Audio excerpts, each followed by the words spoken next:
Su Rongrong, a young girl just starting her sophomore year, is experiencing her first heartbreak.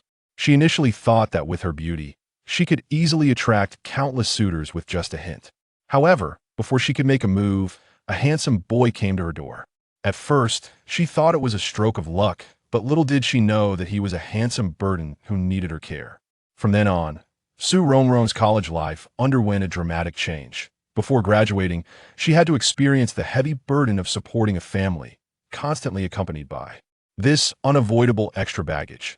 She tried countless times to shake off this burden, but through day-to-day interactions, she unknowingly developed feelings for the handsome boy that were hard to let go. This unexpected fate filled her youth with a wonderful mixture of sweet, sour, bitter, and spicy experiences. Chapter 1. I Got Cheated on a Mid-Autumn Festival holiday had ended 2 days ago, and Su Rongrong, who had just started her sophomore year, was hurrying to the train station. She was in a rush because the train ticket she booked for the morning was cutting it close. After running through the ticket gate, Su Rongrong finally caught her breath. Reflecting on what had happened that morning, she thought, plans never keep up with changes. She had originally planned to have breakfast at the cafeteria and then reserve a seat in the classroom. But while eating breakfast, she bumped into a girl from her high school. This girl asked astonishingly, "Su Rongrong, did you break up with your boyfriend?" Su Rongrong, the person in question, was stunned for a moment before stammering, No. To her surprise, the girl, with a look that suggested she didn't need to hold back, continued with an even juicier topic. Puffed. What's there to hide? People have seen Wang Zi with another girl. Another girl? She remembered Wang Zi mentioning that he had a good relationship with a girl, but they were just ordinary friends. Su Rongrong blinked, stunned for a moment, and without finishing her breakfast, she took out her phone and booked the next train that morning. Thinking back, it had indeed been a long time since she last saw her boyfriend, over half a year. The last time was during her freshman year when he came to visit her. Taking this opportunity to see her boyfriend didn't seem like a bad idea. The high-speed train was really fast. There was no need to wait for if love lasts for a long time. Why bother with morning and evening? For hours later, Su Rongrong was already standing at the entrance of her boyfriend's school. As was her habit, she asked, "Where are you now?" Soon, a location was sent to her. Su Rongrong smiled. She often asked her boyfriend to send her a location during their chats. This time, she really came to in a while. She would surprise him. With the map location, everything became simple. Following the map, she didn't even need to ask her classmates. She quickly found the library building. The September sun was still scorching, and she found a shady spot downstairs. Watching the crowd continually pouring out of the library, Su Rongrong was both nervous and excited, with a hint of mischievous thought in her heart. The person she had been looking forward to finally appeared. She was excited to wave, but the next moment, she lowered her hand. Who was that girl walking naturally beside him, linking her arm with his? She smiled so sweetly, leaning against him that Su Rongrong didn't know what Wang Zi said, but the girl next to him smiled and playfully punched him twice. Weren't they just ordinary friends? Why were they so close? In an instant, Su Rongrong realized she should leave immediately, but that wasn't her style. She still shouted, "Wang Zi, Wang Zi," and the girl beside him turned around, seeing Su Rongrong emerging from the shadow of the library. Under the bright midday sun, her fair and delicate face was illuminated, and her bright eyes swirled with unknown emotions. Su Rongrong walked to Wang Zi's side, her bright eyes gazing at him under the light, making him feel guilty. The girl next to them seemed to understand something. As if declaring her territory, she tightly grasped Wang Zi's arm. Though it was said it's rare to be muddled, she just wanted clarity. Even if they were breaking up, it had to be clear. Why? Wang Zi didn't dare to look Su Rongrong in the eyes, and, troubled by his current girlfriend beside him, was afraid Su Rongrong would say something inappropriate. So he asked his current girlfriend to wait aside. Though the girl was somewhat reluctant, she still stepped a few paces away, watching Wang Zi and Su Rongrong from a distance. "Why did you lie to me? Weren't you just ordinary friends?" Su Rongrong glanced at the girl, standing not far away. Wang Zi didn't know what to say. Su Rongrong's appearance had surpassed his expectations, and he hadn't figured out how to respond. Not long ago, Su Rongrong had asked him about this matter, and at that time, he had sworn it was just an ordinary friend, not expecting to be slapped in the face so quickly. For a moment, the two fell into silence. Su Rongrong once thought she understood him well, But at this moment, she suddenly felt that the person in front of her had become very unfamiliar. She just stared at him, waiting for his answer. I was afraid of hurting you, really. You've been so good to me. I couldn't bring myself to say it. Just the thought of you being sad, of you being upset, made me feel guilty. It seemed that he was convinced by his own reasoning, and Wang Zi finally found a bit of courage. Su Rongrong looked into Wang Zi's eyes, unable to discern how much was true or false. But none of that mattered anymore. She was amused by Wang Zi's words. What kind of ridiculous logic was that? Afraid I'd be sad. Afraid I'd be upset? You're playing both sides and still have a nerve to reason? Seeing Su Rongrong laughing, Wang Zi thought she was too hurt and felt somewhat guilty. Don't do this. Su Rongrong stopped laughing, lightly scoffing, her face filled with disdain. Because I was too good to you. That's why you didn't tell me?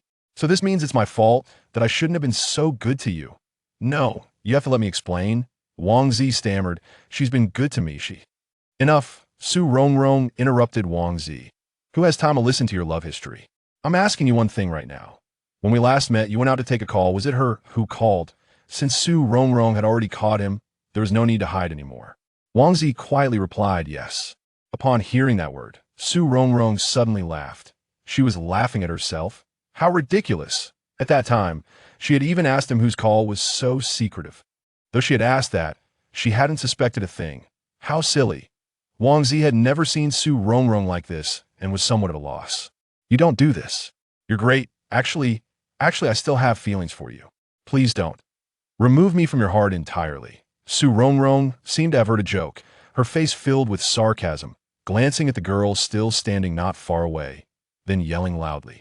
Cutting the grass without removing the roots will lead to regrowth in spring. You better think it through. The boy knew what Su Rongrong meant by this, and his face became even more awkward. Don't say that. I'm sorry, Rongrong. I really didn't want to hurt you that you're called Wang Zi, and you really think you're a prince? Su Rongrong coldly looked at the boy in front of her, her voice icy. Don't call me Rongrong. From now on, you're not worthy. After saying that, she turned around and left the university without looking back. Wang Zi wanted to chase after her, but heard a call from behind and immediately stopped, turning around to see his current girlfriend looking at him with a wronged expression. Wang Zi glanced at Su Rongrong's departing figure, then looked back at his current girlfriend, ultimately deciding not to chase after her. Su Rongrong didn't remember how she made it back. She only knew that from the moment she turned around, tears began to flow uncontrollably. All the bitterness and grievances suddenly surged forth. Su Rongrong was crying her heart out, unaware that her emotions had already affected another person far away. On the planet Amoyaki, Yixing, dressed in laboratory clothes, was studying a fragment from the planet Nala. He discovered that this fragment contained a substance that was not present on his planet. If the existence of this substance could be confirmed, it would have profound implications for their exploration of the Nala planet. Yixing was still uncertain and needed to conduct repeated experiments. The laboratory was now empty except for him. Everyone else had gone back to rest, and Yixing enjoyed the quiet environment. Just as the experimental data was about to emerge, he suddenly felt a wave of painful sensations washing over him. How could he feel this way? The pain was akin to drowning, making it difficult for him to breathe, and beads of sweat began to form on his forehead. He pressed his hand against his chest, but the pain intensified, making it impossible for him to continue the experiment. Yixing placed both hands on the workbench, feeling that he might be too tired and needed a break. At that moment, he suddenly noticed that his hands appeared to be translucent. What is happening to me? Without time to think, Yixing found himself falling into a dark vortex. He couldn't struggle or even scream. After an unknown period, a bright light pierced through the darkness, followed by a powerful force that sent him downwards. When he opened his eyes, he found himself in a bright room. However, the structure of the room was clearly not that of the Amoyaki planet. Where am I? Yixing looked around and felt a chill in his heart. This wasn't the Amoyaki planet. Where was this? When he saw the girl sitting on the sofa, he was taken aback. Wasn't this Su Rongrong? He had sensed this girl when he was on the Amoyaki planet. Could it be that I'm dreaming now? But why does this dream feel so real? On the living room sofa, Su Rongrong was holding a large bag of potato chips, and when she saw the boy in strange attire across from her, she was also stunned. Could it be that heaven knew she had suffered a breakup and specially sent her a man? Not only did heaven send a man, but considering that she was a face control, it sent her a super handsome guy. Is that even possible? Heaven is so busy. How could it care about her little breakup? Could it be that her excessive sadness caused her to cross over? Su Rongrong looked around. Thank goodness. Thank goodness. A familiar environment. A familiar room. This means I'm still on Earth. Still in the 21st century. She almost scared herself to death. Having watched too many time travel dramas lately, she thought she had also crossed over. Just as she breathed a sigh of relief, she suddenly realized another key question. Wait, if I haven't crossed over, then who is this person in front of me? She looked at the person who had suddenly appeared in front of her, and their gazes met. Yixing could confirm that Su Rongrong had seen him. This was the first time he truly felt her gaze on him. In his previous dreams, he could only see Su Rongrong, but she couldn't see him. Yixing's thoughts turned several times, but his face remained calm. After considering, he apologetically said, I'm sorry, I scared you. He spoke slowly, uncertain if he was saying the right thing. However, this slow pace didn't ease Su Rongrong's fear. Instead, it intensified the tension in the atmosphere. Su Rongrong silently wailed at her heart. Brother, you not only scared me, you practically scared me to death. Chapter 2. An alien comes home. If I didn't cross over, could it be he crossed over?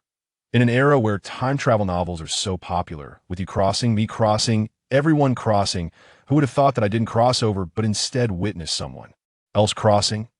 Yixing glanced at the video playing on the projector, found it a bit noisy, and a glance was enough to turn it off. Su Rongrong was instantly startled, her soul flying away, wanting to cry, but having no tears. The potato chips she was holding fell to the ground with a bang. Can you not keep scaring me like this? At least give me some buffer, big brother. Reality was so cruel. Indeed, it was true that blessings don't come in pairs, misfortunes never come alone, and the blows came one after another. At this moment, Su Rongrong suddenly felt that facing this unbelievable situation was far more significant than her breakup. I was clearly watching a comedy. I managed to confuse a comedy for a tragedy, and now it has developed into a horror film. After turning off the projector, Yixing shifted his gaze back to Su Rongrong. Why did she seem even more afraid of him? Yixing adjusted his facial expression again, the corners of his mouth slightly lifting, revealing a hint of a smile. Even though Yixing's gaze was gentle, being stared at by someone of unknown origin who suddenly appeared in her home made Su Rongrong feel as if she were barefoot on the glaciers of Siberia, a chill instantly rising from her feet to her head. To reduce Su Rongrong's fear, Yixing spoke in a soothing tone. Don't be afraid, I won't hurt you. This time, Yixing spoke slowly again, but it was much smoother than before. Su Rongrong was furious inside. Easy for you to say don't be afraid. How could I not be afraid? Someone just appeared out of nowhere in your home. Aren't you scared? In an instant, it seemed a breeze blew by, and the boy who had been at a distance was suddenly right in front of her. Su Rongrong gasped in shock. Before she could recover from her astonishment, she heard a voice say, Hello, my name is Yixing. What? He said his name is Yixing. What a strange name. While she was lost in thought, her phone on the table suddenly lit up. Then, her eyes widened as she watched the phone steadily float towards her. She complexly accepted it from the air. Just as she said hello, she heard a chattering voice from the phone. It was Yin Jingjing. Su Rongrong breathed a sigh of relief. Su Rongrong's dormitory had 4 girls, divided into 2 camps. She and Yin Jingjing were the outdoor type, while the other 2 girls were the homebody type. The outdoor types like to go out for food and study. The homebodies prefer to eat and read in the dorm. Rongrong, where are you? Came an anxious voice. At home, Su Rongrong adjusted her state, calculating how to tell Yin Jingjing about the danger she was currently in while secretly glancing at the boy named Yixing in front of her. Oh good, as long as you're at home. Yin Jingjing seemed to relax. No, that's not good at all. Not good at all. Su Rongrong shouted in her heart. Rongrong, you finally answered. Do you know? If I couldn't reach you, I was going to call the police. Calling the police is a good option, but how can I tell Yin Jingjing that I'm in danger without putting her at risk? Su Rongrong glanced at Yixing again, finding that he was also looking at her. That calm and peaceful gaze seemed to reach deep in her heart, and suddenly, Su Rongrong felt a twinge of compassion. He actively handed me the phone, and he just said he wouldn't hurt me. Just as Su Rongrong was in inner turmoil, Yin Jingjing's voice came from the phone. Rongrong, are you still there?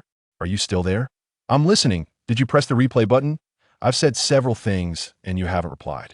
Aren't I just worried about you? Come on, are you zoning out again? You can zone out even while chatting. I'm really at a loss with you. She could hear that Yin Jingjing's tone had some complaints, but there was clearly a sense of worry and urgency in her words. She knew Yin Jingjing was genuinely concerned about her, and a warm current flowed through her heart. Is it that exaggerated? Didn't I say in the group that I would be home today? You're just too impatient. Rongrong, do you know? You haven't replied to my messages, and if it weren't for Imo Xiaojia not letting me go to your house to find you, I would have rushed over. By the way, why did you go home again? Didn't you just return home a couple of days ago? I just got back and heard that you went home again, that I sent you a lot of messages and called you several times, but you didn't reply. I haven't looked at my phone. Oh, I thought, how could you not reply to my messages? At that moment, Su Rongrong heard someone say something to Yin Jingjing, but she didn't catch what it was. I almost forgot the most important thing. We have Hu Yi Dao class tomorrow. You mustn't be late. I gave up the delicious food at home just for Hu Yi Dao class. How hard is that for me? Enough already, is that what you call hard? You can still eat your mom's cooking after school starts. How can you still complain? What about us who eat in the cafeteria every day? I know you have it tough, so I brought you a lot of good food since you came home today. It's too late, too late. Yin Jingjing wailed again. I haven't washed up yet. Rongrong, I can't talk to you anymore. I almost forgot one thing. I've been too busy at home lately and haven't had time to write my analog electronics homework. Remember to lend me your homework to copy tomorrow. All right. No more talking. I'm running out of time. I need to wash up, and if there's nothing else, I'm hanging up. See you tomorrow. Before Su Rongrong could say anything, the other party had already hung up. She could only glare at her phone. This Jingjing always saves the important things for last. Analog electronics homework. I haven't written it either. Su Rongrong placed her phone aside and looked up, only to see the man across from her staring at her while she was on the phone, and her head instantly started to hurt again. There's still this trouble, and it's a super big trouble. After coming back from her ex-boyfriend's place, Su Rongrong hadn't had time to change her clothes. At this moment, she was wearing a pair of jeans paired with a white top, her hair tied in a ponytail, with a few strands of hair scattered across her forehead. Her face, pale from shock, was even more pure and lovely, with tears glistening in her eyes from just having cried. The alien continued his interrupted self-introduction. My name is Yixing. I come from. Where on earth is this person from? Is he human, a ghost, a demon, or a monster? Su Rongrong raised her head, her eyes wide open, staring at the man in front of her, afraid of missing a single word. I come from another universe that is parallel to this one. What did he say? A parallel space? This person actually comes from a parallel space? Wait, why did an alien come to Earth, and why did he land at my house? Are you planning to capture me to study? Su Rongrong asked cautiously, feeling nervous. Capture you? Study? Yixing shook his head. How could he capture her? No wonder she looked so frightened when she saw him. Could it be for this reason? Of course I won't capture you. What about others? Will they capture others? No. That's great. I'm safe, and the Earthlings are safe too. Su Rongrong finally felt relieved. She looked up at the window. The rain had stopped without her noticing. Without the sound of wind and rain and the noise of the daytime, the whole city quieted down. It was already midnight, but there was an alien at home. What should she do? Chapter 3. The one who disturbs my heart. If I just kick him out, will he get angry? After all, he is an alien. But if I don't kick him out, am I supposed to keep him here? That would be even more unreliable, right? And the danger level is way too high. Su Rongrong was troubled and spoke a little hesitantly. Do you have any plans? Yixing still didn't understand the subtlety of human language and thought Su Rongrong was asking him what his future plans were. To go back to my original planet. I mean, in the near future, what are your plans? Su Rongrong looked at Yixing eagerly. A lot. Wanting to return to his original planet probably meant he had a lot to do. It was simply a case of talking past each other. Forget it. Su Rongrong felt she couldn't understand the thought process of an alien, so it's best to stay away from him. I want to rest now, you can't disturb me. Okay. Receiving Yixing's affirmative response, Su Rongrong quickly ran back to her bedroom. After locking the door, she threw herself onto the bed, burying her head in the pillow.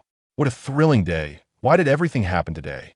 She stared with wide eyes, her mind in disarray, the events of the day flashing through her mind like a movie. Just let it go. It's just a man, right? Is it really worth it? His giving up on me is his loss. A smart and beautiful girl like me should have no trouble finding a boyfriend, right? Thinking a bit more carefree, but her heart felt heavy and stifled, pressing down on her and making it hard for her to breathe. After returning to her bedroom, Yixing also calmed down and began to think. Arriving on this strange planet, he would have to face many things in the future, especially since he had to use the resources of this space to return to his own planet. The fog was thick, and there were countless threads. How exactly should he understand this place? Yixing wandered around in Su Rongrong's living room, and the books on the bookshelf immediately caught his attention. Through his thoughts, several books floated in front of him.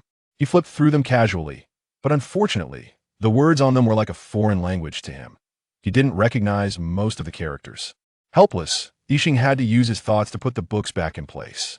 Looking at the night sky outside, his longing for home grew stronger.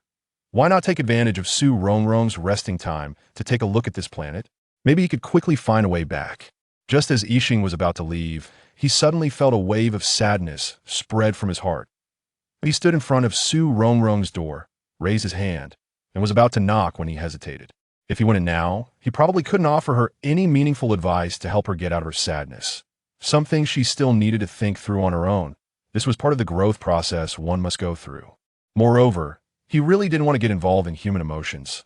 What did the joys and sorrows of humans have to do with him? Yixing's heart was conflicted.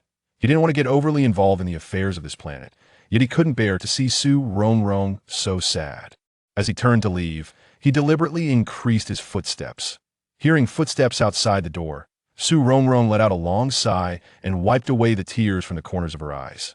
With her red and swollen eyes from crying, she stared at the door, listening to the sounds outside. What was Yixing planning to do? She tightened the blanket, her heart pounding like a drum, thumping non-stop. After all, the one outside was an alien with special abilities. It would be a lie to say she wasn't scared. But after waiting for a while, there was no sound. What's going on? Why did he come and then leave? Su Rongrong muttered softly. I don't know what this person is up to. Making noise in front of my door and not coming in? What a strange person. Yeah, whatever, if there's something, he will naturally come in. This door can't stop him. Su Rongrong turned over, lying on her side, looking at the sky outside the window. It had just rained, and the sky was clear as if washed clean. I don't even know which planet that person outside comes from, if it's not from our universe. Can we even see it with our mortal eyes? Thinking about aliens, Su Rongrong felt that today was somewhat unreal. Those who abandoned me, the day of yesterday, cannot be retained. Those who disturb my heart, today is full of worries. This sentence perfectly reflected her current feelings. One was her ex-boyfriend who abandoned her, and the other was the unexpectedly appearing alien. Feeling that Su Rongrong was not that sad anymore, the alien sat back down on the sofa and reached for the phone she had left on it. He instinctively felt that this palm-sized rectangular object could help him initially understand this planet. After trying out human-machine interaction, he quickly entered the phone interface. There were many unread messages in the chat app, but he did not check them. Instead, he followed his memory and found the browser that Su Rongrong had used before. Although he did not understand Chinese characters, pictures and videos provided an intuitive reflection. That night was destined to be a sleepless night. The alien continuously learned in the living room, absorbing knowledge from this world, while Su Rongrong tossed and turned in her bedroom, lost in thought. When morning came, Su Rongrong, with swollen eyes and dark circles from not sleeping all night, struggled to get out of bed. The benefit of not sleeping all night was that she could wake up as early as she remembered.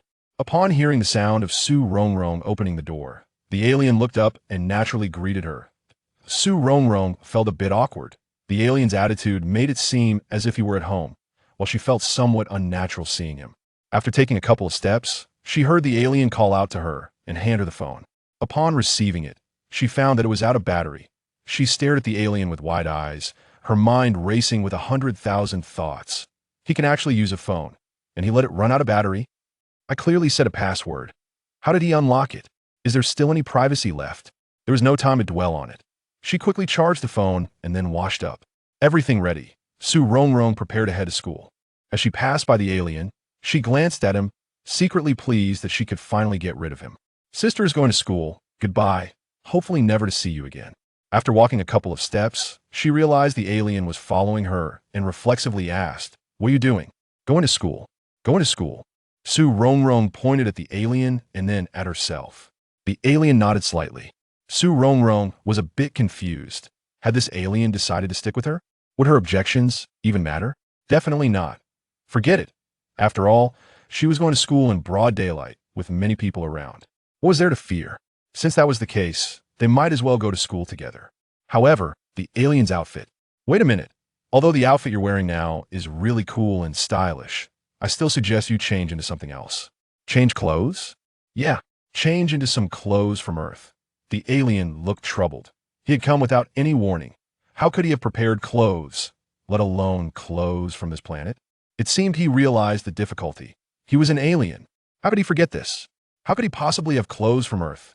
You're a bit taller than my dad, but slimmer, so you should be able to wear my dad's clothes.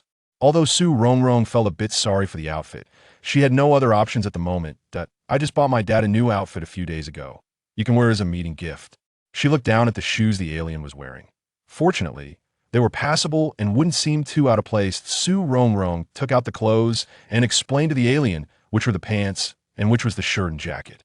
While the alien went to change, Rongrong sat on the sofa, checking the time anxiously while staring at the tightly closed door. Chapter 4. A Morning of Confusion. Section 2 is Hu Dao's class, and getting up this early is to go to school to make up for homework. Soon, the door opened. The moment Yixing stepped out of the room, Rongrong's eyes immediately lit up. She stood up and circled around Yixing, her eyes full of admiration. This outfit on him gave off a clean and refreshing feeling. Watching Yixing wear human clothes made Rongrong feel much more comfortable. After admiring him, she picked up her charging phone, put on her shoes, and sent a message to Yin Jingjing, asking her to bring her model electricity book. Stepping out of the building, the air after the rain carried a slight chill. Rongrong took a deep breath of the cool air, filling her lungs until she felt a sense of fullness. Then slowly exhaled. The sight before her was all clear and green after the rain, and Rongrong's mood brightened as well. Life is just like this heavy rain. There is nothing that can't be overcome. Turning her head to look at the tall and handsome man beside her, she still felt a bit unreal. If it weren't for the shocking events of last night, Rongrong would find it hard to believe that the person next to her was an alien. Yixing's gaze seemed to casually sweep over the surroundings. These sights, some of which he had seen in dreams and just a few hours ago on Rongrong's phone, felt somewhat different now that he was present. Finally, his gaze settled on Rongrong's face, that strange yet familiar face. With a pair of hazy eyes looking back at him, Yixing's eyes were smiling, the corners of his mouth slightly raised. Perhaps this experience wasn't so bad in his life after all. The morning sunlight streamed through the gaps between the buildings, a soft beam landing on his face. It was hard to tell whether it was the sunlight or his smile that made Rongrong squint her eyes. Because they got up early, there weren't many people on campus when they arrived. Only a few students were briskly walking around for morning exercises and reading. Although it was Yixing's first time outside in this world, he remained calm and collected, seemingly not overly curious about anything, as if he had been here countless times before, showing no surprise. Rongrong felt very emotional about Yixing's demeanor. If she went to an alien world, she certainly wouldn't be as composed as he was. Gradually, she noticed several gazes directed toward them. Glancing at Yixing beside her, she pouted. Being too outstanding in appearance wasn't necessarily good, as it attracted too much attention.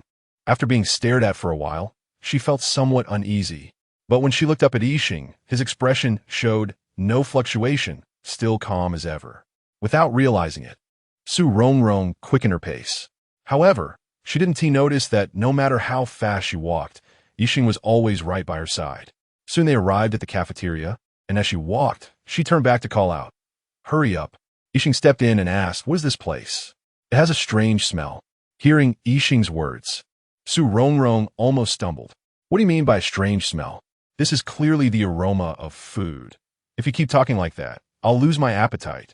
Rongrong didn't care whether Yixing understood or not. She hadn't eaten much since yesterday morning, and later because she was too sad. She didn't feel hungry and couldn't eat anything. Hungry all day, her stomach had long been empty, and now seeing the cafeteria, she felt especially affectionate. Without much thought, she hurried inside. At the sink near the cafeteria entrance, Rongrong washed her hands first with Yixing, then pointed to a spot not far away for him to go to first. It felt great to be up early. There weren't many people in the cafeteria, so there was no need to wait in a long line. The food just served was still steaming. Food is the most important thing for people. No matter how big the problem, it can be overcome, let alone a breakup. Carrying her food back, she saw that some girls had already gathered around Yixing. These girls didn't dare to get too close, but didn't want to be too far away either, gradually forming a surrounding circle with a certain distance around him.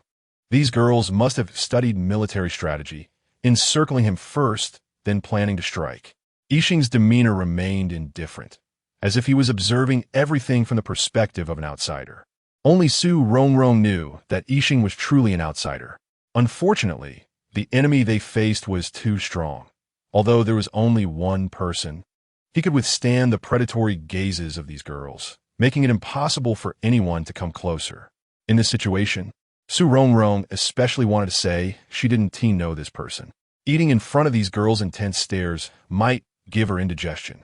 Just as she hesitated about what to do, Yixing suddenly looked in her direction, then stood up and walked over, naturally taking the tray she was holding. At this point, Rongrong couldn't escape. The moment Yixing looked at her, the girls also turned their gaze toward her. Under the watchful eyes of these girls, she had to brace herself and walk to the seat, placing her backpack down.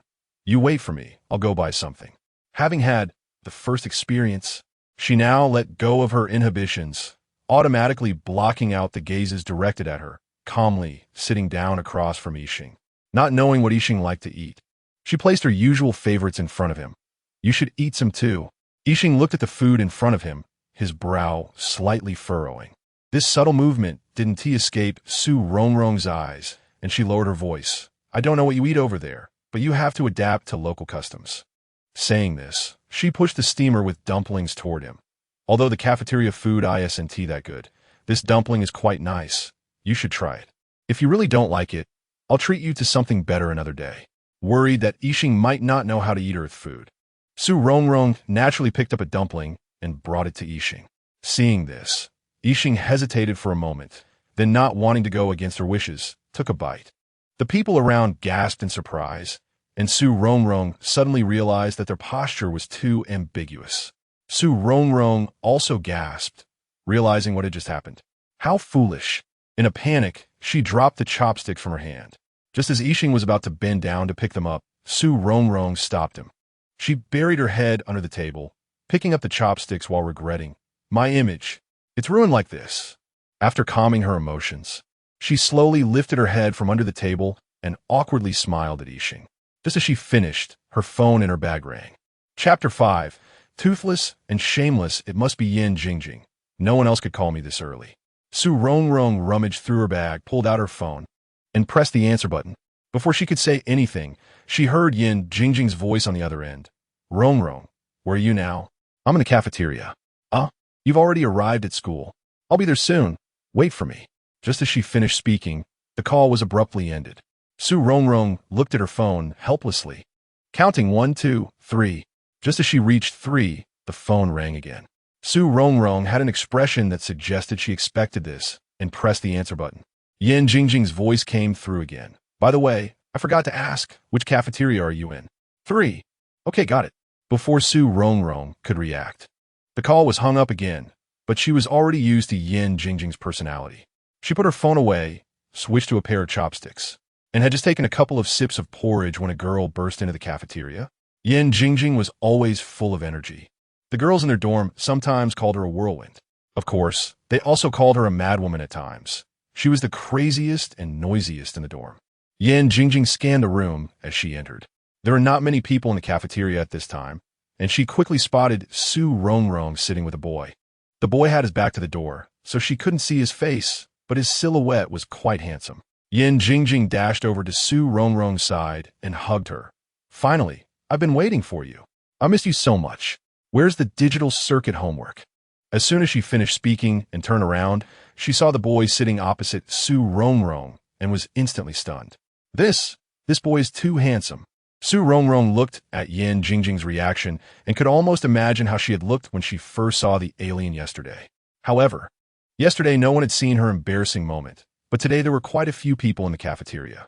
To save Yin Jingjing's image, she pulled her down to sit. After a moment, Yin Jingjing snapped out of it and excitedly tugged at Su Rongrong's sleeve. Rongrong, there's such a handsome guy here. Her voice was so loud, as if afraid others wouldn't hear. Su Rongrong silently complained in her heart. The alien was already eye-catching enough, and now, with Jingjing shouting like this. She grabbed Yin Jingjing's hand that was shaking her sleeve and put her finger to her lips, making a shushing gesture. Lower your voice, be mindful of your image. With Su Rongrong's reminder, Yin Jingjing also realized her voice was indeed a bit loud, and many people in the cafeteria were looking over. She quickly lowered her head, took off her backpack, and placed it on the empty seat while mumbling, what a sin, how could I not notice such a handsome guy? Su Rongrong rolled her eyes in silence, secretly mocking. Sister, you've seen him early enough. The alien is facing away from the door. You have to walk over to see his face. Receiving Su Rongrong's sharp gaze, Yin Jingjing didn't care and continued cheerfully. Where did you lure such a handsome guy? Su Rongrong looked furious. What do you mean lure? I'm also innocent. Okay. He came over on his own, all right. This is simply an unexpected disaster for me. Sigh, besides being handsome, he's like a ticking time bomb for me. Yin Jingjing squinted her eyes and nudged Su Rongrong with her elbow. Rongrong, did you change boyfriends? Seeing Yin Jingjing's mischievous smile, Su Rongrong shot her a glare. Do you even know who the person sitting opposite is? How dare you talk nonsense? The alien was observing how friends interacted on this planet when he suddenly caught her gaze, smiling gently at Su Rongrong. That smile bloomed in Su Rongrong's heart like spring flowers. People love beautiful things, and with such looks and smiles, who could resist? Realizing she was losing her composure, Su Rongrong quickly lowered her head and nervously picked up her chopsticks to eat. A glance back revealed Yin Jingjing drooling as she stared at the alien. She nudged her. All right, first, wipe up your drool. Yin Jingjing wiped her mouth, which didn't have any drool, stared at the alien with shining eyes, and extended her hand. Hello, I'm Yin Jingjing, Rongrong's best friend. May I ask your name, handsome? The alien looked at Yin Jingjing's outstretched hand, unsure of the etiquette and how he should respond. Before he could answer, Su Rongrong slapped Yin Jingjing's hand away. Enough. You forgive me the moment you see a handsome guy. What ain't no sense of humanity in the presence of the opposite sex kind of person? Hearing Su Rongrong say this, Yin Jingjing quickly pounced on her, hugging her. How could that be? You are irreplaceable in my heart. Didn't I just say I missed you? Su Rongrong pushed her away with a look of disdain. Come on, do you miss me or do you want to copy homework? Both. Digital circuit homework. Su Rongrong deliberately elongated the last word. I haven't done it either. What? You haven't done it either? Yin Jingjing looked incredulous. You are the class representative for digital circuits, and you haven't done the homework? You are simply too shameless. After saying that, she noticed the table full of breakfast and suddenly became cheerful. Rongrong, you ordered so much delicious food, and there's my favorite xiaomai. This is great. Su Rongrong saw Yin Jingjing's eyes light up at the sight of the xiaomai, thinking, how could she not be affected? It's shameful for me not to do my digital circuit homework, but it's not shameful for you to copy mine. Yin Jingjing spoke as if it was a matter of course. Am I just an ordinary person? Who is Wei Wuyo to you? Yin Jingjing was a bit confused, picked up her chopsticks, and put a xiaomai in her mouth while mumbling. Wei Wuyo? Who is that? I only know Zhang Wuji, but Wei Wuyo? I don't know him. Should I know him? I think you should get to know him. One is toothless, and the other is shameless. Ha ha ha. Rongrong, do you know? I love hearing you talk nonsense seriously. The alien listened to their conversation, pondering carefully. Toothless, shameless. The language here is really interesting. It can be used this way. As a class representative for Hu Yidao, you still dare not to do your homework? You got some guts. She didn't want to. That was Hu Yidao. She thought this in her heart, but maintained a calm demeanor. Don't worry, this little homework won't trouble me. Who am I? I'm the legendary hero Miao Renfeng. Uft. Come on, you're not Miao Renfeng. I really hope you're Miao Renfeng's daughter, Miao Rulin. In that case, Hearing Yin Jingjing's giggling, Su Rongrong didn't need to look to know that she was making a mischievous face, and she rolled her eyes secretly. Chapter 6. What is the relationship between two people as expected? Yin Jingjing continued. You can handle Xiao Hufei. The Xiao Hufei mentioned by Yin Jingjing is the son of teacher Hu Yidao, and he is in the same university as them. but in a different department. Due to his father's influence, everyone secretly calls him Xiao Hufei. Like his father, Xiao Hufei is also a legendary figure. Hu Yidao is a leading figure in the field of physical electronics, and his teaching ability is well known. He is very strict with his students and has an exceptional memory. His characteristic is that he is both strict with himself and with others. Xiao Hufei is quite handsome and has been voted as the campus heartthrob by the campus network. However, like his father, Xiao Hufei is also very aloof.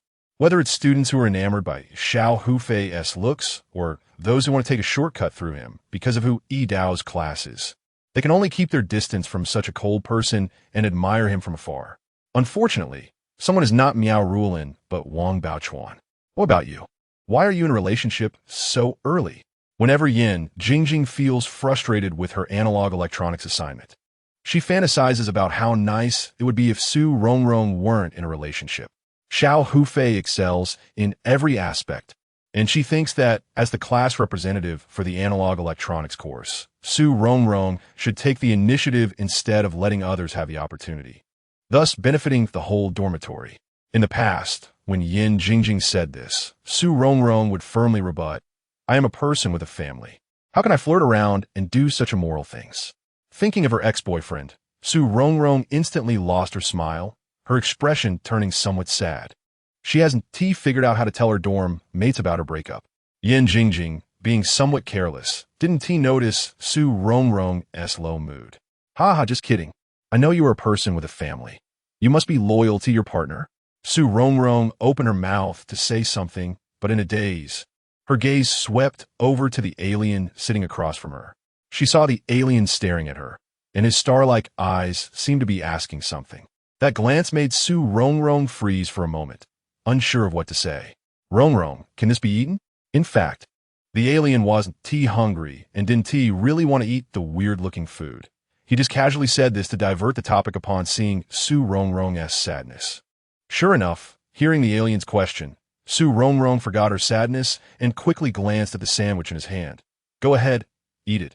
It's quite tasty. Yin Jingjing raised her eyebrows, looking at the alien with a grin. Oh wow, you actually called her Rongrong? So affectionately. What is your relationship with my Rongrong? If Yin Jingjing hadn't mentioned it, Su Rongrong wouldn't have noticed this issue. It seemed completely normal for the alien to call her that, and she didn't feel it was inappropriate at all. Should she remind him that Rongrong is a very intimate form of address? Never mind, let the alien be. What is their relationship, after all? This question is indeed difficult to answer. His identity is an alien, a secret that cannot be disclosed.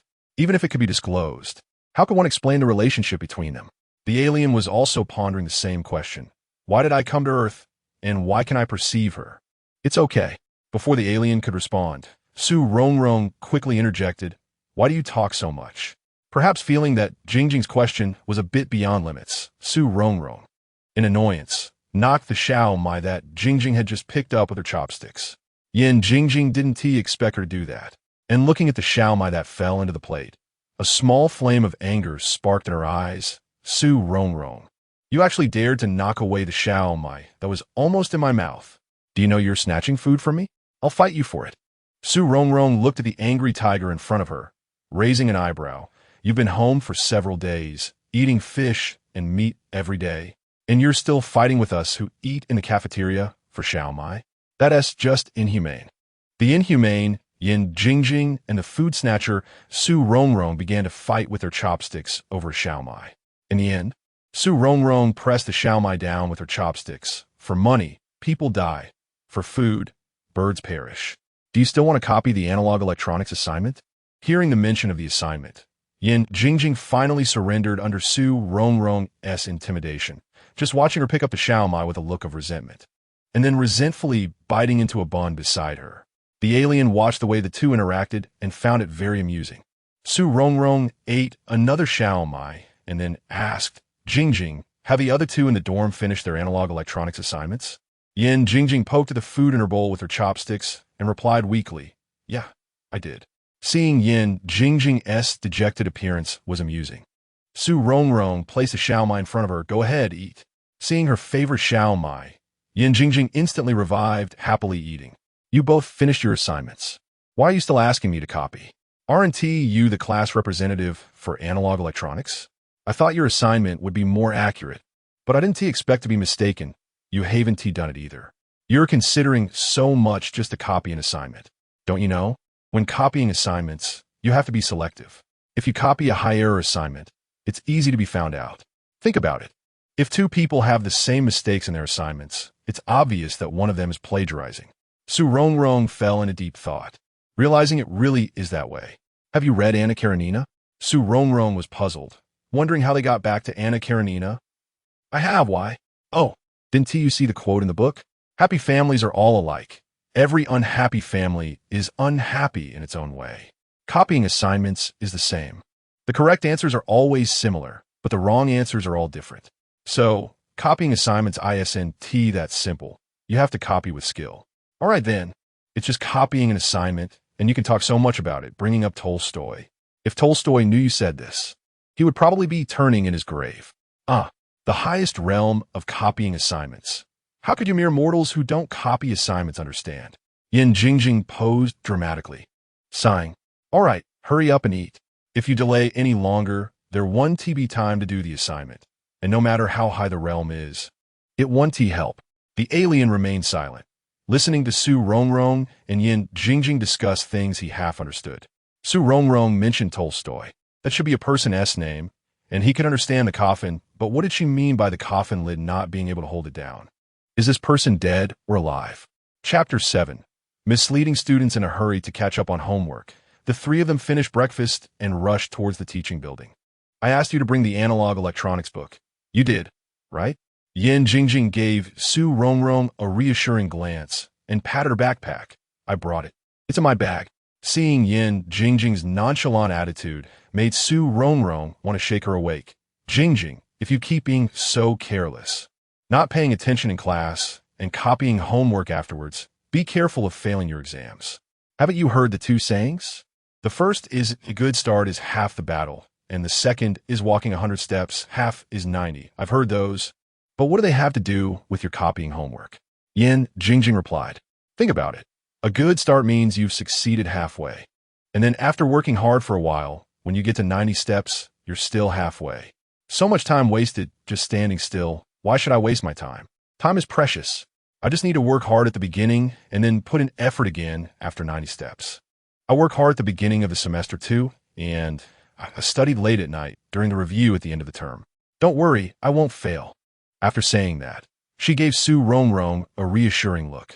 You have so many twisted arguments. If you can't refute me, then just say I'm twisting things. These are truths I've summarized after years of research. I wouldn't share them with just anyone. Research? What would you possibly be researching? Why this? This is called learning everywhere. After saying that, Yin Jingjing turned her head to Xing. Does what I say make sense? Xing was contemplating Yin Jingjing's saying about walking 100 steps. Half is 90. He wasn't quite familiar with the unit conversions on Earth. When he heard someone calling him, he quickly pulled his thoughts back. Were you calling me? Yeah. Doesn't what I say make sense? Xing thought for a moment and replied seriously, I don't know. I don't know. Yin Jingjing was taken aback. This handsome guy was too blunt. It left her speechless. The pass rate for the analog electronics exam has always been low. You can't take it lightly. Yin Jingjing felt a bit guilty, but pretended to be unconcerned. Isn't it said that a university without failing grades is incomplete? You believe that? Besides, why do you have to follow the crowd? Can't you be a bit more independent? Yin Jingjing smiled and linked arms with Rongrong. Aren't you here too?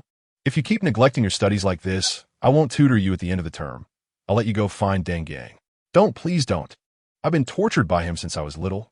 It's really a lifetime of bitter tears. Rongrong, how can you be so cruel? I can. How can you bear it? I can bear it. All right. I'll take my homework seriously from now on. Hearing Yin Jingjing's promise, Rongrong felt much better, and her steps became lighter.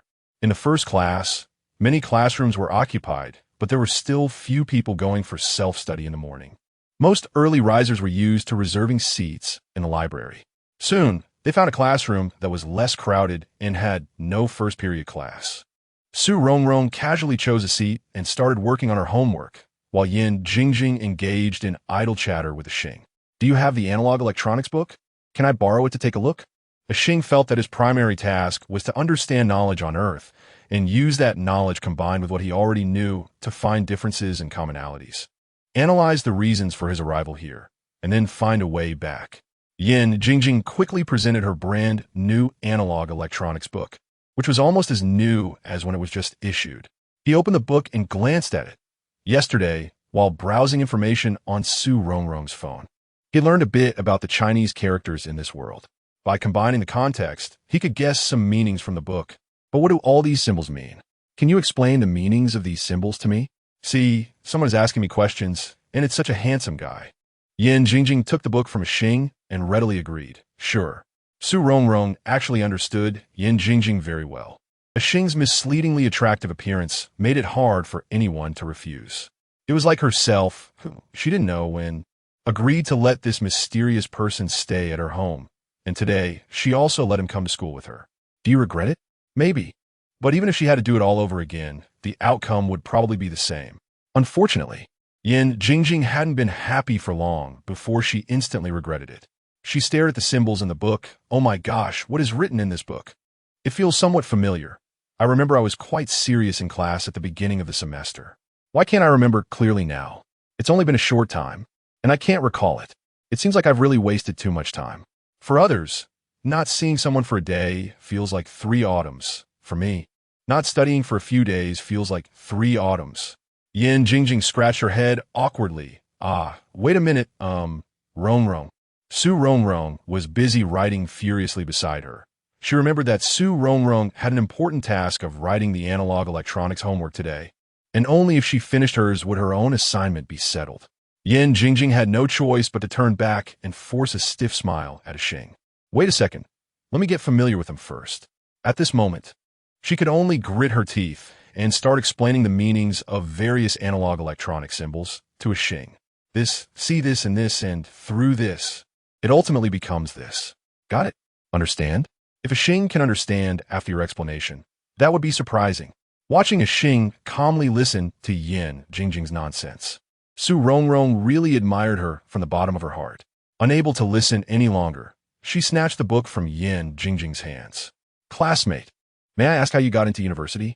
The college entrance exam is not about analog electronics. Besides, I did well in high school, Yin Jingjing retorted nervously. Thinking back to her high school days, she had studied hard and finally breathed a sigh of relief after getting into university. It was precisely because of this that she could occasionally indulge herself in university. This was what it meant to sing a song of liberation. This is why you can occasionally skip classes and copy homework. Don't mislead students. Come on, Xing, let me explain. Seeing Su Rongrong take the initiative to teach Xing, Yin Jingjing breathed a sigh of relief and immediately excitedly said to Xing, "So your name is Xing? What is your surname?" She was about to continue speaking when Su Rongrong shot her a glare, instantly swallowing her words. Su Rongrong tossed the few problems she had just written for the analog electronics homework to her. I just wrote a few questions. You can copy them first, and I'll write the rest later. Yin Jingjing happily accepted it and immediately began copying without hesitation. For the time being, Su Rongrong didn't care whether the analog electronics homework could be completed. She couldn't ignore Xing's situation and flipped the book to the first page to start explaining from the beginning. Chapter 8. Attracting attention, Su Rongrong spoke at a moderate pace, and each time she paused to ask Xing if he understood, he nodded to indicate for her to continue. Occasionally, he would ask some very basic questions, such as unit conversions and number systems in mathematics. These seemed quite normal to her, as Xing was from another parallel space, and it was understandable that he wouldn't know the unit conversions and number systems of this planet. However, to Yin Jingjing, it seemed very strange. How could such a handsome and outstanding man not even know elementary arithmetic? A handsome guy should be both good-looking and smart, capable of excelling in any setting, be it in the dining room or in the kitchen, solving advanced calculus or climbing walls, writing code, and dealing with thugs. Such a character in ancient times would be Huang Yaoshi from the legend of the Condor Heroes. Huang Yaoshi not only had exceptional martial arts skills, but also must have been quite handsome. Otherwise, how could he have had a beautiful daughter like Rongrong? Moreover, Huang Yaoshi was well-versed in astronomy, geography, medicine, divination, and the 8 trigrams. In school, the representative would be Hu Yidao's son, Xiao Hufei, who was an outstanding student in the computer science department, also handsome and talented. It wasn't just Yin Jingjing who was surprised. Other classmates in the study room were also taken aback, including some girls who had come in after noticing such a handsome guy as Yixing. These girls had been secretly paying attention to him, and upon witnessing this situation, they were equally astonished. At first, the boys in the classroom hadn't noticed, but the bizarre atmosphere quickly affected the entire room, causing the boys to glance over. Some found it unbelievable, while others thought Yixing was just being pretentious. Regardless, Yixing had become the focus of the classroom, with everyone secretly observing and whispering. Yixing learned quickly. When Su Rongrong finished explaining what she had learned, she gently closed her book and then noticed the strange atmosphere in the classroom, with various curious gazes directed at them from all sides. She never expected that Yixing could attract such widespread attention, even without using special abilities. What a miscalculation. Su Rongrong felt a pang of regret, realizing she had overlooked this aspect despite her meticulous planning. It was over. Impulse was the devil. How could she not have restrained herself? Was it Yin Jingjing's outrageous remarks that were to blame, or was it Yixing's eagerness to learn? Yixing was merely an alien newcomer who knew nothing and was unfamiliar with the place, so it was inevitable that he would make mistakes. She could only shoot an angry glance at Yin Jingjing, who was gazing at Yixing with starry eyes, clearly in admiration, exclaiming, "Wow, you're amazing. You learned so quickly." Yin Jingjing didn't think there was anything wrong with Yixing learning simulation electronics so quickly. She just felt that this was the kind of handsome guy she envisioned. A boy sitting very close to Yin Jingjing felt quite unconvinced. After just one listen, how could he know whether Yixing would understand? Hearing this voice made Su Rongrong's head spin even more. When did this person appear? Without looking, she already knew who it was. This boy was Deng Gang, who had a very high IQ and reportedly entered the mathematics department with the top score in the school. He and Yin Jingjing had grown up together, from kindergarten through high school, and only went to different departments in college, but still at the same school. One would think this was a wonderful fate. Unfortunately, Deng Gang always had to tease Yin Jingjing whenever he saw her. They were like fire and firecrackers, igniting each other at the slightest provocation, leading to loud arguments. Thinking about Deng Gang and Yin Jingjing made Su Rongrong even more regretful. She should have observed the surrounding enemy situation a bit more closely, which led to such a serious mistake. Sure enough, the next moment, she heard Yin Jingjing retort, "You're not him. How do you know whether he can or cannot? You're not a fish. How do you know if it's suitable for braising or steaming?" Su Rongrong nearly choked on her own saliva upon hearing Yin Jingjing's words. My goodness, Jingjing really can't go 3 sentences without mentioning food. Upon careful thought, Yin Jingjing's statement had a logical flaw. The fish itself wouldn't he know whether it was suitable for braising or steaming. The chef should know the best way to cook it. Deng Gang, seeing Yin Jingjing so protective of Yixing, became even more displeased and argued back. Well, you're not him either. How do you know he definitely will? Just because I know him, I know he can. What? Are you unconvinced? Yin Jingjing had a bit of a weak argument. She only knew Yixing a little earlier than Deng Gang, and she merely recognized him without truly knowing him. However, in arguments, sometimes it's about who has the stronger momentum, and it's hard to pay attention to details when both sides are heated. While these two were arguing happily, Yixing remained unaffected by their quarrel, as if they weren't arguing because of him. He calmly looked at Su Rongrong's simulation electronics assignment. Su Rongrong, feeling overwhelmed, didn't he know how to conclude this situation when she suddenly heard Yixing's voice by her ear. You got this problem wrong, right here. Yixing pointed to her assignment book. Su Rongrong snapped out of her chaotic thoughts, glanced at the place Yixing was pointing to, and indeed found she had made a mistake. Sigh. She should have brought Yixing to school today. It severely affected her normal thinking. What surprised her even more was that Yixing could actually point out her mistakes, which proved he really did understand. Though Yixing's voice was not loud, everyone still turned to look, and even Yin Jingjing, who was arguing, took notice. She was incredibly surprised, but still provocatively looked at Deng Gang, as if challenging him. Look, if he didn't know, how could he find out that Rongrong made a mistake? Rongrong is the representative for simulation electronics. Seeing this situation, Deng Gang clearly felt less confident, but still somewhat unwilling. Just a coincidence. Coincidence? Then why didn't you coincidentally notice Rongrong made a mistake earlier? Why didn't he look at Su Rongrong's assignment? How would I know she made a mistake? Yin Jingjing suddenly became bold and slapped her own assignment book down in front of Yixing. Let us do a few problems for some people to see who's right. Su Rongrong was completely stunned. It was over. How could she forget Jingjing's impulsive personality? Jingjing must think Yixing knows everything and was just confusing everyone. No. According to Jingjing's personality, she wouldn't be able to think that much. Regardless, today was destined to be difficult to conclude. Truly, one misstep leads to another. Yixing also wanted to test how much he had grasped of the knowledge he had just learned.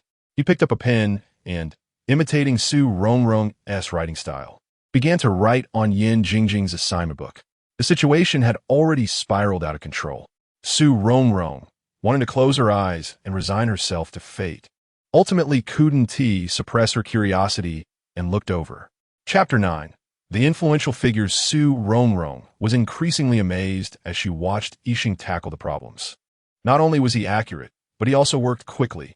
He had learned so much in such a short time. Analog electronics was a college course. This was simply unscientific. Su Rongrong looked at Yixing with the eyes of an alien. Indeed, aliens were aliens, and their brains were not simple at all, almost like computers. Yixing wrote very quickly, hardly needing to think, as if the answers were already in his mind, and he was just retrieving them, while Su Rongrong's thoughts were still wandering. Yixing had already finished writing all of Yin Jingjing's homework and corrected the mistakes from earlier, then handed the notebook to her, humbly asking, "Did I get everything right?" Su Rongrong swallowed hard, looking at the neat handwriting, which was practically textbook-quality answers, and nodded blankly. Seeing Su Rongrong nod, Yin Jingjing happily kissed the homework notebook twice. "Ha! Great! The homework is done, hooray! Young lady, your focus is always so different." Su Rongrong clearly suspected that Yin Jingjing had done this on purpose, letting Yixing do her homework for her. Deng Gang looked at the excited Yin Jingjing, feeling a bit unwilling, muttering, "So what if he wrote the analog electronics homework? Is it really that exciting? If you're capable, you can write it too. It's not that difficult. If you let me write it, I could do it as well." This comment could be quite discouraging. A mathematics major saying to two electronics majors that analog electronics was not difficult, and he could do it too. Su Rongrong didn't quite understand the logic of a top student. "Sorry, you missed your chance. It's already done." Yin Jingjing turned around and generously handed the notebook to Su Rongrong, saying, "Rongrong, I used to copy your homework, and now I'm lending you mine to copy." Su Rongrong stared at the homework notebook that Yin Jingjing handed over. "Young lady, did you write this?" Faced with such shameless words, Su Rongrong shouted, "I'll copy your grandpa." Unfortunately, as soon as Su Rongrong said the first three words, she hadn't yet said grandpa when she saw Hu Yidao's son, Xiao Hufei, walking through the door. Su Rongrong was not far from the classroom door, and she believed that Xiao Hufei must have heard her shout, as she felt his cold gaze shooting directly towards her.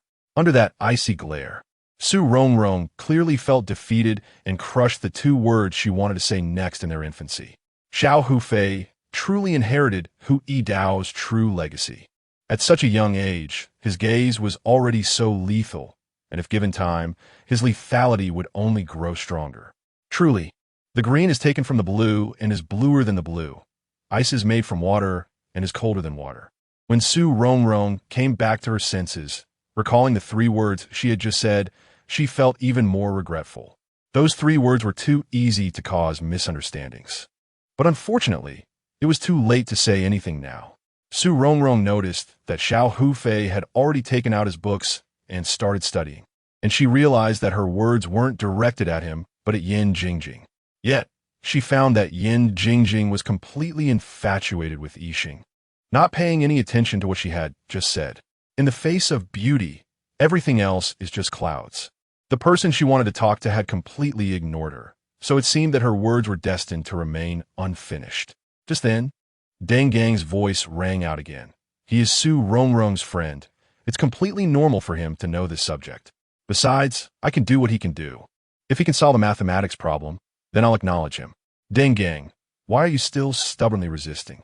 You can take several courses at once and do well, but that doesn't mean everyone can do it like you. Don't you know? Girls need to be pampered. If you keep opposing her, when will you win her over? What is even more worrying is that Yixing's IQ is clearly too high, and his learning ability is too strong. If he continues to develop like this, the consequences will be unimaginable. But in the face of such a tense situation, Rongrong's mind felt like a tangled mess, unable to think of any way to stop it. With Xiao Hufei, Deng Gang, and Yin Jingjing present, everything seemed to have deviated from its predetermined course, and she didn't know where it had gone astray. Thinking about the fact that this classroom could gather two influential figures like Xiao Hufei and Deng Gang, what kind of feng shui treasure was this classroom? Regarding the knowledge of this world, Yixing was very eager to understand. Yesterday, due to Rongrong's poor state, Yixing hadn't asked too many questions. Now that he had such an opportunity, it was something he longed for. Can I borrow your mathematics book to take a look? Deng Gang handed the book to Yixing while introducing himself. My name is Deng Gang, the gang from Tiangang Beidou. Yixing gently flipped through the pages of the book, and when he encountered something he didn't understand, he leaned over to ask Rongrong beside him. Rongrong's heart was resistant, because most of the questions Yixing asked were quite simple. However, faced with Yixing's intense gaze, she could only brace herself and answer. For some mathematical formulas that Rongrong also didn't quite understand, Yixing humbly sought advice from Deng Gang. Although Deng Gang had low emotional intelligence, he was very generous. Especially when discussing a subject he liked, Deng Gang completely forgot his original intention as he spoke. A top student was indeed a top student. He spoke clearly and logically, much better than Rongrong. With Deng Gang explaining problems to Yixing, Rongrong had some free time, so she picked up Yin Jingjing's homework notebook and began to copy it. Soon, under Deng Gang's explanation, Yixing quickly browsed through the advanced mathematics book. After closing the book, Yixing reflected for a moment, then picked up the mathematics problems Deng Gang had prepared and began to solve them. Deng Gang was a mathematical genius, and the questions he posed were quite challenging. Unexpectedly, after a moment of thought, Yixing began to write rapidly on the paper. After finishing, before Deng Gang could even look, Yin Jingjing snatched it away, exclaiming, "Wow, you're amazing. You can solve the problems Deng Gang gave." Rongrong paused her pen and glanced at Yin Jingjing. Based on her understanding of Yin Jingjing and Deng Gang, Yin Jingjing couldn't possibly comprehend such advanced mathematics problems, and she couldn't help but retort, "Jingjing, can you understand it?" "I can't understand." Just as expected, Rongrong nearly spat out a mouthful of old blood. "You can't understand it, yet you still say it's impressive?" Unexpectedly, Yixing solved it effortlessly. Although Deng Gang felt a bit unwilling, he still acknowledged Yixing's ability. Rongrong felt most troubled by Deng Gang's acknowledgement. To be able to solve the problems posed by the great Deng proved that this boy was extraordinary, and he was handsome too. Such boys were undoubtedly the most attractive to girls. Of course, there were very few people, like Xiao Hufei, who saw through the whole process. Yixing's questions were clearly on topics he had not studied before, yet he could familiarize himself with the course in such a short time. Deng Gang's mathematical talent was well known in this school. The problems he posed, unless he intentionally made them easier, were not something most could solve. This made Rongrong feel as though two gazes were continuously piercing through to her, and no matter how she tried to hide, she couldn't escape. Chapter 10. The rumored Xiao Hufei, Rongrong has now given up struggling, letting things take their course. Since nothing can be changed, she might as well go along with it. While calmly copying her homework, she thinks, it's truly extraordinary to finish 2 university subjects in such a short time. Some people throughout history have had exceptional memories, capable of remembering everything at a glance. But Yixing doesn't just have a photographic memory.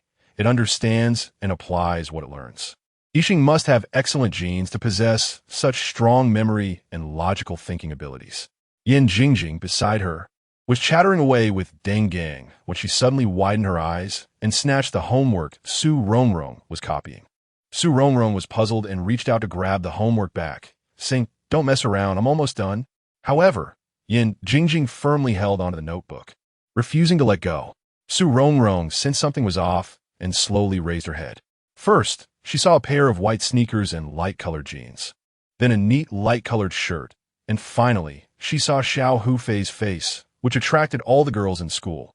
Refreshing, handsome, and calm as water. Su Rongrong forced a polite smile at this face. Seeing that Su Rongrong's hand was still on her notebook, Yin Jingjing hurriedly said, I forced her to do it. This was a clear cover-up. Su Rongrong sighed inwardly, about to say something, when Xiao Hufei's voice came from above. I'm not that bored.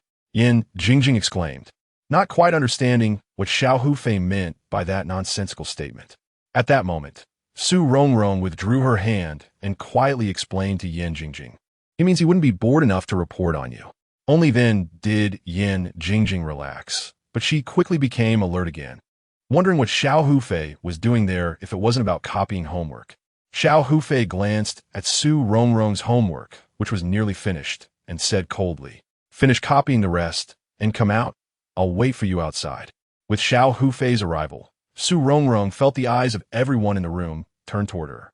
Considering Xiao Hufei's reputation at school, if she went out with him alone under everyone's gaze, she would soon become the public enemy of all the girls.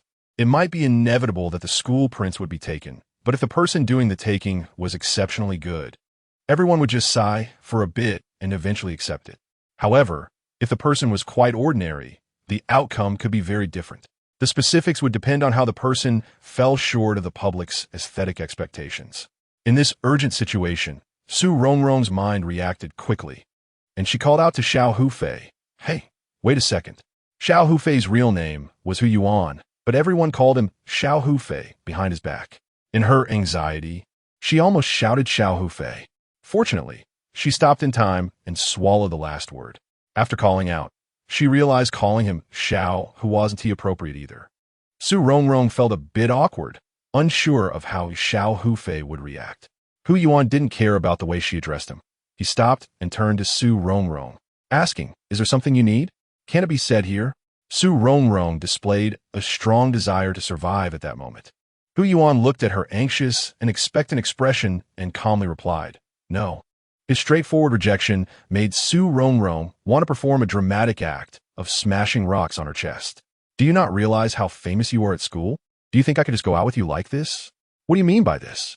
Have you even considered the consequences? Su Rongrong wanted to shout, telling Hu Yuan that she couldn't just follow his lead. But when she looked up, she found Hu Yuan's gaze on her homework, and she immediately felt deflated, her refusal turning back into compliance. From this incident, Su Rongrong concluded, one must be an upright person and not have any dirt on them. Otherwise, it's easy to yield. She silently despised herself and continued to copy her homework calmly. Watching Hu Yuan's retreating figure, Yin Jingjing stared for a moment before her eyes lit up with excitement, and she grabbed Su Rongrong's sleeve, whispering, Rongrong, what's going on? Xiao Hufei spoke to you first. He just talked to you. How is that the same? Su Rongrong removed Yin Jingjing's hand, continuing her unfinished homework. Yin Jingjing was a bit unwilling, adopting a detective-like expression as she speculated, why did he want you to go out alone? He's usually so aloof. He doesn't even lift his eyelids when he sees girls. For him to ask you out, there must be something going on. Yeah, you're right. I think there's something weird about it too. But I need to go out and find out what it is. Su Rongrong closed her completed homework. Just as she stood up, she heard Yin Jingjing muttering in a regretful tone, what a pity. What a pity about what? Su Rongrong couldn't help asking. A guy as excellent as Xiao Hufei. It's a pity that Rongrong already has a significant other. Otherwise, Yin Jingjing's words made Su Rongrong pause. Su Rongrong stopped a short distance from Hu Yuan. She saw him leaning against the window, seemingly deep in thought. He was dressed casually, with fluffy, soft hair, and his backpack was casually slung over one shoulder. The sunlight outside streamed through the glass, illuminating his face. In the light, he seemed a bit less cold and a bit warmer. However, this thought was quickly brushed aside by Su Rongrong as she dismissed it as an illusion created by the light. It must be said that Hu Yuan was indeed handsome. Shi Murong once wrote, 500 glances in a past life, exchanged for a mere brush by in this life. This line had been altered by the girls in the school to, I would trade a brush by in my next life for 500 glances from Xiao Hufei in this life. Su Rongrong thought, with so many girls in school, if their wishes were fulfilled, Xiao Hufei would have nothing else to do but turn his head all day. Su Rongrong looked at the boy in front of her, remembering how she had been under the scrutiny of the girls in the classroom on her way out. As the next class was about to start, many students hurried to the next classroom, and the corridor was bustling with people. Seeing Xiao Hufei standing with a girl, the onlookers cast curious glances their way. Su Rongrong felt that if these gazes turned into physical arrows, she might very well become a hedgehog, or if more intense, a sieve. Chapter 11. The things have changed in order to blend in with everyone. Su Rongrong deliberately wore her school uniform today, not expecting that the appearance of the alien would draw attention to her. Now, being called out by Hu Yuan alone made her the center of attention. In an era dominated by domineering CEO novels, Hu Yuan's character clearly appealed to these girls. Although Hu Yuan's aloofness made them hesitant to approach him, deep down, they felt that even if they couldn't pursue him, they didn't want anyone else to do so either. Someone like Hu Yuan should be admired from a distance, not possessed by anyone. While Su Rongrong sympathized with Hu Yuan becoming the target of schoolgirls, she still couldn't forgive him for calling her out in front of everyone. These girls could easily transfer their anger onto her. Looking at the culprit across from her, Su Rongrong pretended to be calm and asked, "What do you want?" Although Hu Yidao was her teacher, Hu Yuan was from the computer science department, and she couldn't understand what a top student from that department would want with her. Hu Yuan took a step closer to where Su Rongrong was standing. She didn't expect him to move closer, and instinctively wanted to step back, but thought that if she did, it would show fear. Why should she be afraid of him? Thinking this, Su Rongrong straightened her back and bravely looked into Hu Yuan's eyes. Hu Yuan observed Su Rongrong for a moment. She looked a bit different today. Usually, she tied her hair in a ponytail, but today her long hair fell softly, and despite wearing a school uniform, she still stood gracefully. The youthful and lively Su Rongrong, in this attire, exuded a touch of gentleness. At this moment, the girl slightly tilted her head back, her beautiful eyes peeking out from under her bangs, stubbornly staring at him. A hint of unnoticeable affection flashed in Hu Yuan's eyes. Perhaps even he himself didn't realize it. He then shifted his gaze towards the classroom. Although he was speaking to Su Rongrong, his focus remained on the alien. "You're a bit different today." "Different? Did my makeup fail?" To cover up the fact that she had cried earlier, she had applied light makeup this morning. Being this close, Hu Yuan noticed that I've been crying, right? Su Rongrong felt a pang of guilt. "Haha, what is different?" "I'm the same." "The same." Su Rongrong laughed awkwardly to cover up her emotions. "Who is he?" Hu Yuan asked casually while looking at the alien. He had heard rumors that Su Rongrong had a boyfriend. Could this be him? Su Rongrong followed Hu Yuan's gaze into the classroom and met the alien's eyes. He looked focused, seemingly concerned about her. How can an alien care about her? She must be mistaken. Boyfriend? Huh. Su Rongrong was taken aback, wondering what he meant. He couldn't be saying that the alien was her boyfriend, right? Haha, how could that be? The thought of dating an alien had never crossed her mind. Perhaps it was just a casual question. Hu Yuan didn't pursue the alien's background further, but instead extended his hand towards Su Rongrong. She glanced at the fist he was holding, as if there was something inside. What could it be? She looked up at Hu Yuan, her eyes filled with curiosity. Hu Yuan opened his fist, revealing a shiny butterfly-shaped bracelet lying in his palm. Su Rongrong was taken aback upon seeing the bracelet. She hadn't expected Hu Yuan to call her out for this. This bracelet was a gift from her ex-boyfriend before college, meant to remind her of him. At this moment, seeing the bracelet made Su Rongrong sigh inwardly, how things have changed, and how everything feels so different now. Why was the bracelet in his hands? After thinking for a moment, she finally remembered. One weekend before the break, she had gone to wash her clothes as usual and happened to run into Hu Yuan's mother, Hu Yidao's wife, in the neighborhood. Hu Yidao's wife was an art teacher at the school and was said to have been very beautiful in her youth, a sought-after figure among many single male teachers. However, in front of the heroic Hu Yidao, all other suitors had been defeated. Su Rongrong had always been curious about how someone with Hu Yidao's character could win over such a talented and beautiful woman.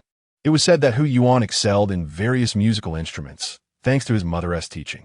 Hu Yuan resembled his mother more, being handsome and elegant, while he took after his father in presence and aura. Both Hu Yidao and his wife were teachers at the school, so it made perfect sense for them to live in the nearby neighborhood. Coincidentally, Su Rongrong's parents had also bought her a house in the same neighborhood. As the representative for the analog electronics class, Su Rongrong naturally recognized who Yi Dao's wife. Whenever they met at school, she would sweetly call her teacher. This teacher seemed to like Su Rongrong very much and would always warmly invite her over to visit. She recalled the first time she met the teacher, who smiled and said, "Wow, this girl is really pretty." Su Rongrong felt embarrassed. How could she compare to her? Even at her age, the teacher still maintained her beauty and graceful figure. Besides, as an art teacher, the department was full of beautiful women of all shapes and sizes. Su Rongrong was aware that in that environment, she would easily blend in. That day, she happened to run into the teacher in the neighborhood as she was returning from the supermarket, carrying several large bags. Su Rongrong hurriedly went to help. When she arrived at Yi Dao's house, the teacher warmly invited her in, and Su Rongrong, unable to refuse, ended up having a meal there. The bracelet lying in Hu Yuan's hand must have accidentally fallen off at the teacher's house that day and was coincidentally seen by Hu Yuan. It seemed this bracelet had more foresight than she did, leaving her long before she realized it. "This is yours, right?" Hu Yuan asked knowingly. "Su Dong not that? I should have returned this to you earlier, but I haven't seen you in the past few days. Did little Hu Fei come in today because he saw her in this classroom? Was it not because of the classroom's feng shui? But if he came to return the bracelet, why didn't he give it to her immediately upon seeing her? Did he carry this bracelet in his bag for the past few days since he hadn't seen her? And why didn't he let his dad, the analog electronics teacher Hu Yi Dao, return it to her?" Chapter 12, Why do they all give the same gift? These questions flashed through Su Rongrong's mind, but she didn't dwell on them. When she saw the gift from her ex-boyfriend, she should have grabbed the bracelet and thrown it away. But she wasn't the protagonist of a drama and didn't feel the need to put on an act in front of another guy. She casually picked up the bracelet and placed it in her pants pocket, saying thank you. When Su Rongrong took the bracelet from Hu Yuan's hand, her soft fingertips lightly touched his palm, sending an inexplicable ripple through his heart. What was this feeling? Hu Yuan couldn't grasp it, only feeling it was something he had never experienced before. Just then, the school bell rang, signaling the end of the first class of the morning. He adjusted his backpack on his shoulder and said, "Class is starting," then turned and left, leaving Su Rongrong to deal with the aftermath. Su Rongrong didn't have time to reflect because she had to hurry to the classroom for her modeling class. She had just turned around when she saw Jingjing and Yixing walking towards her from the classroom door, each carrying a backpack. When Yixing saw Su Rongrong reach out to take her backpack, he said, "I'll carry it." There probably aren't too many Earthlings who can have an alien help them carry their backpack. She didn't refuse Yixing's kindness, saying, "Come to class with me later." Su Rongrong really couldn't leave Yixing alone here. It was better for him to stay by her side. Even with Yixing following her, she still felt a bit uneasy and reminded him, "Yixing, try not to talk too much later." "Okay." Yin Jingjing, unable to hold back her curiosity, asked, "What is going on between you and Xiaohu?" "Nothing's going on." Su Rongrong hadn't fully recovered, clutching the bracelet in her pocket, reflecting as she walked to the classroom. Back then, her ex-boyfriend always said he was busy reading, studying. She believed he was indeed busy and studying, but not alone. "No way. Rongrong, you're hiding something from me. In class, you called him Xiaohu. You said nothing's going on, but I don't believe it. Really nothing. I just misspoke. I meant to say Xiaohu Fei, but I got flustered and called him Xiaohu instead." Su Rongrong felt helpless. She knew other classmates would misunderstand her, just like Yin Jingjing. Yin Jingjing might give her a chance to explain, but what about the other classmates? That Xiaohu Fei wasn't even angry. He wouldn't be angry if you called him that. "Forget it. I'm not close with him." "Neither am I." Yin Jingjing leaned closer, one arm draped over Su Rongrong's shoulder, mischievously asking, "I just saw Xiaohu Fei give you something. What was it? Come on, spill the beans. If you put this enthusiasm for gossip into your studies, you might not surpass Deng Gang. But you wouldn't be far behind. Hey, why are you bringing him up? Hurry, let's talk about your stuff. Class is about to start. We're running out of time." Su Rongrong stopped at the corner of the stairs, took out the bow-shaped bracelet from her pocket, and said, "It's this." "Huh? This bracelet looks a lot like the one your boyfriend gave you." Yin Jingjing's arm slipped off her shoulder, looking puzzled, unable to understand why these boys all gave the same gift. Yixing's gaze also fell on the bracelet. It was indeed beautiful, a butterfly that looked lifelike. However, when Su Rongrong saw the bracelet, a trace of sadness flashed in her eyes, as if she didn't like it. Yixing wanted to reach out to smooth away that hint of sadness, but in the end, he just clenched his fist, sighed inwardly, and did nothing. He thought it was best not to get overly involved in Su Rongrong's life. Su Rongrong caught sight of the trash, quietly standing in the corner. She originally planned to wait until there was no one around to throw it away, but since there was a trash can here, why wait?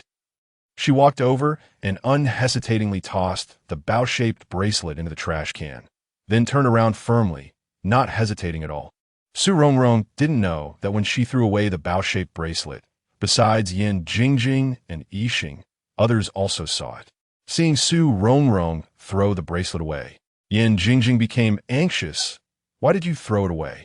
Did you forget how anxious you were when you were looking for this bracelet a few days ago? Now you have one that's the same. Why do you care who gave it to you? Hey, why are you so calm about this? It's like the emperor is not in a hurry, but the eunuch is. Yin Jingjing felt that it didn't matter whether it was a gift from Su Rongrong's boyfriend or from Hu Yuan.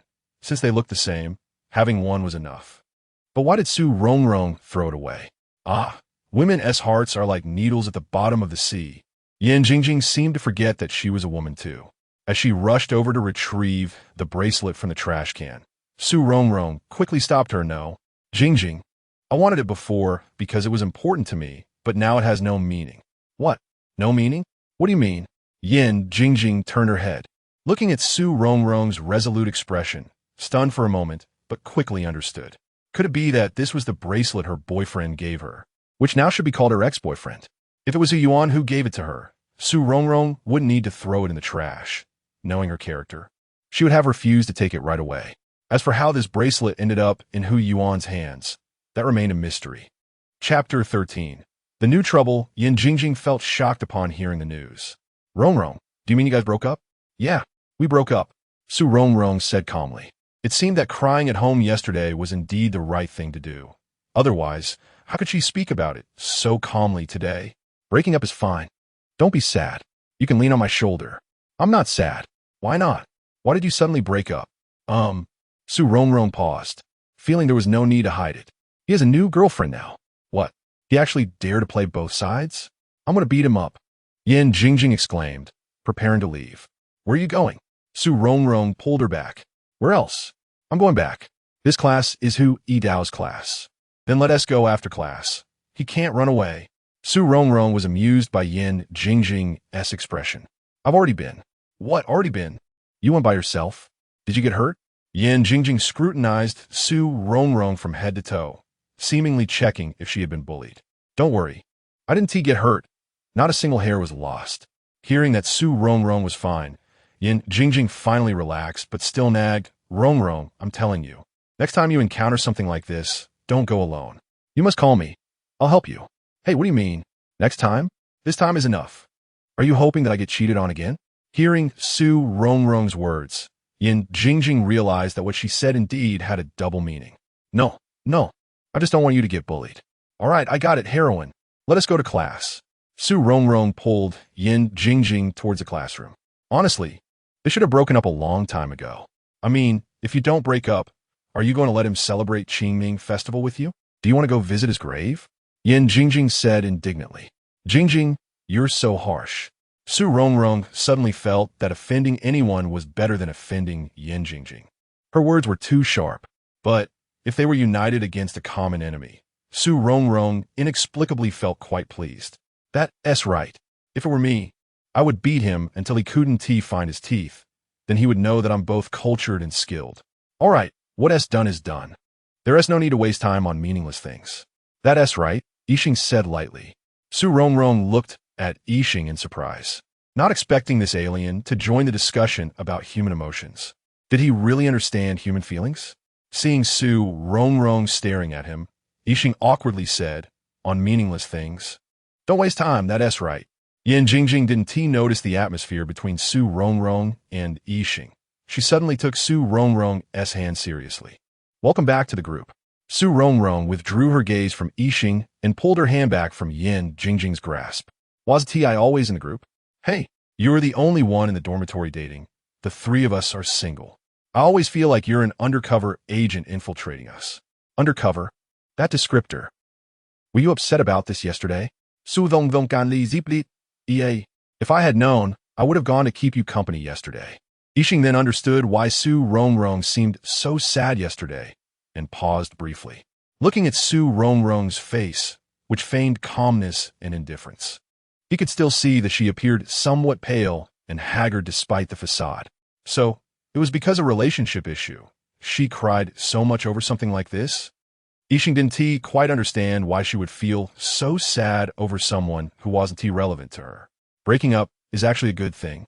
It's a universal celebration, a joy for everyone. Is it that happy? I just got dumped. Getting dumped isn't necessarily a bad thing. As the saying goes, out with the old, in with the new. Is there such a saying? Out with the old, in with the new. Looking at Yixing beside her, it seemed there was some truth to it. Just yesterday she got dumped, and now someone like him appeared. But this new person is also a trouble. Seeing Su Rongrong's distressed expression, Yin Jingjing said, Rongrong, don't be sad. Cheer up. What do you want to eat? I'll treat you. This way of comforting people was indeed Yin Jingjing's style, but it only made Su Rongrong feel even more depressed. Even if she was upset, she still had to go to class.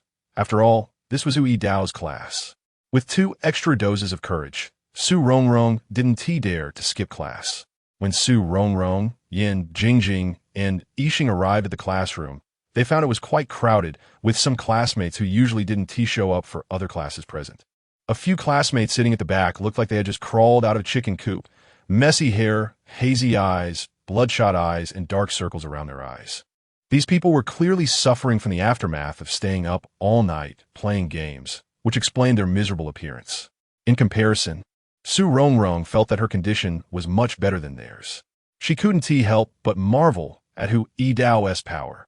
It was impressive that he could make these young people endure the pain of leaving their beloved games to attend a dull modeling class.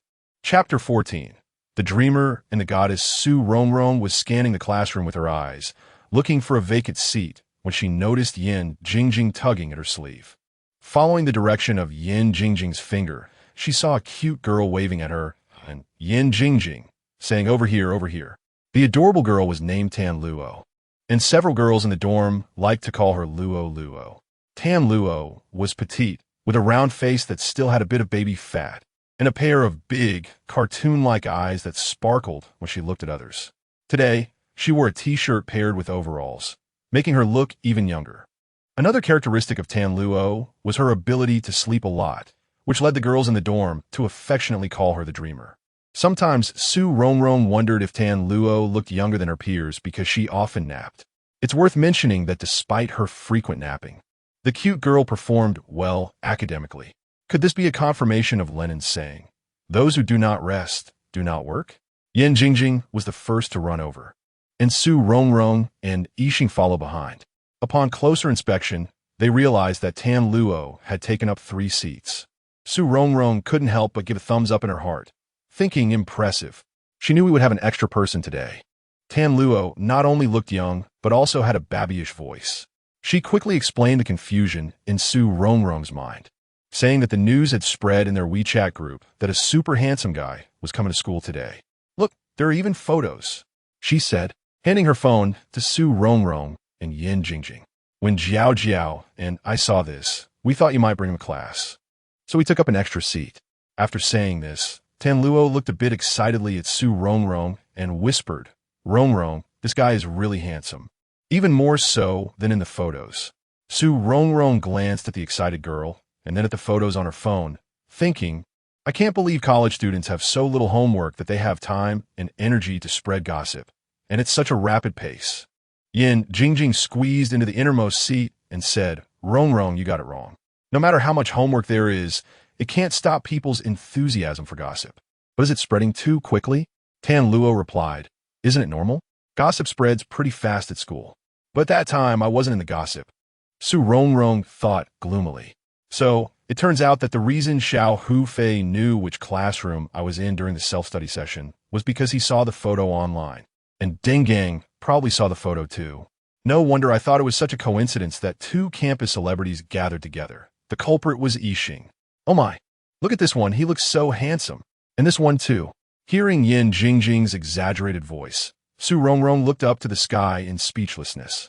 Haven't you been following Yixing around since this morning? As a party involved, could you not be so exaggerated? However, she too was curious. So, she leaned in to take a look. Wow, he really is quite handsome. 360 degrees with no dead angles. She finally understood Yin Jingjing's reaction. Just as she finished her thought, she heard Yin Jingjing scream, "Ah, who took this one? Why do I look so ugly? The photography skills are so poor, and they don't even know how to edit the photo. Look at this one, and this one has Xiao Hufei in it. Xiao Hufei is also so handsome." Su Rongrong didn't continue looking and sat down, glancing at Yixing, who was calmly sitting there.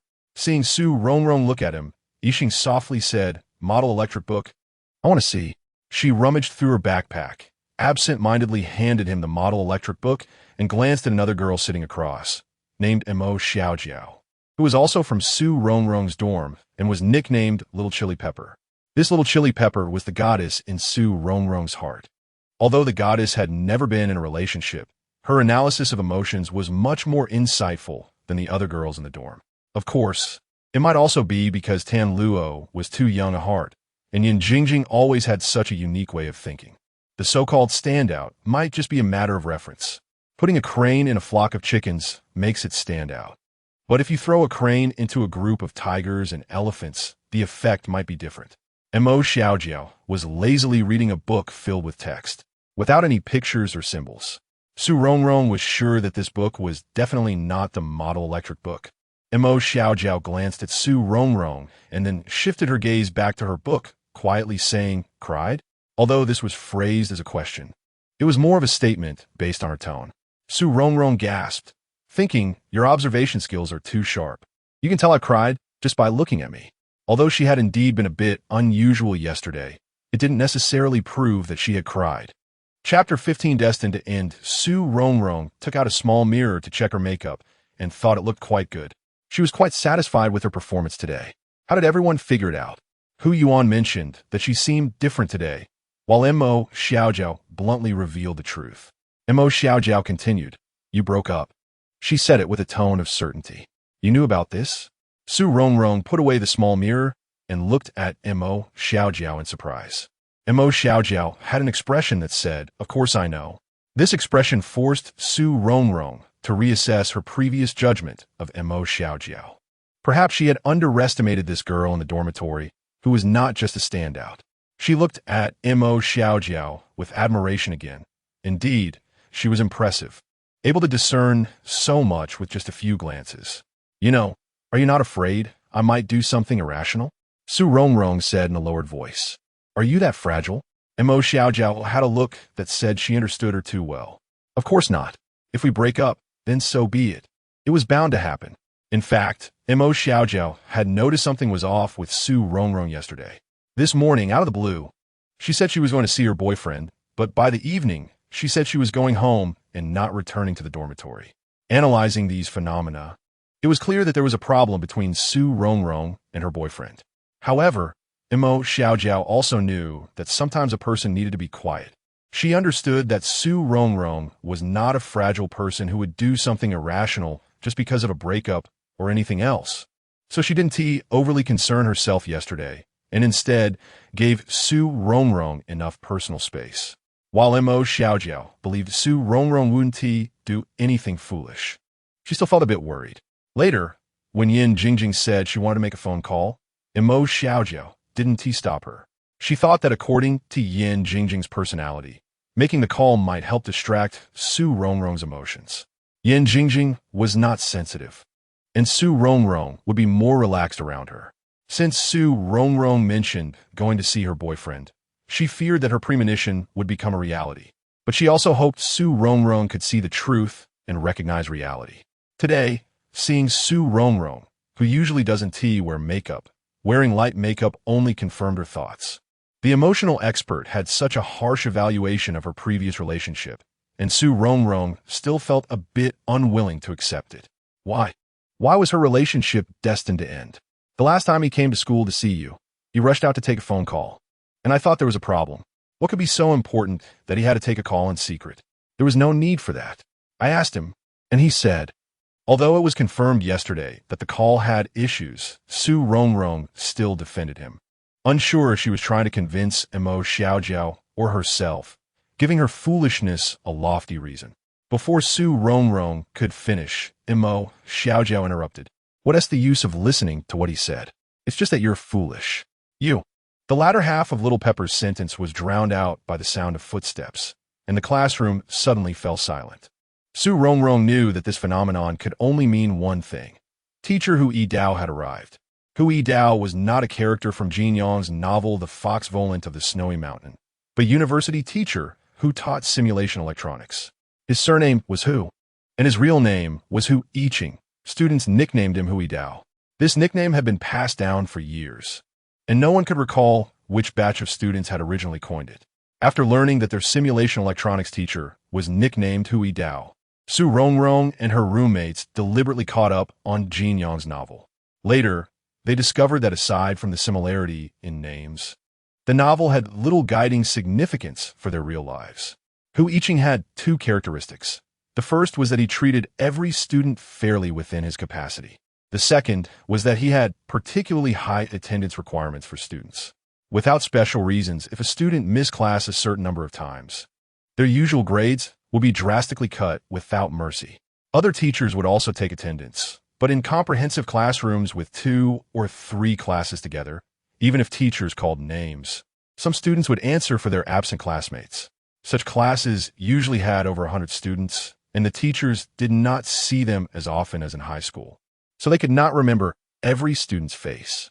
The Hu Yidao in Jin Yong's writing was a great hero, a master among masters. And teacher Hu Yiqing was also a master. Having someone answer for another was a trivial skill in the eyes of a master. There was a legend circulating in the school. Initially, some students, skeptical, answered for others when names were called. What happened next? Hu Yiqing didn't get angry. He just asked a couple of questions. Is that your name? Then how come when I called another name, you answered too? In the end, both students were marked as absent. Chapter 16, A Good Match. Hu Yiqing's memory is truly impressive. In a comprehensive classroom of over 100 students, he was able to associate names with faces shortly after the semester began, which is no small feat from then on, as long as it was Hu Yiqing's class. No one dared skip. Occasionally, if someone did skip, other students wouldn't dare to answer for the absent classmate. This excellent tradition has been passed down from generation to generation. In an era where mandatory courses are often skipped and elective courses are almost always skipped, the attendance rate for the analog electronics class taught by Hu Yiqing is remarkably high. Although Su Rongrong hadn't experienced this herself, she vividly imagined the intense atmosphere of that time, thanks to the colorful narratives from her senior classmates and her own rich imagination.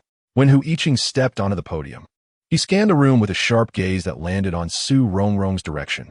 He noticed Yiqing, paused for a moment, didn't say anything, and then returned to the lesson, stating that they would start a new chapter, mainly discussing multi-stage amplification circuits, and asked the students to pay attention. After listening for a while, Yiqing continued to flip through Su Rongrong's book. At first, he was browsing slowly, but soon he was flipping through the pages at an increasing speed, as if he were not reading, but skimming. His eyes moved like a scanner, quickly finishing one page after another. While some can read pure text quickly, it is rare for someone to read a science textbook at such speed. From the morning until now, Su Rongrong had already witnessed his ability to absorb new knowledge, so she was no longer surprised by his rapid page-turning. After being slightly disturbed, she resumed her daydreaming. Mo Xiaojiao and Tan Luo occupied excellent seats, particularly suitable for zoning out. Su Rongrong suddenly thought that such great seats could not possibly belong to the slumbering Tan Luo or the lazy Mo Xiaojiao. Moreover, Tan Luo had just mentioned that they took up an extra seat because they saw Su Rongrong having breakfast with Yiqing earlier that morning, which was worth considering.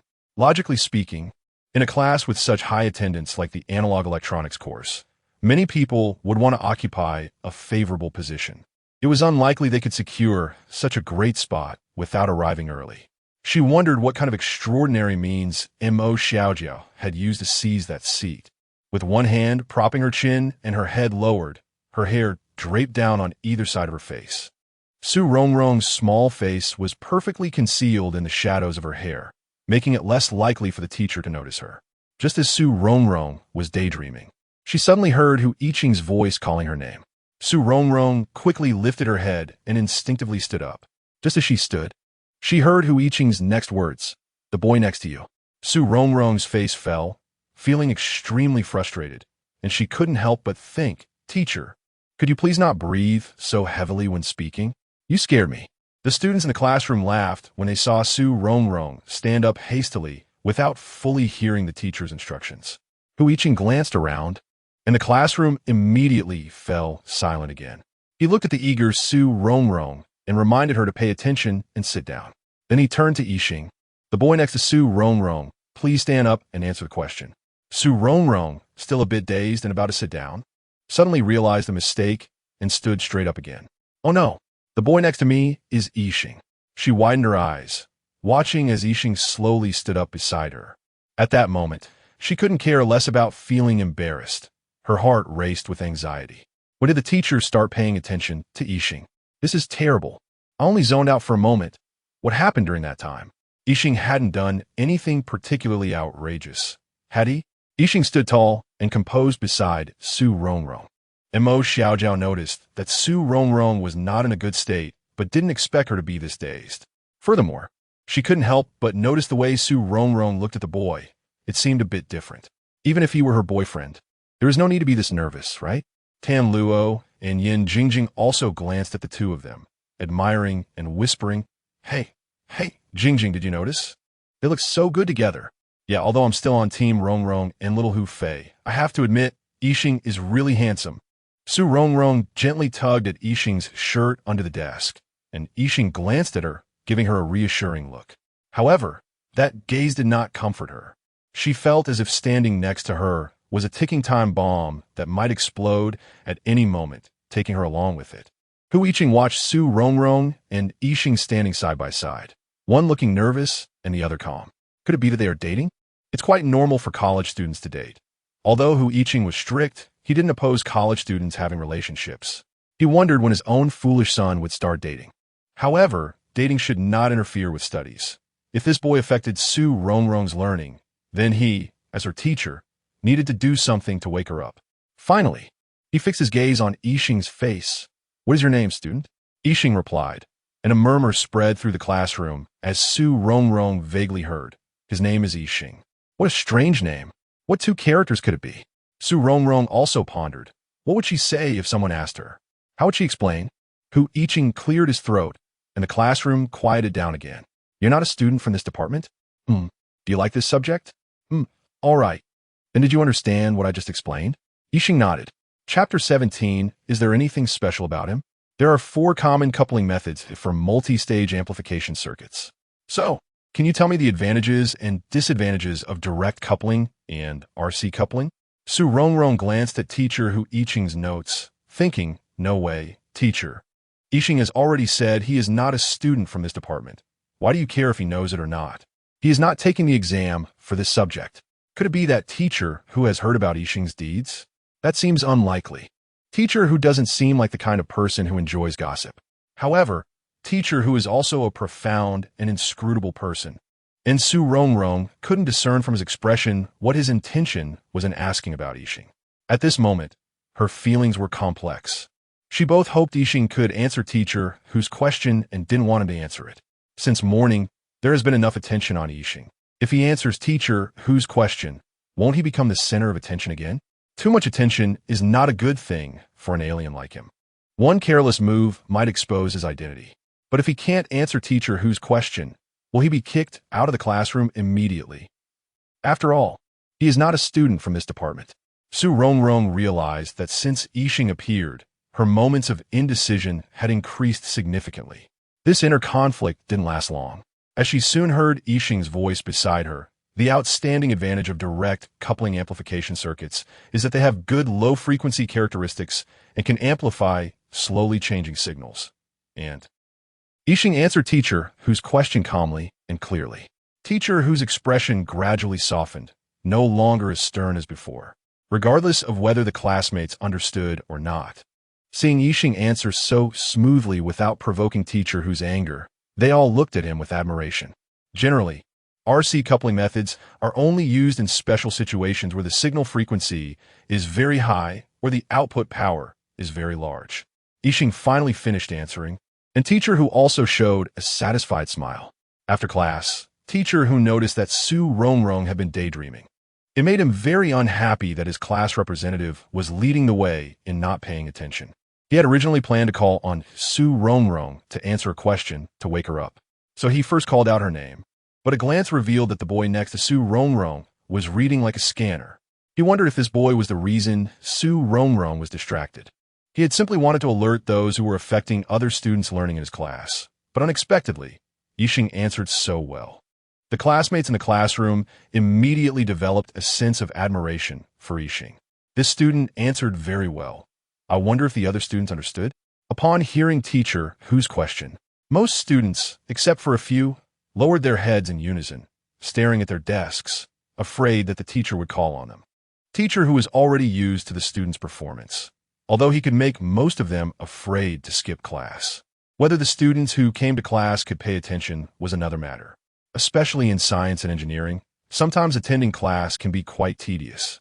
Even though he tried to make his lessons as engaging as possible, he couldn't ensure that all students were listening attentively. I don't have to force you to attend my class.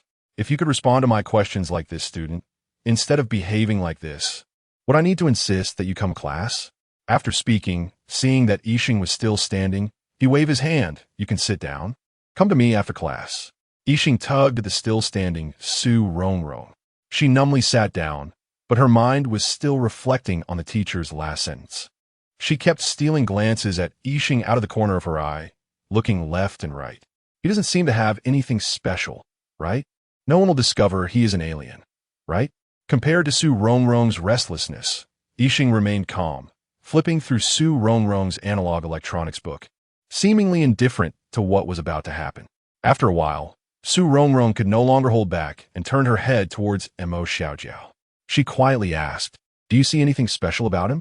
Mo Xiaojiao glanced at Yixing and replied, "Very handsome." Rongrong almost spat out a mouthful of old blood, feeling very frustrated. "Very handsome? What kind of answer is that?" Mo Xiaojiao looked at Rongrong's frustrated expression and added, "Very smart." "Not that. I mean, what is different about him compared to us?" Mo Xiaojiao looked up again, glancing in Yixing's direction. "What I'm saying is the difference. What exactly do you want to ask?" "Forget it." Rongrong slumped down on the desk like a deflated balloon. She had already given up on continuing to ask and anxiously waited for the class bell to ring while lost in thought. Finally, the class bell rang, and Yixing calmly stood up and walked towards the podium. Rongrong immediately stood up and hurriedly followed him, trailing behind Yixing. The other classmates were also curious about what teacher Hu wanted with Yixing. It was strange that they weren't curious about such a shining presence. However, under teacher Hu Yixing's usual authority, they didn't dare to get too close. They could only run to familiar classmates in the front row, pretending to chat as a cover while actually listening in and occasionally glancing toward the podium. Chapter 18 Witness Hu Yixing was not surprised that Rongrong had followed him. "Can you solve this problem?" Rongrong was a bit stunned. "Teacher, are you joking? You haven't even taught this chapter yet." Only she was dumbfounded. Yixing had already picked up his pen and started answering. She glanced at Yixing and then secretly looked up at teacher Hu, noticing the clear admiration and praise in his eyes. Rongrong knew that Yixing's answer must be correct. Hu Yixing continued to flip to the next chapter's exercises and chose a question for Yixing.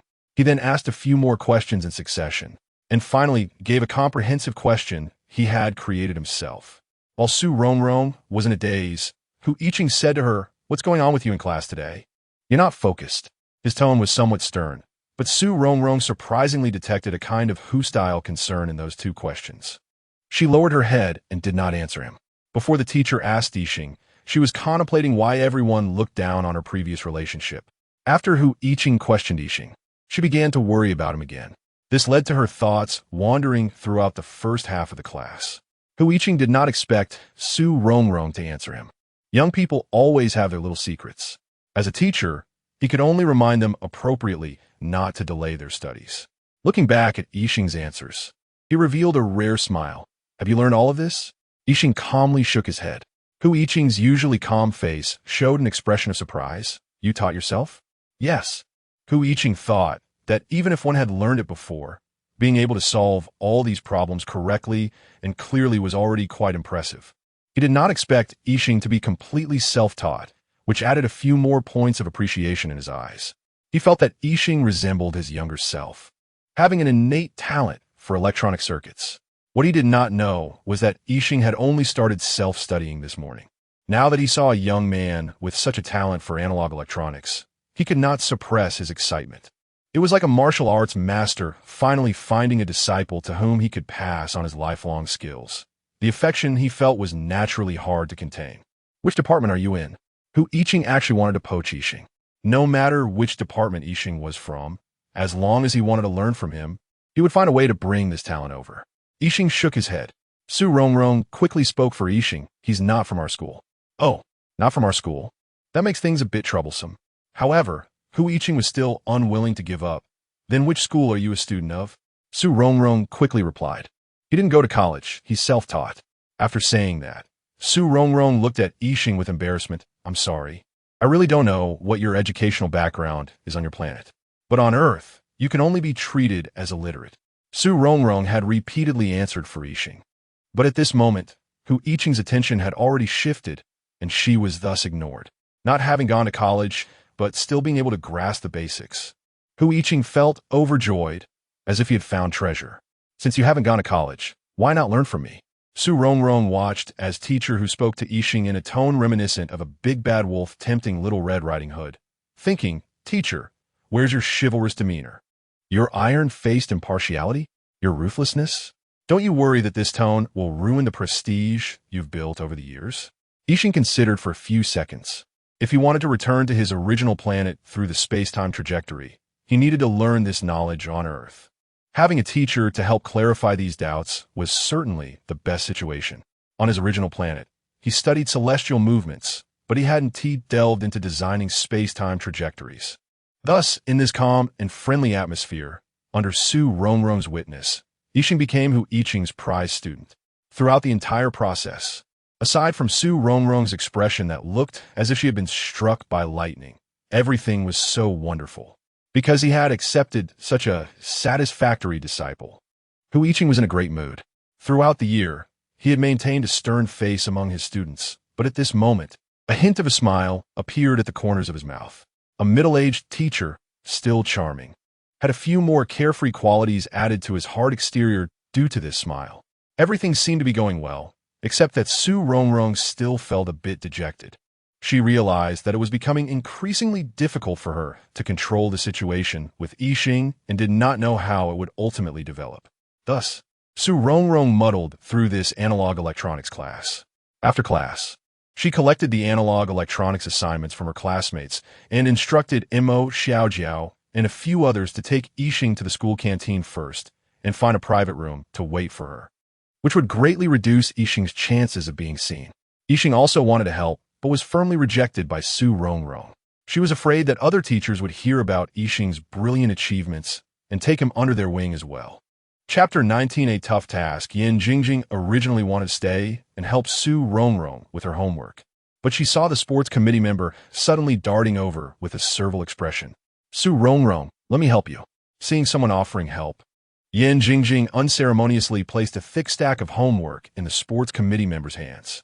Committee member, you're feeling generous today. Of course, classmates should help each other out. The committee member replied. Rongrong, don't be shy. I'll help you. I'll go find those two first. Su Rongrong felt a bit embarrassed to let the committee member carry everything, so she took half of the homework for herself. On the way to the office building, Su Rongrong suddenly asked, Come on, is it that you didn't finish your homework? Or is there something else? How can I not do my homework? But I do have something I need your help with. What is it? The annual sports meeting is about to start, and I hope everyone actively signs up. Which event are you planning to join? The sports committee member was straightforward and got straight to the point. Sign up? For which event? I think I want to participate in the sports meeting. What do you mean you don't want to sign up? Su Rongrong refused decisively. That is not acceptable. You're wasting your talents. Talents? I've never discovered any athletic talent in myself since I was a child. Rongrong was confused by the sports committee member's questioning. The committee member didn't expect Rongrong to answer that. Your talent is your long legs. That's your advantage. Don't waste it. What does long legs even mean? Can you not be so funny? Having long legs is an advantage in running. Look at Lu Xiong and Xia Wenjun. Those world champions all have long legs. You have something in common with them. Don't be modest. The sports committee member tried hard to persuade Rongrong. This is not modesty. I'm stating facts. Long legs mean bigger strides. Who set that rule? Who said long legs must run fast? I may have long legs, but my stride frequency is slow. This is about the relationship between set A and subset B. Those suited for running are set A, and long-legged people are set B. A is a subset of B, and A is not equal to B. So A is the proper subset of B. Unfortunately, I only belong to B, not A. I am not a proper subset of B. The sports committee member looked troubled. University students are not like those in high school. Back then, everyone was very active in activities, unlike now, where they have to beg for participation. People are scattered, and it's hard to lead a team. The committee member continued to persuade, don't worry, there is still some time before the sports meeting. You can practice a bit. Committee member, do you think with my level, practicing now will be enough? Just think of it as helping me out. Classmates should help each other. So you're just waiting here for me. I knew it. The committee member is so eager to help me carry my homework. Well, committee member, I think I'll carry my homework myself. Hey, why are you getting anxious? Carrying homework and the sports meeting are two different things. It seems like I'm helping you out for the sports meeting. Isn't that so? The committee member paused for a moment and immediately denied it, of course. Not. All right then, I'll find someone else for the sports meeting. Although she really wanted to help the committee member, she truly wasn't good at sports. After delivering the homework, she and the committee member went their separate ways. When she came out of the teacher's office building, she unexpectedly saw another prominent figure at school. The school belle, walking towards her. The school belle was a student from the art department, stunning and talented. Although Yan Jingjing had previously teased Rongrong to pursue Hu Yuan, her intentions were clearly not pure. As Yan Jingjing put it, she was the representative for the analog electronics class, and being close to the teacher gave her an advantage in winning over Hu Yuan. If we talk about being close to the teacher, the school belle was the beloved student of the teacher. One is a father figure, the other is a mother figure. In this regard, Rongrong didn't seem to have any advantage compared to the school belle. Moreover, Rongrong genuinely believed that, in every aspect, the school belle and Hu Yuan were more suited for each other. In comparison, the school belle and Hu Yuan had more common ground. Both had musical talents and could create a harmonious relationship together. Just like Ren Yingying and Ling Hu Chong playing the qin and xiao together, laughing proudly in the jianghu. Their essay saying that life is like singing, sometimes unreliable, sometimes out of tune. She hasn't had much experience with life yet, but this saying perfectly describes her state when singing. If there had to be someone to pursue the school prince, then this tough task should be left to the school belle, as it was widely expected. If she were to pursue the school prince herself, the consequence might very well be a stone in the men's restroom, provoking public outrage. Knowing others is intelligence. Knowing oneself is enlightenment. Rongrong felt she was quite self-aware. She was just an ordinary girl, and it was better to avoid comparisons with the prominent figures in school. As the two brushed past each other, she noticed the school belle was looking at her with a complicated expression. Rongrong looked at the school belle because she was a prominent figure. But why was the school belle looking at her? They had never interacted before. The school belle's behavior seemed a bit strange. Why did it feel like the school belle was starting to pay attention to her? Chapter 20, He is an Alien. However, Rongrong really didn't have the energy to care about these small matters. Let the school beauty love whoever she wants. There were more pressing issues waiting for her. She wondered if any trouble had arisen while she was away, and if anyone had discovered that he was an alien. Just thinking about how, during the circuit analysis class, she had spaced out for just a moment, and the alien had caught the attention of teacher Hu Yiqing, eventually becoming his apprentice, made her anxious. Now that she had been away for so long, with worries on her mind, Rongrong followed the location sent by Mo Xiaojiao and jogged to their private room. Pushing open the door, she scanned the room. The alien was reading a book. while Mo Xiaojiao and Tan Luo were chatting about something. They only looked up when Su Rongrong walked in. Seeing that everyone seemed normal, Su Rongrong finally relaxed and secretly praised her decision to come here for a meal. She knew the people in her dormitory well. Yan Jingjing was carefree and Wu Ti suspect the alien. Tan Luo was simple-minded and Wu Ti think too much. Mo Xiaojiao was mature and stable, and Wu Ti asked anything too difficult for the alien. The alien sat quietly, holding a book on linear algebra, slightly turning his head. The first class of the afternoon was linear algebra, and Mo Xiaojiao and Tan Luo probably brought their books along to head straight to class after lunch. Su Rongrong didn't expect the alien to understand such advanced mathematics. She thought it must be thanks to Deng Gang. Su Rongrong pulled out a chair next to the alien and sat down, only to realize that Yan Jingjing was surprisingly absent. "Where's Jingjing?" Tan Luo squinted her eyes, smiling sweetly, her voice soft and gentle. "She went back to the dorm to get some snacks. She'll be back soon. She said she wanted to bring you something to eat." "To me?" Su Rongrong said, while looking at the menu. "Have you all eaten?" Yes. Jingjing brought a lot." Su Rongrong flipped a page of the menu. "Have you all ordered?" Mo Xiaojiao pointed to several dishes on the menu. "We ordered these according to our usual habits. But your friend hasn't ordered anything. We don't know what he likes. He eats anything. He is not picky," Su Rongrong said, feeling a bit nervous. Based on her observations that morning, it seemed the alien was quite picky and hardly ate anything. She really didn't know what people ate on his planet. Mo Xiaojiao sensed that Su Rongrong was acting a bit unusually today. She seemed particularly tense about anything related to this boy. What was their relationship? Su Rongrong had just gone through a breakup, so it was unlikely that this boy was her new boyfriend. Mo Xiaojiao felt she understood Su Rongrong well enough in this regard. Moreover, the way these two interacted was clearly not that of a couple. Right now, Su Rongrong seemed to focus entirely on this boy, appearing to be in good spirits, as if she had forgotten about her breakup. Though she was unsure about what the future held, fearing it might be a case of drinking poison to quench thirst. At that moment, Yan Jingjing burst in like a gust of wind, interrupting Mo Xiaojiao's thoughts. She placed a bag on the table, panting heavily, and pushed the bag in front of Su Rongrong. "This is for you. I brought some local specialties from home."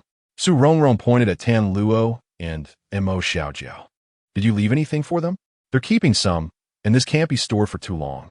You have a refrigerator where you live, so it can be kept longer. If you want to eat, you can come to my place." Just then, there was a knock at the door. The waiter was coming in with the dishes. Su Rongrong moved the bag in front of her to the empty seat next to the alien and watched as the dishes were served one by one. Thinking that the alien probably still couldn't use chopsticks, Su Rongrong quickly asked the waiter for a knife and fork. "Using knives and forks for Chinese food?" Mo Xiaojiao asked, puzzled. "Rongrong, do you eat with knives and forks?" Su Rongrong hurriedly waved her hand. "Not me, it's him. He is used to eating with knives and forks." The alien felt warm inside as he watched Su Rongrong think of him. In fact, he didn't find using chopsticks difficult. It was just that since Su Rongrong had already said that, he didn't want to say much more. The more one says, the more mistakes one makes. He had just arrived on this planet, and it was better to speak less and listen more, observe more, and learn more. Yan Jingjing immediately chimed in. "A foreigner? He doesn't look like one." Su Rongrong awkwardly laughed. "Foreign? Not far enough. He is an alien, and he is from a parallel universe." Mo Xiaojiao said, "Can't Chinese people use knives and forks? Maybe it's just a matter of living habits." Su Rongrong neither confirmed nor denied it, placing a piece of spicy chicken on the plate in front of Yan Jingjing, smiling. "Eat up." Yan Jingjing glanced at the chicken on the plate, picked it up, and ate it without hesitation. "Rongrong, why did you choose this restaurant?" "Their portions are small and expensive. Few people come here," she replied. "With both being expensive and having small portions, of course, there are fewer customers." Chapter 21. A drunkenness cannot resolve 1,000 sorrows. Yixing didn't eat much, just a symbolic bite before stopping.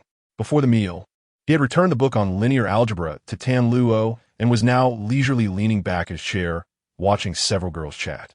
Su Rongrong saw that he was doing nothing and quickly handed him her phone. This way, Yixing could browse the web and wouldn't do anything that would make her heart race. However, Mo Xiaojiao didn't understand Su Rongrong's intentions. Seeing her lend her phone to Yixing only made her more confused. Yan Jingjing thought Yixing was eating too little. She figured it might be because it was his first time dining with everyone, and he was feeling shy. Yan Jingjing had a warm and righteous personality. Although she didn't know Yixing for long, she sincerely encouraged him to eat more. Your name is Yixing, right? Yes, Yixing politely paused, browsing the web, waiting for Yan Jingjing's question. You're eating too little. I'm telling you, don't be polite, just eat freely like you're at home. Yixing shook his head, declining her kindness. Rongrong, your friend is eating too little. Get him to eat more. Su Rongrong thought, I also think he's eating too little, but I'm not familiar with him. Will he listen to me? But she couldn't voice these thoughts. Less eating is good. It saves me money. Rongrong, save what money? I'm treating today. You don't have to save money for me. You're treating? No, let me treat. Su Rongrong suggested coming here to eat because the cafeteria was too crowded and Yixing was too eye-catching. Naturally, she wanted to pay. So how could she let Yan Jingjing spend money? I know you're a little rich girl, but you just gone through a breakup. I can't let you treat. That would be inhumane. I can't let you lose both love and wealth. Lose both love and wealth? Is that what it means here? Why does it sound so awkward? Once the words breakup were spoken, several people turned to look at Su Rongrong. Mo Xiaojiao felt that Yan Jingjing's words were out of place. Such things were better discussed privately among the dorm girls. Now, with outsiders around, she didn't know if Su Rongrong wanted this person named Yixing to know about it. Her gaze swept between Su Rongrong and Yixing several times. Su Rongrong's sadness was inevitable, but Yixing, it seemed hard to tell. Tan Luo was always a bit slow to react to such matters. This was the first time hearing about it, and she couldn't help but feel a bit shocked. Rongrong, you're single again? Su Rongrong pretended to be indifferent and nodded. Yixing put down his phone and looked at Su Rongrong's bitter expression, forcing out a small smile. He felt a muddled, heavy sensation in his heart, which made him want to comfort her and tell her not to be so sad. Although he didn't understand human emotions, he couldn't ignore Su Rongrong's pain. Should I help her? How can I help her? Su Rongrong naturally understood everyone's concern for her and smiled gratefully. Don't worry. It's all in the past. I'm fine now. She hadn't intended to hide it from the dorm girls, and now that it was out in the open, it felt good. It wasn't as hard as she had imagined. Yan Jingjing suddenly said with great enthusiasm, Rongrong, do you want to drink some alcohol? If you want to drink, I'll drink with you. What alcohol? Do you think this is a movie? Isn't it said that drunkenness can resolve 1,000 sorrows? Have you forgotten at the beginning of the semester when a senior sister drank in the cafeteria because of a breakup? Yan Jingjing, Tan Luo, and Mo Xiaojiao nodded. Recalling the time, they encountered a senior sister in the cafeteria. This senior sister was completely drunk and disregarded her image. They say drunkenness can resolve 1,000 sorrows. But once truly drunk, one realizes that it doesn't resolve anything. It only adds to the sorrow. Just like that senior sister, months later, she would surely regret her actions. For a man, making herself like this is not worth it. Do you remember what I said back then? Tan Luo replied, you said if you ever broke up, you definitely shouldn't drink. Tan Luo didn't finish her sentence, thinking about how Su Rongrong hadn't returned to the dorm yesterday and must have gone to watch a movie alone. Yes, that's exactly what I said. I didn't expect it would happen to me so soon. Drinking is only temporarily enjoyable. When you wake up, you find that none of the problems have been solved. You can't always be drunk, can you? Mo Xiaojiao said, all right, what sorrow can it resolve? Beside the headache the next day, what good is it? Tan Luo joked, and it costs money. In the end, this meal turned out to be the other three treating Su Rongrong, and Su Rongrong, 1 against 3, couldn't compete with them in either strength or intellect. So she had to give in. After eating, Tan Luo started to feel sleepy. Usually, she would go back to the dorm to take a nap after lunch, but today, because of the gathering, her nap was canceled. At this moment, sleepiness was creeping in, and her cartoon-like big eyes were starting to squint, seeing Tan Luo's adorable appearance. Mo Xiaojiao laughed and said, look how sleepy she is. Then she turned to ask Yan Jingjing and Su Rongrong, are you two going back to the dorm soon? Chapter 22. Waking from a nightmare among the 4 girls in the dormitory, aside from the sleep-loving Tan Luo. Mo Xiaojiao is the one who enjoys staying in the dorm. Yan Jingjing didn't respond to Mo Xiaojiao, but looked at Su Rongrong and asked, Rongrong, are you going back to the dorm? Su Rongrong originally planned to return to the dorm, but looking at Yixing and the bag he was holding, she said, "Did you forget the specialty you gave me? I need to take it back." "Oh, I would have forgotten if you hadn't mentioned it. Just remember to put it in the fridge," she added. Don't worry, don't worry." Su Rongrong waved her hand and left with Yixing. Although Su Rongrong's apartment is very close to the university, she rarely goes back to stay there. If it weren't for her breakup, she wouldn't have returned home, nor would she have met Yixing. What if she had gone back to the dorm yesterday? Wouldn't many things have changed? Even if Yixing had landed on Earth, she wouldn't have encountered him. Su Rongrong didn't rest well yesterday and had a lot to do today, so she was busy until the afternoon without any chance to rest. At this moment, only she and Yixing were left, and the energy that had built up inside her seemed to have been drained away, filling her with fatigue and weakness. Su Rongrong walked lazily along the road, not wanting to say much. Yixing looked at her slender figure, wanting to comfort her a few times, but he found his understanding of Chinese too limited to know what to say, so he could only silently follow her. Su Rongrong dragged her tired body back home with Yixing. Although a few girls glanced at Yixing because of his appearance compared to the previous chaos, it was already quite good to simply get a few looks. Once home, Su Rongrong collapsed onto the sofa. "Where should I put these?" she mumbled. "Put them in the fridge." After saying that, she suddenly realized that she had actually dared to instruct an alien. Yixing scanned the area, opened the fridge door with his mind, and the item sent by Yin Jing floated into the fridge. It wasn't until the fridge door closed that Su Rongrong came back to her senses. She suddenly felt that having a special ability was quite nice, like now. Perhaps it was because she had eaten too much at noon, or maybe it was because she didn't sleep well yesterday, or perhaps because so much had happened in the past 2 days. At this moment, she was mentally and physically exhausted and didn't want to move at all. Yixing continued to use Su Rongrong's phone to search for information, while Su Rongrong curled up on the sofa, squinting her eyes and dozing off. Originally intending to rest for a bit, she ended up falling asleep. Yixing's hand, which had been scrolling through the screen, slowly stopped when he saw her curled up with her legs on the sofa, her head resting on a cushion, her hair cascading down smoothly. After a while, noticing she seemed to have fallen asleep, he covered her with a thin blanket using his mind. Yixing put down the phone and quietly looked at Su Rongrong. Her long eyelashes cast a shadow on her youthful and delicate face, and her rosy lips were tightly pressed together, as if she were dreaming of something sad. Her slender brows slightly furrowed. Perhaps it was because she was too tired, or perhaps because of the warmth from the blanket. Su Rongrong, who only meant to doze for a while, fell into a deep sleep. Time ticked by, and Su Rongrong suddenly woke up, not knowing if it was because of a nightmare. She first looked in Yixing's direction and saw that he was still looking at his phone, which eased her mind. "Have you been looking at your phone the whole time?" Su Rongrong rubbed her eyes, her voice still a bit groggy. Yixing's hand that had been scrolling through the phone came to a stop, and he casually responded with an Yixing's voice was somewhat vague. He hadn't been looking at his phone the whole time, but rather at Su Rongrong until he felt she was about to wake up. Then he shifted his gaze. However, Su Rongrong didn't detect the subtlety in Yixing's voice. She only felt that since he arrived on Earth, he had been almost constantly playing on his phone, not expecting an alien to be a web addict as well. She sat up and noticed the blanket covering her, fiddling with the edge of it, feeling warmth in her heart. No wonder she had slept so soundly. Although she had just had a nightmare, waking up to warmth was comforting. She looked at Yixing gently and said softly, "Thank you." Hearing Su Rongrong's thanks, Yixing felt pleased in his heart, but his expression remained calm. Looking outside, it was already getting dark, and he didn't know what time it was. The cafeteria is probably closed by now. Even if it isn't, I can't go alone. Not with someone else at home. A nightmare always has a time to wake up. Everything still needs to move forward. People are iron, and rice is steel. One meal skipped makes one feel hungry.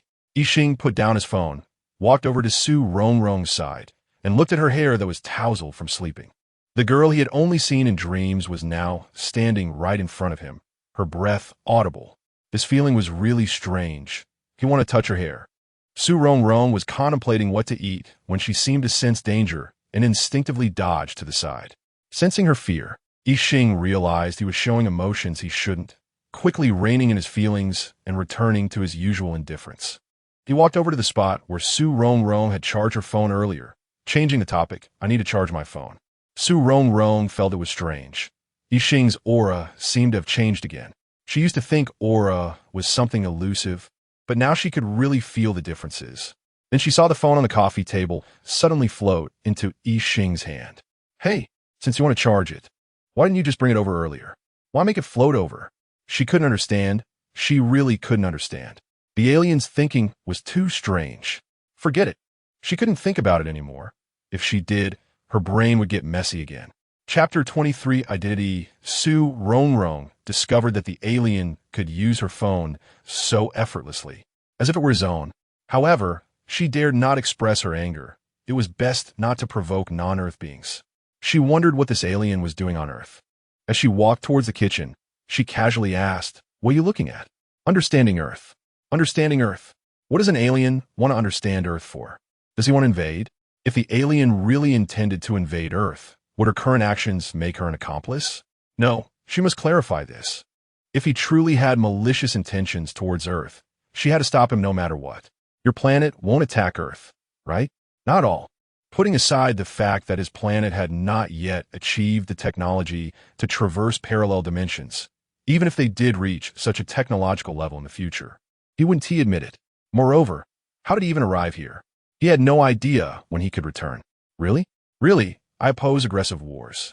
The alien spoke sincerely. Oh, that's good. With the assurance that she was safe, humanity was safe, and Earth was safe, Su Rongrong felt relieved. She finally relaxed and prepared to make dinner. The alien watched her back and fell in a deep thought. The people he had interacted with that day were all nice. This world still had Su Rongrong. But he knew the world was far more complex, and besides her, no one knew he was an alien. What would happen if one day Earthlings discovered his identity? At that point, the one who needed to worry wouldn't be Su Rongrong, but himself. Since Su Rongrong's parents had lived here before, they had bought some rice, which was perfect for cooking now. Although there were no chickens, ducks, fish, or meat at home, there were some marinated dishes that Yin Jingjing had brought from her mother, which would go well with rice. If it weren't for these marinated dishes, she would have to drag him to the night market for food, which was bustling at this time. Thinking of the delicious food at the night market, she suddenly felt a bit hungry. Unfortunately, the alien stood out too much, and his identity was too sensitive, so they had to eat at home. Sigh, maybe in a few days, I'll take the girls from the dormitory to eat. As she cooked, the alien was still using her phone. Su Rongrong, having nothing to do, randomly pulled a book from the shelf, flipped through a few pages, but couldn't focus. She had only attended one class today, and teacher who seemed so happy to have taken on an apprentice that he forgot to assign homework. Thinking about teacher whose apprentice, her gaze shifted to the apprentice, filled with too many doubts, her mind tangled like a ball of yarn. Not knowing where to start unraveling it, the alien was very sensitive and shifted his gaze from the phone. Is something wrong? Uh-huh. Su Rongrong was still lost in thought and reflexively responded. Go ahead, what is it? The alien was sincere. Although he was on Earth against his will, he would be happy to help Su Rongrong if he could, at least making his trip worthwhile. From what he had learned so far, it seemed there was nothing on Earth that could trouble him. How did you become teacher whose apprentice today? Not knowing where to start, she decided to begin with today. Is there something wrong? I need someone to help me answer some things I don't understand. Do you have an ID, passport, or green card? No. You agreed without having anything? Su Rongrong was anxious. Is this a small matter? How can you just agree? What if someone discovers you're not from Earth? Is this really that important? Of course it is important. Just doesn't work. You don't have Earthling status. You can't go anywhere. An alien without an identity was too big of a risk. She buried her face in the book, distressed. The aroma of food wafted from the kitchen. Dinner. Now, she had to turn her frustration into appetite and eat a hearty meal. As for future matters, she would deal with them later. She went to the kitchen, grabbed 2 bowls, filled them with rice, and placed the marinated dishes that Yin Jingjing had brought onto 2 plates. She specially prepared knives and forks, but the alien suggested using chopsticks, so she had to go get them. Life's circumstances were really strange. When she first saw the alien yesterday, she was terrified, but today she was actually sitting together with him for dinner, and not just once. The alien remembered Su Rongrong and Yin Jingjing fighting with chopsticks while eating at school, and suddenly feeling playful, he wanted to try it too. Seizing the moment, as Su Rongrong was picking up food, he knocked her food away with his chopsticks. "What are you doing? Why is he knocking my chopsticks?" Seeing Su Rongrong stunned, he lightly tapped again with his chopsticks. The crisp sound made her heart race, and she nearly dropped the chopsticks. This was too ambiguous. Her face turned bright red. The alien, confused, only felt that she was acting strangely. "What's wrong? Why is your face so red?" "Is it red? It's hot. Su Rongrong touched her face, fanning herself while explaining, her mind racing. Chapter 24. The longing for low-probability events. This alien really knows how to flirt, and the key is that he doesn't even realize it. After dinner, Su Rongrong took the initiative to clean up the bowls, and fortunately, there weren't many dishes between the two of them. Considering that the alien had covered her with a blanket, she decided not to dwell on the fact that he was enjoying free food and shelter without doing any work. She couldn't solve the alien's issues anyway, so it was better to return to school. Being at school was definitely safer than being alone with an alien. When the alien wanted to walk her back, she firmly refused. Doing something so conspicuous once was enough. She thought a lot on the way back. Although the alien didn't have an ID, as long as he didn't enroll in school, take public transportation, or work, it should be fine, right? How did aliens live in the sci-fi movies she had seen before? She had no idea when he would leave her home. After returning to her dorm, she absent-mindedly chatted with a few girls before washing up and going to bed. The next morning was packed with 2 classes, and by the time class ended, everyone unconsciously quickened their pace. When they arrived at the cafeteria, it was just at peak dining time. A few girls didn't want to squeeze in the cafeteria, so they took some meals back to the dorm. After a hurried lunch, they laid down to rest, while only Yin Jingjing was full of energy, pulling out her phone to watch videos. Su Rongrong tossed and turned, unable to sleep, and reached for a classic motivational book for women, Gone with the Wind. The words were clearly printed on the pages, but she couldn't absorb a single one. Suddenly, she remembered something Mo Xiaojiao had said during class yesterday and hadn't had the chance to ask about. She grabbed her phone and sent a WeChat message. "Jiao Jiao, you only said half of what you wanted to say in class yesterday. What were you going to say next?" As soon as she sent it, Mo Xiaojiao replied, "What did I say? About going out to make a call. I asked, and he said the signal was bad." "Oh, that thing. He said you should believe it. How could the signal be bad?" Rongrong, don't just listen to what a person says. Look at what they do. See through the phenomenon to understand the essence. Su Rongrong fell silent, unsure of what to say. Yes, she understood in her heart that whether or not mistakes were made didn't make much difference. Breaking up was just a matter of time. I know these truths, but if 2 people in love have to suspect each other, this relationship loses all meaning. Sigh, it's not your fault either. You said it yourself. When a relationship cannot trust each other, it has no meaning, so breaking up is fine. Just think of it that way. In fact, there was nothing to think through. Su Rongrong strongly agreed with this statement. Life isn't just one person's. Each person's life isn't an independent entity, but a joint stock company. For example, now her life has her parents as shareholders, and she only owns 1/3 of the shares. If she gets married in the future, her husband and children will also have shares. Therefore, the idea of giving up on life doesn't exist in her dictionary. What has happened is in the past. Facing Mo Xiaojiao's concern, Su Rongrong typed with a smile, "Don't worry, am I that easy to take down? I want to think too much. Didn't you say, the main source of human sadness is the longing for low-probability events? The reason I'm sad is that I've had expectations for this relationship that I shouldn't have." Haha, you recite what I said quite fluently. But I haven't seen any change in your actions. You're just humbly accepting, but resolutely unchanged. Mo Xiaojiao teased when she heard Su Rongrong mention her previous words. "Hey, what you said is something I've always regarded as classic." Su Rongrong immediately flattered her, but then felt a bit melancholic. Sometimes people are just like this. Until you reach the Yellow River, you won't give up. Until you hit the southern wall, you won't turn back. With even a glimmer of hope, you still want to try? Forget it. It's not your fault. Leaving is justified, but staying behind feels sad. Su Rongrong didn't mourn for too long because Tam Luo's alarm went off. The girls quickly tidied up and rushed to their afternoon classes. Su Rongrong was already in her sophomore year and had long shed the innocence of her first year, gradually adapting to college life. The first class in the afternoon was tough to endure, with students sprawled across their desks. As the saying goes, if you don't nap at noon, you'll collapse in the afternoon. Su Rongrong didn't have a habit of napping at noon, but as she listened, she couldn't help but start to zone out. There was no news from the alien all day, and she felt a bit anxious. The fact that the alien had come to her home was supposed to be a secret, but it was her fault for being so unclear-headed yesterday that she unwittingly took him out for a stroll. Now, it was like announcing it to the world. During the break between classes, Su Rongrong told the others, "I need to go home for a while after class, so I want to have dinner with you." "Back home again? Didn't you just go home yesterday?"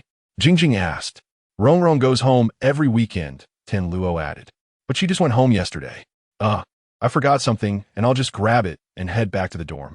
"Oh," Yin Jingjing, who was already a careless person, didn't press further. Chapter 25. One radish, one pit. After the last class ended, Mo Xiaojiao and a few others went to the cafeteria for a meal, while Su Rongrong slowly organized her things, planning to wait until everyone left before going out.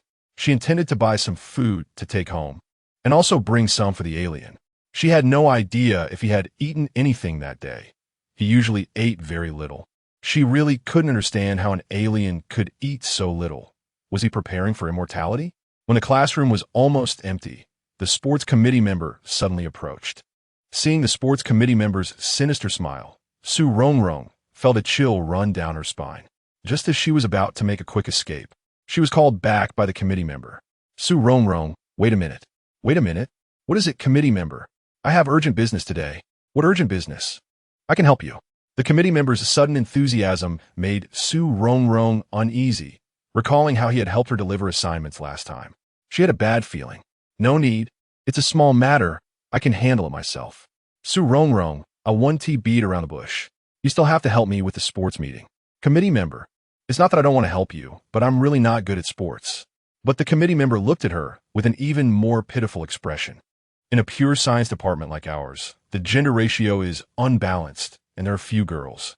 One radish, one pit. Whether you're good or not, you have to participate. If I go, I'll embarrass the class. Can't you find someone else? Embarrassment doesn't matter. I don't care. Su Rongrong. You don't care, but I do. The committee member realized he had misspoken and quickly tried to remedy it. What I mean is, the sports field is so big. No one will be able to see your face clearly, so don't worry. Besides, there will definitely be others who will embarrass themselves too, right? This really left her at a loss for words. When is the sports meeting? I thought it was at the end of the month. Yes, the sports meeting is at the end of this month. The end of the month sports meeting? Today is Friday, and you're telling me about the end of the month sports meeting? Come on, help me calculate how many days are left. Hey, I'm not the only one here, you know? I originally planned for Jia Su to participate in the long-distance run, but she twisted her ankle and said she wouldn't run. The key is, how many days until the sports meeting? Less than half a month. You know my level. Even if you come in last, it doesn't matter. It's all about participation. Since coming in last is fine, why don't you consider someone else? There really is no one else. And besides, you're a class officer. You need to set an example. If I had known this, I wouldn't have taken the position of class representative. Moreover, this is a collective activity. For the honor of the class, you should participate actively. Is this really being raised to the level of class honor? Su Rongrong was even more speechless. The sports committee member continued his psychological warfare. You didn't participate in last year's cultural performance, did you? Su Rongrong had no words to retort. She didn't expect him to bring up old grievances. The key was that cultural and athletic events were her weaknesses. Since she was part of the class and a class representative, she had to set an example for class activities. Fine, I'll run. Is that okay? Great. Su Rongrong, don't forget you promised me. Since you're supporting me so much, I'll treat you to a meal after the sports meeting. No need to treat me to a meal. The committee member was satisfied to have filled a long-distance running spot and left happily. Only Su Rongrong was left alone, pounding her chest and lamenting her recent defeat. Little did she know, this scene was witnessed by Hu Yuan, who happened to pass by the back door. He stood at the back door of the classroom, his gaze fixed on Su Rongrong, who was disregarding her image. Although the heavens assign great responsibilities to people, I just want to ask, What great responsibility are you assigning to me? If she were to participate in the sports meeting, she definitely couldn't go in unprepared. Since she had agreed, she had to give it her all. It was just right to go back and check on the alien and tell him about this matter. Chapter 26. Lonely Man and Woman After Leaving the Teaching Building. Hu Yuan unconsciously slowed his pace, slowly following behind Su Rongrong. The girl in front walked briskly, and occasionally the breeze would cause the ends of her hair to flutter slightly. Passing by the supermarket in the neighborhood, Su Rongrong stopped. Being on this side alone, she definitely needed some daily necessities. She didn't know how long it would be before she could come back, so she bought quite a lot, with one large bag in each hand and her backpack on her back, making it a bit strenuous to carry everything. Standing at the entrance of the supermarket, she hesitated about how to get home when a voice came from behind. Need help? This voice was so cool that she didn't need to look to know it was definitely Hu Yuan. Su Rongrong instinctively shook her head to refuse. No need. If it were any other boy offering to help, she wouldn't have been so polite, but this was Hu Yuan, and that was a different story. Too many people were paying attention to him. Although this was off campus, it was still very close to the school. If someone saw them and rumors started spreading, it would be terrible. She was someone who disliked trouble and didn't want to get caught up in any disputes. Hu Yuan walked in front of her, trying to take the shopping bags from her hands. Su Rongrong was taken aback and didn't let go. I remember I just said I don't need it, right? The two of them were stuck in a stalemate, and Hu Yuan raised his eyes to look at her for a moment before shifting his gaze back to her hands. Let go. This voice pulled Su Rongrong out her daze. Hu Yuan signaled with his eyes, and only then did she notice how close their hands were, startling her into quickly letting go, murmuring a thank you. You're here to buy things too? Su Rongrong blurted out another meaningless comment. Who comes to a supermarket without buying anything? But small talk could relieve the awkwardness. Hu Yuan simply replied with one word. The boy in front was carrying 2 large shopping bags and started walking towards the neighborhood, and she quietly followed behind. His tall and straight figure, dressed in a white sweatshirt, jeans, and sneakers, radiated youthful energy. She couldn't help but think that looking good made anything look good. However, her mind was not on this. She was secretly annoyed. Damn, what a coincidence to run into Hu Yuan. Hu Yuan turned back to glance at Su Rongrong, who was silently following him. Keep up. She hurriedly quickened her pace to walk beside him. All the way, she was nervous, calculating how she could get back those 2 large bags from Hu Yuan. If he enthusiastically offered to walk her home, it would expose the fact that Aster was living in her house. Although she and Aster were completely innocent, such matters were difficult to explain. Did she really have to forcefully take them back? She glanced at Hu Yuan and calculated her strength against his. The conclusion was obvious. Their strengths were too different, and it would probably be game over in 1 round. She pondered all the way to the elevator door without coming up with a good plan. At this time, Hu Yuan had already started pressing the elevator button. Watching the elevator get closer to the first floor, Su Rongrong felt anxious and spoke quickly. Thank you for helping me carry things today. I want to trouble you to take them upstairs. She felt like she was using someone and then kicking them away, but at the moment, she couldn't care less. Facing his probing gaze, she felt a bit dry in her mouth and quietly said, a lonely man and woman, it's not good for us. Actually, saying this made her a bit guilty. After all, Aster was upstairs, and she and Aster were the lonely man and woman. Hu Yuan looked at the anxious Su Rongrong and wanted to say something, but ultimately said nothing. Ding! The sound of the elevator arriving broke the silence between them. The elevator has arrived, Su Rongrong thought. Of course I know the elevator has arrived, but since I've already said this, why are you still so oblivious? Does he not have high emotional intelligence? Su Rongrong lowered her head dejectedly, stepping heavily into the elevator. It was exhausting to be caught between 2 men. Her heart was tired. She wondered how her ex-boyfriend managed to juggle 2 women. She was mentally prepared, but Hu Yuan did not follow her into the elevator. Instead, he handed her the 2 large bags. Watching the elevator doors gradually close, Hu Yuan also slowly disappeared from her sight. Finally, she let out a sigh of relief. When the elevator arrived, she saw Aster standing outside the doors. She walked out of the elevator. Are you going out? Aster naturally took the things from her hands. To pick you up. Pick me up? How did you know I was coming back? I have good hearing. What does having good hearing mean? Su Rongrong stared wide-eyed, full of confusion. A lonely man and woman. Aster opened the door, standing at the entrance, turning to look at her. Damn, she cursed softly. The conversation she just had with Hu Yuan downstairs was actually overheard. This was too invasive. Following Aster into the room, she closed the door, changed into slippers, and feeling a bit indignant, said, Aren't you tired? I mean, if you can hear from that far away, you wouldn't need to do anything else all day. This kind of hearing is under my control. Otherwise, I'd be disturbed by the outside world all the time. While explaining, Aster took the 2 large bags to the kitchen. What's wrong? Do you think what I'm doing is not okay? Whatever, Su Rongrong replied absent-mindedly. Sitting on the sofa and zoning out for a while, she realized she was a bit hungry. Su Rongrong went to the fridge, took out some bread, sliced some ham, and quickly made a simple sandwich. After that, she poured 2 glasses of milk and called Aster to eat together. Chapter 27. Heartbeat After Dinner. Su Rongrong planned to discuss recent arrangements with Yixing, saying that she might not be back for a while. Upon hearing this, Yixing paused for a moment. The sports committee contacted me today and asked me to participate in the sports meet. I need to practice running on the playground tonight. Okay. Yixing didn't say anything else, leaving Su Rongrong unsure of what he was thinking. I'll be back at school in a bit. Do you have any plans? Yixing seemed not to pick up on the underlying meaning in her words and pointed to the books in the bookshelf.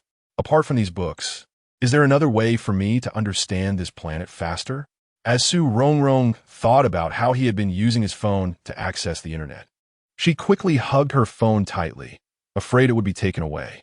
You can learn through the internet, but I still need to use this phone. Seeing Su Rongrong's nervous expression, Yixing couldn't help but chuckle. It's fine. I'll think of another way. Since coming to Earth, apart from using his own phone, Yixing had never asked for anything else from himself. Not only that, but he even helped cover her with a blanket while she slept and copied her homework. Su Rongrong felt her heart soften and said, The computer is also fine. Yixing could sense her refusal, but he just wanted to spend more time with her. Perhaps needing her help was just an excuse to stay by her side. I left my computer at school. I'll bring it to you tomorrow. Just as Yixing was about to say goodbye, he heard Su Rongrong say this.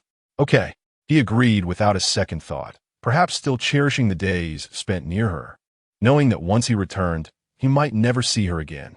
Tomorrow is fine. That way, I can see you again.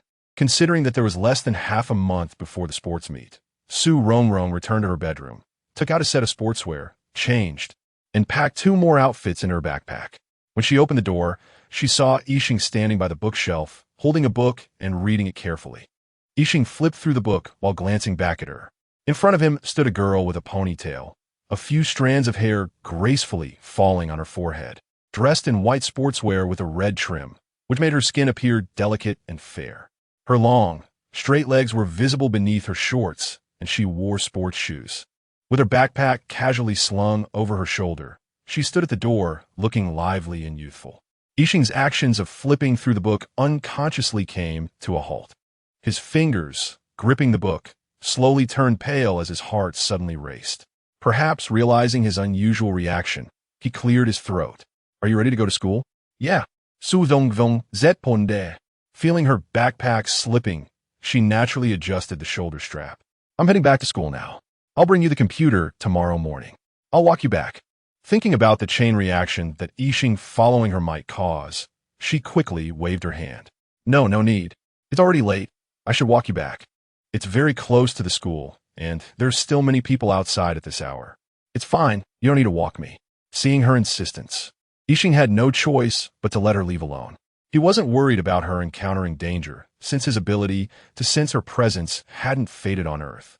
The reason he did this was merely to spend a little more time with her. After she left, the air in the entire room felt much colder. Watching her figure slowly disappear from view outside the window, Yixing returned to the bookshelf and picked up the book he had been reading. For some reason, the book he had been engrossed in earlier suddenly felt unreadable. He stood up, took a sip of water, and still felt restless. Was it because he hadn't rested well since coming to Earth? Maybe I should rest first. Perhaps I won't feel so restless after waking up. The campus belle stood by the window, looking down, and saw a girl in sportswear passing by. Hey, isn't that Su Rongrong? Hu Yuan, come here quickly. What is it? Hurry up, You'll regret it if you don't come. Hu Yuan lazily got up from his computer and walked over to the window. It's Su Rongrong. Without needing the campus bell to say it, Hu Yuan recognized the girl below. However, she had just bought so many things and returned home. Why wasn't she staying there? She must be going back to school to practice running. Hu Yuan couldn't help but smile slightly, watching Su Rongrong leave until her figure disappeared from sight. Perhaps he didn't even realize when he started paying attention to Su Rongrong. Was it when she became the representative for the modeling class? Or even earlier? Unknowingly, as long as Su Rongrong was around, his gaze would always follow her. Do you need my help? Surprisingly, the usually calm Hu Yuan also had moments of distraction, making the campus bell feel quite pleased. Are you bored? How did you know? When are you going home? I'm not going home. I'm staying here today. My parents are touring abroad recently, so I'm staying here every day. Chapter 28. Under the Wutong tree. After entering the campus, Su Rongrong went straight to the sports field. She didn't expect that there would be quite a few students exercising in the evening. She hung her backpack on the parallel bars and started running. Perhaps due to not exercising for a long time, after running 2 laps, her waist ached, her back hurt, and her legs cramped. Dragging her exhausted body back to the dormitory, Su Rongrong took a shower and then collapsed on her bed, not wanting to move at all. Seeing Su Rongrong exhausted, Tan Luo concernedly handed her a bag of snacks. Rongrong, I heard you're preparing to participate in the sports meet? Su Rongrong waved her hand weakly, responding with a faint as she didn't want to eat anything right now. If it weren't for the sports meet, she wouldn't be pushing herself like this. Yin Jingjing said, Rongrong, you're not that good at sports. Why did you agree to participate in the sports meet? Su Rongrong weakly replied, I didn't want to. I heard no one was participating. No one is participating, and you agreed? Mo Xiaojiao asked while preparing her shower items. Yeah, why did you agree then? Perhaps she really thought the sports committee was not easy. Mo Xiaojiao said, if you can't get over it, I can help you. It's fine, exercising is good. Besides, the sports committee said I'm just there to make up the numbers. Even for making up numbers, you can't be the one. You run like a snail, Yin Jingjing teased. You? Haha, I'm just joking. Do you want my help? How? I'll accompany you to run in the evening. Really? That's great. It's settled then. Hearing that Yin Jingjing would accompany her to run, Su Rongrong felt much lighter. Everyone has their strengths. Jingjing is good at sports. Luo, do you want to join? Forget it. Have you forgotten our Luo saying, wither vines, old trees, and crows at dusk, air conditioning, Wi-Fi, and watermelon if there are no exams? I wish to settle down in bed. Amid laughter, the day came to an end. The next morning, Su Rongrong felt like her body was no longer hers. She was sore all over, the kind of soreness that only those who have experienced it can understand. She really didn't want to get out of bed, reach for her phone, and planned to send a message to Yixing, but realized she didn't have his contact information at all. Thinking about how she had promised him, she wondered if he would come to school if she didn't go back today. Forget it, I'll just go back myself. Su Rongrong struggled to get up, packed her computer, and prepared to deliver it to Yixing. Since it was the weekend, there were no classes and the other girls were still asleep. Mo Xiaojiao, hearing the noise, groggily opened her eyes and saw Su Rongrong getting dressed to go out. Why are you up so early? Are you going to run? Rongrong, you don't have to push yourself so hard. Su Rongrong, try not to wake the other two, whispered, not to run, I'm going home for a bit. Home? Didn't you just go home yesterday? Mo Xiaojiao, still not fully awake, asked with half-closed eyes. Yeah, there's something else. Don't worry, I'll be back in the evening. Su Rongrong didn't explain the reason, and Mo Xiaojiao didn't ask further. After leaving the dorm building, she saw a boy standing under the wudong tree, the gentle breeze blowing, and he stood quietly under the tree, seemingly deep in thought. The scene of one person and one tree formed a picturesque sight, drawing the attention of passing students. At that moment, the boy seemed to sense something and raised his gaze to look at her. Su Rongrong paused, her eyes inadvertently meeting his clear gaze. The boy suddenly stepped forward, casually walking towards the entrance of the girls' dormitory. His elegant and distant demeanor left Su Rongrong a bit dazed. It wasn't until he stopped beside her that she gradually came to her senses. Looking at the stunning face in front of her, dressed in that familiar outfit, wasn't this Yixing? Why was he here? Yixing smiled faintly, took the computer bag from Su Rongrong's hand, and said softly, let's go. Su Rongrong's brain was still a bit sluggish. She didn't believe she had such a privilege to have Yixing come to pick her up. She thought this and asked, "Why are you here?" He wasn't sure why he came either. He just somehow found himself here, as if waiting for her to come out was a perfectly normal thing. If Su Rongrong hadn't asked that question, he wouldn't have thought there was anything wrong with what he did. Seeing that Yixing didn't answer, she felt a bit angry. "Are you afraid I'll go back on my word? You even waited for me at the dorm entrance. If I didn't want to help you, I wouldn't have agreed yesterday." Just thinking about this made her angry, and Su Rongrong wanted to walk a few steps faster, but the aftereffects of yesterday's running kicked in. As she took a big step, the soreness hit her. It almost made her lose her balance, but fortunately, Yixing was there to support her. Yixing's gaze lingered on her legs, which were walking awkwardly, and he asked with concern, "What happened?" "I'm sore from running yesterday." Su Rongrong lowered her head, feeling particularly wronged. She was this exhausted and still thought about delivering the computer to him. "Just stand still. What are you doing? I'll take you back." You're going to take me? You're not going to teleport me, are you?" Chapter 29. Two bold fools. Su Rongrong was terrified. This was no joke. Being seen would mean disaster. No. I don't want this." "Su Rongrong zesit family." Yixing sighed, not knowing what was going through her mind again. "Stand still. Wait for me here." Su Rongrong looked at Yixing's back, her heart in turmoil. Should she really wait for him? Would he really take her flying? Would he?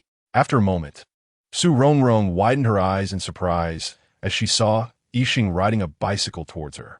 The morning sunlight shone on Yixing, making it seem as if he was coming through a sea of radiant light, until Yixing stopped the bike in front of her. She still hadn't recovered from her astonishment. Yixing looked at her deeply, a faint smile appearing on his lips. "Let us go, get on." Get on? Although she had always fantasized about a love story on a bicycle, with the boy she liked riding and her sitting on the back, the situation now felt completely different. He was taking her. Why did it feel so terrifying? Seeing her hesitation, Yixing signaled with his eyes and said, "Are you sure you want to walk back?" Considering her half-injured leg, Su Rongrong gritted her teeth and decided to ride the bike. Normally, the way home didn't feel far, but now it seemed like a long, arduous journey. The distance from the dormitory to the main gate felt painful for her legs. Forget it. What is there to be afraid of? Once she got on the bike, Su Rongrong felt like she was closer to Yixing than ever before. His clothes emitted a pleasant scent. "Do you wash your clothes every day?" "Yeah." No wonder. Even after wearing them for 2 or 3 days, they still looked clean and tidy. Perhaps it was because she was in a good mood. Su Rongrong began to consider buying Yixing a few more clothes. On the wide roads of the campus, Yixing rode the bike, taking Su Rongrong through the shadows under the trees. A gentle breeze blew, and sunlight filtered through the leaves, casting dappled light on the road like diamonds. The air carried a hint of coolness, and her gloomy mood brightened along with the sunlight. Occasionally, early risers would glance their way, but those little things didn't matter. However, when they left the campus and crossed the road, Su Rongrong thought differently. A car almost brushed past them. Startled, Su Rongrong quickly grabbed Yixing's shirt. She felt that the driver must have some teleportation ability. Otherwise, how could they have zoomed past so quickly? "When did you learn to ride a bike?" "Just now," Yixing replied calmly. "What? Just now?" Su Rongrong was so shocked she nearly fell off the bike. "Sit tight. You just learned and you dare to take someone?" When Yixing rode over, Su Rongrong was too stunned. She was so focused on admiring Yixing coming through the morning light that she almost forgot he had only been on Earth for just over 2 days. Truly, one was bold enough to ride, and the other was bold enough to sit. Two bold fools. Still shaken, it took Su Rongrong a while to calm down. Once she did, she remembered this was a shared bike. Without a phone, she couldn't unlock it, and he definitely didn't have a phone. "How did you unlock the bike?" "I can do human-machine interaction." "This works too?" Su Rongrong was at a loss for words. But didn't that mean he rode for free? "Next time, use my phone to unlock it." Hearing the words "next time," Yixing's heart warmed, and he smiled, "Okay." For some reason, as long as he felt he could still be with Su Rongrong, he inexplicably felt happy. In any case, they made it home safely without incident. After washing her hands, Su Rongrong collapsed onto the sofa. It wasn't from exhaustion, but from fright. Every day with Yixing was thrilling. After taking a sip of water, Su Rongrong realized her stomach was empty. She had felt hungry since running yesterday, but was too tired to eat. Luckily, she had bought a lot of food at the supermarket yesterday, so Rongrong got up, swaying as she headed for the kitchen. Seeing her unsteady steps, Yixing sighed inwardly. "What are you doing?" "Getting something to eat." "I'll get it." Then, Rongrong watched in amazement, like in a sci-fi movie, as milk and bread floated onto the coffee table in front of her. Suddenly, she felt like Alice in Wonderland, casually grabbing a few slices of bread and 2 bottles of milk. She gestured to Yixing. "Do you want to eat some?" Yixing nodded. He was very quiet while eating, with an elegant demeanor. Even eating a piece of bread gave the feeling of a grand banquet. With a mindset of the sooner you die, the sooner you reincarnate. After finishing her meal, Rongrong took out her laptop and placed it on the dining table. "This is a computer. I'll teach you how to go online." She opened the computer, preparing to teach it like she would her grandparents. Pointing at the power button, she said, "This is the power button," and then, damn! Rongrong realized that after turning it on, there was a password input screen, and she muttered a curse. She had forgotten about this since she hadn't used the computer in a few days. No wonder everyone said. Chapter 30. Handsome profile, they say not to set passwords or WeChat IDs related to your boyfriend or girlfriend. Because who knows when a boyfriend might turn into an ex-boyfriend or a girlfriend into an ex-girlfriend. Yixing stood beside Rongrong, watching her open her computer and stare blankly at the screen. Just as he was considering whether to help her, she said, "Let me teach you how to change the computer password first." Her delicate fingers danced swiftly over the keyboard, quickly entering the password settings. Once she finished typing the password, Yixing frowned and couldn't help but ask, "Isn't this password too simple?" "It's not simple. Look, it has letters and numbers. Besides, if it's too complicated, it's hard to remember."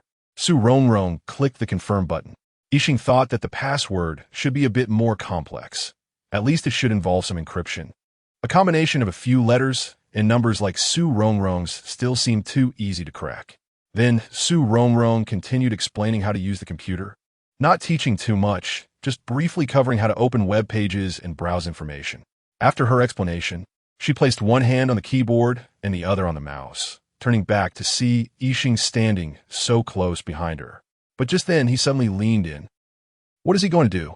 Out of the corner of her eye, she could see Yixing's handsome profile, with long eyelashes casting shadows over his star-like eyes, making it impossible to discern the emotions hidden within. Even if she could see his eyes clearly, she still couldn't read the emotions in them. Beneath his high nose, his thin lips seemed slightly parted, and the distance between them was so close that she could almost feel his faint breath. Sudongvong gapet. Her hand holding the mouse trembled, and with a click, an advertisement sound erupted. Startled, she inadvertently clicked on the ad next to the web page. With a sudden noise, she was thrown into confusion, feeling both nervous and embarrassed, her small face full of entanglement. Yixing remained calm, raising his hand to point at the input method on the computer screen. "I want to learn this." "What is this?" Rongrong asked in response. "How did you type this?" "With my hands." After saying that, seeing Yixing's frozen expression, she suddenly understood what he was saying. "Isn't it just typing?" "Ha ha ha. You should have said so. You scare me. You have a certain pattern when you type. Can you teach me?" "Ha ha. So you just don't know how to use the input method." She moved the mouse to close the noisy advertisement. "Typing is easy. Just learn pinyin." Rongrong got up and went to the bookshelf, took down a long, dusty Xinhua dictionary, and waved it in front of Yixing. "Pinyin? Once you learn pinyin, you can type according to the rules, just like I did just now." The entire explanation process went very smoothly. Even the parts Rongrong had forgotten, she could quickly recall with Yixing's questions. She pushed the dictionary in front of Yixing, patted the cover, and said in a very trusting tone, "You can look up the characters you don't know in the dictionary, and if you can't type, you can search for tutorial videos online. There are plenty of teaching videos. I believe you can definitely learn. As the saying goes, a master leads you to the door, but the practice is up to the individual." Yixing's practice would be no problem at all. Later, Rongrong found out that Yixing could actually interact with the computer without using the keyboard. While Yixing familiarized himself with typing and browsing the internet, Rongrong lay on the sofa playing with her phone, both of them not disturbing each other, creating a peaceful atmosphere. Time passed quickly, and soon the 2 slices of bread were completely consumed. Where should we eat? Rongrong fell into thought. It can't be too far. With my legs, I probably can't walk far today. Just around the neighborhood, I need to replenish after running these days and eat something good. Let's have barbecue. It's been a long time since I've had barbecue. Yixing, I want to go eat barbecue. Are you coming? When it came to barbecue, Su Rongrong's eyes sparkled with excitement. Yixing's hand paused over the keyboard. Seeing her excited expression, he couldn't bear to refuse. Okay. Su Rongrong happily jumped up, forgetting that her legs still hurt, and ended up sitting back down on the sofa with an ouch. Given that her leg was still sore, Yixing rode his bike to take her. This time, they used Su Rongrong's phone to scan and unlock the bike. She always felt guilty about riding for free. In mid-September, the midday weather was still quite warm, and the bicycle cruised along the shaded road, bringing a refreshing breeze. They soon arrived at the barbecue restaurant. To minimize walking, they chose the nearest available table. The spot wasn't by the window, but was close to the door. At this time, there weren't many people, and the staff quickly brought out the dishes. Not knowing if Yixing could handle spicy food, Su Rongrong ordered a sesame sauce dish for him. She naturally loved spicy food and couldn't live without it. From the moment he entered, Yixing had been observing how other tables grilled their meat. He seemed quite skilled at arranging the meat on the grill, his movements natural. While Su Rongrong admired him, she asked, "Have you ever had barbecue?" "No, never." Looking at Yixing skillfully flipping the cooked meat over, Su Rongrong's expression was one of surprise. After grilling the meat, Yixing placed it in Su Rongrong's bowl and said to her, who seemed lost in thought, "All right, eat." The words "eat" instantly brought Su Rongrong back to reality. Chapter 31. You like me a lot. Looking at the golden brown slices of meat in the bowl that were still sizzling with oil, Su Rongrong's appetite was piqued. She rolled a slice of meat in the seasoning and started to eat it with delight. "Your grilling skills are quite good, not tough or dry," Su Rongrong generously praised. Yixing controlled the pace well. He didn't make her wait too long and didn't grill too much at once, so it wouldn't pile up and go uneaten. After eating a few pieces of meat, Su Rongrong noticed that Yixing hadn't eaten yet, so she quickly swallowed her food and said, "You should try it too. It's really delicious." Yixing paused for a moment, neither agreeing nor refusing. Su Rongrong hurriedly picked up a piece of meat and placed it on his plate. Watching him eat the meat she had served, Yixing silently started to eat. "How is it? Is it good?" Hearing Yixing's affirmative response, Su Rongrong felt happy. "I told you, it's really delicious." Eating together can really bring people closer, especially for someone like Su Rongrong, who is used to receiving grilled meat from others. It felt awkward not to say anything. So, she quietly asked, "So, you really are from a parallel space?" Yixing said while peeling a grilled shrimp. Once he finished, he placed a shrimp in Su Rongrong's bowl. "I remember when you were in high school, you believe in the theory of parallel spaces. I didn't expect my appearance to cause you such a shock." Thinking back to the first time she met Yixing, it could hardly be described as a shock. Scare was more like it. Believing in something and seeing it are two different things, okay? How to say this? Su Rongrong pondered while eating the shrimp. Seeing the peeled shrimp head with long antennae, she suddenly had an idea. Have you heard of the story of Yi Gong and the dragon? He had been studying technical and scientific books lately and hadn't delved into literature or history. What is that? Hearing that he didn't know the story of Yi Gong and the dragon made Su Rongrong quite happy. She thought he had learned quickly and already knew this idiom. "This is perfect for me. It makes it easier for me to ramble on." A long time ago, there was a man named Yi Gong who loved dragons very much. After saying this, Su Rongrong blinked at Yixing, unsure if he knew what a dragon was. Yixing didn't understand why Su Rongrong stopped after just one sentence and raised an eyebrow, silently asking why she had halted. Su Rongrong had never seen such an enchanting gaze. What is the meaning of eye contact that conveys feelings? She didn't understand before, but from now on, she would deeply grasp this term. Regardless of whether he knew what a dragon was, it didn't affect her idea she wanted to express. In the end, when Yi Gong saw a real dragon, he was so scared that he turned and ran. After finishing the story, she picked up a cup of barley tea and drank. Now you understand, right? Yi Gong loved dragons, but when a real dragon suddenly appeared in front of him, it scared him to death. Yixing replied very seriously, "I understand. What you mean is that you like me a lot, but you would still be very scared to see me. A mouthful of water almost sprayed out, but considering the grilled meat on the table, she forced herself to swallow it. Cough, cough, cough. She ended up choking, feeling indignant in her heart. Is that what you understood? I feel like it would be better if you didn't understand. What do you mean by I like you a lot? The meanings are too different. After telling the story, Rongrong felt even more frustrated. What I mean is believing is one thing, but seeing is another. She had the same reaction when she first met Yixing. She was scared out of her wits. The only difference was that Yi Gong ran away from the dragon, while she was left dumbfounded by Yixing. She silently despised her own reaction and continued to justify herself, even though I believe in the existence of parallel spaces and aliens. It's normal for me to be scared when you suddenly appear without saying hello, right? Just as they were finishing their meal, they heard a girl at the entrance say, "I'm going to eat here. I helped you last time."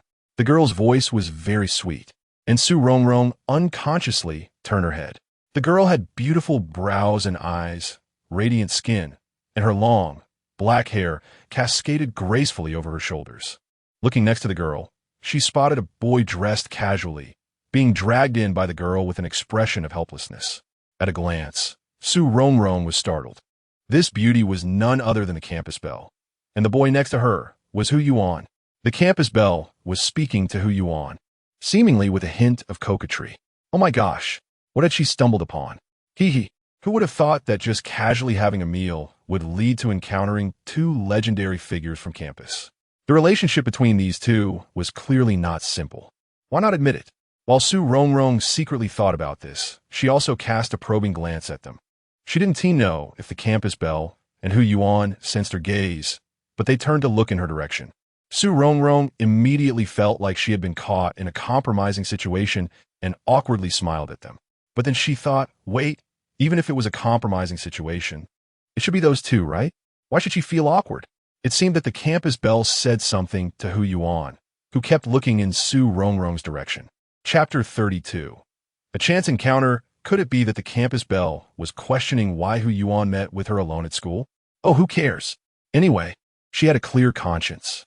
Although Yin Jingjing often joked about herself and Hu Yuan, she knew very well that she had no ulterior motives towards him. She awkwardly smiled and waved her hand as a greeting. Then, she silently turned her head. The campus belle said she was helping Xiao Hufei with something, but she didn't know what kind of help that was. She thought the campus belle and Xiao Hufei would definitely sit far away from her. Xiao Hufei's cool voice reached her ears. What a coincidence. Yes, what a coincidence. They could run into each other just for a meal when they barely saw each other even a few times last semester. Why had they been running into each other so often these past few days? Not just Hu Yuan, but she had also run into the campus belle twice. The campus belle was looking at Hu Yuan with a semi-smile. Rongrong swallowed the food in her mouth and said, "What a coincidence, you guys are also here for a meal." She realized she had been talking a lot of nonsense lately. However, sometimes nonsense was the safest thing to say. After speaking, Rongrong noticed the campus belle smiled, and she had to admit that the campus belle was truly beautiful. She was even more stunning when she smiled. Rongrong was momentarily mesmerized, completely oblivious to the glances from the two boys next to her. Just as the atmosphere was becoming awkward, a waiter arrived and saved the four from the awkwardness with one question. Are you sitting together or separately? Separately. This time, Rongrong's intelligence returned. Come on. Sharing a table was out of the question. She wasn't familiar with Hu Yuan, and even less so with the campus belle. It would be too awkward to eat with people she didn't know well. Then she cheerfully said, "We've almost finished eating, so we won't disturb you." The campus belle moved to a nearby table close to Rongrong and called Hu Yuan. "Let's sit here." Hu Yuan replied, "I'm coming over." Rongrong showed an ant-like smile. Go ahead. Don't keep the campus belle waiting." Rongrong had nearly finished eating and asked Yixing, "Are you full?" She stood up and said to Hu Yuan, who was sitting not far away, "We're done eating. You guys take your time." Okay. Hu Yuan watched Rongrong leisurely walk out of the barbecue restaurant, with Yixing closely following behind. Hey, what's wrong with her leg? In fact, Rongrong's leg was already much better, but the campus belle noticed something was off and asked, "Are you tired from running?" Ha ha. The campus belle couldn't help but laugh. Hu Yuan immediately shot her a glare. The campus belle stifled her laughter and said, "Why are you glaring at me? Biased. Umph. Why are you thinking about running? Sports meeting. You know about that? You're so nosy.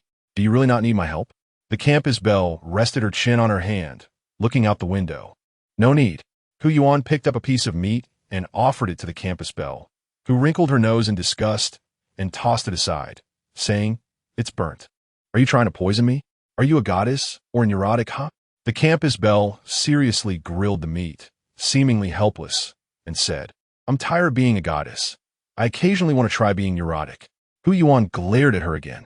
Su Rongrong returned to the dormitory, where several people were busy with their own things. She greeted them and saw Yin Jingjing circling around her with a puzzled look. While circling, she was also sniffing. Mo Xiaojiao glanced at Su Rongrong and asked, "Your leg is better?" Much better. It's been almost a day. It's not as sore as it was when I woke up this morning." Tan Luo noticed Yin Jingjing continuously circling around Su Rongrong and asked, "Jingjing, what are you doing? Is there a problem?" Su Rongrong pulled Yin Jingjing and said, "What problem? If you keep circling, I'll get dizzy." Yin Jingjing said, "Spill it. Have you been doing something behind my back? What could I possibly do behind your back?" Su Rongrong looked confused. "You actually went behind my back to eat barbecue?" Yin Jingjing said indignantly. "Your nose is too sharp. Are you a dog?" Yixing rode her bike back with her, and with the wind blowing all the way. She didn't expect Yin Jingjing could smell it. "Did you really go eat barbecue?" Tan Luo asked in surprise. Jingjing is too impressive." Tan Luo smiled at Yin Jingjing. "You were so tired yesterday, and you went for barbecue today? I'm determined despite my limitations, so what? Do you have an opinion?" Mo Xiaojiao gave her a thumbs up. "You're amazing." Yin Jingjing wailed, "I want to eat barbecue too." Su Rongrong said, "How about this? After I run tonight, we can go to the night market together." "That sounds great." The girls cheered together. Su Rongrong changed out of her barbecue-scented clothes and lay on her bed, dozing off. She didn't know how long she had slept, but when she opened her eyes, she found the dormitory quiet, with only Yin Jingjing holding her phone, seemingly watching something. Su Rongrong reached for her phone and glanced at the time. It was almost 5 o'clock. Yin Jingjing glanced at her and said, "Sleeping Beauty, are you awake? If you keep sleeping, the title of Queen of Sleep should go to you." Exaggerated. The status of Queen of Sleep is not easily shaken. Su Rongrong sat up and saw that Tan Luo was not in the dormitory. So she asked, "By the way, where is Luo?" "She has an elective class this afternoon. Little Spicy Pepper should be tutoring this afternoon. So now it's just you and me in the dorm. Why didn't you go out today? Didn't you wait for me?" "Oh." Su Rongrong remembered that Yin Jingjing had said she would accompany her for a run at noon. She hurriedly got dressed, washed up, and dragged Yin Jingjing to the sports field. Chapter 33 clue at this time. There weren't many people at the sports field. Su Rongrong was just about to start running when Yin Jingjing pulled her back. "Why are you pulling me?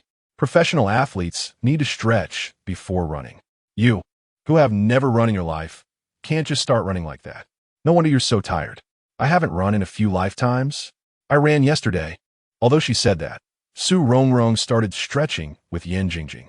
After stretching, they began to run. Just as Su Rongrong started running, Yin Jingjing called out to her again. "Stop, stop, stop. What now? You're participating in a long-distance run. If you start off this fast, are you sure you can keep it up? Run at a steady pace. Sprint at the end. Forget it. With your pace, don't expect to sprint." "Yin Jingjing, are you here to teach me how to run or to discourage me?" Running. I mean, don't start off so fast." "Okay, then I'll slow down." Su Rongrong slowed her pace. "Hey, slowing down doesn't mean going that slow." Su Rongrong shot her a glare. "Look ahead, don't stare at the ground." "Rongrong, relax your shoulders, relax." "Rongrong, running isn't easy, especially if you want to do it well." After running 2 laps, Su Rongrong was almost exhausted. As a result, she was pulled by Yin Jingjing to walk another lap. I have to say, Yin Jingjing's method was really good. She felt much stronger today than yesterday. Of course, stronger was relative. Yin Jingjing initially wanted to take Su Rongrong to the night market, but seeing Su Rongrong's condition, she had to give up. The alien felt at home with the computer, making it much easier to search for information. However, the deeper he understood, the heavier his heart became. The technology on Earth couldn't support his return to his original planet.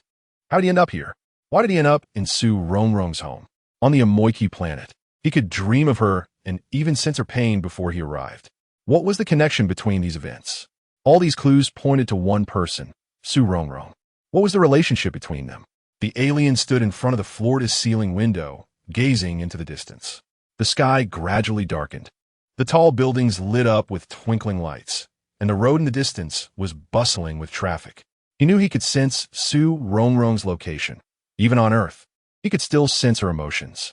These things made him feel inexplicably anxious. The next day, Su Rongrong decided to relax for the day. Besides running with Yin Jingjing in the evening, she stayed in her dormitory and went nowhere. Resting always felt too short. The weekend passed by an instant. On Monday, there was a class with Hu Yiqing, and Su Rongrong rushed to the classroom early to save seats. She saved 4 seats, then thought about it, and took out a book to occupy one more seat. Yin Jingjing and the others found it strange. Rongrong, did you not sleep well? For people, and you occupied 5 seats? Who's the extra one for? For the alien. Ah, great. I get to see the handsome guy again. Just as she expected. Not long after she sat down, the alien appeared at the classroom door. He was still wearing the clothes Su Rongrong had given him, clean, neat, and spotless. The moment the alien walked into the classroom, it fell silent. The laughter and whispers before class stopped, and everyone's gaze was almost fixed on him. Even Su Rongrong stared at him in a daze. Su Rongrong had seen him several times, but for some reason, every time she saw him, she was still shocked by his calm and carefree demeanor. The kind of nonchalant attitude that transcended the ordinary, that ethereal quality. His tall and upright figure like a green bamboo, and that expression detached from the mundane, combined with his unparalleled looks, made it no wonder that the girls were mesmerized. The alien spotted Su Rongrong at a glance, walked over to her at a leisurely pace, and then sat down calmly. After a while, whispers erupted in the classroom, and now and then people looked over at Su Rongrong, some glancing furtively, others staring openly. Fortunately, this state didn't last long. As teacher Hu walked into the classroom with a textbook, and the classroom quieted down again, Hu Yiqing habitually scanned the room, finally resting his gaze on the alien. Su Rongrong was surprised to find that she could see the hint of a smile in his eyes beneath teacher Hu's calm exterior. During the break, the alien went to find Hu Yiqing to discuss some questions. They were scribbling on scrap paper, and it was unclear what they were discussing. At this time, a girl behind, Yin Jingjing, tapped her shoulder. Is that boy Su Rongrong's boyfriend? Yin Jingjing, who was on team Hu Fei, immediately denied it. No, just a regular friend. Really? It doesn't look like just a regular friend. The girl behind looked puzzled. Really, you can ask Su Rongrong. The girl immediately leaned over. Su Rongrong, is he really not your boyfriend? Su Rongrong was speechless. He really isn't. Just as her voice fell, the alien suddenly turned around and glanced at Su Rongrong, then exchanged a few words with teacher Hu before naturally walking back to sit next to Su Rongrong. The girls who had just gathered around immediately scattered, and then whispered with other girls, their eyes occasionally drifting over to look at the alien. Chapter 34. Too tired Yiqing slightly approached Su Rongrong and said softly, Teacher Hu thinks that attending classes with him now is not very meaningful. He suggested that I find him at home later. Targeted learning seems more suitable for me. When he spoke, he was very close to Su Rongrong, appearing as if he was whispering. Su Rongrong felt his breath, so near that she paused for a moment before realizing what he meant. Yiqing had this idea in mind anyway. Even if Hu Yiqing hadn't mentioned it, he intended to bring it up today. He continued, Teacher Hu asked me to leave my contact information, but I said just to find you. You can reach me. The second half of the class began, but Su Rongrong noticed something was off. Although Hu Yiqing's classes usually had quite a few students, it was still a dry subject like analog electronics. How could there be so many auditors? Su Rongrong quietly asked Yin Jingjing, what's going on? Why are there so many people here? Yin Jingjing looked over Su Rongrong to Yiqing and said, I don't know who posted on moments about Yiqing's class, and that's how it turned out. Really? Beauty can actually drive everyone to attend a dull analog electronics class? After a day of classes, Su Rongrong went for her usual run. Although she persisted in running every day, the results were not obvious. She was still running very slowly. How many laps was this? Su Rongrong thought for a moment. It seemed like it was the 3rd lap. A figure flashed by her side. and she looked over to find it was a girl practicing race walking.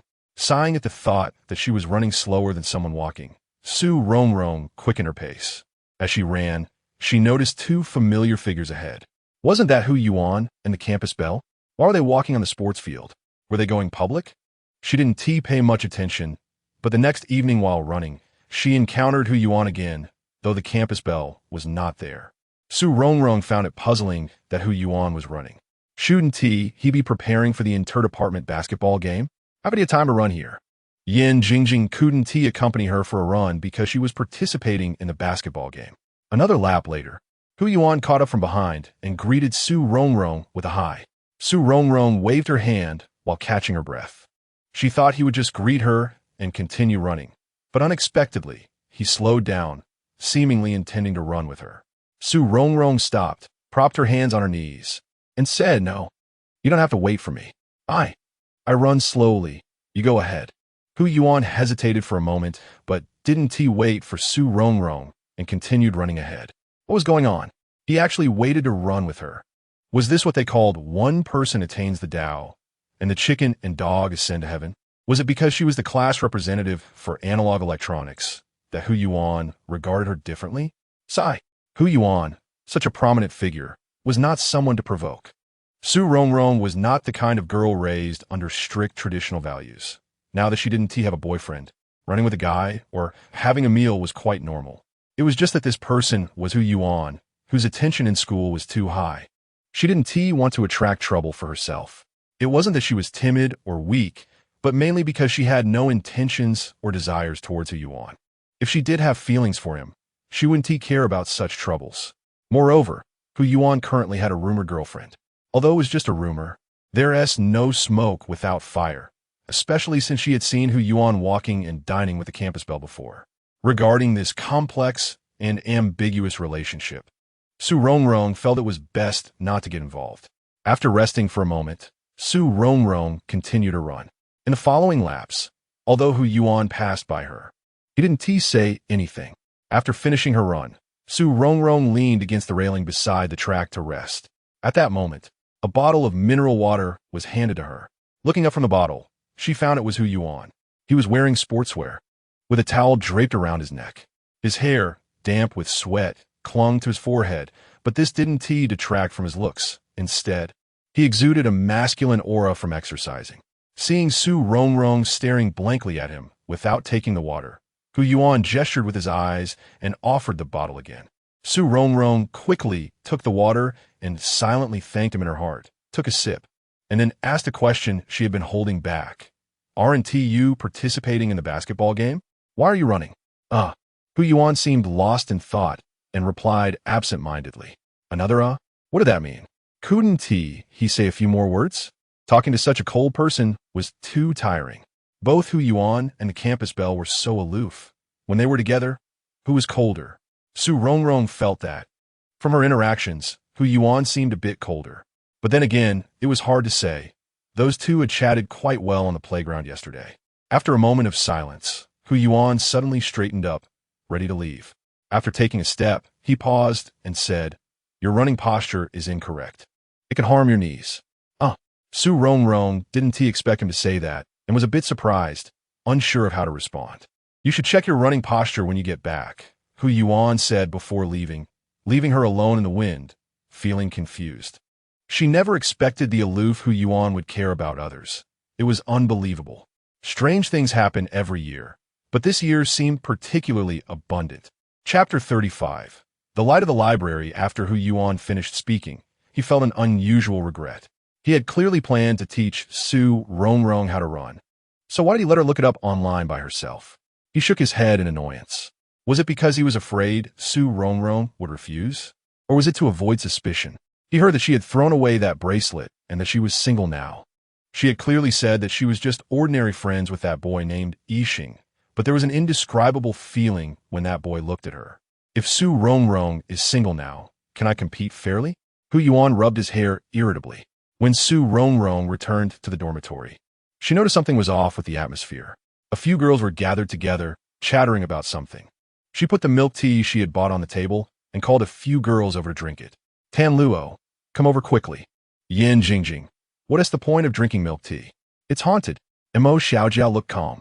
Haunted? It's just the circuit aging. Su Rongrong was very curious about what they were talking about, so she went over to listen. The moment she saw the content, her head buzzed, and she lost all feeling, turning around to walk out. Where are you going? Yin Jingjing's shout came from behind. Going home. Su Rongrong's voice echoed in the corridor. Going home again?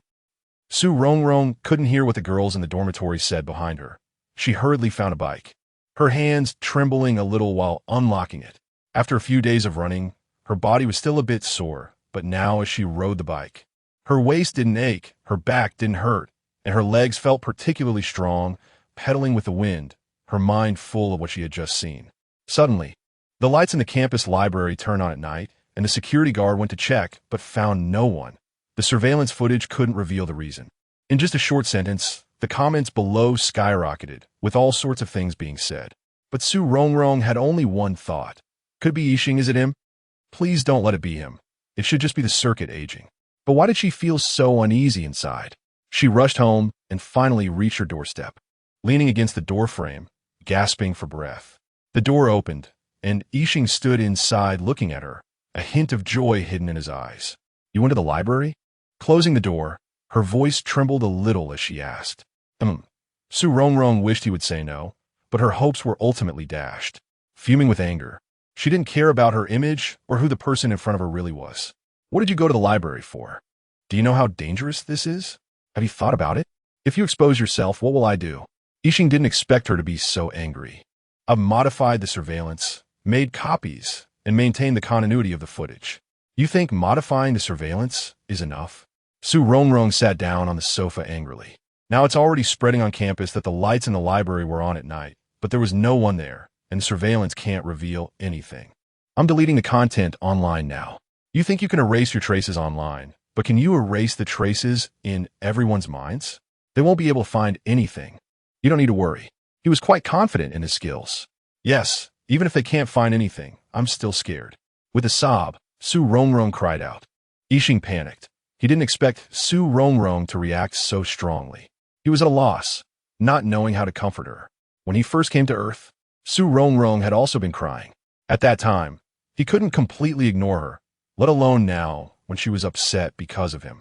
He walked over, sat beside Su Rongrong, raised his hand, and gently patted her back to soothe her. Don't worry, really nothing will happen. Su Rongrong saute angli. What do I have to worry about? If something happens to you, it has nothing to do with me. I could just say you threatened me. Yes, I threatened you. No matter what happens, it has nothing to do with you. I will bear all the consequences. After crying for a while, she felt tired. Upon careful reflection, Yixing really hadn't threatened her. Su Rongrong sniffed and asked, what did you go to the library for? To gather information. But you said you wouldn't attack Earth? Su Rongrong pushed away Yixing's hand on her back. Not attacking. Then why are you on Earth? Traveling. Yixing didn't answer immediately. After some thought, he said, I don't really know why I suddenly came to this planet. Don't know. This matter couldn't be explained to Su Rongrong, so Yixing chose to remain silent. Then how did you end up at my house? The world is so big. You wanted to see it. But how did you just happen to end up at my house? Su Rongrong had never experienced something like love at first sight, but she had encountered dogs on her way out a few times, so she was very skeptical about coincidences. Don't know. Yixing certainly knew the reason for ending up at Su Rongrong's house, but he was unsure if saying it would increase her worries. Another don't know, but was it really not knowing or just not wanting to say it? All right, I won't ask these anymore. Let me ask you something you can answer. What information were you gathering at the library? I can help you borrow books. I need to borrow Earth's technology to return to my planet. What does that mean? Su Rongrong was stunned. Are you saying your spaceship is broken? Do you need repairs? I don't have a spaceship. Don't have a spaceship? Chapter 36. The Space-Time Tunnel Alien. At that moment, I fell into a black vortex. Although several days have passed, I still remember the day the alien came very clearly. It was raining heavily outside, accompanied by thunder and lightning. Right when the alien arrived, the thunder was extraordinarily loud, and a bolt of lightning shot directly into the room, so bright it seemed to want to split the entire house apart. At that time, I was internally complaining that the lightning was too bright, almost blinding. Could it be that the alien came accompanied by that extremely strong lightning? So, that particularly bright lightning was actually not lightning, but it instantaneously opened a space-time tunnel? Amazing my nature. Just as I was marveling, I suddenly realized another issue. If the alien came to Earth through a space-time tunnel suddenly opened by nature, then, can you go back? I haven't found a way yet. Looking at the calm expression of the alien and the indifferent tone, I felt a bit soft-hearted. No matter who it is, leaving a familiar environment and not being able to return is a distressing thing, right? Although he spoke lightly about not being able to return for now, in reality, with humanity's current technological level, crossing parallel spaces is simply a pipe dream. If we hope that nature will open a space-time tunnel again, that would be even harder. Who knows when nature will open a space-time tunnel again? Or under what conditions will nature open a space-time tunnel? The alien is indeed impressive, possessing superpowers. However, if humans on Earth discover that he is an extraterrestrial, he will also be in danger. There are no shortage of ambitious people on Earth. If they find out that extraterrestrial beings have come here, they will definitely capture the extraterrestrial for research or eliminate them. No matter how powerful an extraterrestrial being is, it cannot withstand being isolated. As the saying goes, 2 fists cannot resist 4 hands. Even a fierce tiger fears a pack of wolves. Don't worry, I will keep it a secret. You also need to be careful. Make sure no one finds out you are not human. I felt a surge of sympathy and patted the alien's arm to comfort him. You shouldn't go to the library at night in the future. I'll help you borrow a library card. Or if you need any books, just tell me, and I'll help you borrow them. Okay, tomorrow afternoon, I'll take you shopping for clothes. You can't keep wearing just one outfit if you can't go back for now. Okay, at this time, I can't return to the dormitory. After running, I'm all sweaty and haven't had time to shower. I returned to my room, took a shower to wash away the heat, and my mind became clearer. Sitting in front of the mirror, I used a hairdryer to dry my hair. Today's events had a significant impact on me, making me suddenly feel a sense of responsibility. Many films now talk about time travel, and some boys and girls fantasize about traveling to a certain dynasty, or another time in space, or another planet to achieve great things, become lords and generals, or practice martial arts and cultivate immortality, eventually reaching the peak of life. But I, Rongrong, didn't want this at all. Time travel means facing a strange environment, unfamiliar people, unfamiliar behaviors, and unfamiliar languages. I couldn't ignore the alien. Since the alien wanted to go back, I would definitely do my best to help him. There's a saying in The Last Samurai, do your utmost, then leave the rest to fate. The next morning, I didn't return to the dormitory. I asked Yin Jingjing to bring my books and went straight to the classroom. After not seeing me for a whole night, Yin Jingjing put her arm around my shoulder and asked, "Where did you go last night in such a hurry?" I just remembered I forgot to turn off my lights at home. Tam Luo, you forgot to turn off the lights? You scared us to death. Yin Jingjing, is it that serious? You little rich girl, do you care about this bit of electricity? Rongrong, you don't understand. Money is mine. But resources belong to all humanity. It's okay to waste money, but we can't waste resources. Yin Jingjing. I searched the classroom. Did the sports committee come to class today? Mo Xiaojiao. Yes, they came. I'll find the sports committee after class. You guys go ahead and help me save a seat. After the first period ended, everyone packed up to go to the classroom for the second period.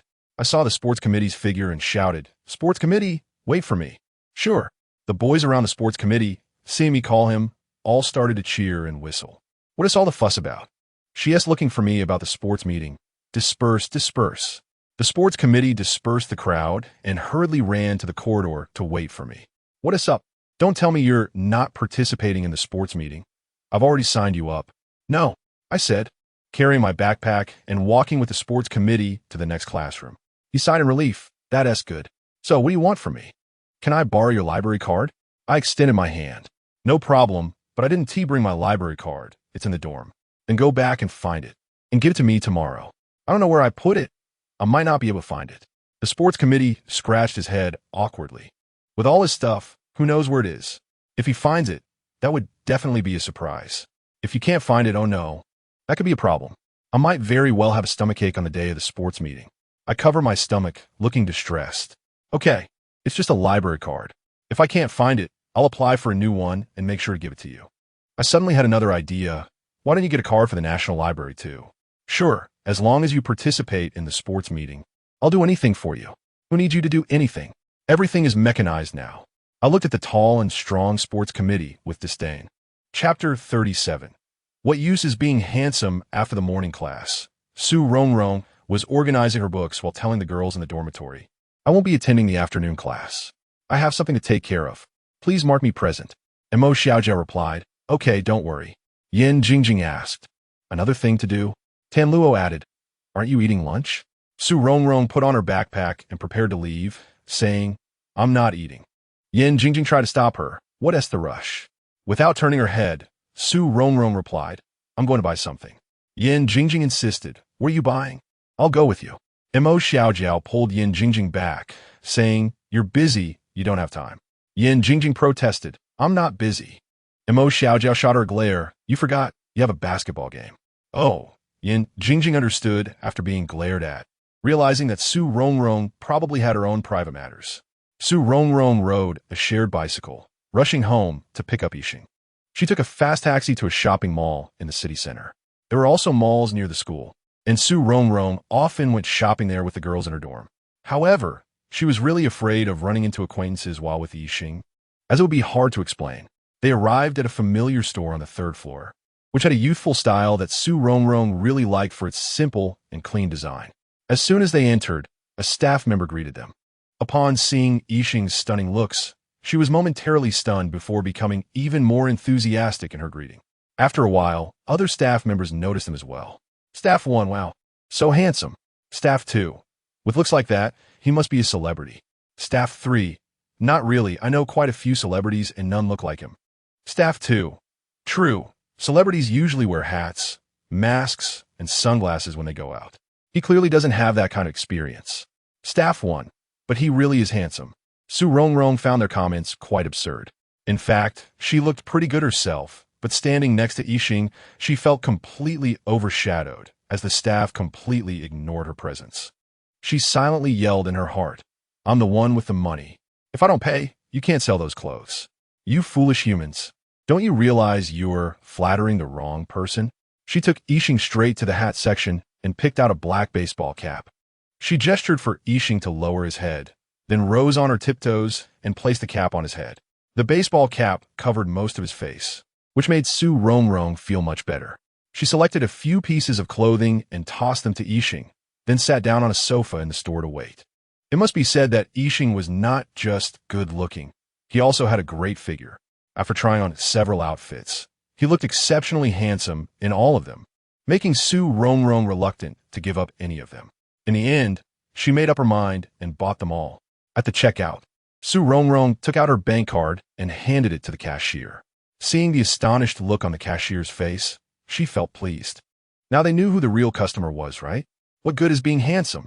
Can you pay with your looks? Of course, facial recognition payments are possible. But the key point is that no matter how you pay, it has nothing to do with being handsome. It mainly depends on how much money the cardholder has. After leaving the store, Rongrong and Yixing walked out, just as a mobile phone store on the first floor was having a promotion. Considering that Yixing would be staying on Earth for a long time, Rongrong decided to buy him a new phone so that it would be easier for both teacher, Hu, and herself to contact him. Their arrival stirred a little excitement in the already bustling store. At first, a young staff member came forward to introduce the phone models and their features. But upon seeing Yixing's looks, he was immediately stunned. There were far more people in this store than in the clothing store. Some pretended to be looking at phones while others gathered around, and waves of admiration echoed from a distance, with some even sneaking photos. Rongrong thought that she should really hide Yixing away. He was attracting too much attention. But while Emperor Wu of Han could hide Ajiao, she didn't have the ability to hide Yixing. With the staff's introduction, Rongrong chose a phone with a good price-performance ratio. After paying, she went to the service counter to get a SIM card with her ID. They were busy until evening when she suddenly realized how hungry she was. She randomly found a noodle shop and ordered 3 large bowls of noodles, 2 for herself and 1 for Yixing. After filling up, Rongrong set up the phone card and entered her phone number into the phone. She smiled and handed the phone to Yixing, saying, Here, take this. A phone is really useful on Earth. Yixing took the phone and glanced at the number Su Rongrong had entered. She smiled sweetly and said, "This is my phone number. Even if you leave here, you can still call me." After saying that, she felt her words weren't precise enough and added, "Of course. You have to be on Earth and in an area with signal." Looking at Su Rongrong's youthful and radiant smile, Yixing suddenly felt something fill his heart, a sweet, happy feeling. When they returned to the vicinity of the school, Su Rongrong and Yixing parted ways, one heading home and the other back to school. Chapter 38. Change a dish after a busy day. Su Rongrong didn't go for a run and returned to her dormitory to do her homework. Yan Jingjing watched Su Rongrong bent over her desk writing and came over.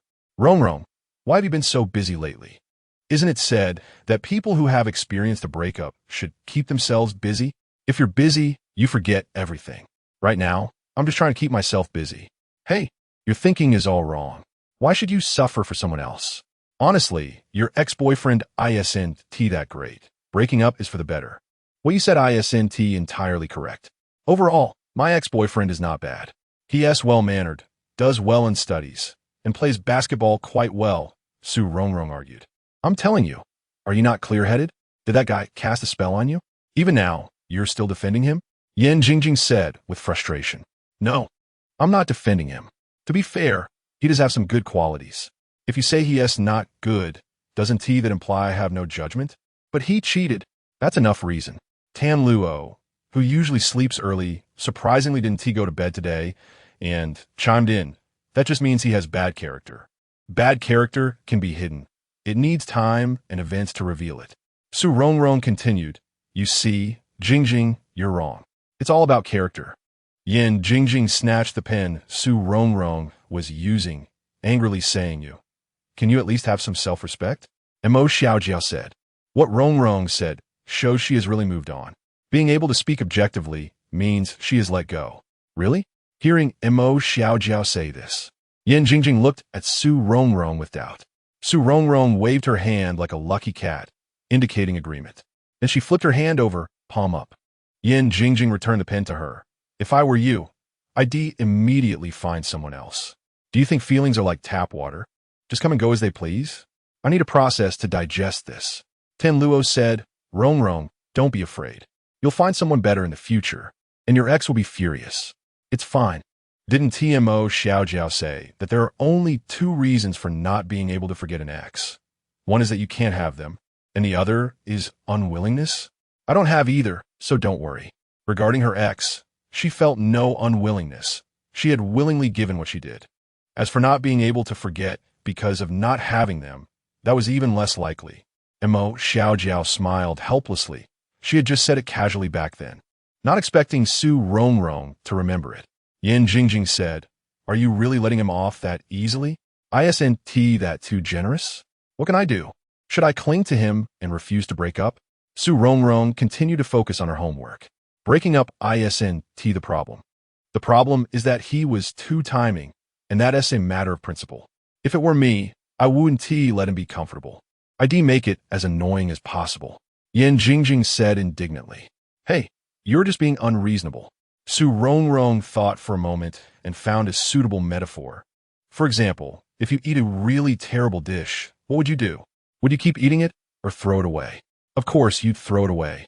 Yan Jingjing replied decisively. Exactly. That is just like how I decisively broke up. If something doesn't taste good, there is no need to keep eating it.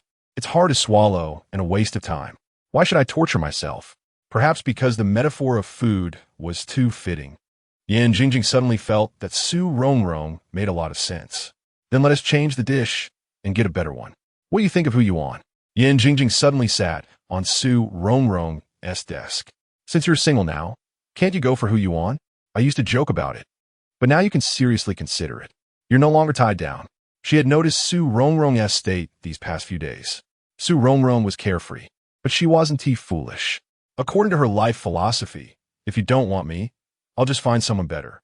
With Su Rongrong's charm, it wasn't impossible to win over who you want. Besides, she was the class representative for the modeling class and lived in the same neighborhood as Hu Yuan. At that point, taking Hu Yuan out for a walk would have nothing to do with her ex. Su Rongrong put down the pen in her hand and pushed Yan Jingjing. "Get down, don't delay me from doing my homework." Yan Jingjing, unwilling to give up, continued to persuade her, as the saying goes, out with the old, in with the new, a blessing in disguise. Now you can openly pursue who you want. Hey, your words are ambiguous. First of all, when have I not been straightforward? Also, pursuing someone is too difficult for me. I declare I'm retreating. I really think Hu Yuan might treat you differently. How do you see that? Why can't I see it? Mo Xiaojiao looked at Su Rongrong, thinking, actually, Hu Yuan seems pretty good. Considering the relationship between teacher Hu and his wife, Hu Yuan must have good family values. If he can really be with Su Rongrong, it will be a good match for her. Mo Xiaojiao was now also siding with Jingjing. Chapter 39, The Handsome Guy Didn't Come. Isn't it said that the best way to move on from a past relationship is to start a new one? Why don't you give it a try? Su Rongrong was nearly choked by Mo Xiaojiao's words. Mo Xiaojiao, can you have some loyalty? You switched sides so quickly. Yan Jingjing finally found an ally. Look, even Jiao Jiao said that. Why don't you consider it? Tan Luo always thought that Mo Xiaojiao's views on relationships were incredibly profound and correct, so she nodded in agreement. Su Rongrong closed her homework and simply decided not to write it anymore. Do you think it would be too soon for me to shift my feelings now? Mo Xiaojiao replied, Puff, it's normal to break up one day and find someone else the next day. Who cares what others say? As long as you feel good about it. Just breaking up and finding someone new, isn't that just looking for a substitute? Isn't that unfair? Yan Jingjing said, but that's Hu Yuan. Who could ever consider him a substitute? As soon as she finished speaking, the dormitory lights went out. Yan Jingjing suddenly jumped down from the desk, anxiously shouting, I haven't washed up yet. Su Rongrong yelled back, neither have I. The two rushed to fight for the bathroom. They remained silent throughout the night, and the next day there was still modeling class. Very few people dared to skip Hu's class, but today there were exceptionally many people attending. After class, several girls rushed to Su Rongrong, shyly whispering, leaving her puzzled. What is going on with you all? One girl said that really handsome guy didn't come today. He might not come again in the future. Hearing this, the girls were very disappointed, realizing it was a wasted trip today. So does he have a girlfriend? How would I know? You can ask him yourself. Anyway, the alien might not come to school regularly. Just wait until you run into him again. Aren't you good friend with him? You don't even know this? Su Rongrong was about to say something in rebuttal when she heard Mo Xiaojiao lazily remark, just friends, not his mom. Even a mom might not know everything. After the girls left, Su Rongrong quickly took out her phone, edited a message, and sent it. On Earth, don't harm the little girls here. The alien was drawing on the computer when his phone suddenly lit up. He felt a surge of happiness, knowing that only Su Rongrong had his number, and he should be in class at this time. He picked up the phone, and his smile slowly faded. Earth girl, is she talking about her? He would eventually return to his original planet. So how could he possibly have any deep connections with Earth people? Even with Su Rongrong, he had always been restraining his feelings. After a long while, Su Rongrong finally received a response from the alien. Just one word, okay. She didn't think much of it, assuming he wasn't very good with phones. After class, the sports committee member suddenly rushed over. Placing a library card on Su Rongrong's desk, Su Rongrong, let me tell you, it was really hard for me to find this library card. How about this? Can you sign up for a 4x100-meter relay? I said, are you being greedy? Am I the only one getting taken advantage of? Su Rongrong put the library card away, thinking she would have to go back again today. The alien might be taking risks to gather information. No, Yan Jingjing is also participating in the relay, so don't worry. This time, there will definitely be face. I'll go run, Mo Xiaojiao suddenly said, leaving the sports committee member momentarily stunned, then immediately smiling brightly and saying, wow, you've got the big Buddha participating, then I'll have so much face. All right, it doesn't matter who participates, as long as someone does. Watching the sports committee member happily leave, Su Rongrong rolled her eyes. Is it your face? It's clearly Jiao Jiao being considerate of me. Jiao Jiao, you're so busy. When do you have time to practice running? Let me do it. Yan Jingjing had a look that said she was covering for them. It's fine. Either of you can go. Don't worry with me around. You want to lose face. Seeing Yan Jingjing's smug expression, Mo Xiaojiao and Su Rongrong exchanged glances and launched a physical attack on Yan Jingjing, chasing her all the way to the playground. After linear algebra in the afternoon, Su Rongrong went home again. A few girls in the dormitory stared at Su Rongrong's back. A bit dazed, Yan Jingjing said, "No way, Rongrong has abandoned us again." Tam Luo remarked, "Rongrong has indeed been going home a lot lately. She used to rarely go home." And Mo Xiaojiao said, "That's good. I feel like she has already moved on." Tam Luo asked if she has moved on. Why does she still go home so often? And Mo Xiaojiao also fell into thought, yeah? Why is that? It doesn't seem like she has a new relationship. Why has she suddenly changed like this? Yan Jingjing wondered, could something have happened? And Mo Xiaojiao replied, no way. As soon as Su Rongrong exited the elevator, she noticed her home door click open. The alien's sensing ability was really accurate. Once inside, she saw the drawing software displayed on the computer and couldn't help but be curious. What are you drawing now? A spaceship? Just as Su Rongrong leaned in to take a look, the alien quickly closed the computer with a snap. Oh, keeping a secret? He then pulled out 2 library cards from his pocket and placed them beside the computer. This one is our school's library card, and this one is from the National Library. Chapter 40. Unceremonious. Yixing looked at the library card on the table, feeling touched. Su Rongrong had done so much for him, and before he left, he definitely wanted to do something for her. Thank you. If you really want to thank me, pour me a glass of water. I'm dying of thirst on this trip. As soon as he finished speaking, a cup floated down onto the table in front of Su Rongrong. It was her usual little rabbit cup, and the water inside was gently swaying. Su Rongrong had gradually gotten used to Yixing's way of doing things, and naturally picked up the cup to take a sip. The water was just the right temperature, and then she started gulping it down. Since Yixing could accurately help her open the door, it was normal for him to prepare a cup of water in advance. It was just rare to see such thoughtfulness from him. After finishing the water, Su Rongrong took out her phone and transferred some money to Yixing. If there's nothing to eat at home, just go out and buy something. You can swipe directly with your phone. Do you know how to use it? Yes. He had seen Su Rongrong pay with her phone before. Do you have anything else to do? If there's nothing, I'll head back to school. Okay. Be careful when you go out alone. Okay. Watching Su Rongrong's departing figure, he couldn't bring himself to say anything to keep her from leaving. Just this morning, she had texted him not to harm the little girls on Earth, so this was fine. Being able to see her occasionally made him very satisfied. Su Rongrong hurried back to school, first going to the cafeteria for a meal, and then finding a place to study. Around 8 p.m., she went to the playground to jog. Originally, Yan Jingjing had said she would accompany her for a run, but after 2 days, she suddenly said she had to train for the school basketball game and couldn't join her. Su Rongrong was doing her pre-run stretches as Yan Jingjing had instructed when Hu Yuan came running from a distance. Hu Yuan picked up a towel from the pull-up bar and wiped his sweat haphazardly. You didn't come yesterday? I had something to do yesterday. Just by asking this question, it proved that he had come yesterday too. Aren't you participating in a basketball game? Why aren't you practicing in the gym? Why do you come here to run every day? I train during the day. The gym is crowded at night. Running can also improve my endurance. Hu Yuan's reasoning was good.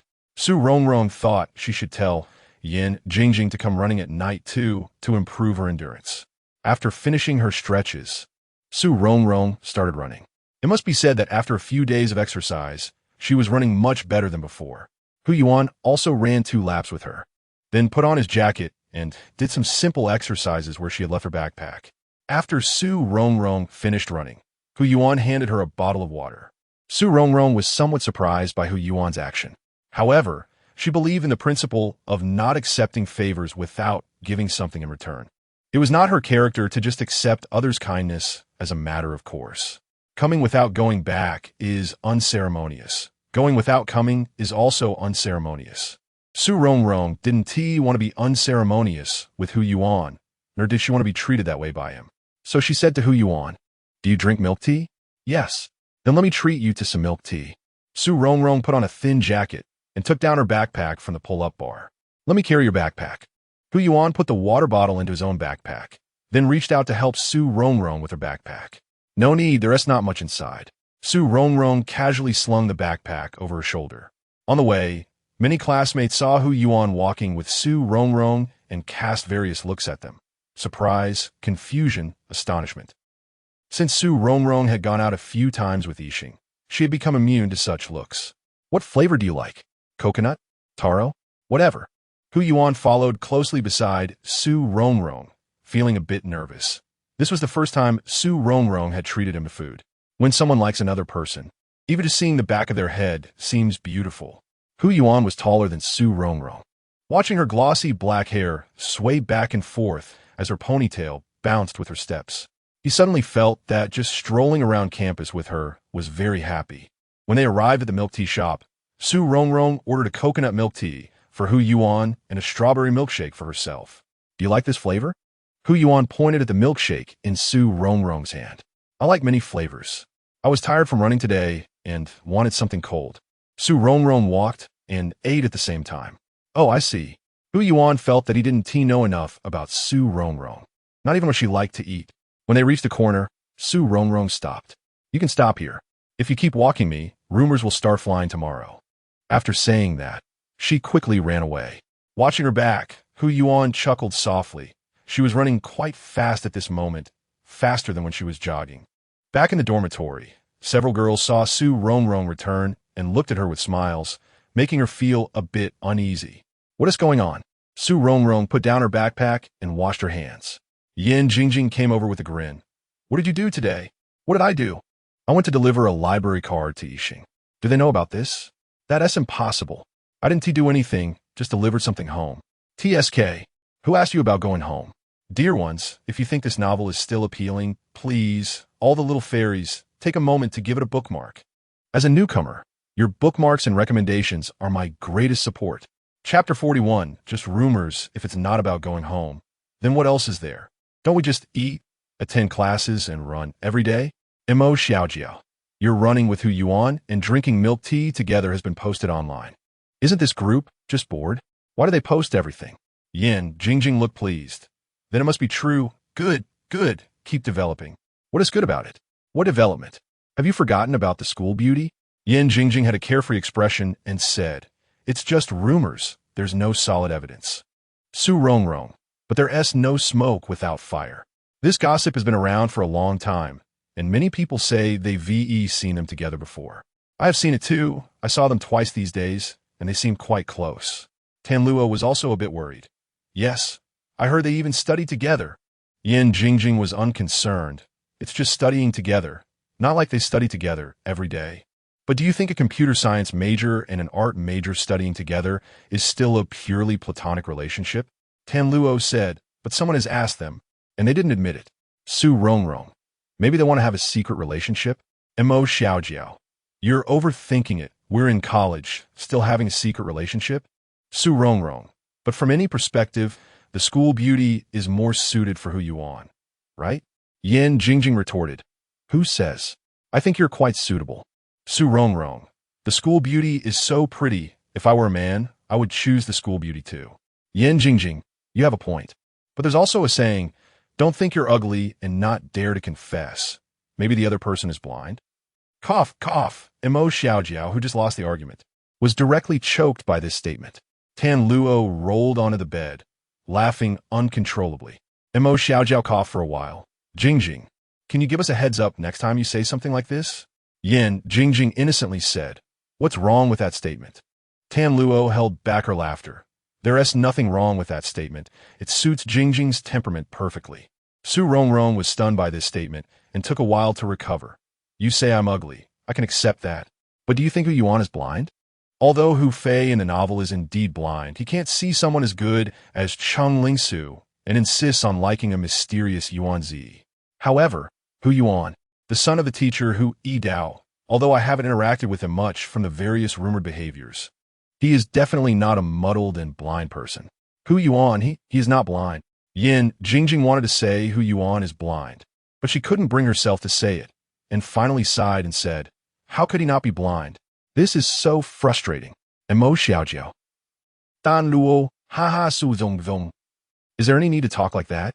Su Rongrong said. Isn't this fine? You know he is not blind. Yin Jingjing also gave up. Su Rongrong, with a burst of energy, said, who said that after a breakup you must start a new relationship? I'll just regain my freedom. I don't want to fall into the next pit so quickly. Haven't you heard? Life is precious. Love is more valuable. For the sake of freedom, both can be sacrificed. Mo Xiaojiao said, all right, You weren't that different when you were free. Su Rongrong clutched her chest. Xiao Jiao. How can you be so cruel, sprinkling salt on my wounds? Sprinkling salt is fine. I haven't even stabbed you yet. Xiao Jiao, you always criticize me. What about you? Have you considered dating? With your insight into emotions, you should connect theory with practice. Sigh, Mo, Xiao Jiao sighed, in a tone of lament. It's precisely because I've researched the theory too thoroughly that I've given up on that thought. Heartless and desireless, Xiao Jiao. Are you planning to become a monk? Yin Jingjing said. Nonsense, Su Rongrong interjected. If Xiao Jiao were to become a nun, how could she be a monk? Xiao Jiao raised her eyebrows in mock anger. You two have become quite bold lately. Ha, we dare not. Su Rongrong and Yin Jingjing laughed together. The few of them joked and laughed until it was time to turn off the lights and sleep. The next day, during the second period when there were no classes, Mo Xiao Jiao and Tan Luo were used to going back to the dorm to rest. Su Rongrong wanted to find a study room to study, but was pulled to the library by Yin Jingjing. It turned out Su Rongrong had been busy these days, and Deng Gang took advantage of the situation, dragging Yin Jingjing to the library every day. As Yin Jingjing was pulling Su Rongrong toward the library, she took out her phone and sent a message. Deng Gang, save me an extra seat. Rongrong is going to read today too. Okay, when will you arrive? We'll be there soon. Soon? Why did you only say that now? After finishing, Deng Gang started persuading his classmates at the same table, and finally secured a seat by trading for milk tea. When they arrived at the library, Su Rongrong suddenly remembered that Aster wanted to borrow books on astronomy. So she handed her backpack to Yin Jingjing. Can you take this for me? I want to find a few books to read. All right, I'll message you later to tell you where the seat is. Chapter 42. Necklace Nebula. Su Rongrong was browsing the shelves in the astronomy section. There weren't many people looking at astronomy books at this time. She walked slowly, scanning the titles on the spines, occasionally pulling out a book to take a look. Turning around a bookshelf, she suddenly saw a figure. Su Rongrong paused, peeking through the gap between the books. An alien was holding a thick book, wearing a baseball cap, with his head lowered, engrossed in reading. I must say, the alien was really good-looking, aloof, and indifferent, always appearing calm and collected in any situation. While reading, he looked especially composed, and in his white shirt, he resembled a celestial being from a fantasy novel. Recalling the first time she saw him, Su Rongrong couldn't help but chuckle to herself. Back then, she mistook him for a ghost or a monster. Could it really be that her mood affected her perception?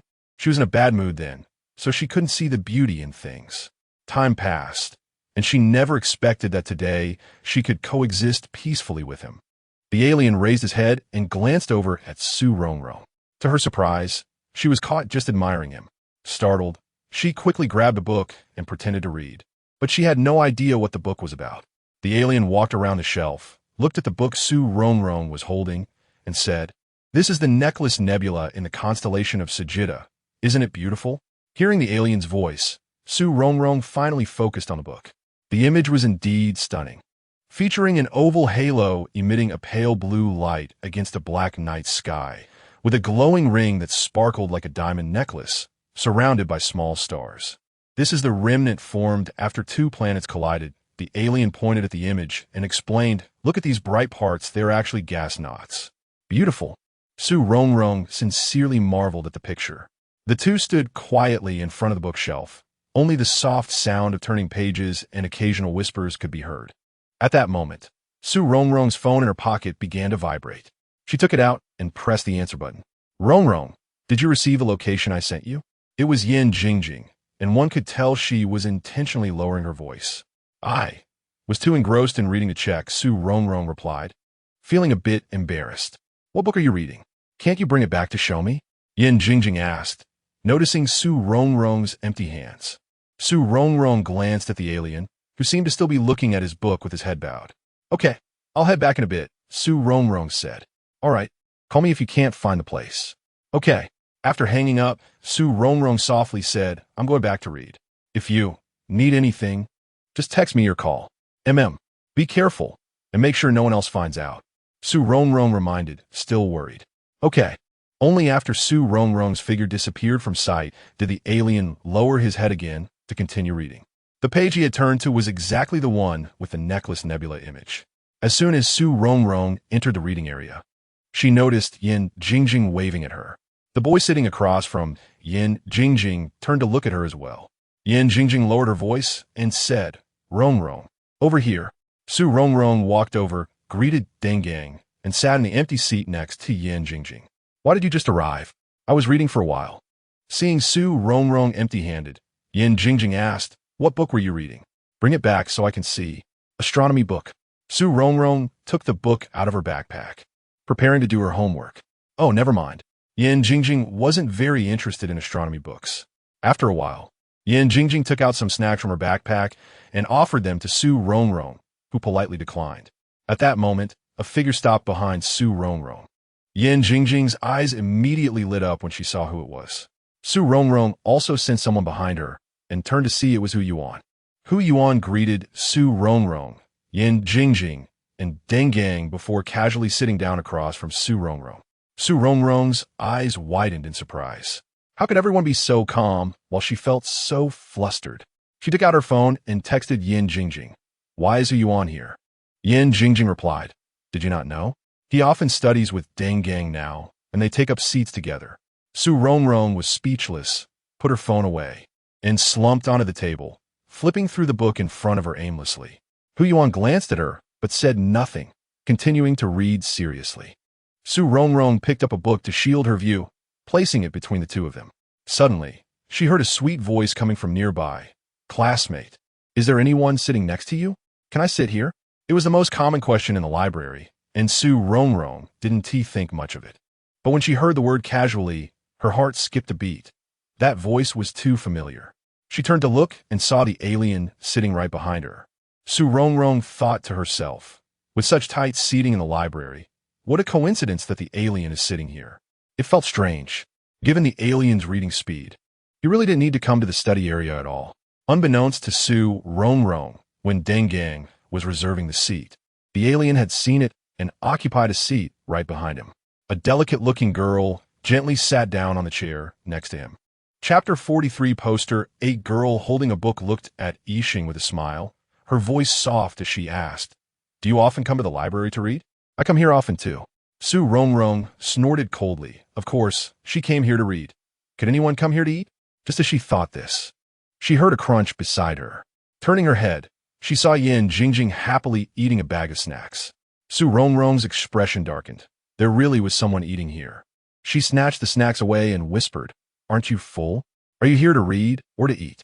Yin Jingjing looked at Su Rongrong in confusion and took the snacks back, saying, are these two things contradictory? I can eat while reading.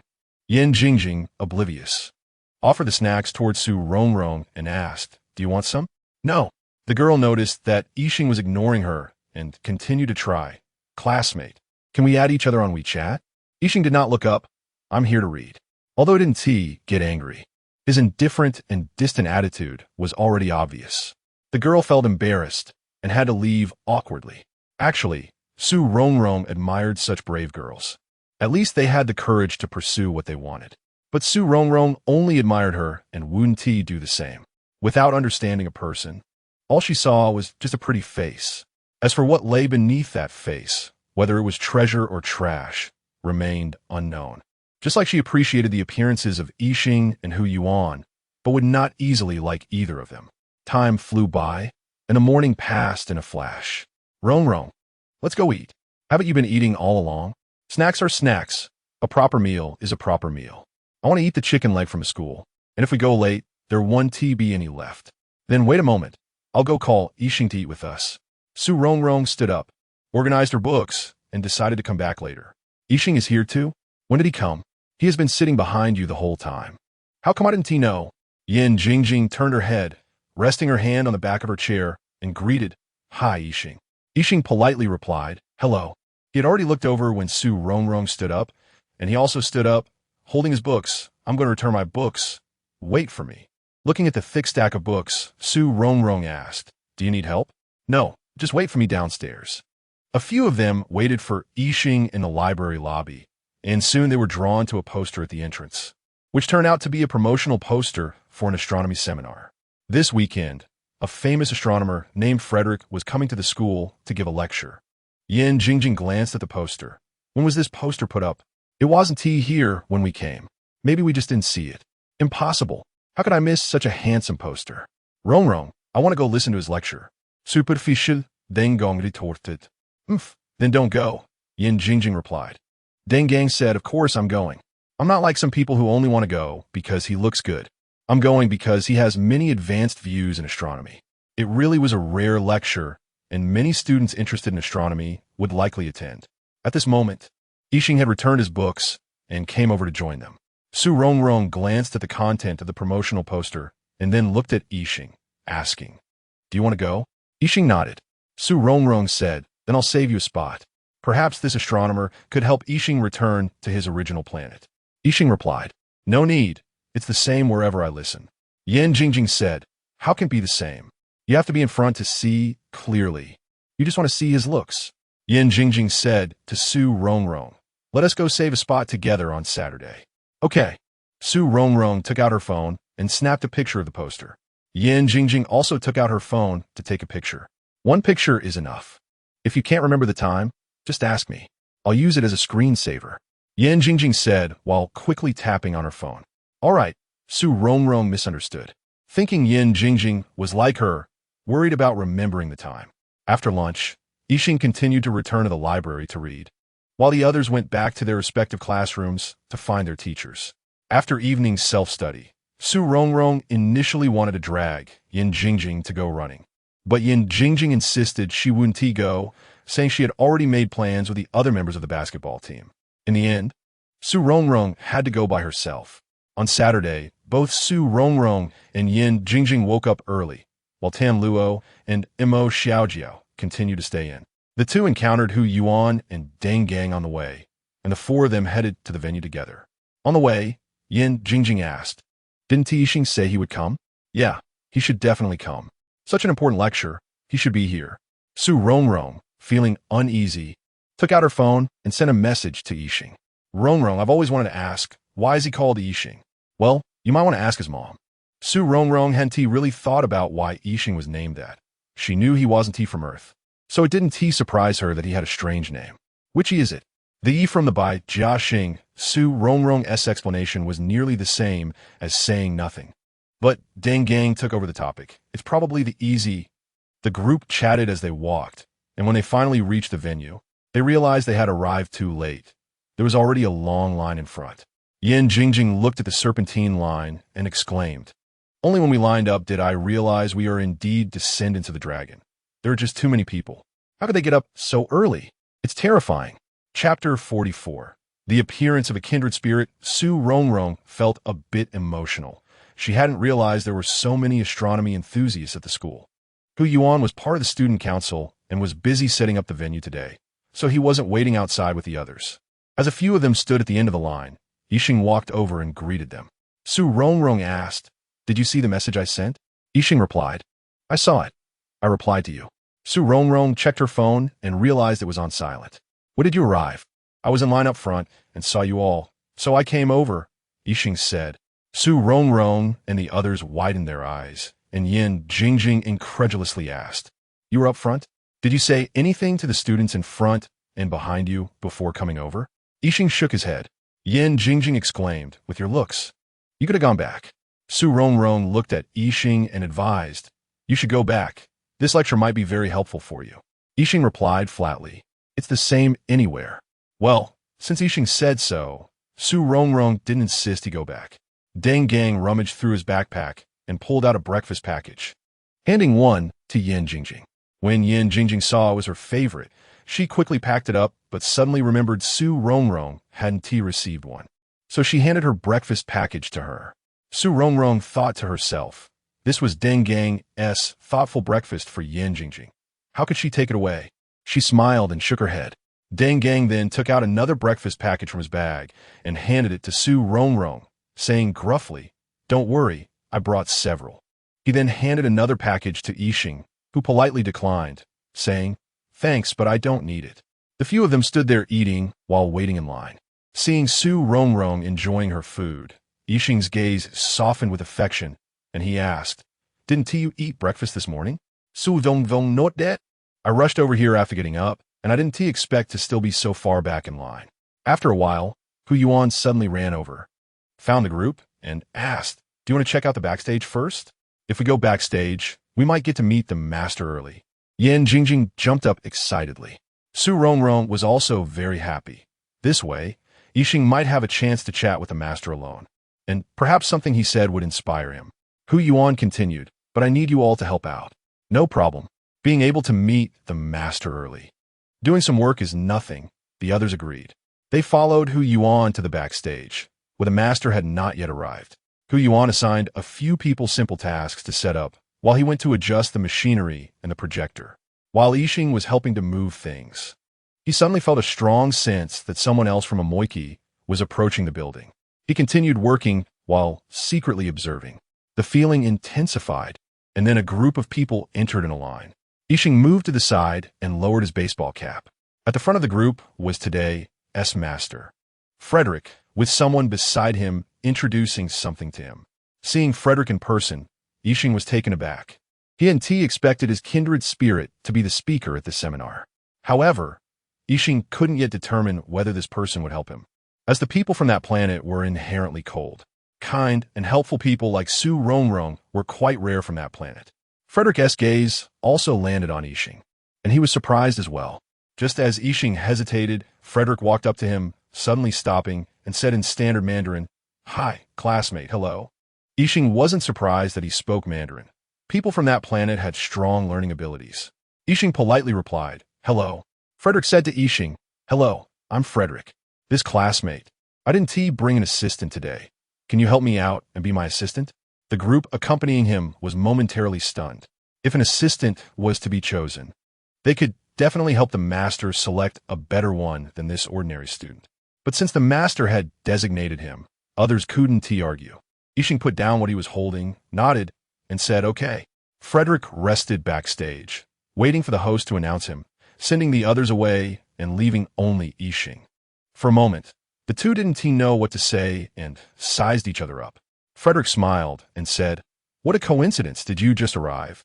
Yixing confirmed yes. After exchanging a sentence, they fell silent again. Su Rongrong saw Yixing together with the master and felt even happier. It seemed she had made the right choice in coming today. However, after a while, she grew worried again. The two didn't seem to be conversing much. She stood by anxiously, thinking they should ask more questions during such a rare opportunity. Why were they just staring at each other? Su Rongrong wished she could go over and ask something, but she didn't know what to ask. She couldn't just approach and ask how to traverse parallel universes to another cosmic space.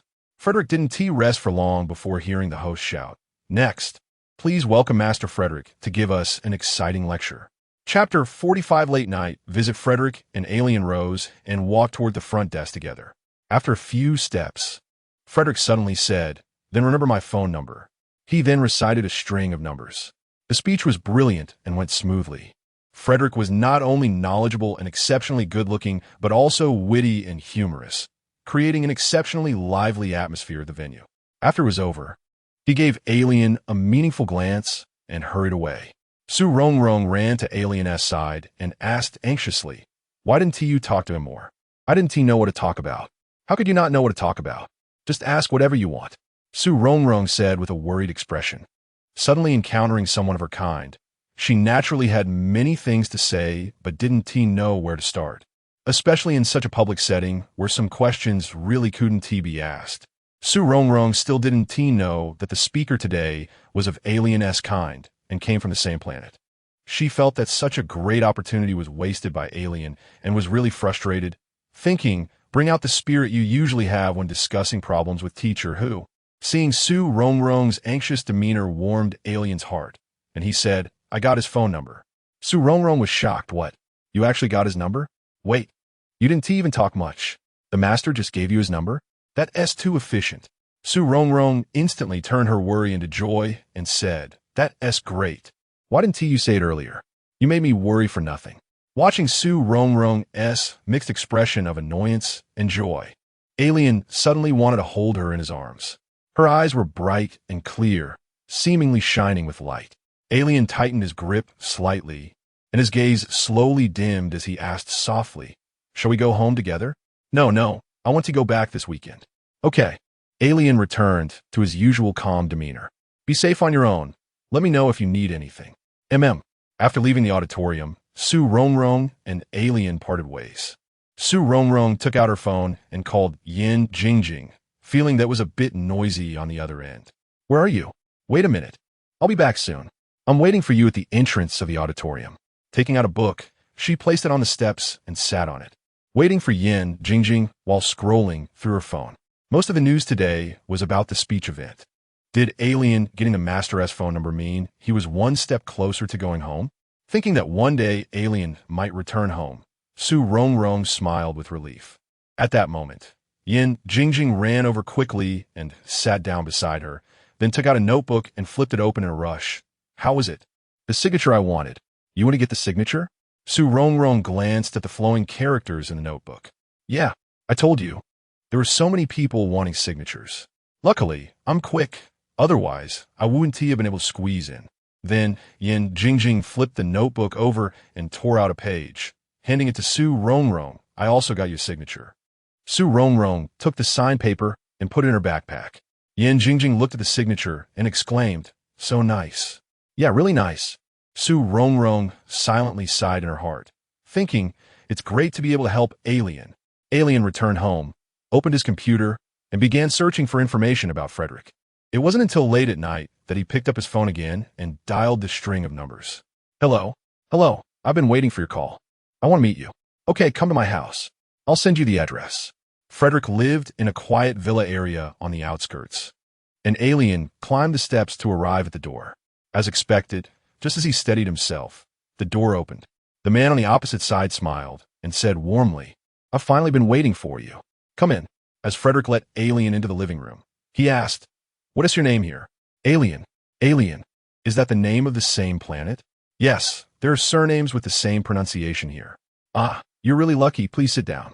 Frederick pointed to the sofa in front of him and said to Alien, don't be so guarded with me. How rare it is for us to meet here. The man spoke with double meanings. To travel such a long distance and still meet someone from the same planet. You know, he hadn't met anyone of his kind here for many years. Alien walked over and sat down in front of the man. I knew you would come to find me again. Alien replied, on this planet, encountering someone of the same kind naturally calls for a visit. The man laughed heartily. It's indeed not easy. After so many years, you're the first one I've met. In Earth terms, we are fellow townsmen. Although the man laughed loudly, Alien could hear the bitterness beneath it. Alien didn't know how long this fellow countryman had been on Earth, but from his tone, it seemed he had been here for quite some time. The fellow countryman continued, you already know my name on Earth. There is no need for me to introduce myself again. Then he sighed and said, that planet. This sentence was only half finished, but the rest seemed heavy as 1,000 pounds, stuck in his throat, unable to go up or down. Chapter 46 Belief. The alien knew what the other wanted to ask. There had been significant breakthroughs in technology and military advancements were changing rapidly. However, I think these are not what you want to know. Frederick laughed. Actually, after all these years, it must be quite different from when I was there, right? The alien also laughed. That's inevitable. If, according to the calendar of that planet, it hasn't actually been too long. The alien said, yes. According to Earth's calendar, 1 year on a Moiki planet should be 1,769 days, which is roughly equivalent to 5 years on Earth. Haha, Frederick laughed. If we calculate it this way, I haven't actually been away from that planet for too long. But time is there. Regardless of how many days are in a year or how many hours in a day, it always passes second by second. Indeed, no matter the method of timekeeping, it keeps running, never stopping. After a pause, Frederick continued. Let's just talk casually. After all, it's very rare to meet someone from a Moiki planet on this planet. A Moika. Frederick repeated the name. Yes, that's it. How long has it been since I last said this word? When I first came to this planet, I would repeatedly say this word to myself, but gradually I said it less and less until I stopped mentioning it altogether. With a bitter smile, he said, let us talk. Anything is fine. Time seemed to fly by. The two casually chatted until dawn, with the morning sun's afterglow illuminating the room. The other looked at the alien, with something indescribable in his eyes. Frederick suddenly sighed. Forget it. So many years have passed. Everything has changed, including myself. He stood up, walked to the wine cabinet, pulled out a bottle of wine, held it up, and said to the alien, "Here, it's a good bottle of wine. Would you like to have some?" The alien nodded. While Frederick went to get the wine glasses and poured the wine, he muttered, "Do you know? You're right to come here. No one can have wine as old as mine. On Earth, wine is a good thing. We don't have such good things on our planet." Looking at the alien shaking the wine glass, the person smiled. "It seems you've adapted well to life on Earth." The alien took a sip of wine, placed the glass on the table, and smiled. "The wine is indeed good, but I still want to go back." "Go back?" Frederick asked. "Back to where?"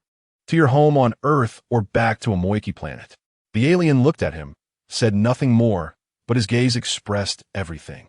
Frederick avoided the alien's bright gaze, looking at the wine glass in his hand, his eyes hollow, as if recalling something from long ago, and spoke with a distant voice.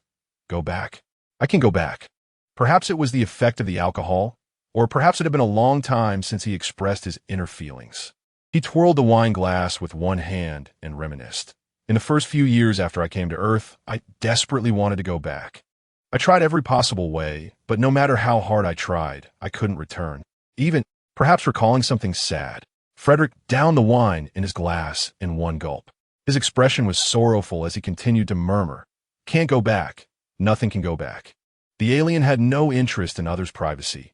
He didn't know what Frederick had experienced on Earth, and when he said he couldn't go back, whether it was about time or space or both, the alien firmly said, "I believe that as long as we keep searching, one day we can go back."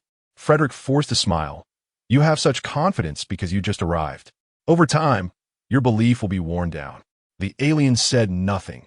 Everyone's experiences are different, and he couldn't judge others from high ground. It just seemed that this fellow had lost the fighting spirit that a Moiki people should have. Originally, the alien wanted to ask how long he had been on Earth and if he had discovered anything. After all, he had been on Earth for too short time. Relying solely on the existing information on Earth, it would be difficult to return to his planet. If the two worked together, the chances of going back would be much greater. But now it seemed he had misjudged. This person seemed to have given up the desire to return to his original planet. Since that was the case, he could only rely on his own efforts. There was no useful information to be gained here, so there was no need to stay any longer. The alien feared that his belief would one day become like this person's, gradually worn away by the passage of time. It seemed he needed to speed up his search for a way back, but now there were no clues, including why he suddenly sensed Earth people and why he traveled through time and space to Earth. Everything was shrouded in fog, unclear and unreachable. The alien decided not to waste any more time and stood up to bid farewell. "Sorry for the disturbance today. I will continue to search for a way back, and if I really find it, I will tell you. At that time, if you still want to go back." The alien's words were unfinished, but the meaning was clear. As for whether Frederick would go back or not, the final choice was still in his own hands. Chapter 47, Unexpected Gift. There are only 3 days left until the sports meet, but Su Rongrong hasn't gone for a run. Instead, she went with her dormitory mates to the gym to watch Yan Jingjing's basketball game. In the first boys' match, there were quite a few spectators because Hu Yuan was participating. The second girls' match, however, attracted fewer fans since there are generally fewer girls who enjoy basketball than boys, resulting in many empty seats. Deng Gang had even claimed a good spot for a few girls in advance. After a while, when Yan Jingjing entered the court, several girls began waving at her. Yan Jingjing, wearing sportswear with wrist and knee guards, ran over to them. She first high-fived Deng Gang and then raised her eyebrows at Su Rongrong and the others, saying, "How about it? Am I cool or what?" "Cool," they replied. "In a bit, just watch me dominate the court." Yan Jingjing continued to show off. "All right, keep boasting, but don't underestimate your opponents," Deng Gang reminded her. "Don't worry, you don't know. I've been through this before."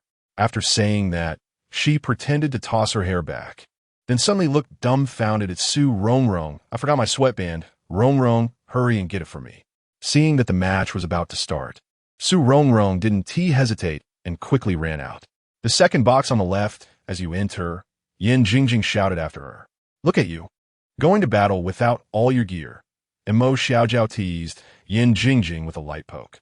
As Su Rongrong dashed out of the stands, she realized she had no idea where the locker room was. She quickly grabbed a classmate to ask for directions. Anxious, she turned a corner without slowing down and bumped into someone. Luckily, The other person reacted quickly and steadied her. Su Rongrong didn't look up and repeatedly apologized. Then she heard the other person say, "What's the rush?" The voice had a distinct tone, cold and distant. It turned out to be Hu Yuan, who had just finished his game and was changing to go home. "I'm just helping Yin Jingjing get her sweatband," Su Rongrong said as she continued to run. However, after rummaging through the locker Yin Jingjing mentioned for a long time, she couldn't find it and shouted, "Yin Jingjing, are you sure you brought it?" Just then, there was a knock on the door. Su Rongrong immediately shut her mouth, thinking, "I hope I didn't make too much noise and attract the administrator." At that moment, Hu Yuan's voice came through, "I have a spare one here." As soon as Su Rongrong heard this, she rushed out and saw Hu Yuan holding a brand new red and white sweatband. This was great. She had just been worried that Yin Jingjing wouldn't perform well without it. After thanking Hu Yuan repeatedly, she dashed back to the court. After running a few steps, she suddenly remembered something and turned around to say, "Next time, I'll treat you to milk tea." Watching Su Rongrong disappear around the corner, Hu Yuan stepped outside. He had originally intended to give this sweatband to Su Rongrong when he thought of it during their runs together, but he hadn't expected to give it to her in this way. By the time Su Rongrong returned, the match had already started. Yin Jingjing played exceptionally well, showcasing her technical skills. During a break, Su Rongrong handed the sweatband to her. Yin Jingjing took it, looked at it, and said, "Rongrong, this isn't mine. You got the wrong one. This is new. You can use it," Su Rongrong insisted. "Did you give this to me?" Yin Jingjing asked, as she opened the package and put it on her head, looking quite good in it. "You talk so much. Having a sweatband is already great." Su Rongrong thought, but didn't dare mention that it was a gift from Hu Yuan. What if Yin Jingjing got too excited? Besides, Deng Gang was right there handing Yin Jingjing water and towels, so it was even less appropriate to say anything. Throughout the match, Yin Jingjing played excellently. The usually unreliable person proved to be quite dependable in the basketball game, showing good game management skills, not just showcasing individual talent, but also coordinating the entire team. As expected, the girls from the electronics department, led by Yin Jingjing, won the match. Yin Jingjing suggested treating her dorm mates and Deng Gang to skewers at the night market. The girls chattered excitedly, happy as larks. Although it was called a night market, vendors had already started setting up stalls before sunset. By the time Su Rongrong and the others arrived, both sides of the night market were filled with stalls selling various skewers, spicy hot pots, fried tofu skins, candied chestnuts, stinky tofu, grilled cold noodles, and more, stretching far into the distance. The sounds of vendors shouting and the bustling crowd filled the air. The smoky aroma of barbecues and the steam rising from hot food mixed together, saturating every corner of the alley with delightful scents. Su Rongrong loved this lively atmosphere. On the street, people came and went, bustling about, seemingly infected by the joyful ambience as they chatted and laughed. The group happily blended into the crowd. Gathered around a barbecue stall, the girls and Deng Gang selected their favorite foods. The husband and wife stall owners were busy, smiling as they worked, and while waiting, the group discussed what they would eat next time. Before long, the food they ordered was ready. Barbecue stalls usually have their own small tables and chairs. Everyone gathered around, happily digging in. Chapter 48. A visit again. Yin Jingjing greeted everyone, telling them to eat freely because she was happy today. Wow! Everyone cheered in response. Deng Gang bought 5 cups of milk tea, and everyone chose their favorite flavors. Su Rongrong raised her cup, saying, "Today, let's toast to Jingjing's victorious start. Cheers!" Everyone raised their cups together. Yin Jingjing made a gesture for everyone to quiet down, saying, "Let's keep it low-key. We have competitions tomorrow and the day after, and there are many more winning days ahead. TSK." Everyone looked at Yin Jingjing's smug expression and collectively booed her. Yin Jingjing happily said, "There are only 3 days left until the sports meet." Yes, only 3 days until the sports meet.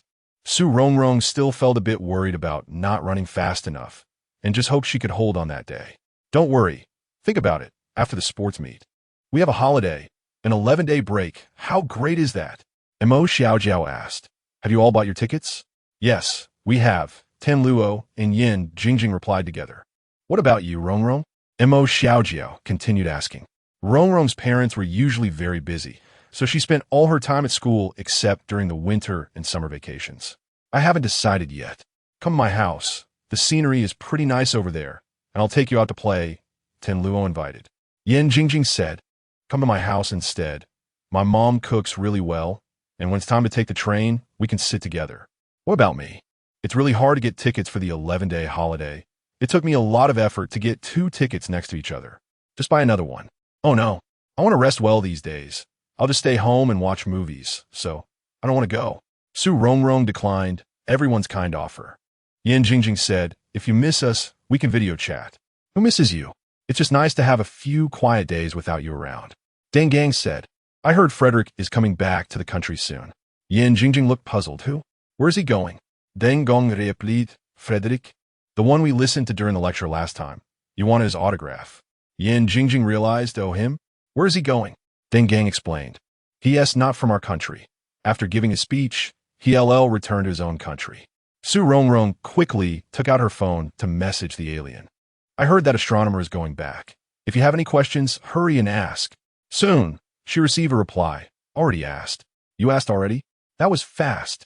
It seems he really wants to go back. Su Rongrong was still a bit worried and continued typing. You should ask him on WeChat, email, or whatever, just in case you have more questions for him later. Okay. Su Rongrong felt she had done everything she could. The rest was up to fate. Tan Luo said, wow, I'm so full. Su Rongrong replied, me too. I need to drink some yogurt to help with digestion. Good idea. But drinking yogurt can also make you gain weight. Montauk Xiao Yao remarked. Really? Drinking yogurt can make you gain weight? Dan Luo exclaimed. Why worry so much? As long as it tastes good, Yan Jingjing said calmly. The several girls looked at Yan Jingjing and suddenly felt that what she said made a lot of sense. Seeing Su Rongrong's message, the alien decided to visit Frederick once more. After all, it's not often you meet someone like yourself on this planet, and who knows when they would meet again. When seeing the alien again, Frederick was somewhat surprised, saying, I didn't expect you to come back. The alien replied, I heard you're going back to your country. I came to see you. Frederick smiled, come in. Even if you didn't come to find me, I would still come looking for you. My living situation is inconvenient. Inconvenient?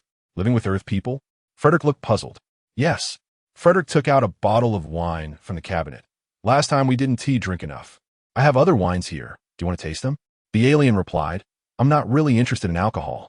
Frederick laughed, but you will definitely be interested in what I'm about to say. Hearing this, the alien paused. Seeing the alien's reaction, Frederick knew his words had an effect. Swirling his wine glass slowly and saying, although I can't go back, perhaps you can go back. The alien stared directly into Frederick's eyes, responding with a determined gaze. Since this person said so, it would be wise to listen to what he has to say. It might be useful for returning to a Moiki planet.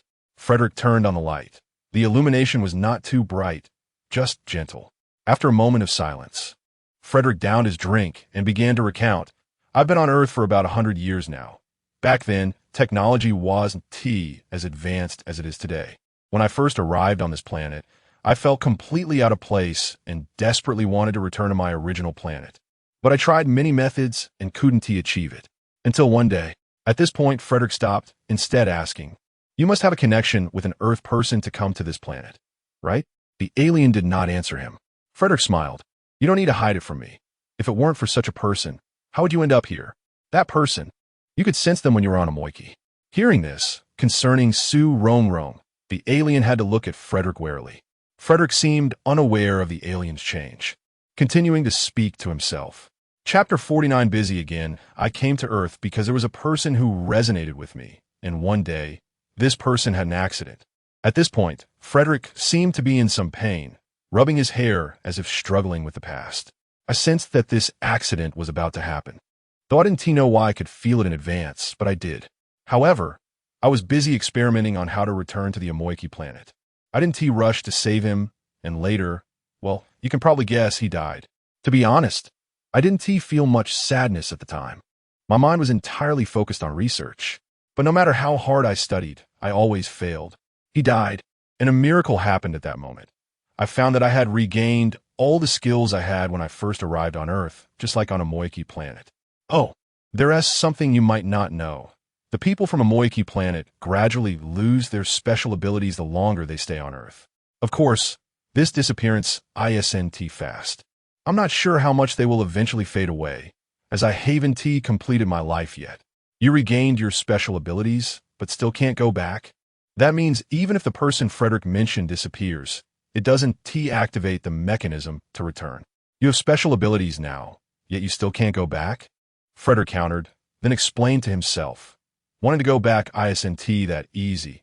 Not to mention the technology on Earth. Even a Moiki planet doesn't have such capabilities now, right? The alien nodded. Indeed, even a Moiki planet cannot traverse cosmic space. Frederick gave a wry smile and continued. I haven't found a way to go back. But I always feel that since we came to Earth related to this person, then leaving this planet must also be related to this person. Since she would be attending Yan Jingjing's basketball game that evening, Su Rongrong adjusted her running time to go running every morning. These days, the campus was bustling as if it were a festival, with basketball games, preparations for the sports meeting, and planning for going home for the National Day holiday. In short, everyone had smiles on their faces. One day, while Su Rongrong was jogging, she saw the president of the calligraphy and painting club rushing over. Su Rongrong, you say? You this wasteful child. How long has it been since you checked the messages in the group? Su Rongrong wiped her sweat and recalled. It seemed she really hadn't checked for a long time. The key was that she had been too busy lately, with too many things going on, and since the group mostly chatted without anything important, she was too lazy to look. Our calligraphy and painting club has been requisitioned by the publicity department to help them with the promotional posters for the sports meeting. The president didn't waste time and got straight to the point. All right, but I might be a bit late tonight. What else do you have to do tonight? I'm going to watch a basketball game. What is so interesting about a basketball game? Just find some time to come over. That's not possible. A friend from my dorm is participating. I must go, Su Rongrong replied firmly. Then just find some time to come over. Noon is fine. Or after the basketball game in the evening. I won't chat with you anymore. I have to go. After saying that, the president hurriedly left again. Su Rongrong didn't continue running. After all, it wouldn't be easy to improve her speed in the next few days. So it was better to just maintain her condition. After lunch, Su Rongrong ran to the publicity department. There were quite a few people in the publicity department. Besides the regular members, there were also people from her calligraphy and painting club. After greeting a few acquaintances, Su Rongrong joined in to help. Actually, it wasn't much. They just had to do whatever the publicity department arranged. Time passed quickly, and in the blink of an eye, the long-awaited sports meeting finally took place. First was the opening ceremony, where the teams from various departments marched past the stage shouting slogans. The electronic engineering department, where Su Rongrong had more boys than girls. But in comparison, the civil engineering department was truly a sea of green with just a hint of red, while the foreign language department was the opposite, proving that girls are no less capable than boys. One department even used a float with several girls dressed in fancy outfits, singing and dancing on it. Each department truly showcased their talents, making it a lively event. As the competition progressed, the weather gradually warmed up. The most interesting event at the school sports meeting was the running race. Other events weren't without interest, but the sports field was too large, making it difficult to see events like javelin, long jump, and high jump clearly. Watching the sports meeting on TV was another matter altogether, with close-ups, replays, and slow-motion shots. After applying several layers of sunscreen, Su Rongrong wrapped herself up in her coat, like an Arab woman. Yan Jingjing had just finished a sports event and ran back to the stands, sitting next to Mo Xiaojiao. Mo Xiaojiao quickly took out sunscreen and handed it to her, saying, "Quick, apply some."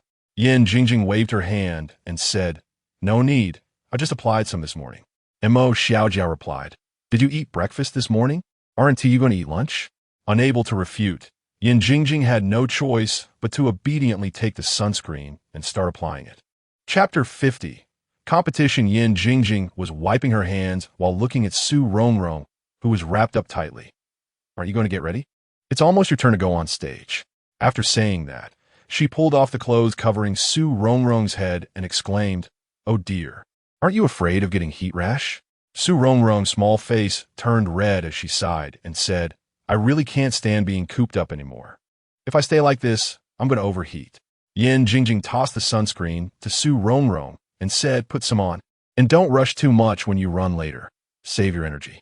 Just being able to finish is a victory." Mo Xiaojiao glanced at Yan Jingjing and asked, "What about Luo Luo?" When Yan Jingjing was running, Tan Luo helped by holding clothes, handing out towels and water. Now that Yin Jingjing had returned alone, she didn't TC Tan Luo. Yin Jingjing looked at the sports field and pointed to a spot in the distance, saying, Luo Luo is over there. It's cooler. Su Rongrong and Mo Xiaojiao followed Yin Jingjing's finger and saw that spot was indeed shaded from the sun. There is actually such a good spot. Jiao, why don't you get ready too? Don't you have the 4x100-meter relay later? After saying that, Su Rongrong winked at Mo Xiaojiao. The few of them exchanged smiles and all stepped down from the stands. When Su Rongrong emerged from the bathroom in her sports shorts, Yin Jingjing looked surprised. Although she knew Su Rongrong had a good figure, at that moment, the sports shorts showcased her long legs perfectly. Her hair was tied in a ponytail for convenience, and her small face glowed with a healthy flush. Standing in the sunlight, she radiated youthful vitality. Wow, Rongrong, you look so good today, Yin Jingjing said exaggeratedly while pinning the number tag on Su Rongrong's shirt. Nonsense. When am I not good looking? Su Rongrong flicked her braid and wore a sunny, confident expression. Buffed. Yin Jingjing laughed. I noticed you were a bit different today, but once you spoke, I realized you were still the same as before. Your skin is still as thick as ever. I'm just speaking the truth. How can I be called thick-skinned? Su Rongrong continued shamelessly. Just as they were chatting, they heard the announcer's voice at the sports event. Now starting the men's 1,500 meters, please prepare the female 1,500 meters athletes. As soon as the announcement ended, the crowd erupted in excitement. What's going on? Su Rongrong asked in confusion. Hu Yuan is participating in the men's 1,500 meters. Really? The stands are so far from the track. Can you see clearly? Even if we can't see clearly, it doesn't affect everyone's enthusiasm. Yin Jingjing pulled Su Rongrong toward the field and suddenly asked, Are you nervous? I wasn't nervous before, but now that you ask, I am. Yin Jingjing comforted her. Don't be nervous. The sports committee has prepared a surprise for you. Are you sure it's a surprise? Not a scare? Definitely. Su Rongrong felt even less assured. When they arrived at the competition area, they found Mo Xiaojiao and Tan Luo, and then she began to warm up with Yin Jingjing. While warming up, the sports committee came over with several boys, and the committee member had a big drum hung with red silk. Su Rongrong, when you run later, we'll be running alongside you. Su Rongrong looked at the big drum around the committee member's waist, thinking, good thing I found out in advance. Otherwise, when a race starts and the drum sounds, I'd probably trip from being startled. Is that necessary? Don't you have to participate in your events later? In fact, Su Rongrong felt quite touched by what the committee was doing. She had initially refused to participate in the sports meet because she wasn't too good at sports. But now that she had joined, she felt she didn't need special treatment. It's fine. We'll take turns running alongside you. It won't affect the other events. Okay, if you can't keep up, just take a break. You don't have to run alongside me the whole time. Su Rongrong continued to warm up for a few more sets, and then the announcer started to call for the female 1,500 meters athletes to enter the field. Tan Luo hurriedly handed her a piece of chocolate. Quick, eat this to boost your energy. After eating the chocolate and drinking some water, Su Rongrong stepped onto the field.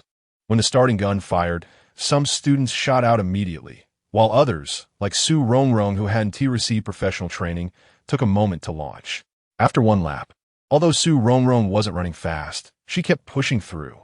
In the past, when chatting with her mother had said, life is like a long run. Some start fast and some start slowly. Some run fast and some run slow. That's the difference in life, inherent from birth. But even if we have differences, even if we don't run fast, we must keep running. As long as we run, we will get closer to our goals. Sometimes, if one generation cannot achieve it through hard work, then several generations will work hard, each trying to run a little faster. The gap will eventually become smaller. After the second lap, the committee member was beating the drum and shouting encouragement. Hu Yuan was also quietly watching from the sidelines. The competition felt different from regular practice. Su Rongrong was panting heavily, feeling a bit tight in her chest, and she kept encouraging herself in her mind. Just as the finish line was in sight, suddenly her vision blurred, her feet felt weak, and with a loud thud, she fell heavily to the ground. Chapter 51. Another side of Hu Yuan, the sports committee member, who was closest, stopped drumming and hurried over to check on Su Rongrong's injuries. Mo Xiaojiao, Yin Jingjing and Tan Luo, who were waiting at the finish line, immediately ran over as well. Su Rongrong had a scrape on her knee, with a faint trickle of blood seeping out. The committee member put down the big drum and said, "Su Rongrong, try to move a little and see if you've injured your muscles or bones." Su Rongrong moved slightly. Her knee was likely just scraped and not a big problem, but her ankle was definitely twisted. She wanted to smile, but the pain was too sharp, so she had to keep a straight face and said, "I'm fine." Just as she finished speaking, Hu Yuan happened to run over. He squatted down, his gaze fixed on her ankle, and pressed down gently, causing Su Rongrong to cry out in pain, tears streaming down her face. "What are you doing? It's not your leg, so you don't care, right?" Su Rongrong covered her ankle with her hand, grimacing in pain. Hu Yuan turned his back to her and said, "Come on, I'll carry you to the school clinic." Looking at Hu Yuan's back, Su Rongrong firmly replied, "I want to go, help me up." After Yin Jingjing and Mo Xiaojiao helped her up, she took a breath and started to move slowly towards the finish line. Seeing Su Rongrong hop a little and then inch her way forward, a few girls followed her. The committee member also ran over, saying, "Su Rongrong, you really don't need to run to the finish line. It's more about participation. As long as you participate, that's enough. We're not that particular." Su Rongrong maintained a serious expression and ignored the committee member's chatter. Her eyes were only on the finish line, not far away. Hu Yuan squatted there, watching Su Rongrong's figure, and he realized that besides being cheerful, optimistic, and helpful, she was actually stubborn at her core. If he were to use a positive term, it would be persistent. However, when his gaze shifted to Su Rongrong's ankle, he really didn't want to use a positive term to describe her actions at that moment. In any case, he couldn't just ignore Su Rongrong, so he stood up and ran toward her. Finally reaching the finish line, the crowd erupted in cheers. Because it was a long-distance race, there was quite a distance between the competitors, and although Su Rongrong had fallen, her ranking was only slightly behind. Tan Luo quickly draped Su Rongrong's jacket over her and handed her a towel to wipe off the sweat. Since the sports committee member had to prepare for the next event, they couldn't take Su Rongrong to the school clinic. As they were leaving, the committee member said, "Su Rongrong, from now on, you're my bro. If there's anything, just let me know." "All right, bro. You do your best later." After a high five with Su Rongrong, the committee member ran off to compete. Su Rongrong waved her hand at Yin Jingjing and Mo Xiaojiao, saying, "You two can go prepare for the competition. Luo can stay with me." With Tan Luo left alone to take care of Su Rongrong, Yin Jingjing and Mo Xiaojiao still felt uneasy. Hu Yuan noticed their concern and said, "I'll stay with her, don't worry." Mo Xiaojiao thought having Hu Yuan with Su Rongrong was the best option. So she said, "Okay, if anything happens, contact us." How many girls in the school wished Hu Yuan would carry them? Unexpectedly, she had such an honor one day. But aside from her ankle hurting, she didn't feel much else. Hu Yuan carried Su Rongrong, and his pace wasn't slow. Tan Luo had to jog a few steps to keep up. As they walked, Su Rongrong noticed something was off. This wasn't the direction of the school clinic. "Hey, where are you taking me?" Hu Yuan replied coldly. "I think you need to go to a big hospital for an x-ray." "Is that necessary?" "I just twisted it a bit. It's not that serious." "Well, check your head." "Check. My head?" Tan Luo couldn't help but laugh at Hu Yuan's unexpected side. Su Rongrong also chimed in. "You're the one whose head is messed up. If it weren't, how could I do something so stupid?" Su Rongrong originally wanted to say a few more rebuttals. But then she noticed Hu Yuan's uneven breathing and remembered that he had just participated in the men's long-distance race and was now carrying her for so long. Forget it. Let him say a few words to vent. What's the big deal? It's not like a piece of meat would fall off. When they reached the entrance, Tan Luo hailed a taxi, and the three of them headed to a large hospital. In the taxi, Su Rongrong took out a handkerchief and handed it to Hu Yuan to wipe his sweat. Hu Yuan took it, earnestly wiped his sweat, and then tucked the handkerchief into his pocket. Upon arriving at the hospital, Hu Yuan first settled Su Rongrong, exchanged phone numbers with Tan Luo, and then went to queue up for registration.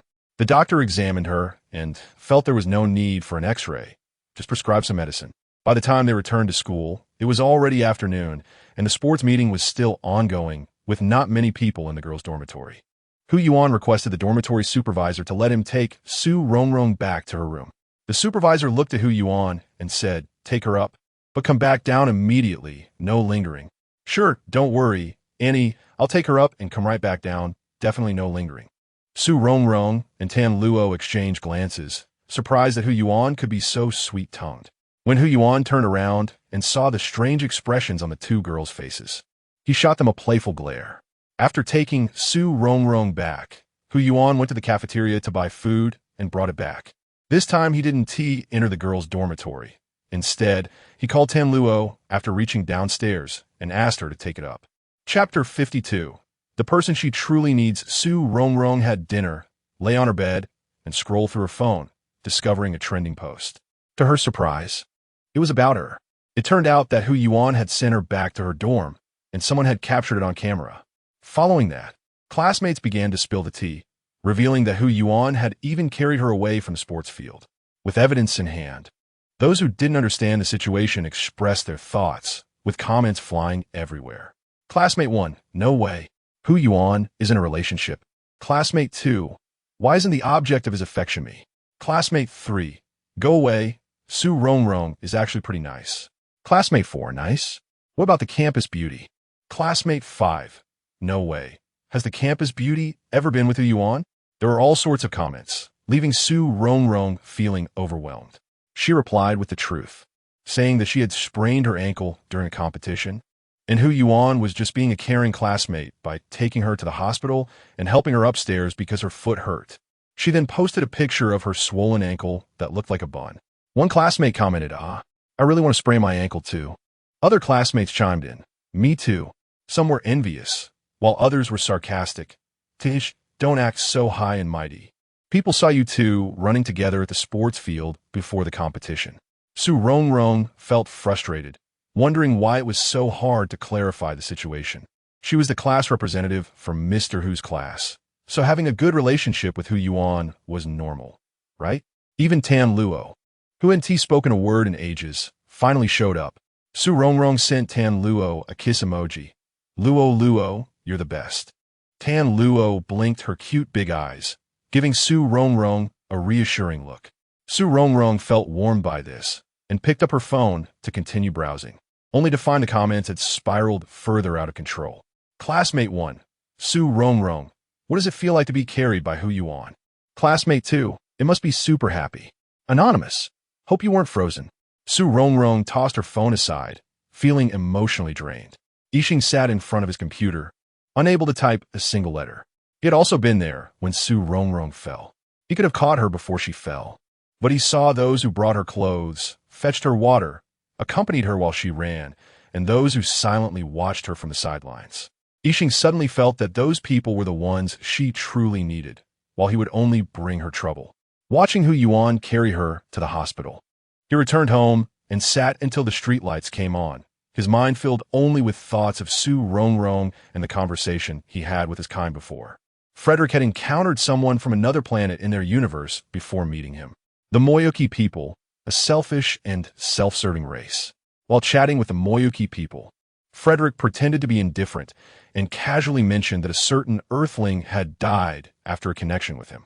Then he expressed regret about having developed a device that could traverse time and space, but unfortunately, it had just been completed and he could no longer return. Sure enough, as Frederick expected, the Earthling associated with the Moyuki had also died. Frederick told the Moyuki person, "You can now return to your previous planet." Yixing recalled the scene when Frederick mentioned this. Frederick had a hint of a mocking smile. Actually, that device can't take you back to the original planet. It can only leave Earth and head to the next planet. As for how the Moyuki person gets back, that's up to him. In short, everything is his own choice. Frederick looked up at Yixing. "If you want to return to a Moyuki, you can give it a try. After all these years, I've made improvements to the device." Yixing's gaze was cold. "How can I be sure you're not using me as an experiment?" Frederick laughed self-deprecatingly. "How ridiculous. The people from a Moyuki are suspicious of each other on another planet. Although I've been on Earth for so many years, I am still fundamentally a person from a Moyuki. The people from a Moyuki are indifferent, but they want to harm their own kind.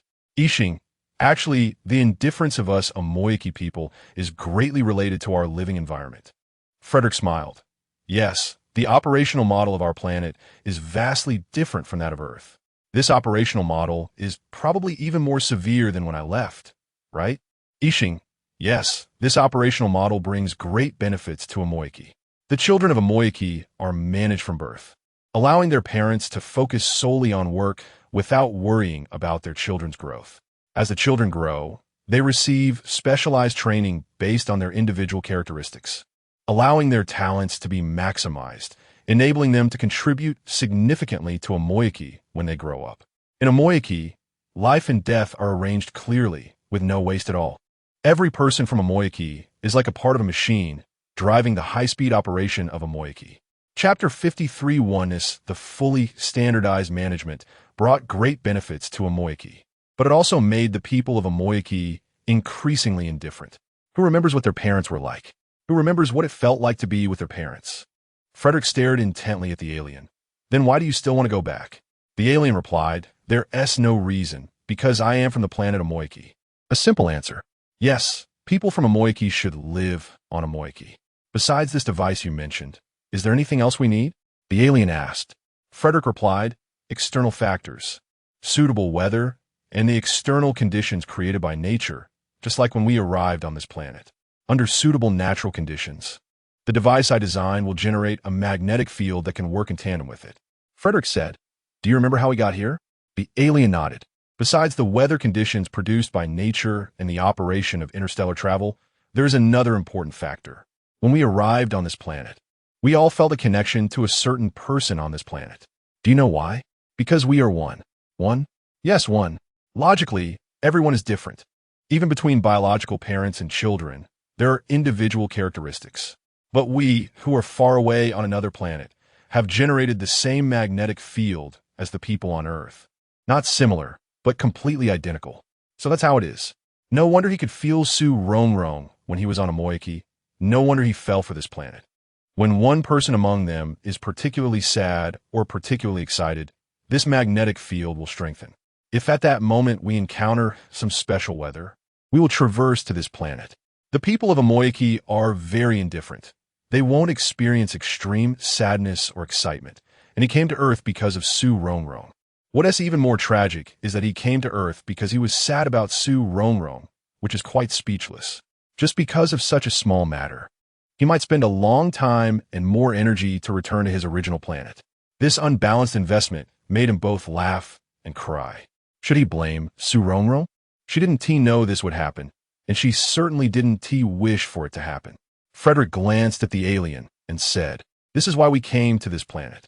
If you want to return to your original planet, your related counterpart must disappear.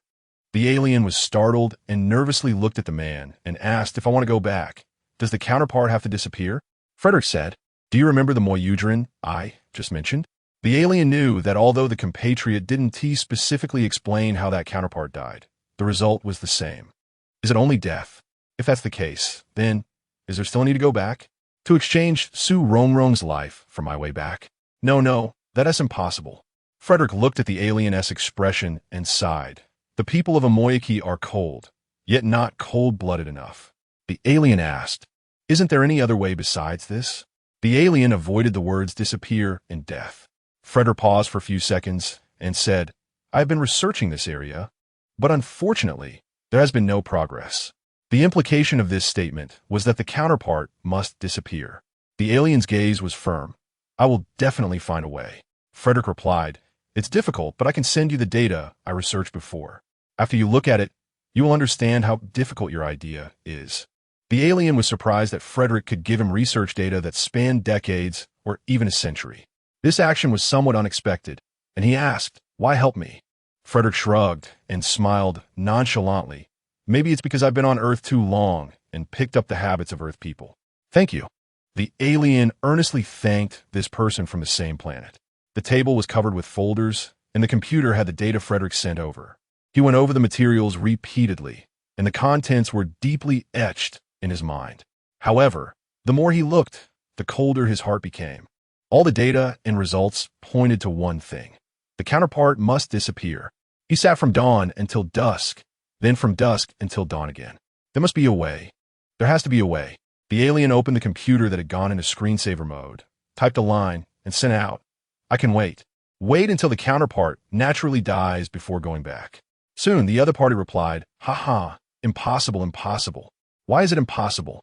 You said that after your counterpart disappears, your superpower will return. Yes, but when my counterpart is in danger, I chose to watch indifferently. Can you do that? Can you do that? He asked himself, and the answer was no. He couldn't ignore even a fall of Rongrong during a sports event. Chapter 54, the first teleportation. Rongrong twisted her ankle and was unable to participate in the sports meeting the next day. Sotan Luo stayed in the dormitory to keep her company. After the sports meeting ended, the students hurried back home, but a few girls in Rongrong's dorm were still worried about her. Tan Luo, do you really not need me to stay with you? Yin Jingjing, you can go. I'll keep her company. Don't worry. After Tan Luo left, Rongrong said to Yin Jingjing and Mo Xiaojia, you should hurry and go too. Yin Jingjing, I've already told Dengang that I'm here with you, so he can go home by himself. Rongrong, you should hurry up and leave. I've already said that I bought a plane ticket. Yixing will take me to the airport, so you can rest assured. Mo Xiaojia, Yixing will really come and pick you up? Really? If you don't believe me, I can call him right now. Rongrong pretended to dial the number. Hello? Yixing? Hey, don't forget about the promise to take me to the airport. Oh, okay. All right, when you come, tell the administrator and come up to get me. Okay. I'll contact you when the time comes. After hanging up, Rongrong made a gesture of invitation. Now you can rest assured. Hurry and go. If you don't leave now, you'll miss the train. After the girls left the dorm, she was alone, bored, looking at her phone. First, she received a call from her parents, saying they were busy recently and would come to see her at school after a while. Then she received a message. Yixing, how are you doing now? Rongrong quickly typed back, pretty good. Yixing saw it and realized it was true. She didn't want to tell him about her twisted ankle. After a while, Rongrong felt hungry and then realized her unfortunate situation. Because she had lied to the girls in the dorm that she would also go home, no one helped her buy food. Rongrong had to hop on one leg to find a pack of instant noodles, took out her water bottle to prepare some hot water, but found that there was no hot water in the bottle. Really, when someone is unlucky, even drinking cold water can get stuck in their teeth. Looking at the instant noodles, Rongrong was considering whether she should eat them raw. At that moment, her phone rang again, and Rongrong hopped over to answer it. Did everyone in your dorm leave? Yixing still couldn't rest assured about Rongrong and called again. Yeah, Rongrong suppressed her anger.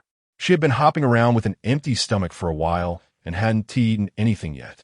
Are you the only one left? Yixing's tone was noticeably worried and anxious. Yeah, Rongrong replied weakly. Okay, got it. Rongrong stared at the hung-up phone in a daze, wondering what was going on. He hung up just like that. No reason? Forget it. I'll fill my stomach first and then worry about Yixing. Rongrong had just hopped a little when she was preparing to boil water, only to find Yixing suddenly appeared in front of her, startling her so much that she lost her balance and fell forward. Rongrong found herself tightly hugging Yixing. The posture was quite intense. Yixing gently placed his hand on Rongrong's shoulder. He had wanted to hug her for a long time, but he didn't expect it to happen like this. Rongrong slowly straightened up, and Yixing supported her from behind. Why are you always so startling when you show up? Rongrong couldn't think of any good words to describe it. He had scared her half to death twice already. Your foot. It's fine. Just twist it a bit. Just in time for you to help me boil some water. Yixing glanced at the instant noodles on the table. Is this all you've been preparing to eat these days? What else can I do? Rongrong found a nearby chair to sit down. Her legs couldn't take it anymore after standing for a long time. Yixing pulled Rongrong up. Come with me to my home. Where are my phone and medicine? Rongrong reflexively pointed to those two items. Rongrong experienced teleportation for the first time, going directly from the dormitory to his home. The process was a bit. She was so scared that she clung tightly to Yixing, and it took a while after arriving home before she let go. Yixing seated Rongrong on the sofa, then went to cut some fruit and placed it in front of her before heading to the kitchen to start preparing a meal. Rongrong ate the fruit while watching Yixing's figure cooking in the kitchen, suddenly feeling a sense of unreality. It wasn't long before the meal was ready. She sat down at the dining table and was surprised to see how sumptuous it was. Yixing served Rongrong a bowl of bone soup. The soup color was milky white, and and it definitely couldn't have been stewed in such a short time. Ah, you finally eat human food. I thought you could survive on photosynthesis alone. Su Rongrong took a sip of the soup and began to tease Yixing. In fact, all of this was prepared for Su Rongrong. He usually wouldn't take the time to do such things. But since Su Rongrong didn't think too much about it, he wouldn't explain further either. Su Rongrong enjoyed the meal very much. She didn't expect Yixing's cooking skills to be so good. Absolutely on par with a chef. After eating her fill, Su Rongrong continued to snuggle on the sofa, watching TV. After Yixing cleaned up the dishes, he came over with a medicine box. He naturally lifted Su Rongrong's swollen foot and placed it on his knee to examine it carefully. Su Rongrong felt a bit uncomfortable with someone else holding her foot like that and unconsciously wanted to pull it back, but Yixing's grip was just right. She couldn't pull it back at all. Yixing frowned slightly and said, "Don't move." He then took out the medicine from a box and began to apply it. Chapter 55. Attentive service. Su Rongrong secretly looked at Yixing. His profile was very beautiful, with thick eyelashes that fluttered like feathers when he blinked. His expression was focused and serious, showing no signs of overstepping. She suddenly felt a bit moved. Yixing always appeared when she needed him the most. He had shown up when she was sad, and now he was here again when she needed care. How nice. Su Rongrong propped her chin on her hand and casually said, "It's really nice." After saying that, she froze for a moment and quickly added, "Thank you." At that moment, Yixing had also finished cleaning up and adjusted Su Rongrong's leg. "Don't move around. Let me know if you need anything." "Not that exaggerated," Su Rongrong said nonchalantly. Yixing shot her a stern glance, and she quickly swallowed the second half of her sentence. After putting away the medicine box, Yixing placed fruits, tissues, and water within her reach. Su Rongrong thought Yixing's service was really thoughtful. She picked up a piece of fruit to eat while taking out her phone to leave messages for a few girls in her dorm. Yan Jingjing was the first to reply, followed by Tan Luo and then Mo Xiaojiao. They all asked how she was, whether Yixing had picked her up, and if she was on the plane. "I'm doing well. Yixing came to pick me up. I can't say I was brought home by Yixing." The girls chatted excitedly for a bit, mostly about being back home and any new things they encountered on the way. Yixing was nearby reading. After a while, Su Rongrong stood up, and Yixing immediately put down his book and asked her, "Is there something wrong?" I need to go to the bathroom." Su Rongrong felt as if she had returned to kindergarten, needing to report just to go to the bathroom. "I'll help you," Yixing said as he stood up and walked to her side. No need." Su Rongrong felt embarrassed. "Do you want me to carry you?" That sounds like a threat, you know? Then let me support you." When they arrived at the bathroom, Yixing told Su Rongrong, "I'll wait for you outside. Just call me when you're done." After saying that, he stepped outside and closed the door carefully. Su Rongrong felt like she wanted to stay in the bathroom forever and not come out. This was so embarrassing. She wanted to take back her compliment about Yixing's attentiveness. After hesitating for a while, she still had to go out. The two continued doing their own things in the living room. After scrolling on their phones for a while, her eyes got tired, so she leaned on the sofa and watched Yixing read. She had no idea what book he was reading, but he was so serious about it. "Have you made any progress on going back?" "No." "What? Not yet? Didn't you get in touch with that master? He'd give me some advice." "Really? But it's hard to implement." Yixing was really afraid she would know the truth. What would she think then? Is it about money? Su Rongrong thought that building a spaceship would definitely require a lot of funds, and unfortunately, she couldn't help him in that regard. "It's not about money. Not short on money. Then what do you need?" Su Rongrong couldn't think of anything, her fingers absent-mindedly twirling around the ends of her hair as she fell into thought. After a while, she leaned back on the sofa and dozed off. In a daze, she felt Yixing pat her. "What is it? Get up. It's time to shower and sleep." Su Rongrong suddenly woke up. This was too much. It was already awkward enough that he had helped her to the bathroom, and now he wanted her to— No, being carried is fine. Su Rongrong had just said one word when she was threatened. She had no choice but to obediently let Yixing support her. When they reached the shower, she saw a stool placed under the shower head, and the toiletries were all within reach. The towels and bath towels were placed very close outside. Every detail showed his thoughtfulness. Su Rongrong's heart felt like it was wrapped in cotton, giving her a warm sensation. Yixing helped her sit on the stool and then went outside. After Su Rongrong finished washing up, Yixing helped her to bed before returning to the living room. He opened his computer and saw that Frederick had left him a message saying he was back in the country and that Yixing could come to see him if he had time. Yixing typed a few words, "I don't have an ID." Frederick was shocked when he received the message. No way. Yixing was actually an identity-less black household. Then he received another message from Yixing. "Can you help me get an identity?" Frederick replied, "This should be easy for you, right?" Although it was said that getting an identity was not as easy as before, it was still not a difficult task for him and Yixing. "Yixing, I'm busy." "Busy? Are you busy researching how to go back?" "That shouldn't mean you don't even have time to get an identity." "Forget it. I'll help him get an identity as a good person." The next day, after Su Rongrong woke up, she began to daydream, feeling bad for bothering Yixing. What should she do? She should have firmly stayed in the dorm back then. However, this thought vanished when she had breakfast. Yixing's breakfast was too delicious, and Su Rongrong couldn't help but ask, "Did you cook on your original planet?" Chapter 56. A burden, the alien responded indifferently, "No." For his planet, maintaining efficient operation meant it was impossible to spend a lot of time on such things. All the food was prepared with optimal nutritional combinations. Eating was merely a necessity for sustaining the body. There wasn't so much fuss as on Earth, where the selection of ingredients and cooking methods were so complicated, just to create a dish that was visually appealing, aromatic, and flavorful. However, seeing Su Rongrong enjoy her meal so much made everything feel worthwhile. A sense of happiness filled his heart, as if he had achieved something commendable on his planet. Having never cooked before, Su Rongrong felt that the alien was simply too talented. After enjoying such delicious food, Su Rongrong decided to wash the dishes. But the alien insisted she didn't need to do anything, and after doing nothing for a while, she grew increasingly bored. So boring. Su Rongrong threw her phone and let out a wail. "What do you want to do?" "I want to go out and play." "No way." The alien firmly opposed. "Why not?" "I just sprained my ankle. I've been resting for several days." Su Rongrong continued to protest. "I'm telling you, this is restricting my freedom. You sprained your ankle on the 29th. Today is the 11th. That is only 2.5 days, the alien replied. Moreover, you continued to run after you sprained it, which made it worse. Oomph. Su Rongrong turned her back on the alien. "Fine, I'll carry you out," the alien compromised. "You carrying me?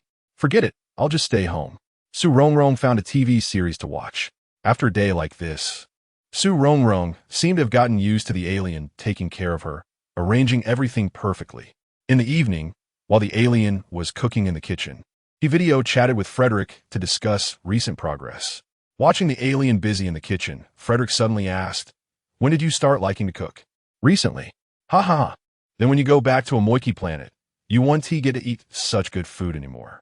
Just as Frederick finished speaking, a woman's voice came from the alien's side, followed by the alien saying, "I have something to do. We'll talk next time." Frederick was surprised. He always thought the alien lived alone, but he didn't expect he was living with a human from Earth. "Wait a minute," Frederick exclaimed, looking shocked. "You're not cooking for her, are you?" The alien replied nonchalantly, "You said you were busy and didn't have time to sort out your identity. Is this what you meant?" The alien glanced outside and said decisively, "Anyway, you're alone, so you're just as idle." That hit hard, bro. You were just showing off, plain and simple. Frederick felt 1,000 points of impact, worried that Su Rongrong might be anxious. The alien told Frederick he would contact him later and hung up the video call, not caring about how Frederick felt. Frederick looked at the darkened screen in frustration and muttered, "Having a girlfriend is a big deal. Huh? If I wanted to find someone, I could easily get 10 or 8. Then he thought, wait a minute, that's not right. The alien wasn't like him. He had decided not to go back. The alien's actions could cause trouble in the future if he ever returned. It seemed he needed to remind his fellow countrymen next time. When the alien came out of the kitchen, he saw Su Rongrong with a glum expression, looking at him with resentment. It turned out that while the alien was cooking, Su Rongrong thought that every meal he prepared was quite lavish. Considering that his living expenses might not be enough, and seeing how hard-working he was, she thought she might as well give him some extra money. Unexpectedly, a tragic thing happened. She found that there wasn't much money left in her bank account. No way. The semester had just begun. This amount didn't make sense. Upon carefully checking her expenses, she realized she had indeed spent too much recently. She had overspent when buying clothes for the alien, then bought him a phone. along with the recent living expenses she had given him. What was originally her spending alone had now become the expenses for two people without any budget, resulting in going over budget. Looking at the alien's concerned expression, her feelings were quite complicated. Was she really going to drag such a handsome burden around from now on? Su Rongrong remembered a saying she had heard before. Don't always expect pies to fall from the sky. Maybe even the pan will fall down. That was exactly the case now. Instead of a fairy falling from the sky, a handsome pan had dropped down. Was he sent by heaven to torment her? Suddenly realizing, it seemed that he truly was. Seeing Su Rongrong silent for a long time, the alien grew more worried. Are you feeling unwell? Does her ankle still hurt? Su Rongrong shook her head. To be honest, the alien was taking good care of her and applying medicine promptly and seriously. Her ankle was much better, and in a couple of days, she would likely be bouncing around again. She was currently feeling psychologically uncomfortable, and looking at the alien's serious expression, she suddenly felt a bit tragic. It's fine, you go to your work. Chapter 57. Making money, don't worry. The food will be ready soon. If you need anything, just call me. Yixing's tone was gentle and patient. Watching Yixing's back, Su Rongrong was secretly calculating that the two of them needed to have more money. But how to make money? Yixing didn't have an ID, so working part-time would be a big problem. It seemed that she had to find a job herself. She never expected to experience the hardships of making a living in this way. What kind of job should she look for? Tutoring? Handing out flyers? Su Rongrong had no idea about finding a job. She thought it would be better to ask someone for advice. Mo Xiaojiao usually worked part-time, as an intern in a company. However, Su Rongrong felt that such a job wasn't suitable for her. She wanted a relatively flexible job, one that she could leave at any time if Yixing decided to leave. Su Rongrong opened the chat group in her dorm and tagged Mo Xiaojiao. Jiao, I want to find a job. Do you have any suggestions? Before Mo Xiaojiao could respond, Yin Jingjing jumped in. What's going on? You little rich girl actually want to work? Why not? I want to experience life. All right. Count me in. No way, kiddo. Go play. Mo Xiaojiao. What kind of job are you looking for? Su Rongrong. I just don't know what kind of job suits me. Yin Jingjing chimed in again. Not working suits you best. Su Rongrong. Get lost. Adults are talking here. Kids shouldn't interfere. Mo Xiaojiao sent a long message. I think for you, making money isn't the most important thing. It's mainly about gaining experience. My suggestion is to find an internship at a company, ideally in a field that interests you. This way, you can build your work experience, which will help after graduation. Yin Jingjing. For a little rich girl, money is not a problem. Su Rongrong tagged Yin Jingjing. This kid is so annoying. Money is not the problem. The problem is that I don't have any money right now. I can't say that I'm currently supporting a handsome guy and running out of money. Besides, if that gets out, people would definitely jump to conclusions. Su Rongrong thought for a moment. I probably won't work for too long. Short-term work is fine. Yixing probably won't stay here for long, right? You should be leaving soon. Short-term work? Mo Xiaojiao was a bit uncertain. Why was Su Rongrong thinking about short-term jobs? Yeah, just to experience life. Yin Jingjing added. Mo Xiaojiao suggested. But you could also try etiquette or tutoring. Tutoring allows you to arrange your schedule more flexibly. Su Rongrong. Is it easy to find tutoring jobs? Mo Xiaojiao. I'll ask around for you, but I still suggest you look for a long-term internship. Tan Luo. Who is looking for a job? Wait a minute. I'll climb up a floor. Su Rongrong. Yin Jingjing. Mo Xiaojiao. Yin Jingjing. Ha. Luo.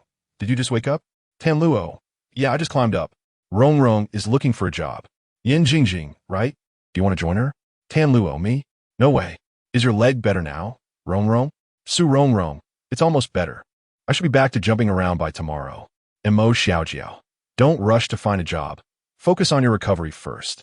Su Rongrong. Don't worry, I'm just looking around. You guys chat. I'll go online to see if there are any suitable jobs. Yin Jingjing. Keep your eyes peeled. Don't get scammed. Su Rongrong. Okay. I'll pick some and send them to you for your opinions. After closing the chat, Su Rongrong let out a long sigh. It's just finding a job, a small matter that won't defeat her. Problems that can be solved with money are not problems at all. After Yixing finished cooking, he came over to call Su Rongrong for dinner. Seeing her looking something up on her computer, he leaned over to see she was job hunting. You want to find a job? Yeah, Now that it's just the two of us, relying on my meager living expenses is definitely not enough. I need to make money, Su Rongrong replied while searching for jobs. Oh, actually you don't have to work so hard. I can. Before Yixing could finish, Su Rongrong interrupted, don't worry about that.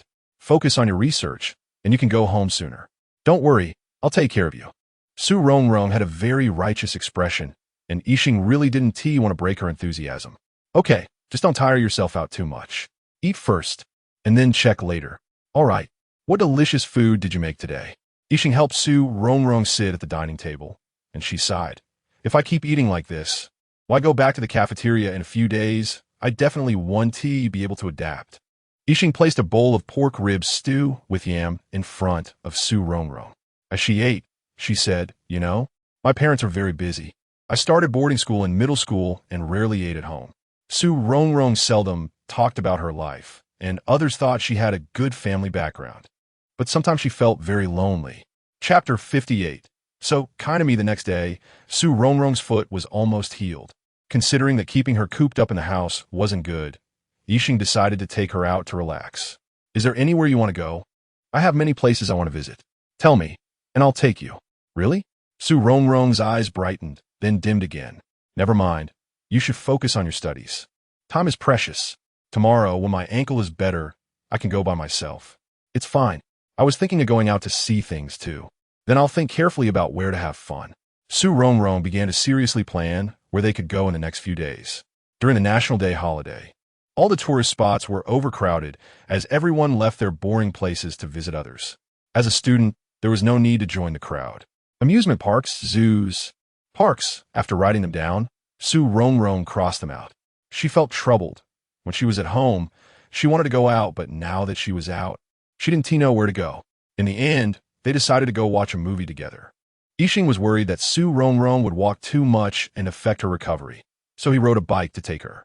At the cinema, Su Rongrong chose a movie that wasn't particularly popular, bought tickets, 2 buckets of popcorn, and 2 cups of milk tea, and happily went to watch the movie with Yixing. The movie was an ordinary comedy, and Su Rongrong enjoyed it very much. Yixing wasn't particularly interested in the movie. As long as Su Rongrong was happy, he felt satisfied. He cherished the little moments between them and enjoyed their time together. After coming out of the cinema, Su Rongrong saw someone flying a kite. Yixing, I want to fly a kite too. Let's go buy one. After leaving the supermarket, they went to a nearby small park. They found an open area and assembled the kite together.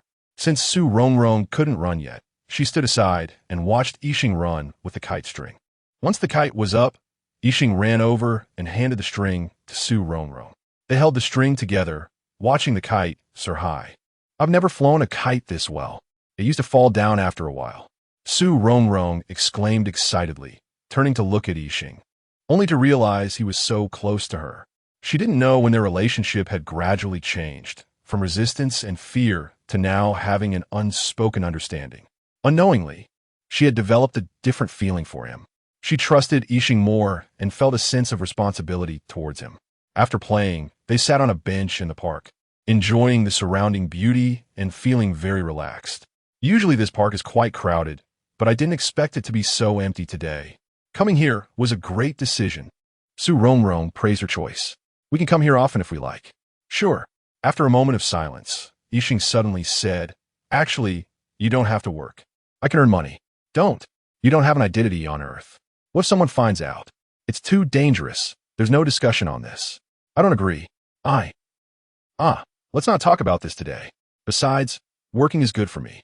Jiao Jiao said, it can increase experience and social skills. Really? Yeah. Su Rongrong blinked her eyes sincerely. I'm tired. Let's go home. Okay. Yixing rode the bike, feeling particularly good as he enjoyed the cool evening breeze while listening to Su Rongrong humming songs behind him. When they got home, Yixing worried Su Rongrong might be hungry, so he hurried to the kitchen to cook. Su Rongrong couldn't help much, so she wandered around the living room, looking at this and that. On Yixing's study desk, which was usually piled high with books, she casually picked one up and found it was a medical book.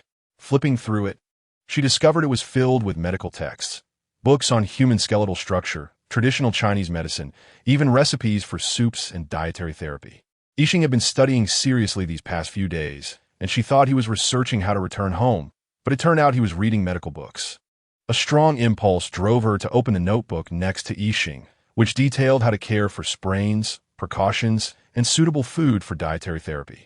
Thinking back to the meals Yixing had prepared for her these past few days made her feel a bit emotional. She realized how well Yixing treated her, but she hadn't expected him to be this good. If she hadn't seen these today, would he have kept everything to himself? Gently closing the notebook and putting the book back, she slowly walked to the kitchen, watching Yixing busy at work. She knew how much he longed to go back, and she understood that feeling, but she hadn't expected him to spend so much precious time for her. Yixing turned around and smiled at her. "Are you hungry? It will be ready soon." "Thank you." Yixing was taken aback. "Why are you suddenly saying thank you? Go ahead. Don't just stand there." Chapter 59. Nia Xiao Shui during dinner. Su Rongrong suddenly asked, "Yixing, do you go out to buy groceries every morning?" "Yes. Let's go together tomorrow. Wait until your foot is better." "It's already better, really." That evening, Yixing carefully checked Su Rongrong's ankle, and it was indeed healed. He felt a sense of relief when she fell. He clearly had the ability to stop it, but did nothing. Watching her suffer these past few days made him particularly regretful. From now on, as long as he was on Earth, he would protect her and keep her safe from harm. Yixing's long fingers gently held his own ankle. Su Rongrong had never seen him in such deep thought. She softly called out, "Is it better?" Yixing came back to his senses and gently placed Su Rongrong's foot down. "Yes, it's better now. Then I'll go grocery shopping with you tomorrow. We need to wake up early. The market has fresher vegetables. Let's go to the market to buy groceries." "Okay, waking up early is no problem." Su Rongrong was extremely happy. In her memory, she hadn't really been to the market before. Usually, she either ate at the school cafeteria or ordered takeout. Hu Yuan stood in the corridor of the concert hall, looking out the window, but his thoughts had already flown far away. On the day the sports meeting ended, he had bought several dishes, preparing to deliver them to Su Rongrong. When he arrived downstairs at the girls' dormitory, he called Tan Luo, hoping to ask him to take them up. To his surprise, Tan Luo had already left the dormitory to go home, and what he heard next made him feel hopeless. Tan Luo said that Su Rongrong was also planning to go home, and Yixing would take her to the airport. He never expected that his feelings would end before they even began. It wasn't that he didn't try. Su Rongrong's attitude towards him was completely different from her attitude towards Yixing. The distance between them was clear. Perhaps others couldn't see it, but he could. "Hu Yuan, why are you still standing here?" Hu Yuan's mother walked over. "The performance is about to start." "Mom, I'll be right back." "Quickly. You said you wanted to come see Jean Yao's performance." "Okay." Hu Yuan agreed, glanced out the window, and silently wished her well. "Even though your happiness has nothing to do with me, I still wish you well." That evening, when Su Rongrong took a shower, she no longer needed Yixing's support and didn't have to sit on a stool. When she finished and came out, she found that Yixing had also taken a shower, his hair damp, wearing loungewear, holding a book in front of a wall full of bookshelves. Su Rongrong's house didn't have a study, so the entire wall of the living room had been turned into a bookshelf, neatly arranged with various books. Since Yixing was facing away from her, she couldn't see which book he was holding. At that moment, it seemed Yixing sensed her gaze and slowly turned around to look at her. In that instant, Su Rongrong gasped, her expression freezing on her face. The scene seemed to freeze at that moment, as if time had stopped. She was mesmerized by Yixing. Although she had known since he appeared that he was handsome, seeing him look back at her like this made her heart flutter. She finally understood the saying that a glance and a smile could captivate all. Even the fairest of beauties were left in the shade. It was truly no exaggeration. Although he wasn't smiling at her at that moment, just that glance, that unintentional gaze, was enough to stir her heart. They say a beauty emerging from the bath is a breathtaking sight. She had always thought that beauty referred specifically to beautiful women with no relation to men. It was only after seeing Yixing that she realized that a handsome man emerging from a bath could be equally captivating.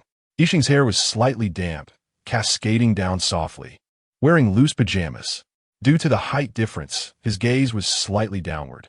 His bright eyes, at that moment, were like a night sky washed by spring rain, deep and bright, resembling a whirlpool, making one unknowingly immerse in such gaze, unwilling to look away.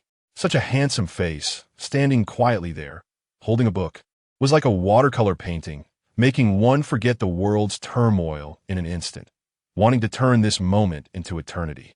Su Rongrong unconsciously swallowed, thinking, in the past, when reading novels, she often saw descriptions of beautiful men or women, and to highlight their exceptional beauty, the authors would write, "So beautiful they don't seem human." Looking at the person before her, she realized he truly was beyond human, genuinely non-human. Casually sitting on the sofa, her eyes fixed on Yixing without blinking, she asked in confusion, "Are you sure your name is Yixing and not Nie Xiaoshui?" Nie Xiaoshui? Yixing didn't understand why Su Rongrong suddenly questioned his name after a shower. How could there be a mistake about his name? Yes, the female lead in a Chinese ghost story is named Nie Xiaoqian. Since you're a man, shouldn't you be called Nie Xiaoshui? Su Rongrong thought that with Yixing's captivating looks, the name Nie Xiaoshui seemed more fitting than Yixing. Chapter 60. Complementing form with form faced with such beauty. Su Rongrong asked a question that had been troubling her. Are you sure you come from another parallel space, what we call an alien? But how come your appearance is so similar to that of humans on Earth? Are you really not a fox spirit, or something transformed into a human? In response to Su Rongrong's confusion, the alien countered, "What do you think I should look like? Or how do you imagine aliens should appear?" Although she had never seen a real alien before, she had watched many movies about them. Su Rongrong began to recall the films about aliens she had seen over the years, gesturing as she spoke. For example, many hands, many eyes, pointy ears, heights and body shapes different from humans, and at least the skin color should also be different from ours, like blue or green. The alien pointed out the key issue with one sentence. "Have you seen any aliens besides me?" Su Rongrong shook her head, thinking, do you think it's that easy to meet an alien? Just say you want to see one, and there it is. She had only seen aliens in movies. She had indeed watched many films, but the problem was that those aliens were all imagined by writers and directors, fictional. Hawking once said that the possibility of aliens existing is very high, but humanity should not actively seek them out and should do everything possible to avoid contact with them to prevent a dark force strike. So, has anyone really seen aliens? It's hard to say. The alien pondered for a moment and explained seriously. In space, there are both differences and similarities. Everything in the world is like this. I can perceive you and come here. Perhaps it is because I share similarities with the people of your planet. Think about it.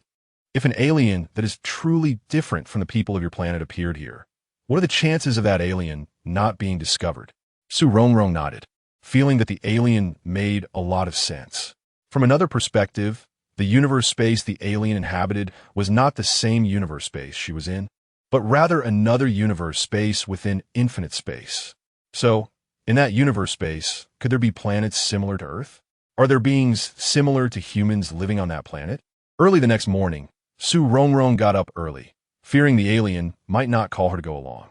While washing up, she hummed a tune, feeling as joyful as she did when going on a spring outing in childhood. After getting dressed and having breakfast, she went to the nearby vegetable market with the alien. The market had a lot of items, many vegetables she did not recognize. Whenever she encountered an unfamiliar vegetable, she would pick it up and ask the alien, who would accurately name it, making him seem like a walking encyclopedia of plants. They wandered around, and she noticed that many people at the market recognized the alien, greeting him with comments like, "Hey, you're here to buy vegetables again today," and, "Oh, you brought your girlfriend with you today. You two are so happy together." "Oh, misunderstood. Should I explain?" "Forget it. They are all strangers anyway. Explaining might just feel like there's no silver here. Today, as pig trotters are especially fresh. Let us get two." "Okay, and some big bones too."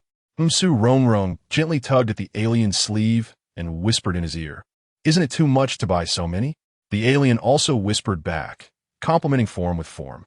Complementing form with form. Su Rongrong's face turned bright red in an instant. Last night, the alien noticed that the positions of the books he was reading and his notes were a bit different, and, recalling how Su Rongrong behaved while he was cooking, he knew she must have seen them. The meat vendor did not hear what they were saying, but watched them whispering to each other, noticing the girl's flushed face and enviously commenting, "You two have such a good relationship." After a round of shopping, they returned home with their bounty. Back at home, the alien went to cook. while Su Rongrong opened her computer to check the information Mo Xiaojiao had sent her. Mo Xiaojiao had organized her job search experiences, precautions, and everything she could think of to send to Su Rongrong for reference. After dinner, Su Rongrong began to work on her resume, preparing to look for a job. The alien came over, leaned down, and supported himself on the table, saying, "Rongrong, don't look for a job anymore. You're going to support me?" she said casually. The alien was taken aback, but then replied with an Su Rongrong paused, looking at the alien with a smile that made her eyes curve. "What I mean is, you don't have to work for me. I can earn money myself, really. I know you can earn money, but your money is very useful." "Rongrong, do you remember the person who came to the school to give a lecture?" "Yeah, I remember." Su Rongrong nodded. "He said he would support me in doing research." "Really?" Then she thought of something and became a bit worried. "Did he know your identity? Will you be in danger?" Seeing Su Rongrong's anxious expression, the alien felt warmth in his heart. "There won't be any danger. You can rest assured." "Oh, then you need to take care of yourself. You can't truly know a person as heart, even if you know their face. You've only known him for a short time, so you must be cautious." "Okay, I will. So you don't need to look for a job for me?" You want to look for a job for me?" Su Rongrong felt that it was better to keep this matter from the alien. There wasn't much she could do for him anyway, but helping a little was still something. That night, after Su Rongrong fell asleep, the alien received a message from Frederick, saying that the documents had been prepared for him and would be sent to him soon. Chapter 61. Speaking frankly, the 11 days passed quickly, and Su Rongrong was enjoying herself at home with good food, drinks, and fun, becoming a bit reluctant to return to school. But no matter how unwilling she was, she had to go back. Her dorm mates had summoned her several times. Just as she was about to leave the community, she unexpectedly ran into her teacher's wife and Hu Yuan. The teacher's wife was driving and stopped the car upon seeing Su Rongrong. "Hi, what a coincidence. Are you heading back to school? Didn't you go home for the holiday?" My parents are quite busy, so I didn't go home," Su Rongrong replied, putting on a well-behaved and understanding demeanor in front of the teacher's wife. Upon hearing this, Hu Yuan's heart skipped a beat. He didn't hear his mother say anything further. He only had one thought in mind. Su Rongrong didn't go home? Wasn't it said that Aster sent her to the airport? Su Rongrong wouldn't lie to his mother because there was no need to, and Tan Luo didn't seem to be lying to him either. So, Su Rongrong must have lied to her dorm mates. She was definitely afraid they would worry about her. This silly girl. Did she injure her leg or her brain? Is her leg better? At the time Su Rongrong fell, she had twisted her ankle and scraped her knee. What happened? What's wrong with your leg? The teacher's wife asked with concern, as she was unaware of Su Rongrong's fall. It's nothing, I just tripped while running. And I'm fine now, Su Rongrong quickly explained. Be careful while running. Hu Yuan is good at sports. You can ask him to join you next time. The teacher's wife advised. Thank you, teacher's wife. Hu Yuan has already helped me a lot, Su Rongrong said. Really? The teacher's wife gave Hu Yuan a meaningful glance. Hu Yuan turned his head away, pretending not to see. Then come over to my house to play when you have time. Okay, teacher's wife. I'll be on my way now. As she watched Su Rongrong's figure fade away, the teacher's wife finally started the car and left. When Su Rongrong returned to the dorm, it was naturally lively again. Her roommates first asked about how her injury was healing. When they found out she was completely fine and bouncing around, they all felt relieved.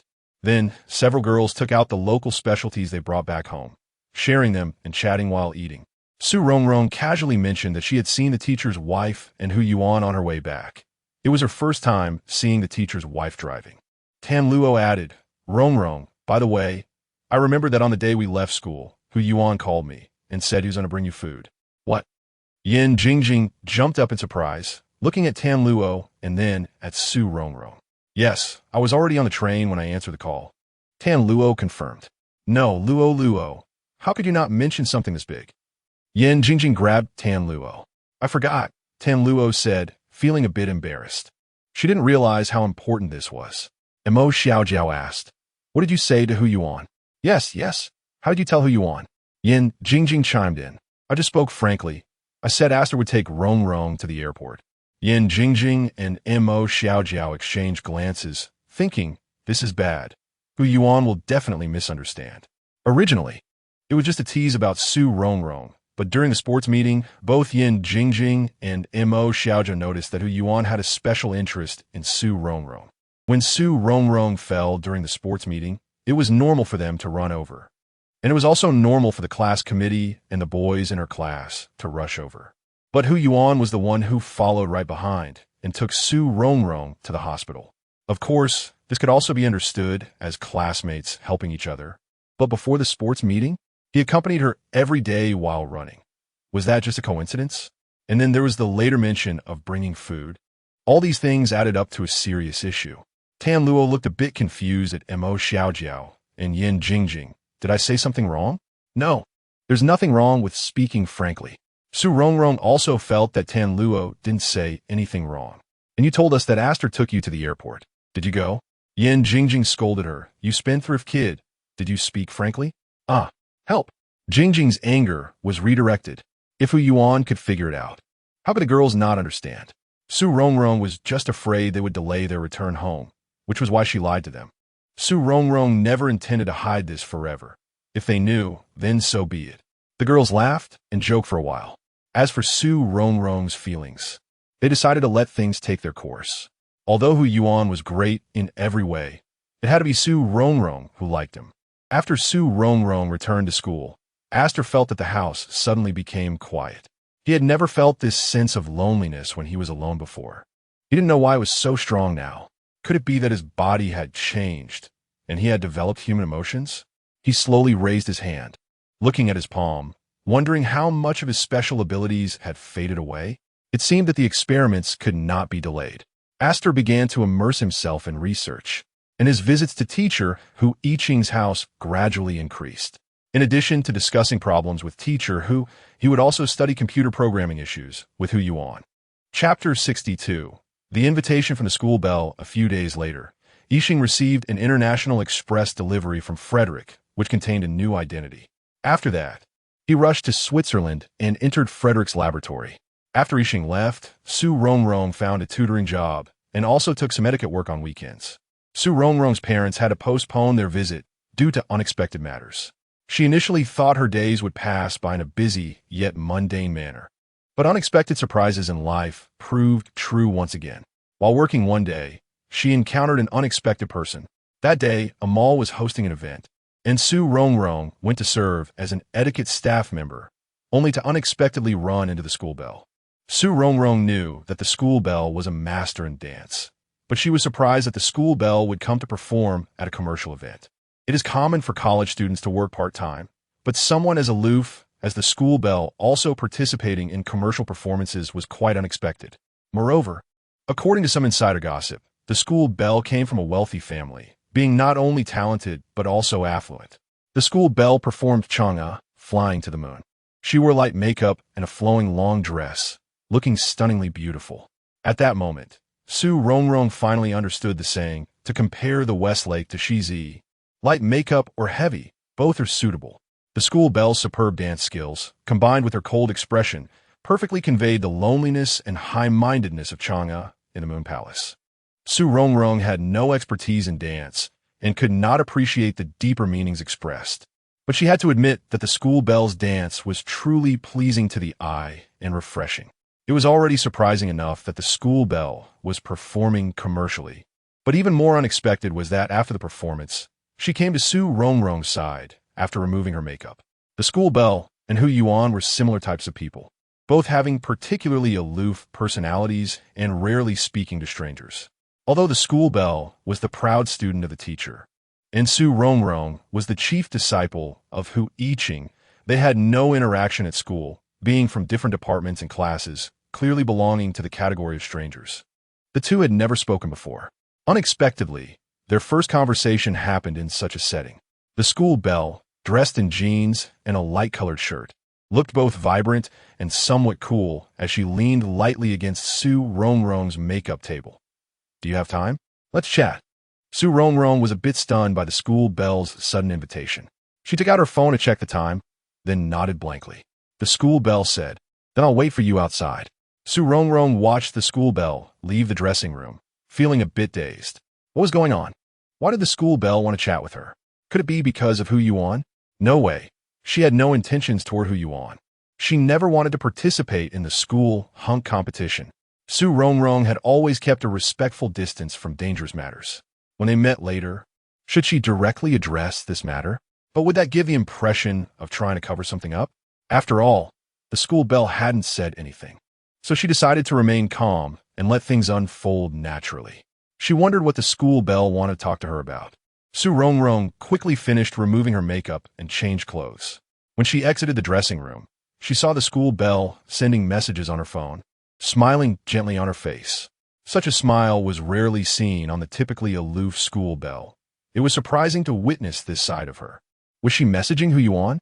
Otherwise, why would she smile so happily? Su Rongrong spekut silenti. Perhaps hearing footsteps. The school belle naturally put away her phone and turned to her. There's a nice CAF nearby. Let's sit there. To be honest, Su Rongrong knew about that CAF. She had been there before.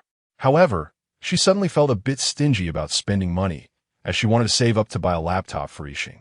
Su Rongrong once viewed money as worthless, but now she hoped to have as much of it as possible.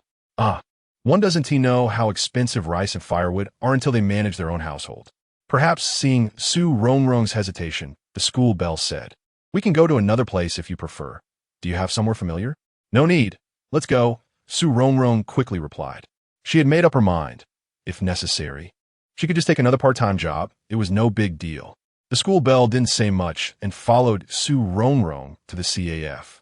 After they ordered their coffee, they sat there in silence, suddenly feeling the atmosphere grow quiet. For the first time, seeing the school belle so closely, Su Rongrong realized she was truly stunning. It was said that before this school belle, the competition for the title was extremely fierce, with everyone having their own opinions. Each candidate had their strengths, and every one of them had supporters. Until this school belle appeared, all controversies vanished, and even the competitors were convinced. Moreover, Su Rongrong noticed another thing. The school belle and Hu Yuan actually had quite a couple-like appearance. While Su Rongrong observed the school belle was quietly observing Su Rongrong as well. This silence felt strange. Su Rongrong thought, "I can't just sit here in silence. I must say something. But what should I say? I didn't expect you to work part-time."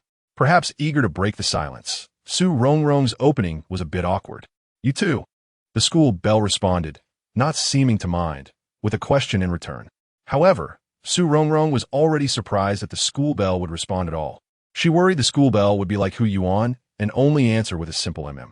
If that were the case, it would be frustrating. Because I have to support a man. Does the school belle also have to support man? Su Rongrong muttered to herself. Chapter 63. Killing the Conversation Self-Introduction of the Campus Belle. My name is Lin Jinyao. I am Su Rongrong. I know. I will be going abroad to study next year. Lin Jinyao gently placed her coffee cup on the table. Su Rongrong said, Congratulations. I'm not really familiar with her. So what could she possibly want to say to me about going abroad? Is she going to explain why she just went out to work? Earning money through work to study abroad is too difficult. Su Rongrong thought while stirring her coffee. Could it be that she wants to tell me that even if she goes abroad, I shouldn't covet Hu Yuan? That seems more likely. Neither of them started the conversation well, and the atmosphere instantly became awkward again. Su Rongrong felt that she was not suited to chat with someone so aloof. Should I just directly ask her what she wanted? But would that make me seem inferior? Or should I just casually talk about something? Since she took the initiative to find me, she would surely reveal her purpose. With this thought in mind, Su Rongrong continued to struggle to speak. You danced really well today. It looked great. Thank you. Lin Jinyao seemed to want to say something more, but in the end, she only said those two words. Having failed to start a conversation twice, Su Rongrong decided to remain silent this time and see what Lin Jinyao would say. After a few rounds, Su Rongrong discovered that both she and Lin Jinyao had the potential to kill the conversation. Lin Jinyao felt that remaining silent wasn't working either, so she changed the topic. What do you usually like to do? Su Rongrong thought about it and realized that besides eating and watching movies, she didn't really have any hobbies. No, I like painting. But ever since the arrival of the alien star, I forgot to go to the school's painting and calligraphy club. Oh no, the painting and calligraphy club. How could I forget such an important thing? Lin Jinyao looked at Su Rongrong's dazed expression and asked, Is it inconvenient to talk about? If it's inconvenient, that's fine. Su Rongrong didn't expect Lin Jinyao to be so considerate, and quickly replied, "There's nothing inconvenient. I just like watching movies and painting." I suddenly remembered that I haven't been to the painting and calligraphy club for a long time. "Oh, I like painting too. What style of paintings do you usually like?" Lin Jinyao was also trying hard to converse with Su Rongrong. "I don't have a fixed style. I just like beautiful things." Su Rongrong thought for a moment and said, "Relatively speaking, I prefer Chinese-style paintings. Oh, I also quite like Chinese ink paintings." After some initial warm-up, the awkward atmosphere between the two eased a little. At this point, Lin Jinyao took a sip of her coffee and said, "You must be very surprised that I asked you out." It's okay," Su Rongrong answered honestly. Hearing Su Rongrong's response, Lin Jinyao smiled. "You speak quite straightforwardly, but that's good." Lin Jinyao smiled slightly at Su Rongrong and asked, "What do you think of who you want?" Su Rongrong thought to herself, "Finally, we are getting to the main topic. It seems my guess was correct. This campus belle must have an unusual relationship with Hu Yuan. Otherwise, why would she want to talk to me? Hu Yuan is very good-looking, studies well, and is multi-talented, but he is too aloof. It seems he can always see through others at a glance. Yet he remains inscrutable to people. However, this is a tricky question. If I say something negative about Hu Yuan in front of his rumored girlfriend, she would definitely be unhappy, as no girl likes to hear bad things about her boyfriend from others. But if Su Rongrong praises Hu Yuan in front of Lin Jinyao, it could lead to bigger trouble. Su Rongrong had to be cautious. I'm not very familiar with him. Su Rongrong took a sip of her coffee, thinking, I've never really been alone with Hu Yuan. We've always been in public, in broad daylight, and I haven't done anything out of line. But Lin Jinyao paused for a moment and then said, he seems to treat you differently. Cough, cough. That statement was too powerful. And Su Rongrong almost choked on her coffee. Lin Jinyao didn't expect Su Rongrong to react this way and quickly handed her a tissue. Su Rongrong wiped her mouth and looked up at Lin Jinyao, laughing. You really know how to joke. What makes you think he treats me differently? Lin Jinyao thought for a moment and seriously said, based on a woman's intuition, then you must be mistaken. I'm a woman too, and I don't feel that he treats me specially. He is very ordinary to me, really. If anyone is special, it's actually him towards you. Hu Yuan is extremely aloof, and most girls cannot get close to him. But there is one exception, and that is Lin Jinyao in front of me. Not only Su Rongrong, but other classmates have also seen them together.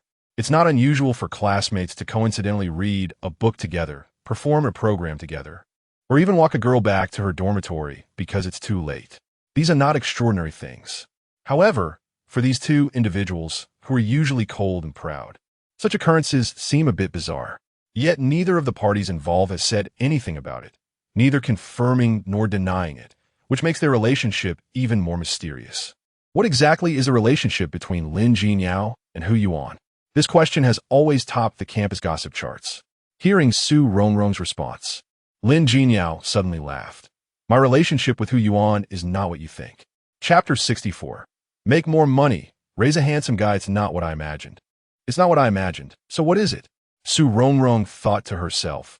The key is that I'm not the only one thinking this way, right? You're saying this now. And what's the fuss about? Lin Jinyao didn't answer Su Rongrong's question, but stood up and said to her, well, I'm leaving now. We'll talk again when we have time. Wait a minute. You haven't finished speaking.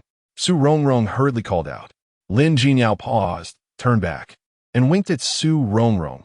Let him tell you the rest. Unexpectedly, she actually flirted with me, almost bending me. Watching Lin Jinyao's departing figure, Su Rongrong felt even more frustrated. What exactly is going on? Why did she leave halfway? What does it mean? Who should I ask? It can't be Hu Yuan, right? But isn't it too strange to ask Hu Yuan about this matter? Would Hu Yuan even answer this question? And the most important point is, what is my identity? I'm not Hu Yuan's official girlfriend. What right do I have to ask him such questions? When did I become so gossipy? But speaking of which, what exactly is the relationship between these two? I really want to know. I have to say, Lin Jinyao accurately ignited Su Rongrong's gossiping heart. Su Rongrong suddenly realized that Lin Jinyao was quite cunning, throwing such a difficult problem at her. If I don't ask, the little flame of gossip in my heart keeps burning. If I ask, who should I ask? There are two parties involved. And if one party says to ask the other, who is the second party? Hu Yuan? No. Hu Yuan is not the second party. If I really want to ask Hu Yuan, then I would be the foolish one. Moreover, with Hu Yuan's aloof demeanor, he would probably give me an icy glare. Thinking of Hu Yuan's cold expression, Su Rongrong shivered and hurriedly took a sip of hot coffee to warm herself.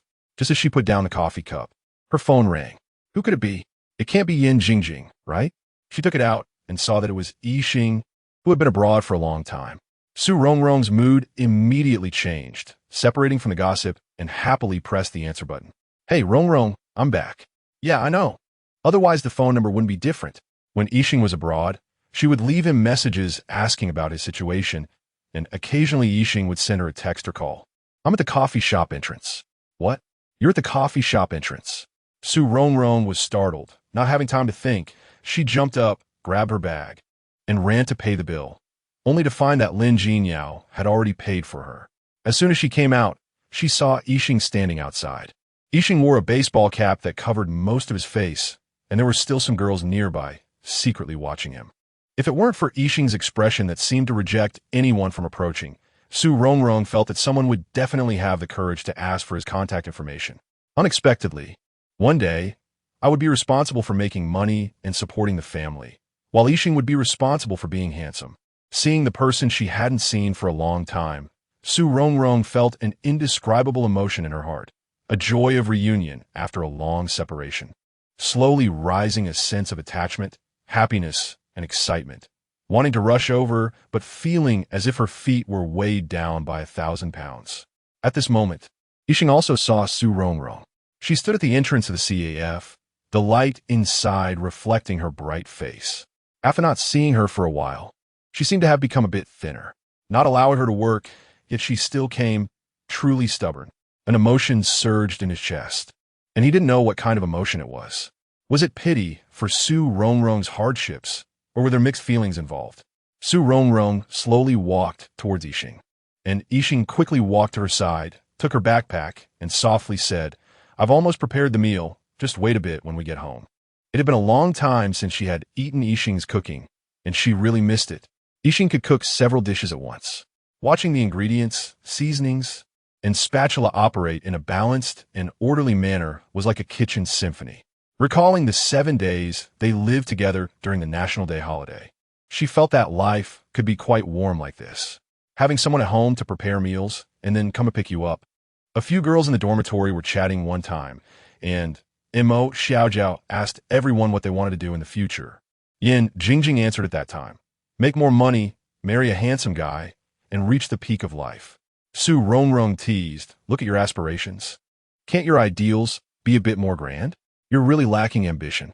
Yin Jingjing pulled her clothes down, revealing a little red mole on her chest, and said to Su Rongrong, who says I lack ambition? Look. Hearing Yin Jingjing's explanation, Su Rongrong burst out laughing, and Tan Luo rolled on the bed laughing nonstop. The most unfortunate was Mo Xiaojiao, who was doing homework at the time. She was startled by Yin Jingjing's words and ended up tearing her homework notebook. From that day, Su Rongrong learned an experience. It's best not to drink water when Yin Jingjing is giving a speech, otherwise the consequences are severe. Looking at the homework she worked hard on being ruined, Mo Xiaojiao was furious at the time, chasing Yin Jingjing for a long time with her notebook. Recalling the past and looking at the present, Su Rongrong, who once teased Yin Jingjing for lacking ambition, unexpectedly realized that she had already achieved Yin Jingjing's ideals ahead of time. Make more money, raise a handsome guy. Chapter 65. Stimulated when are you coming back? In the morning, after returning from the alien world, I first went to the market to buy some vegetables that Su Rongrong likes, then went home to prepare, and then came here to wait for her. I just watched her while she was doing the etiquette on stage. How did you know I was here? Mobile positioning. When did you start using mobile positioning? But Su Rongrong was just saying this casually, feeling a bit emotional. She knew about the alien's strong learning ability. The girl you just met, I've seen her at the teacher's house. Ah, you saw her. Su Rongrong suddenly became excited. She had just gossiped halfway, and now could continue to pry into the alien's thoughts to relieve that feeling of being half-informed and anxious. She nudged the alien's arm with her elbow. Hey, how was she? How was she? What do you mean, how was she? The alien looked at her with a puzzled expression. Su Rongrong felt a bit speechless. An alien is indeed an alien, needing everything to be said plainly. I mean, how does she look? She asked the school bell. How is she? Pretty, right? Su Rongrong said with excitement on her face. She yes okay.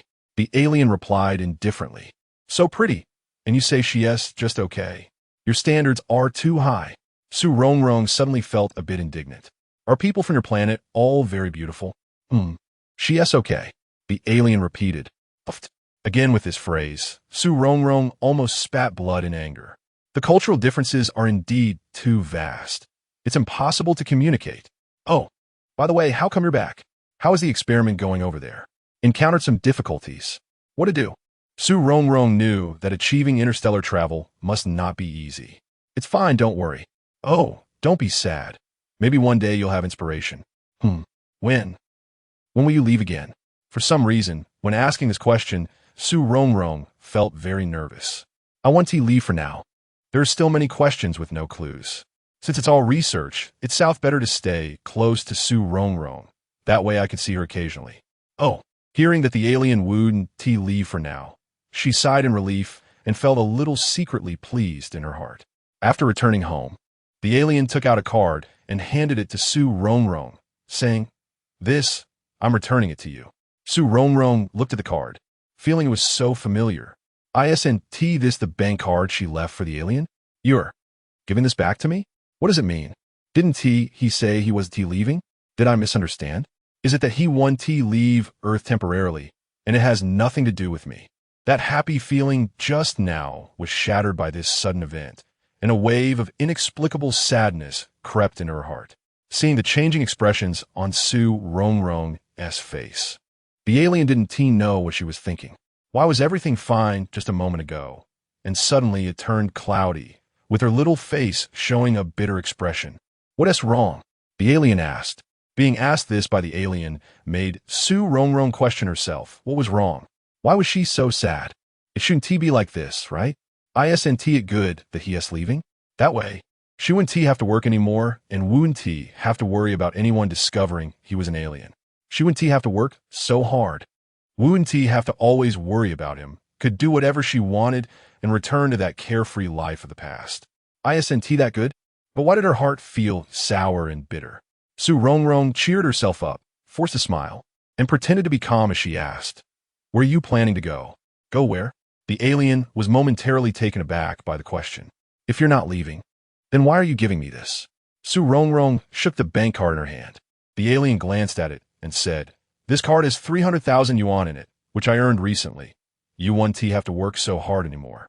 What? Su Rongrong was momentarily stunned. He said there's 300,000 in here. So much. Seeing Su Rongrong's shocked expression, the alien said softly, "I usually don't need it. The bank card is still with you. If I need money, you can give back to me." I don't quite understand. Did you just say there's 300,000 yuan in here?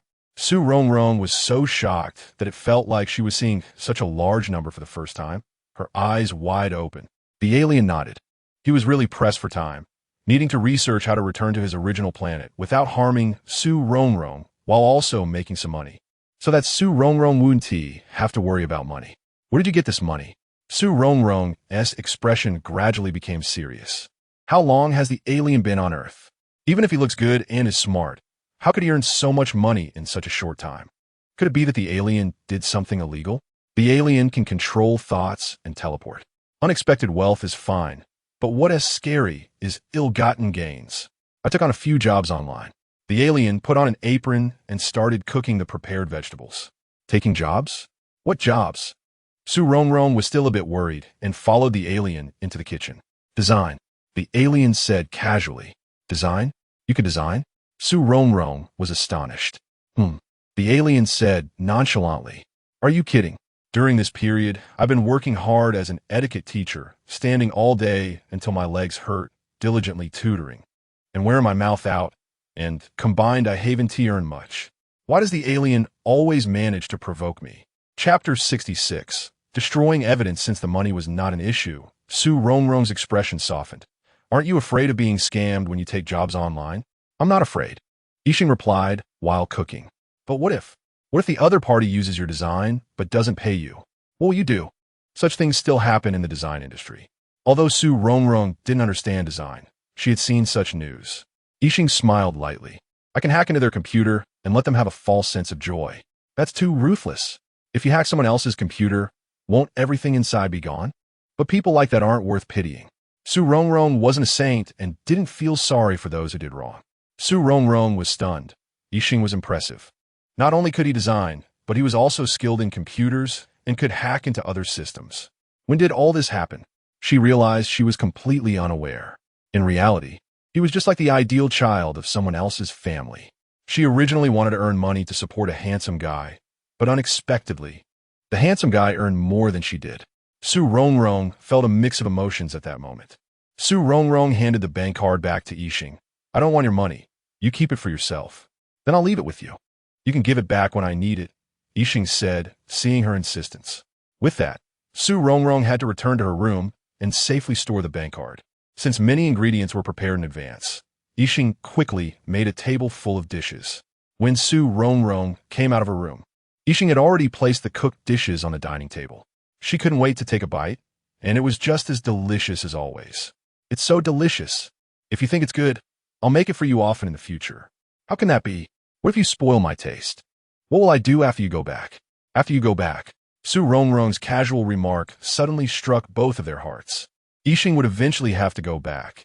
It was a predetermined fact. But what would happen when that day really came? Neither of them had considered it, or they were avoiding the truth. For a moment, a faint sorrow seemed to envelop the two of them. Yixing gazed at Su Rongrong as she absent-mindedly counted the grains of rice in her bowl with her chopsticks. Suddenly, the ringing of a phone broke the silence. Both seemed to want to ignore it, but it persistently rang again and again. Su Rongrong put down her chopsticks and stood up. I'll go answer the phone. Before she could leave, the phone had already floated in front of her. When Su Rongrong saw it was her mother's call, she quickly perked up, worried that her mother would sense something unusual. As soon as she answered, her mother launched into a rapid-fire speech, which was typical of her. What are you doing?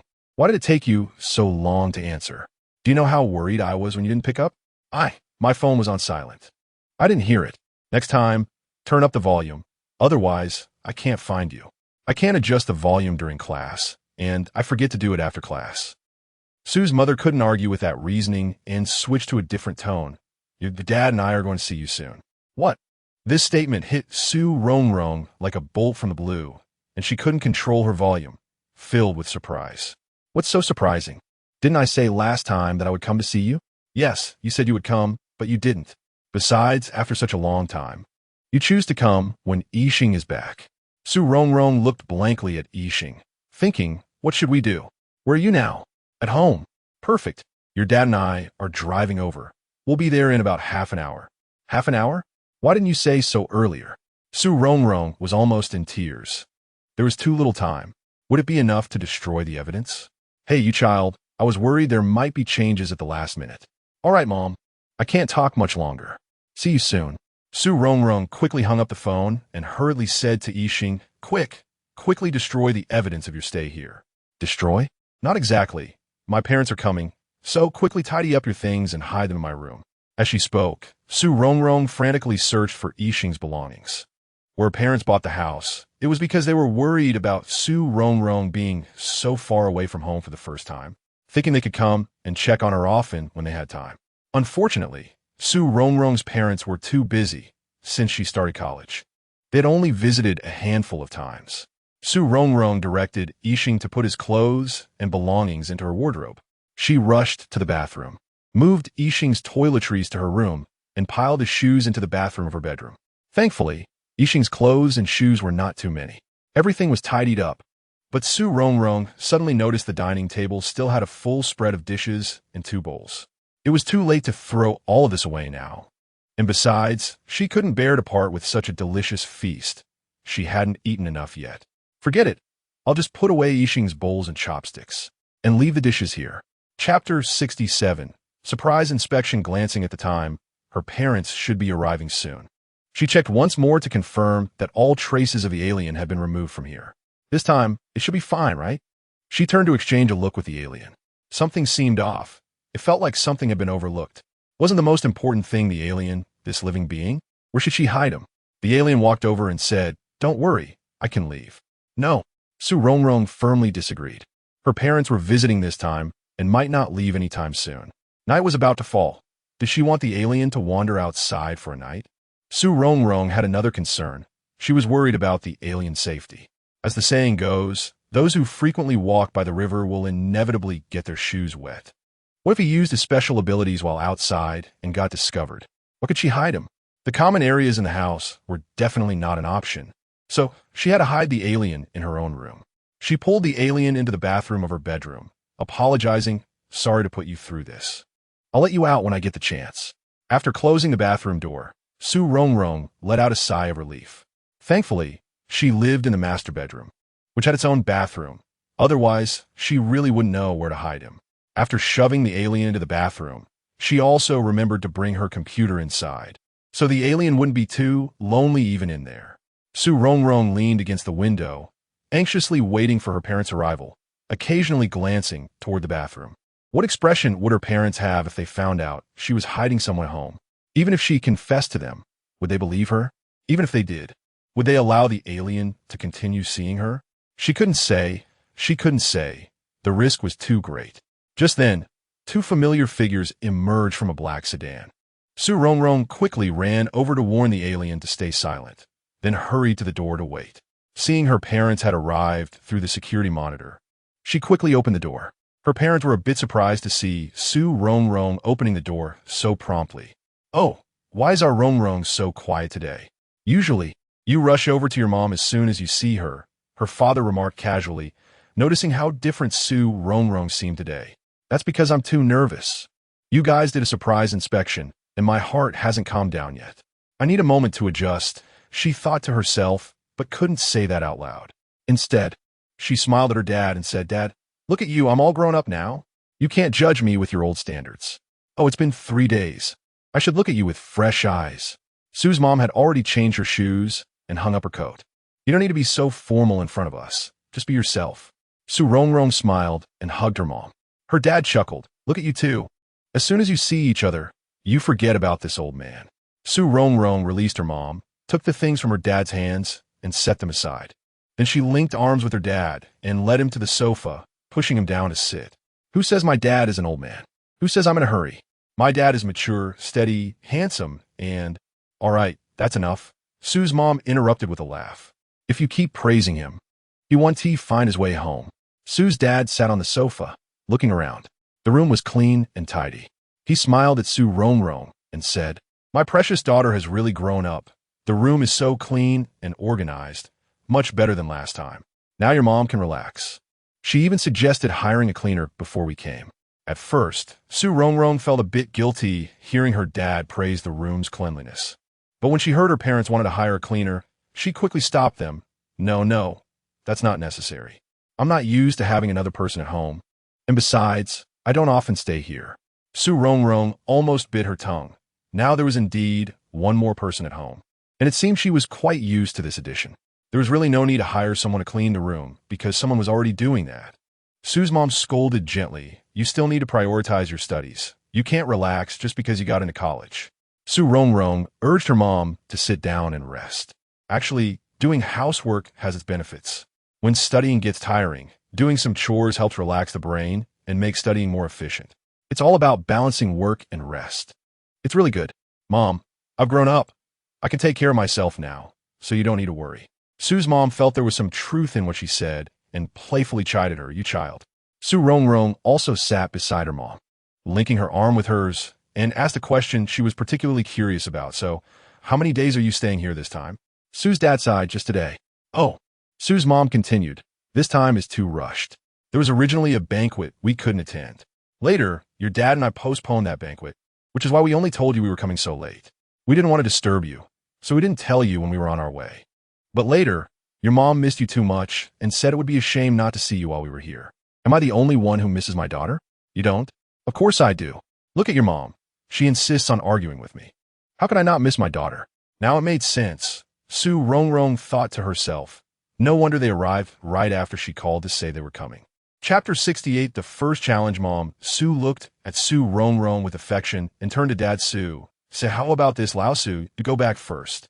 and I'll stay with our daughter for a few more days. Su Rongrong, hearing that her parents would only stay for one night, was secretly delighted, but didn't expect her mother to say they would stay for a few more days. Without waiting for Dad Su to speak, she quickly interrupted, "Mom, you should go back. It won't work without you in charge. Besides, I have to go back to school tomorrow, and I can't always stay here with you." Dad Su smiled and patted Su Rongrong's head, thinking, this girl wants to drive us away. Su Rongrong gave a sheepish smile and rolled into her mother's arms, acting cute. "Mom, look at what Dad said. I just want to study hard and improve every day, right? We can get close during the holidays." Mom Su wrapped her arm around Su Rongrong's shoulder and laughed. "Look at you two, always bickering as soon as you meet." "All right." Mom Su gently patted Su Rongrong while directing Dad Su. "Lao Su, go pour some water. I'll chat with our daughter for a bit." Dad Su got up. "Sure. Boss, I'll get that Riao tea set out. How about you two enjoy some tea while chatting?" As soon as Su Rongrong heard about the Riao tea set, she straightened up and said, "No, Dad, you sit down. You've had a long journey. I'll go get it." Mom Su grabbed Su Rongrong. "Oh, can carrying a tea set tire your dad? Sit down and keep me company." Su Rongrong helplessly sat back down, then turned to her mother with a grin. "Mom, I broke one of Dad's teacups." Thinking of this incident, Su Rongrong felt a bit of sweat. The unexpected arrival of the alien left them without a spare rinsing cup, so she had to use her dad's teacup in an emergency. Mom Su looked at Su Rongrong's tense little face and comforted her. "It's fine, just one teacup. Your dad is the only one who treats these as treasures." With her mother's reassurance, Su Rongrong finally relaxed. Before she could express her gratitude, she heard her dad's voice come in. "Rongrong, didn't you eat dinner? I see there are so many dishes on the table." Hearing this, Mom Su reproached Su Rongrong. "Oh dear, why didn't you say you hadn't eaten?" She then pulled Su Rongrong over to the dining table. Mom Su was astonished. "Did you eat all this by yourself?" Su Rongrong looked miserable and said to her mother, "Mom, I thought you were coming, so I." Su Rongrong was speaking the truth, but the order of her words was misleading, and she omitted some important details. Mom Su indeed misunderstood. She thought Su Rongrong ordered the dishes because they were coming over, seeing that the food had already cooled.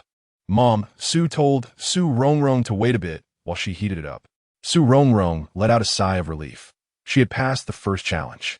After a while, the dishes were reheated and brought back to the table. "Next time we come, you don't have to wait for us. If you're hungry, just eat first. That wouldn't be right. Your health is important, and being filial isn't just about this once or twice." Mom Su scolded lightly. "This food is delicious. Did you make it?" Dad Su took a bite and immediately praised. Mom Su replied, "Your daughter doesn't have that skill. She must have bought it from outside." Su Rongrong smiled awkwardly, thinking no one knows their child better than their mother, but this time she only guessed half right. Dad Su asked which restaurant. "The chef's skills are quite good." Su Rongrong laughed. "Haha, the skills are indeed good. Otherwise, why would I take such a big risk and leave the food behind? It's because it's delicious." After dinner, Mom Su went to wash the dishes. Su Rongrong wanted to help, but was pushed aside by her mother, who disdainfully said, "Go away, you just make it more chaotic." Su Rongrong had no choice but to step back. Dad Su had already found the Ruyao tea set and noticed one was missing, casually saying, "Oh, how come one is missing?"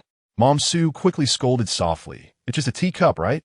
Rongrong lives here. You saying one is missing will hurt her feelings." "I was just saying it." Dad Su quickly explained. "Although I'm upset about the teacup, no cup is more precious than our daughter." "All right, let us move on from this. Don't bring it up again," Mom Su warned. Su Rongrong came out of the kitchen, not far away, and happened to hear her mother say she lived here, instantly feeling a bit guilty. She sneakily glanced at the room, relieved that the alien was quiet and hadn't been discovered. Dad Su had finished washing the tea set and said to Su Rongrong, "Rongrong, let us have a few cups together." "Okay." Su Rongrong nodded and sat beside her dad. Dad Su poured the brewed tea into a cup and handed one to Su Rongrong, then picked up another cup for himself, gently sniffing it and exclaiming, "Good tea." Su Rongrong was absent-mindedly sipping her tea, occasionally glancing towards the bedroom. "Sigh, I wonder how the alien is doing in there." Dad Su put down his teacup and was about to speak when Su Rongrong suddenly stood up. "Dad, I drank too much water. I need to go to the bathroom." After saying this, she quickly ran back to the bedroom, and dashed into the bathroom. The alien hadn't expected her to come over at this time and stared at her, a hint of confusion in its eyes as if asking, "Why are you here?" Chapter 69. The second challenge, Rongrong's eyes held a hint of apology as she leaned closer to Yixing, lowering her voice. Afraid of being overheard by her parents.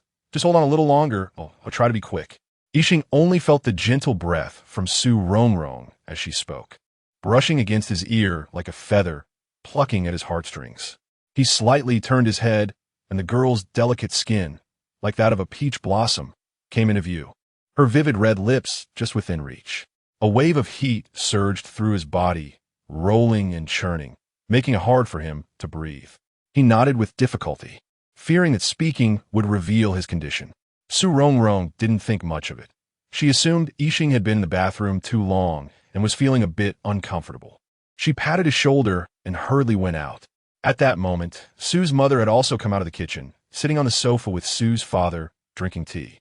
Seeing her, Sue's father smiled and said, "Rongrong, you really have grown up. Your mom and I feel that you are very different from before." Rongrong smiled sheepishly, thinking, "Of course I'm different. Now your daughter has the heavy responsibility of supporting the family. What's different? Am I getting more beautiful?" She sat down opposite her father, resting her chin on her hands. Sue's father laughed heartily. Your playful spirit hasn't changed. "When are you and Mom going back tomorrow?" Rongrong asked. Sue's mother replied, "We'll leave early tomorrow morning. We have things to do back home. You don't need to get up to see us off in the morning. Just focus on your studies, and your dad and I will be happy." Oh, Rongrong suddenly felt that her parents were working too hard and advised Dad, "You and Mom should stop working. It's too hard.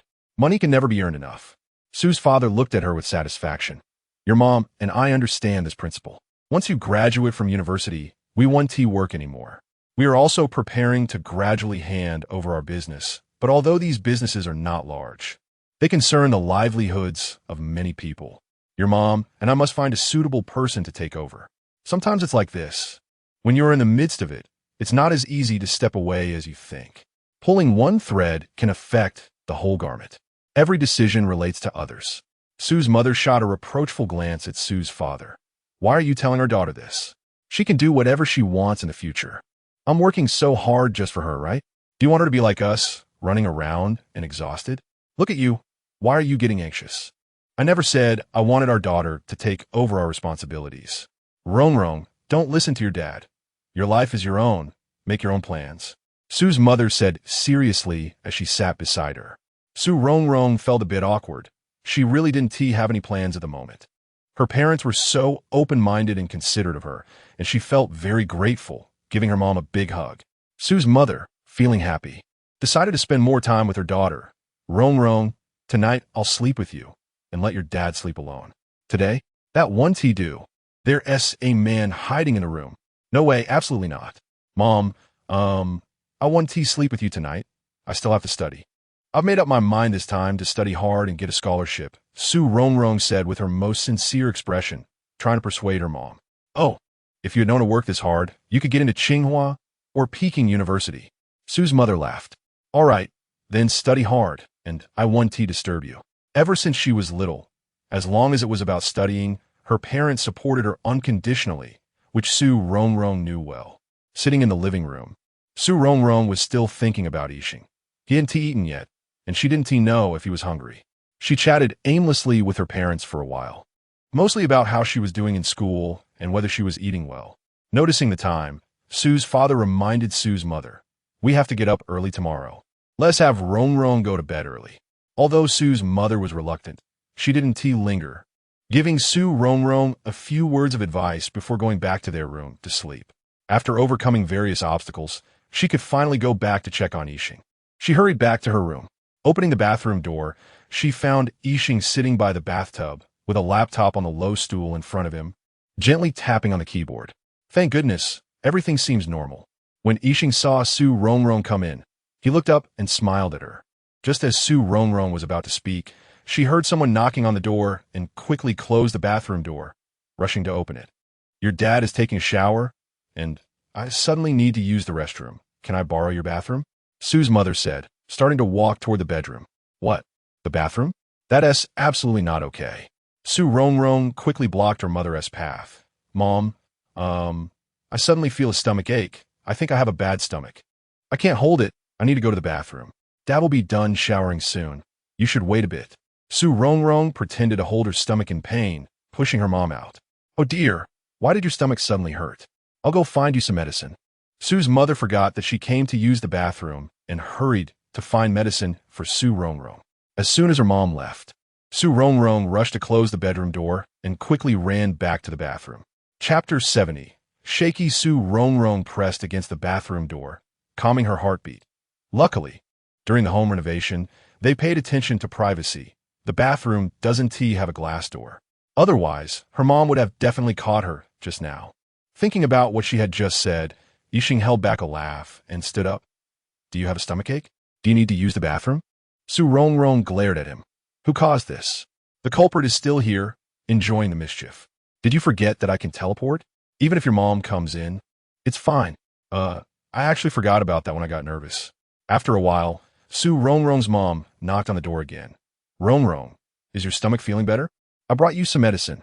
Come take it. Su Rongrong opened the door a crack, peeked out, and smiled at her mom. I just used the bathroom, and I feel much better. Su mom looked a bit worried. Did you eat something unclean outside? Su Rongrong hesitated, trying to evade. Maybe. Sigh. Be careful about what you eat in the future. Here, this is the medicine, and here is some water. Su Rongrong took the medicine and smiled sweetly at her mom. Mom, you're so nice. A child with a mom is like a treasure. All right, don't be so mushy. I'm your mom. If I don't treat you well, who will?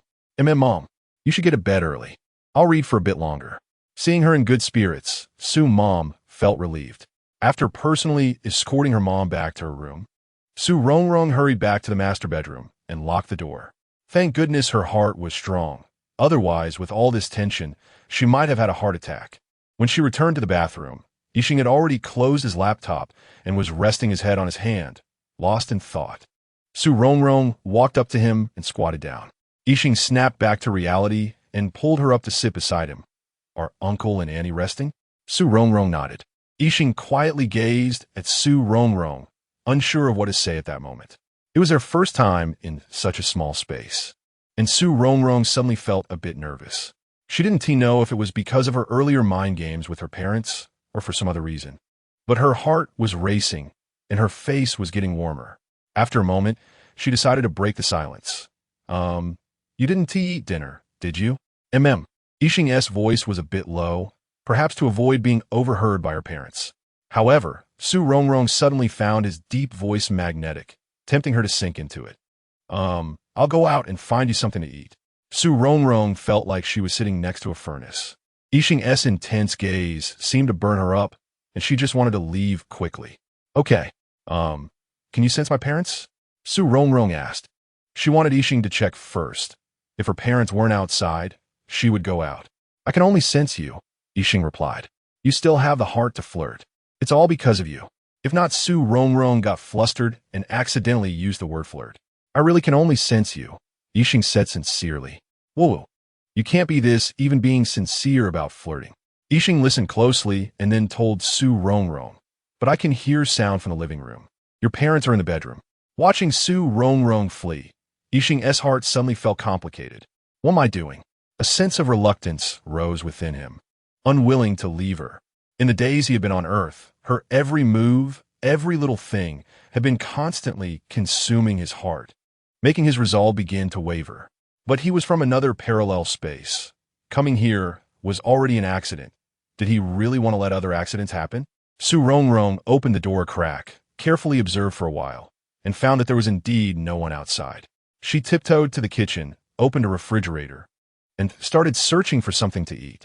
Although there were some leftovers from dinner, her mom had thrown them away, so she could only look for anything else to eat. After rummaging through the fridge for a while with no luck, Su Rongrong continued searching the pantry. Rongrong, what are you looking for? Su mom's voice suddenly came from behind, startling her so much that the bag of beef jerky she had just found fell to the floor. Su Rongrong turned to look and complained. Mom, you scared me to death. Su mom said, You silly child. I heard noise in the kitchen and came to check. I was worried your stomachache had worsened. Su Rongrong picked up the beef jerky off the floor and patted it, Luckily, it was still packaged. Don't worry. I'm fine now. Looking at the beef jerky in her hand, Sue's mom frowned. You just had a stomachache. Don't eat those. Sue Rongrong smiled awkwardly. I already got it out, and now I'm a bit hungry. Plus, I have to read tonight. I need to eat more to replenish my energy. You got a stomachache because you eat these things. Also, how did you develop the habit of eating in your room? I've told you since you were little not to eat in your room. Chapter 71, Touch. Listening to her mother's nagging, Sue Rongrong felt a bit overwhelmed. Mom, if you keep nagging like this, you'll turn into an old lady. Hey, you child, I'm not allowed to say anything? Her mother replied. You're still my child, and at critical moments, the authority of a mother comes out. I need to go back to my room to read. Sue Rongrong said while continuing to look for food. Then you can read in the living room. Sue's mother insisted on her viewpoint, firmly opposing the habit of her child eating in the bedroom.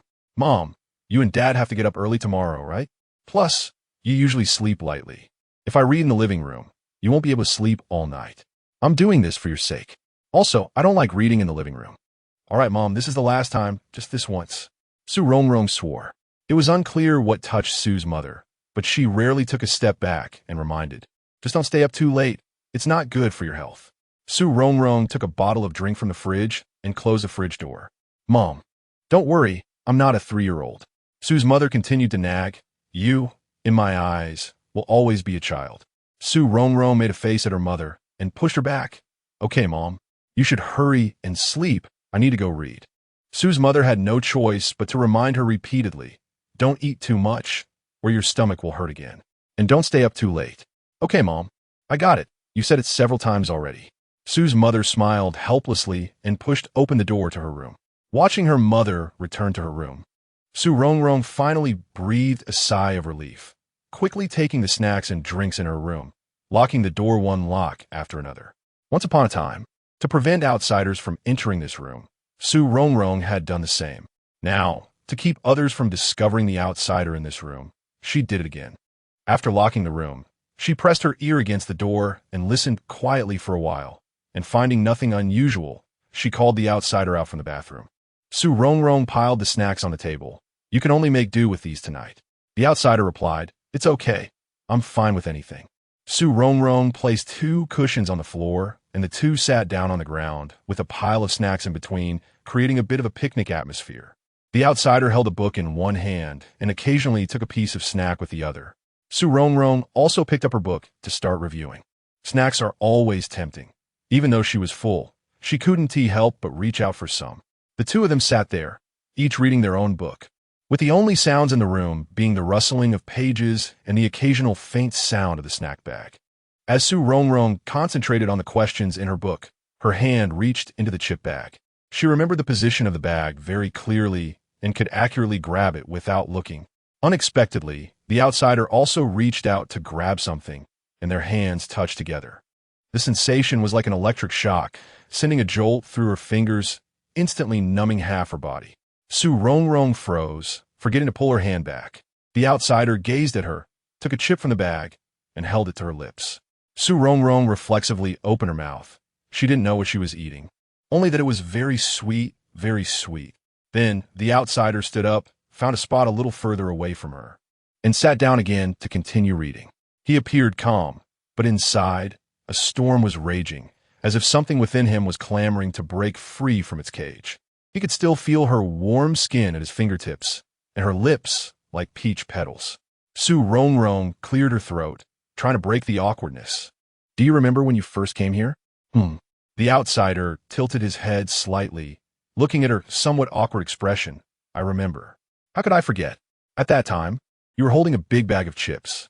Thinking of her appearance back then, a smile slowly appeared at the corners of the outsider's mouth, and there was a hint of laughter in his eyes. That smile truly was a fleeting glance. 1,000 pearls felt not too much. Sue Rongrong, just regaining her senses, felt her heart flutter and was momentarily stunned. After a while, she realized she was being inappropriate and hurriedly lowered her head to continue reading. But she had already lost track of what the book was about. Reading was a good distraction. Sue Rongrong peeked at the outsider from the edge of her book. She didn't know what amusing content the outsider was looking at, why he had a hint of a smile at the corners of his mouth. His lips were truly beautiful, especially when he smiled, always able to make people forget the troubles of the world, immersing them in his smile. Lost in thought, drowsiness crept in, and Su Rongrong leaned against the bed, unknowingly falling asleep. The outsider couldn't focus on his book either. He could feel Su Rongrong looking at him, but he didn't dare to look back. He was afraid his eyes would betray his true feelings. When Su Rongrong fell asleep, he gently walked over, slowly crouched down, and with both hands lifted Su Rongrong and carried her to the bed. Chapter 72. Guarding against theft the moment she touched the bed. Su Rongrong groggily opened her eyes and saw a handsome face close by. So beautiful, Su Rongrong mumbled, then gently raised her hand to caress the face of the alien. This was the first time she had such a vivid dream. The alien tucked her in and then took her restless hand away, placing it under the blanket, lying down beside her.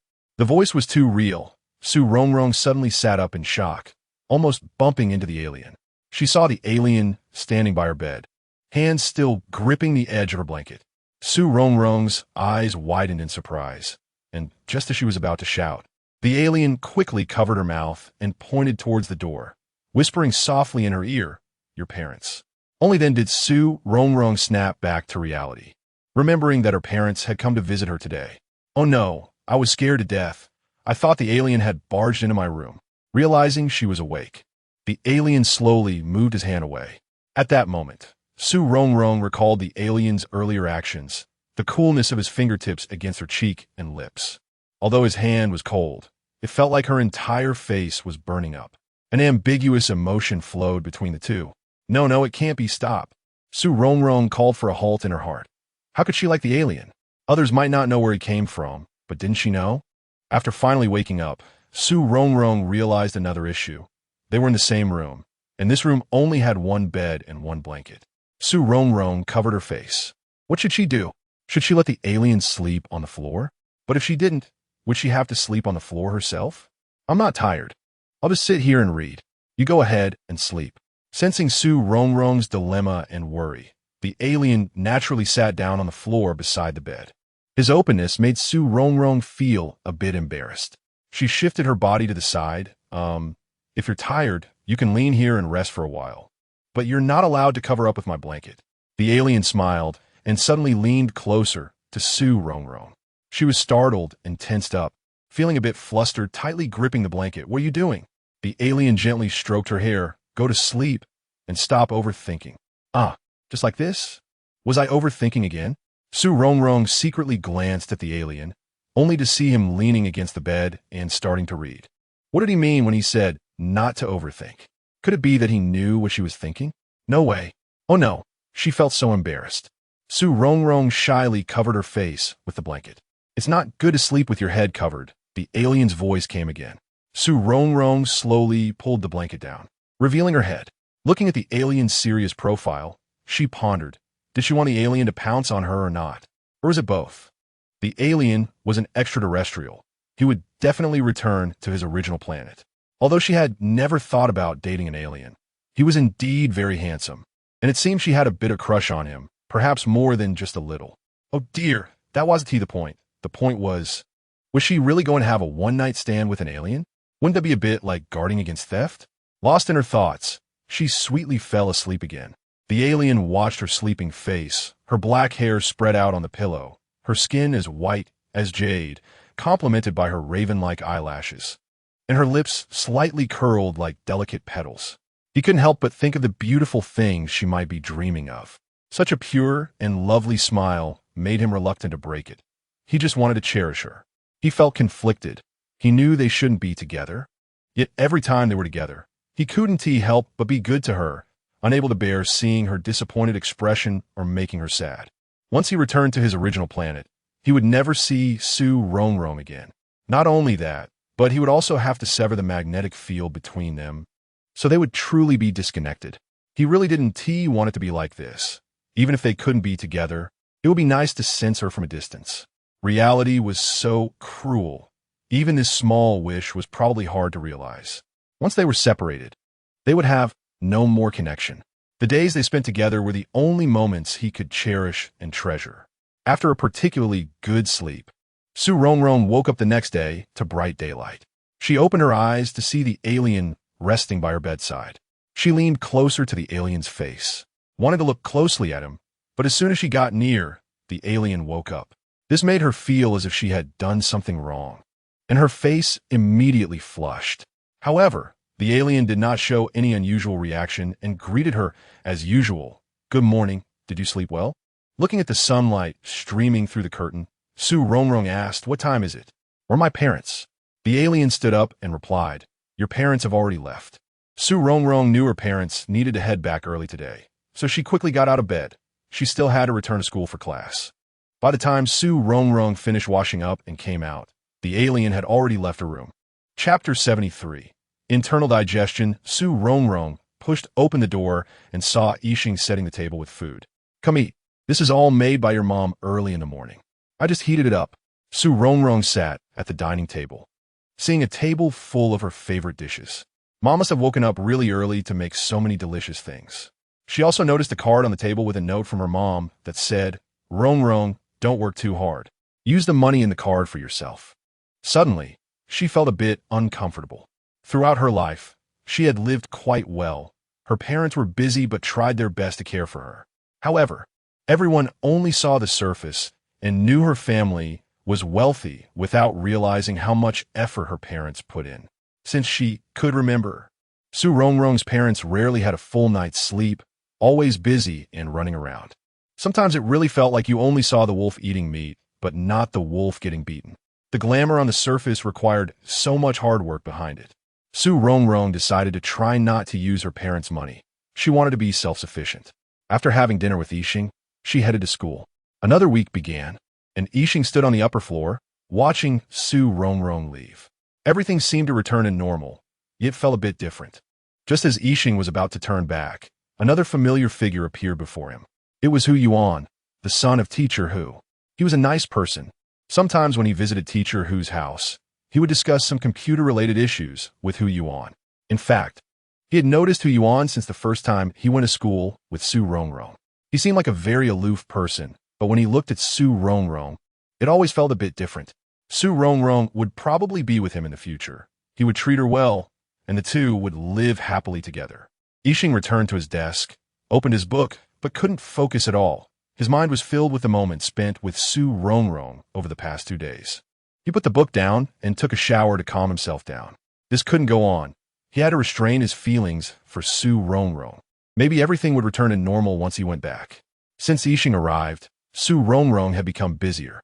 Although Yixing could make money now, Su Rongrong still decided to finish the work she had taken on before stopping for exams. "Rongrong, why have you been so busy lately? I feel like I hardly see you," Tan Luo said. Su Rongrong affectionately patted Tan Luo's head like she was petting a kitten, saying, "Sister has been busy lately. It will be better after a while." Yan Jingjing casually remarked, "Do you have someone outside?" Su Rongrong was taken aback, looking at Yan Jingjing in disbelief. "How did you get to the point so quickly?" Mo Xiaojiao said, "What nonsense. Rongrong is just busy with work." With Mo Xiaojiao's words, Su Rongrong didn't need to explain anymore. Although the girls in the dormitory were nice, she still didn't want to tell them about Yixing. Maybe she was really too busy. A change was quietly happening around her, and she didn't notice it at all. Until one day, during a break, a group of girls leaned on the windowsill, chattering about something. Su Rongrong lazily lay on her desk and asked, "What are they doing? What's downstairs? They all look like they want to jump." "Just take a look and you'll know." The dorm girls pulled her to the window, and when she looked down, she saw Yixing and Hu Yuan walking together. What was going on? When did they become so close? Yan Jingjing said, "Oh, this has been going on for several days. I don't know when it started. But those two have been together a lot lately." Tan Luo added, "Isn't that right? Two handsome guys appearing together has caused quite a stir at school." Yixing was different from Hu Yuan. Hu Yuan was cold and emitted a chilly aura, freezing anyone before they got close. Even though Hu Yuan was excellent in many aspects, very few girls dared to approach him. Yixing, on the other hand, was indifferent and aloof. You felt you could get close to him, yet it seemed you could never truly enter his world. It was like what was described in the Book of Songs. The reeds are tall, and the white dew is frost. The so-called beloved is on the other side of the water. Following the current, the path is obstructed and long. following the flow. It seems to be in the middle of the water. You say, with so few handsome guys, they are internalizing their resources, leaving us no chance. Yin Jingjing lamented dramatically. Mo Xiaojiao replied, even if they don't internalize, it seems it has nothing to do with you. Yin Jingjing retorted, not necessarily. At least we still have a chance. Even if the chance is slim, a slim chance is still a chance. However, she added, I think the scene of them being together is quite harmonious. One is cold, and the other is indifferent. One is elegant, and the other is handsome. The two standing together is simply a feast for the eyes. Tan Luo swooned, leaning to one side. It's true, they really match well. Yin Jingjing agreed with this view. Listening to her roommates say this, Su Rongrong found herself unable to refute it. Chapter 74. Tricking a roommate, Yixing and Hu Yuan had already walked far away, and the crowd gradually dispersed. Only Su Rongrong and a few others remained by the window chatting. Tan Luo continued to steer the conversation. What do you think? Is Yixing better looking or Hu Yuan? Mo Xiaojiao replied, they have different styles. There's no way to compare. Yin Jingjing said, only kids make choices. I want both styles. Su Rongrong teased, Jingjing, can you be any more shameless? Yin Jingjing asked, Rongrong, why does Yixing always have that I couldn't care less expression? Tan Luo responded, that's called being calm and composed. It's all the same, don't sweat the details. Yin Jingjing said nonchalantly, it's really different, okay? Su Rongrong thought to herself. He clearly has an expression that says this has nothing to do with me. Actually, Yin Jingjing wasn't entirely wrong. For an alien, the affairs of Earth really have nothing to do with him, and his expression isn't unjustified. Unfortunately, she couldn't say that out loud. Su Rongrong said, he really doesn't care. Why is that? Personality, I guess. Maybe that's just how he is. Su Rongrong started to make things up. I thought they would be rivals in love. But who knew? Who knew? Su Rongrong asked, surprised. Yin Jingjing replied, surprised. Mo Xiaojiao. Tan Luo. Su Rongrong asked, excited. Yin Jingjing replied, excited. Mo Xiaojiao. Tan Luo.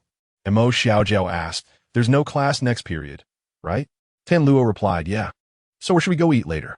Yin Jingjing suggested, I heard a new hot pot restaurant opened, and I got a coupon. Should we go eat there? Tan Luo agreed. Sounds good.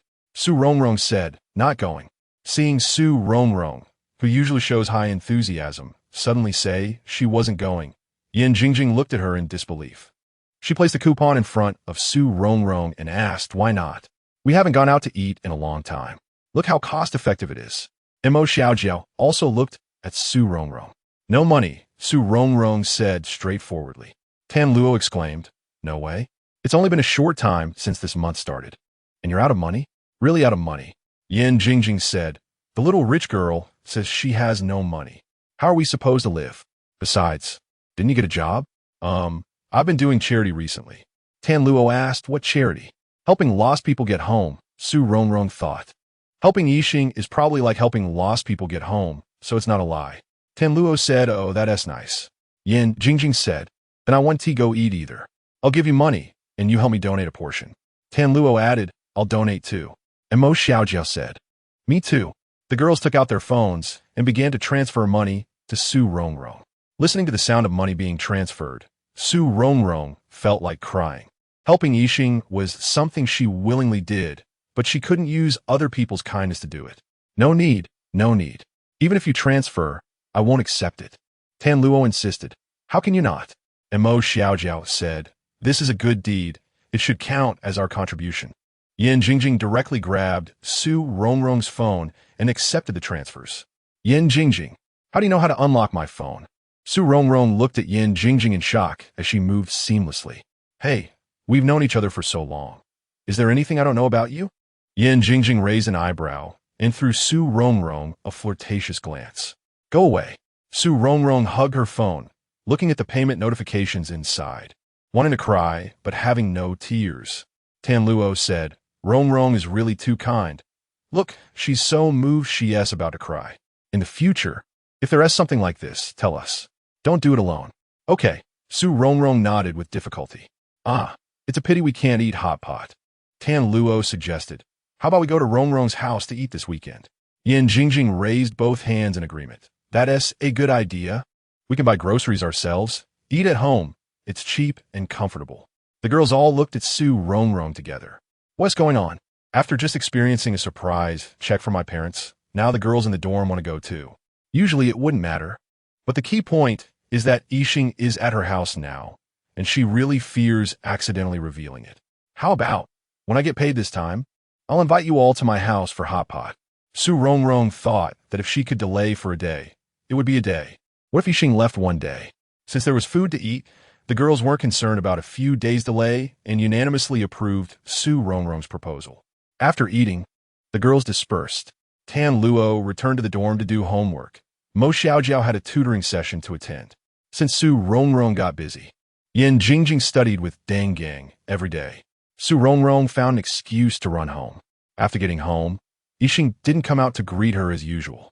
She thought Yixing wasn't home. However, when she opened the door, she saw him busy at the computer. Su Rongrong quietly changed her shoes and tiptoed over, sneakily covering Yixing's eyes from behind. Chapter 75. Accompanying study, the fingers of the alien that were typing suddenly froze, pausing on the keyboard, then slowly clenched into a fist before relaxing again. From the moment Su Rongrong returned, he knew it, but he worked hard to restrain himself, afraid that his actions would lead to misunderstandings from Su Rongrong. However, when her soft little hand gently covered his eyes, the layers of defenses he had built up began to crumble bit by bit. If Su Rongrong had observed closely, she would have noticed that the hands he placed on the keyboard were slightly trembling. Guess who I am? The girl's sweet voice came from behind him. The alien felt that he was on the verge of collapse at this moment. After trying hard to forget her for the past few days and pretending not to care, everything instantly came crashing down. He wanted to lift the hands that were covering his eyes, but he feared that once he held them, he wouldn't be able to let go. Rongrong, stop messing around. The alien forced himself to calm down and managed to say these few words. If one listened carefully, they would notice a slight tremor in his voice, as if he were somewhat panicking. Ah, so boring. I thought you were so focused that you wouldn't notice I was back. Su Rongrong released her hands and lazily leaned against the sofa. How could I not notice you? If that day really comes, it might be when I leave. Why did you come back today? Upon mentioning this, Su Rongrong looked at the alien with a hint of grievance. Isn't it because of you? Because of me? Look. Su Rongrong took out her phone and flipped to the payment page. The alien looked at her in confusion. Su Rongrong recounted the process of getting scammed today, then looked at the alien with a furrowed brow. What should I do about this? Just this matter? Yeah. I used your name to scam money from the girls in the dorm, but I can't scam my own people. You can donate it to someone who really needs it. Is that okay? Once this matter was resolved, Su Rongrong's mood instantly improved. It seemed that asking the alien for help was the right choice. In her heart, there was nothing he couldn't solve. Oh, right, there's one more thing. Go ahead. Yan Jingjing and the others want to come to my house for hot pot. When are they coming? Let me know in advance, and I can leave. No need. You know these few people anyway. It's just a meal together, so just hide your stuff when the time comes. Okay. The alien thought for a moment. Can I invite Hu Yuan? Huh? Hu Yuan? Su Rongrong thought of what happened earlier in the day and looked at the alien with a strange expression. When did you and Hu Yuan become coupled? What are you talking about? We're just friends. When I go to Hu Laosher's house, Hu Yuan will teach me programming. I don't mind, but he can't ruin Hu Yuan's reputation. Oh, so that's how it is. No wonder the alien said he could hack someone else's computer. It turns out he learned it from Hu Yuan. Fine, invite whoever you want. The more, the merrier. Su Rongrong stood up, preparing to leave. Then I'll head back to school first. Wait a minute. What is it? Starting tomorrow, can you accompany me to Hu Laosher's house? No, you can go by yourself. Don't you know Hu Laosher's house? Su Rongrong felt it was unnecessary for her to wander around Hu Laosher's house. When the alien and Hu Laosher discussed problems, she wouldn't understand anyway. I'm an alien, and you trust me that much? No. You have a special function. And besides, it's going to Hu Laosher's house. What I have to worry about? And weren't you fine going there before? Why do you suddenly want me to accompany you? You said you would protect me. Su Rongrong began to doubt when she ever said that. How could she protect the alien? But looking at the alien's pleading eyes, she felt like a heartless person and had no choice but to compromise. Fine, I'll go. But I have to work on the weekend. Then just accompany me after work. Isn't that too much? You won't even let me have the weekend? You can go to the teacher's house to do your homework. Thanks a lot. You've really thought this through. Su Rongrong seriously suspected that the alien had planned this for a long time.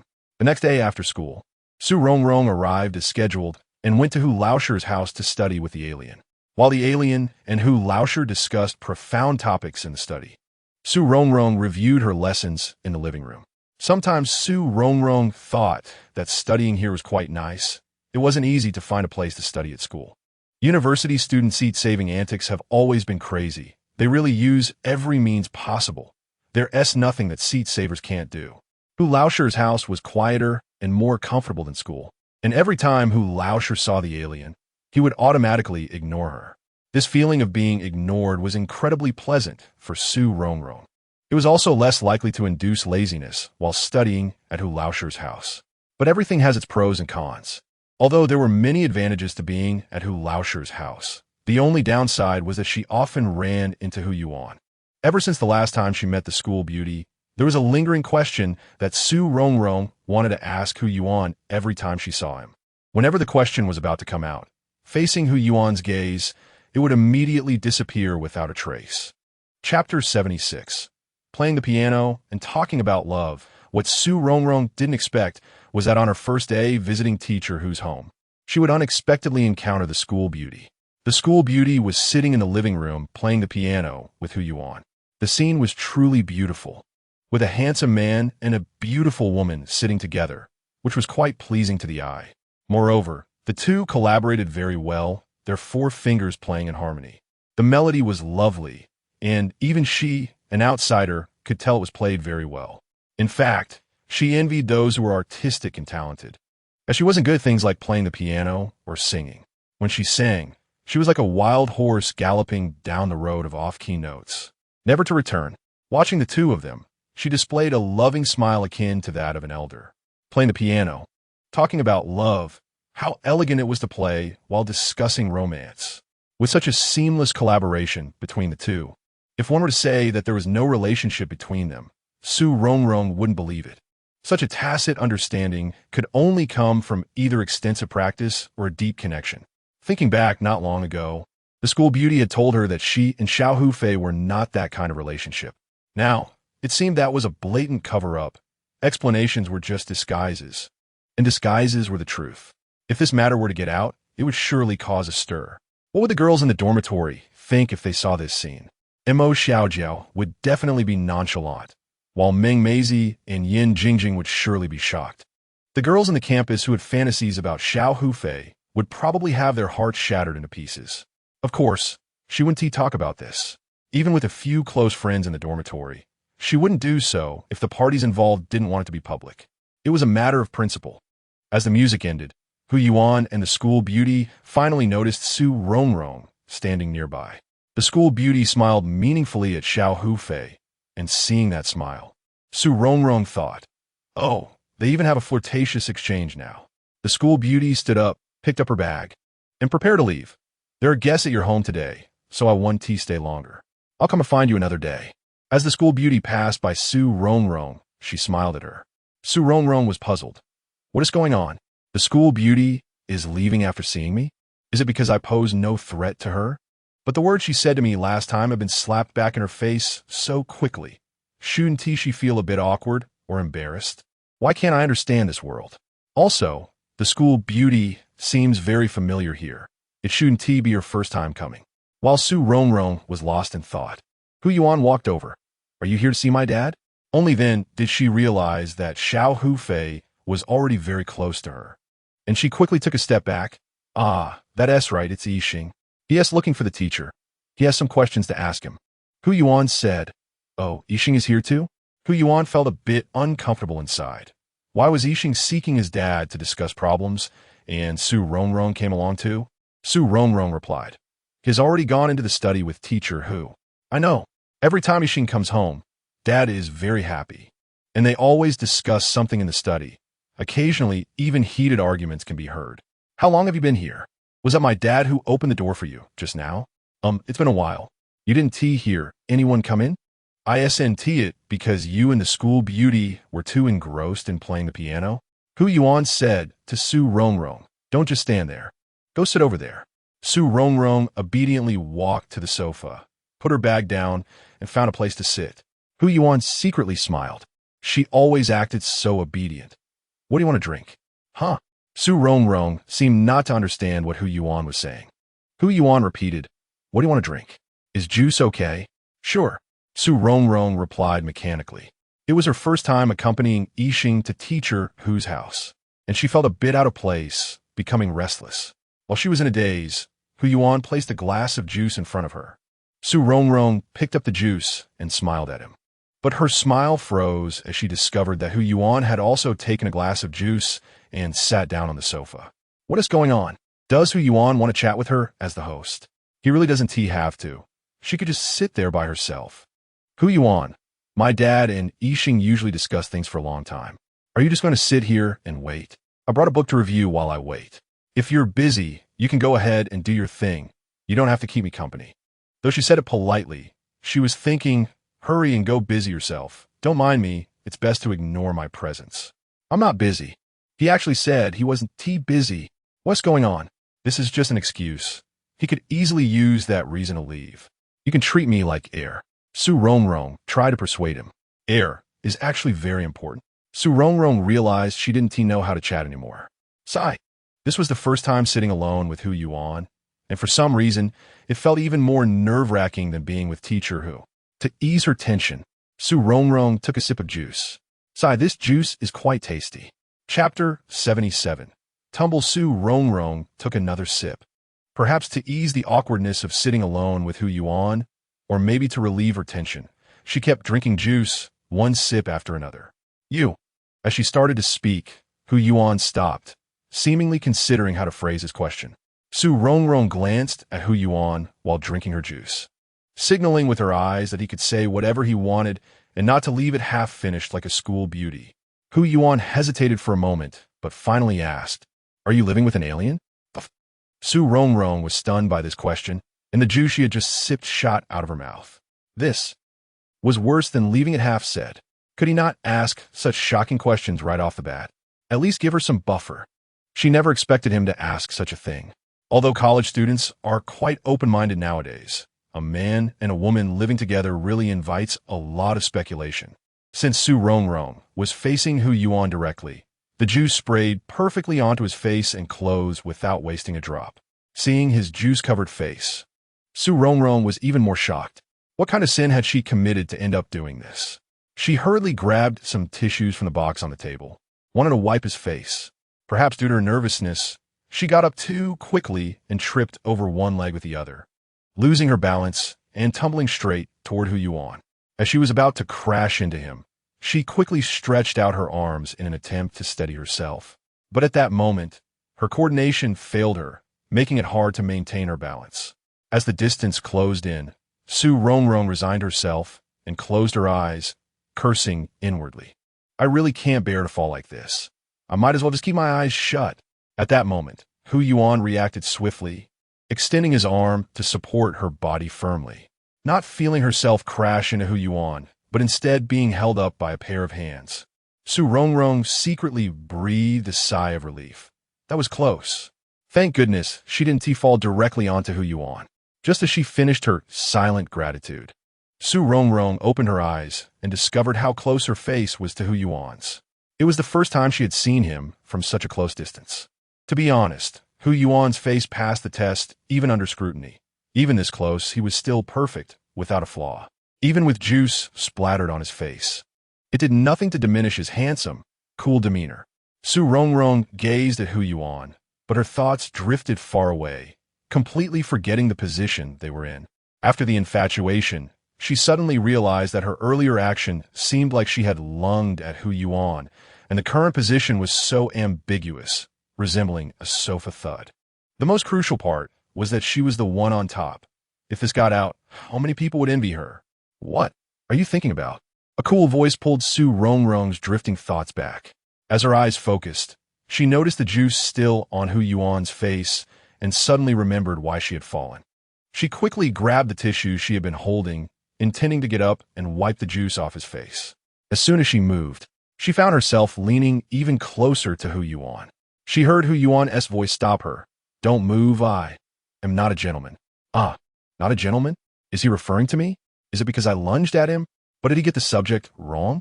It seemed I really had annoyed Hu Yuan. Even he, usually so calm, was not composed now. Hu Yuan gently supported Su Rongrong's body, placing her safely on the nearby sofa. He reached for some tissues to wipe the juice off his face, then got up and left. Su Rongrong thought to herself that she had probably really angered Hu Yuan this time. After a while, she heard the sound of water coming from the bathroom. While Hu Yuan was showering, he recalled the moment Su Rongrong had lunged at him. At that moment, he felt an impulse to just hug her. But he knew he couldn't do that. He didn't want to confuse Su Rongrong. If she had a boyfriend, it wouldn't be appropriate for him to hug her. Regarding matters of the heart, Hu Yuan had his own principles. He had first learned about Su Rongrong during the second semester of their freshman year, when he overheard a few boys from the neighboring dorm talking about going to class. At that time, it was already the end of the semester. Who was still teaching? Hu Yuan casually asked, and the boys from the neighboring dorm said a girl from their class was organizing a review of the semester's key points for everyone. Hu Yuan didn't think much of it at the time, but noted that it was kind-hearted of someone to take time out during such a critical exam period to help others. Later, he heard the boys saying that in the subject they were reviewing with her, not a single person in the class had failed. He expected this girl to be not only kind-hearted but also quite capable. Eventually, this girl even became the class representative for the subject his father taught. Hu Yuan gradually began to pay attention, and through their increasing interactions, he found himself more and more focused on this girl. Chapter 78. Studying together, especially in recent times. Without realizing it, Hu Yuan had been in contact with Su Rongrong more and more. He discovered that he felt differently when he saw Su Rongrong. When he couldn't see her, he would occasionally think of her, a feeling he had never experienced before. Although he had been paying attention to Su Rongrong for a while, Hu Yuan couldn't be sure if she had a boyfriend. Usually, she was always with a few girls from her dorm, but recently, a boy named Yixing had appeared by her side, seemingly out of nowhere. Su Rongrong's attitude towards this boy didn't seem like that of a couple, which puzzled Hu Yuan. Then there was that day when he returned her bracelet. She seemed to have been crying, and Yixing had appeared that day as well. Later, he heard that she had thrown the bracelet away, which left Hu Yuan confused. Who had given that bracelet to Su Rongrong? He was sure that it wasn't Yixing, because Yixing was present when Su Rongrong threw the bracelet. Could have been an ex-boyfriend? And what about Yixing? Was he her current boyfriend? He had seen them both come out of the building where Su Rongrong lived, but she rarely stayed there. He didn't care whether she had dated before. He just wanted to confirm if she was still in a relationship. That's why he had asked that question earlier, just to find out if she was single and if he had the right to pursue her. He didn't expect such a strong reaction from Su Rongrong to his simple question. After taking a shower, Hu Yuan changed into casual clothes. His hair was still slightly damp, adding a touch of softness to his otherwise cool demeanor. Su Rongrong was stunned. What luck had she stumbled upon? Not only had she seen Yixing after his bath, but now she could also see Hu Yuan looking fresh out of the shower. It had to be said that he looked quite good in casual wear. Different from how he appeared at school, seeming more approachable. Su Rongrong felt a bit embarrassed and said, "I'm sorry about earlier. It wasn't intentional." "It's okay," Hu Yuan replied, maintaining an air of indifference, but inside, he was eager to know Su Rongrong's current situation. The earlier feeling had been too intense. He hadn't expected to have such strong feelings for her. He could confirm that he had genuinely developed feelings for Su Rongrong. "I've seen you walking together a few times," Hu Yuan said subtly, but Su Rongrong understood. They lived in the same neighborhood, and Hu Yuan must have seen her come and go with Yixing. Su Rongrong quickly explained, "It's not what you think. What do you think I think?" Hu Yuan suddenly laughed. His smile was truly captivating, but she didn't have the mood to appreciate it. She felt that his words sounded somewhat familiar, a sense of deja vu, though she couldn't recall where she had heard it before. At this moment, it was more important to clear her name. How could she possibly be with Yixing? He would leave eventually. Yixing and I are like parallel lines. We can never intersect. Yixing was so diligent in his research. Wasn't he eager to return? He had said that he would eventually go back to his original planet and wouldn't have too much connection with this world. Everything she was doing now was to protect this alien. In fact, Su Rongrong didn't understand why she was so eager to distance herself from Yixing. Was it really because she was afraid of rumors about living together with him? Or was it because she was afraid of facing her true feelings? Afraid that she might accidentally fall for the alien? Afraid of getting trapped? She constantly reminded herself, just as Yixing always reminded himself that he needed to go back. Parallel lines? Yes, exactly. They can never intersect. After saying this, Su Rongrong felt a bit regretful. Why were she and Yixing like parallel lines? This made her feel like she couldn't have any aspirations towards Yixing. That's good. After hearing Su Rongrong's explanation, Hu Yuan breathed a sigh of relief. As long as they weren't a couple, he could compete fairly. Su Rongrong was a bit surprised, looking up at Hu Yuan, thinking to herself, "That's good? Good for what?" Typical science and engineering guy, speaking without a clear point. Su Rongrong seemed to forget that she was also a science and engineering girl. Hu Yuan didn't say much more. From what he could see, Su Rongrong was still quite distant towards him, since he already knew that she and Yixing were just ordinary friends. There was no need to rush. If he were too eager, he might scare her away. Thinking about her attitude towards him, Hu Yuan felt a bit of a headache. How could he make her willing to get closer to him, willing to understand him? As long as she was single, then all problems were not problems. But he needed to grasp the right method and pace. Everything would start from today, step by step. Hu Yuan changed the subject. "What are you reviewing today?" Su Rongrong mechanically replied, "Math." "Oh, math. Just in time. I want to review math today, too. Let's do it together." "Together?" Su Rongrong was a bit stunned. What a coincidence that Hu Yuan also wanted to review math. The key point was that Hu Yuan's family was quite well off. He could easily study in his own room. Su Rongrong, with a conflicted expression, took out her linear algebra textbook from her backpack. Chapter 79. Helping each other if it weren't for accompanying the alien. How would I have ended up in such a situation? Su Rongrong glared at the study room door a few times. "Sai, why is my life so bitter?" Hu Yuan came out of his room with a math book and saw Su Rongrong resting her chin on one hand, holding a pen in the other, with her textbook spread out in front of her, but not looking at it. He raised an eyebrow and asked, "What S with that expression? Is there a problem with the question? Do you want me to help you look at it?" Su Rongrong quickly shook her head. "No need, no need." Hu Yuan sat down, casually reading while saying, "Math is indeed quite difficult. If I come across something I can't solve, I hope you can guide me." Hearing Hu Yuan say this, Su Rongrong felt a bit embarrassed. Her math skills weren't that great either. Did Hu Yuan really say he would ask me for help? Is that true? Discussing together. While pretending to read, she secretly observed Hu Yuan and found that he was focused on his reading. So she put all her thoughts into her book. Su Rongrong was grappling with a math problem that she couldn't solve no matter how hard she tried. Where was the mistake? She glanced at Hu Yuan several times, wanting to ask him how to solve it, but hesitated at the last moment. "Forget it. I'll wait until I get home and ask the alien for help." At that moment, Hu Yuan came over with his book. "I have a bit of an idea for this problem, but I can't seem to solve it. Can you help me take a look?" Su Rongrong saw that it was the same problem she couldn't solve. Just as she was about to say she couldn't either, she saw Hu Yuan already picking up some scratch paper to start calculating. As Hu Yuan calculated, he explained his thought process. Halfway through, he stopped and said he hadn't figured out the rest. Upon hearing this, Su Rongrong suddenly had a breakthrough, grabbed the scratch paper Hu Yuan had just used, and started writing down her calculations while explaining. Once she solved the problem, she checked the answer and found it was completely correct. Su Rongrong was extremely happy. Once the excitement faded, she realized she was holding Hu Yuan's pen and calculating on his scratch paper. And most importantly, she was sitting so close to him. She had just gotten a bit carried away, forgetting that she was in Hu Laosher's house and that Hu Yuan was sitting next to her. She quickly put down the pen and scratch paper, shifted a bit away, and said shyly, "Thank you." Hu Yuan replied, "It's nothing. You don't need to be so polite with me. If there's something you don't understand, let's discuss it together. It helps with memory." Su Rongrong nodded. "Since Hu Yuan said so, then I won't be polite next time." She picked up her book and pretended to read.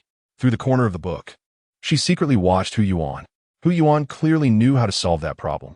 He probably said that to avoid embarrassing me.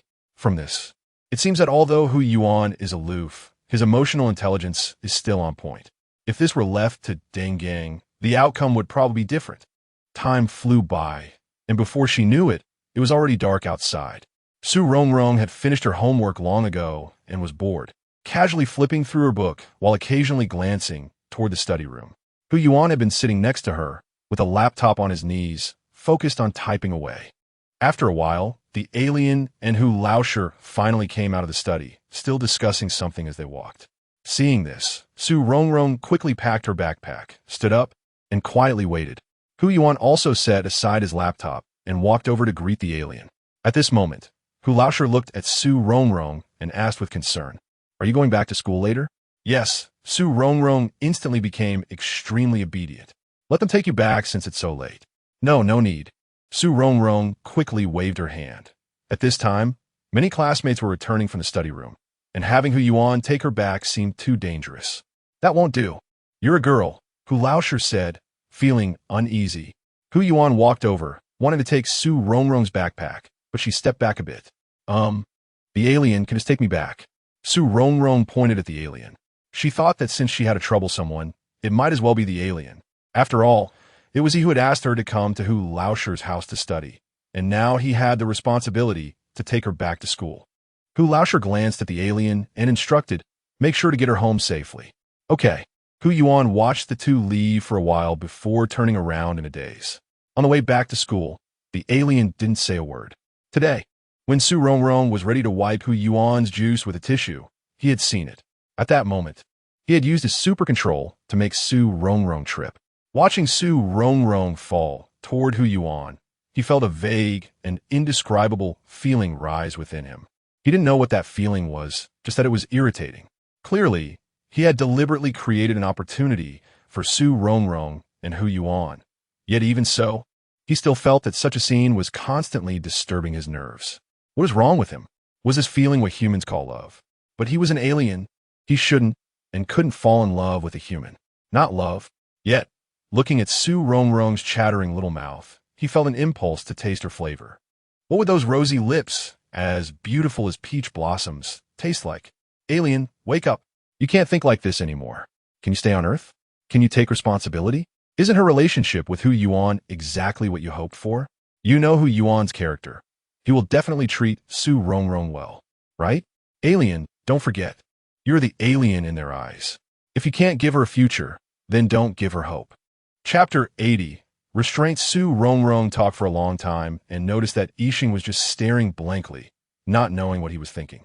She suddenly jumped in front of Yixing, hoping to catch his attention. But Yixing's thoughts had already drifted far away, and he completely didn't notice that Su Rongrong had changed positions, and they collided. Su Rongrong had originally jumped over, and with this bump, she lost her balance and was about to fall backward. It was only then that Yixing reacted and hurriedly reached out to support her. With that support, they both managed not to fall. After the scare, Su Rongrong realized that she was tightly gripping Yixing's clothes, and Yixing's hand was resting on her waist. The two of them were so close that their breaths could be heard. Although separated by clothing, Su Rongrong could still feel the warmth of Yixing's hands on her waist through the fabric. Her face immediately turned red. The already youthful and charming Su Rongrong looked even more stunning. Under the glow of the neon lights by the roadside, there was a hazy beauty, and Yixing seemed to hear his own heartbeat. He knew he had hopelessly fallen in love with a human from Earth, but he couldn't show it. He had to restrain himself. He and she were not from the same world.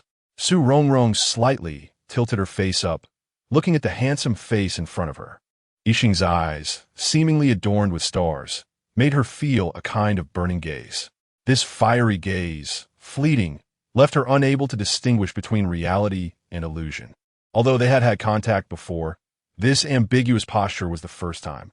Yixing slowly adjusted Su Rongrong's posture. "I'm sorry, I didn't see you." His voice was slightly hoarse. Fearing that Su Rongrong would notice something amiss, he tightly closed his lips and said nothing more. Su Rongrong was too preoccupied to notice these details. She was immersed in the moment when Yixing looked at her, her heart uncontrollably racing faster, her hands gripping Yixing's clothes tightly. After a moment, she realized that Yixing was just standing there, silently waiting for her. Su Rongrong, feeling embarrassed, lowered her head. She had been holding on to Yixing's clothes for quite a while, without letting go. What'd he think? Would he think I was trying to harass him? Slowly loosening her grip, a bit awkwardly smoothing out Yixing's clothes, she stammered, I was just too scared. I thought I would fall So I tried to explain her unusual behavior. It was my fault for not noticing. You don't need to blame yourself. By the way, what were you thinking just now? I talked to you for a long time, and you didn't respond. Yixing's question made Su Rongrong a little curious. Normally, Yixing was very perceptive. How could he bump into her today? Was it because he encountered some difficulties in his research? Nothing much. What did you just say to me? I don't have anything important either. Did you encounter difficulties in your research? A little, but don't worry. Oh, she really couldn't help Yixing with this matter and could only feel a bit down. What about you? What were you even say to me just now? Yixing wanted to divert the topic, not wanting Su Rongrong to feel bad about his issues. Well, I was going to say that I heard the school beauty and Hu Yuan playing the piano today, and thinking of what happened today, Su Rongrong suddenly laughed. I even sprayed Hu Yuan with juice. Looking at Su Rongrong's smiling face, Yixing felt indescribable emotions. Hu Yuan was quite a nice person. Yeah, Su Rongrong agreed. I didn't expect that either.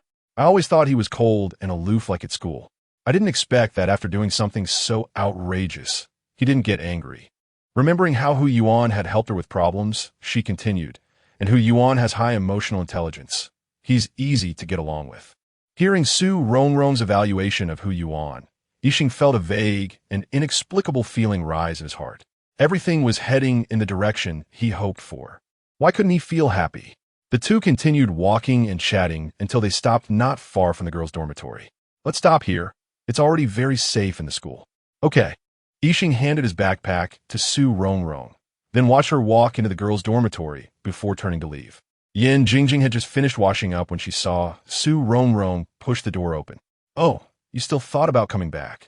Where did you go to have fun? I want to do my homework, okay?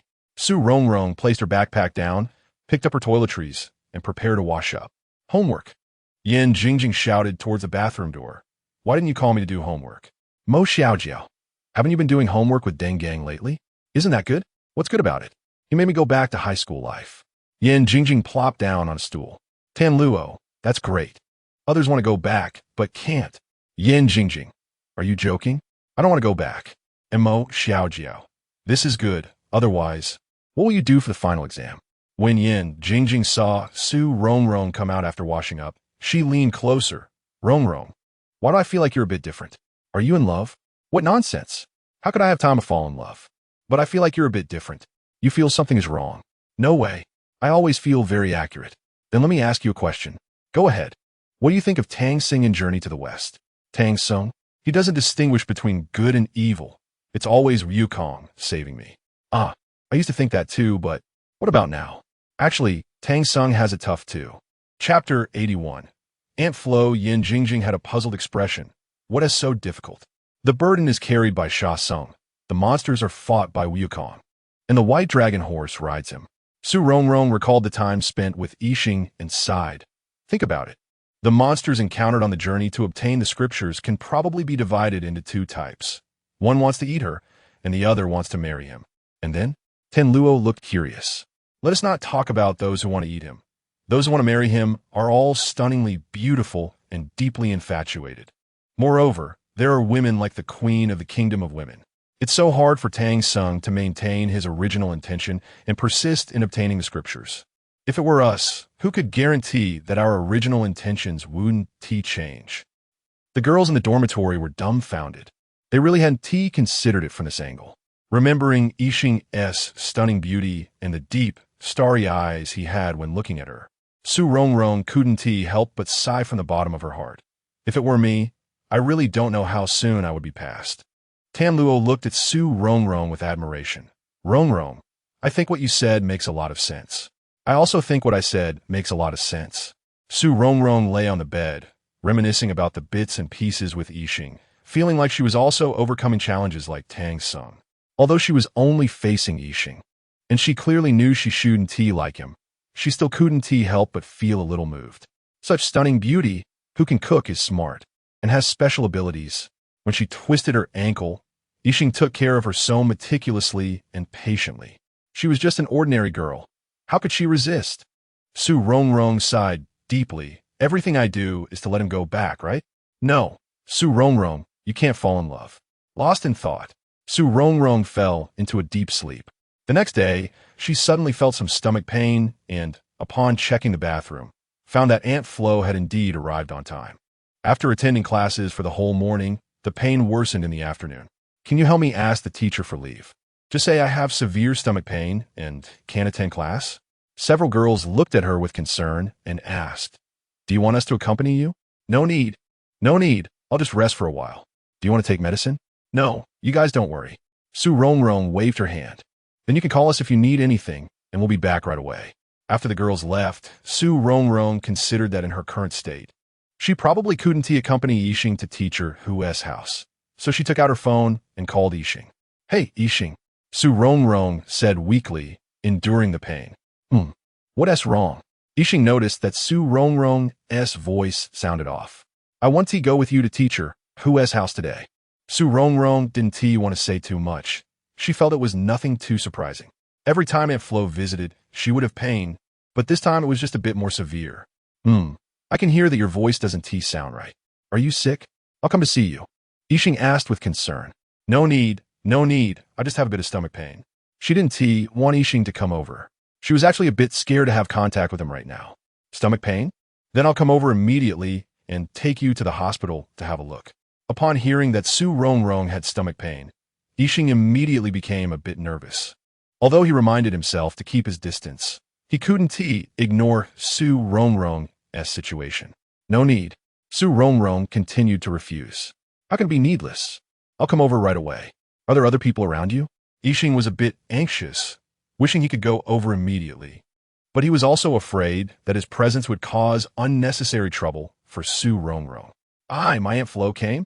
Seeing that Yixing insisted on coming, Su Rongrong got anxious and blurted out the words Aunt Flo. After saying it, she regretted it. How could she tell Yixing such a private matter? Aunt Flo? She's here? Yixing was taken aback. Is her Aunt Flo beside her? So she doesn't want him to come over. Although Su Rongrong wanted to find a hole to hide in, since she had already said it, she had to admit it. Then will she take you to the hospital? Yixing thought that since Su Rongrong's Aunt Flo was nearby, then it would be inappropriate for him to go over. She will take me to the hospital? Su Rongrong was completely confused by Yixing. What's wrong? Isn't she taking you? Yixing didn't expect there were such indifferent people around her. If that's the case, then he must go see Su Rongrong no matter what. Su Rongrong was baffled, not knowing what Yixing was talking about. You just said, who? Who will take me to the hospital? Your Aunt Flo. Yixing was also a bit confused. Didn't she say her Aunt Flo came? Could it be that there are other people around her? She, one take me. Su Rongrong's expression cracked a bit, and she managed to say those few words with difficulty. So Yixing misunderstood. When will she leave? Yixing got anxious. What kind of person is this? Seeing Su Rongrong in pain, and yet remaining indifferent, if that's the case. Then he would wait for her to leave before going to see Su Rongrong. It would take at least 3 days. So long? Yixing was pacing anxiously. He felt he had special abilities, but was powerless at this moment. Then find an excuse to leave her. Su Rongrong was speechless. What excuse could she use that would work? Yixing calmed himself down. Since it was so long, she couldn't possibly be with Su Rongrong all the time. Su Rongrong would eventually have moments alone. When you're alone, tell me. I'm alone right now. Chapter 82. The second teleportation. Hearing Su Rongrong say she is alone now, Yixing can no longer care about much. Wait for me. Wait? For you? What are you waiting for? I just want to rest. Why can't I make it clear? Su Rongrong lay on the bed, staring at the phone screen, which displayed the interface of a call that had already ended. She was at a loss for words. What is going on? Cultural differences are too terrifying. Rongrong. A gentle call made Su Rongrong lift her head, and she saw Yixing standing right in front of her. Fortunately, she had gotten used to Yixing's way of appearing. Otherwise, she would have screamed in fright. She quickly looked around, and thankfully the door was closed. Why are you teleporting in broad daylight? What if someone sees you? At this moment, Su Rongrong was primarily concerned about him. Seeing her pale little face, Yixing felt a pang of bitterness in his heart. At this moment, Su Rongrong was nowhere near her usual lively self. Her lips were pale, and her brows slightly furrowed. She propped herself up and said, I'm fine. You don't have to worry, just go back. Don't worry, if someone comes, I will hear it, and I will leave immediately. Yixing walked over, intending to help her get off the bed, but when he touched her little hand, he realized that her usually warm hand was icy cold at that moment. Yixing could no longer care about much. All restraint and future considerations were out of his mind as he directly picked up Su Rongrong. Being lifted by Yixing, Su Rongrong instinctively wrapped her arms around his neck. At this moment, they were so close that Su Rongrong could clearly see the emotions in the man's eyes. Is he concerned about her? Su Rongrong felt a softness in her heart, as if a feather was gently plucking her heartstrings. I'll take you to the hospital. Yixing's eyes were filled with worry as he looked at Su Rongrong's haggard face. Wait a minute. Are you kidding? It's just period cramps. Going to the hospital would be too embarrassing. Yixing looked at the girl in front of him with a questioning expression. Su Rongrong rolled her eyes, searching for a way to escape, and suddenly realized she was still in her pajamas. I need to change clothes. Only then did Yixing notice that Su Rongrong was wearing a set of home clothes with little animal patterns, loose pajamas that made her look even more delicate. Change at home. Yixing felt he couldn't stay here too long. If someone returned, it would be difficult to take Su Rongrong away. Wait a minute. Wait again. Yixing looked at Su Rongrong once more. I need my phone. Following Su Rongrong's gaze, Yixing glanced at the bed, and then the phone floated up, steadily stopping in front of her. All right, there were no more excuses left. Just as she picked up her phone, Yixing teleported with her. In an instant, they were back at Su Rongrong's home.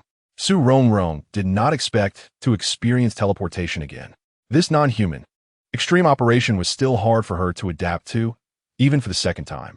Instinctively, she had to hold tightly onto Yixing's neck until they landed safely. Her heart still couldn't calm down. When Yixing set her down on the sofa, she hadn't recovered yet and tightly hugged his neck, burying her head in his chest. After a moment, Su Rongrong noticed that Yixing was bent over, one hand resting on the back of the sofa, adjusting to her position.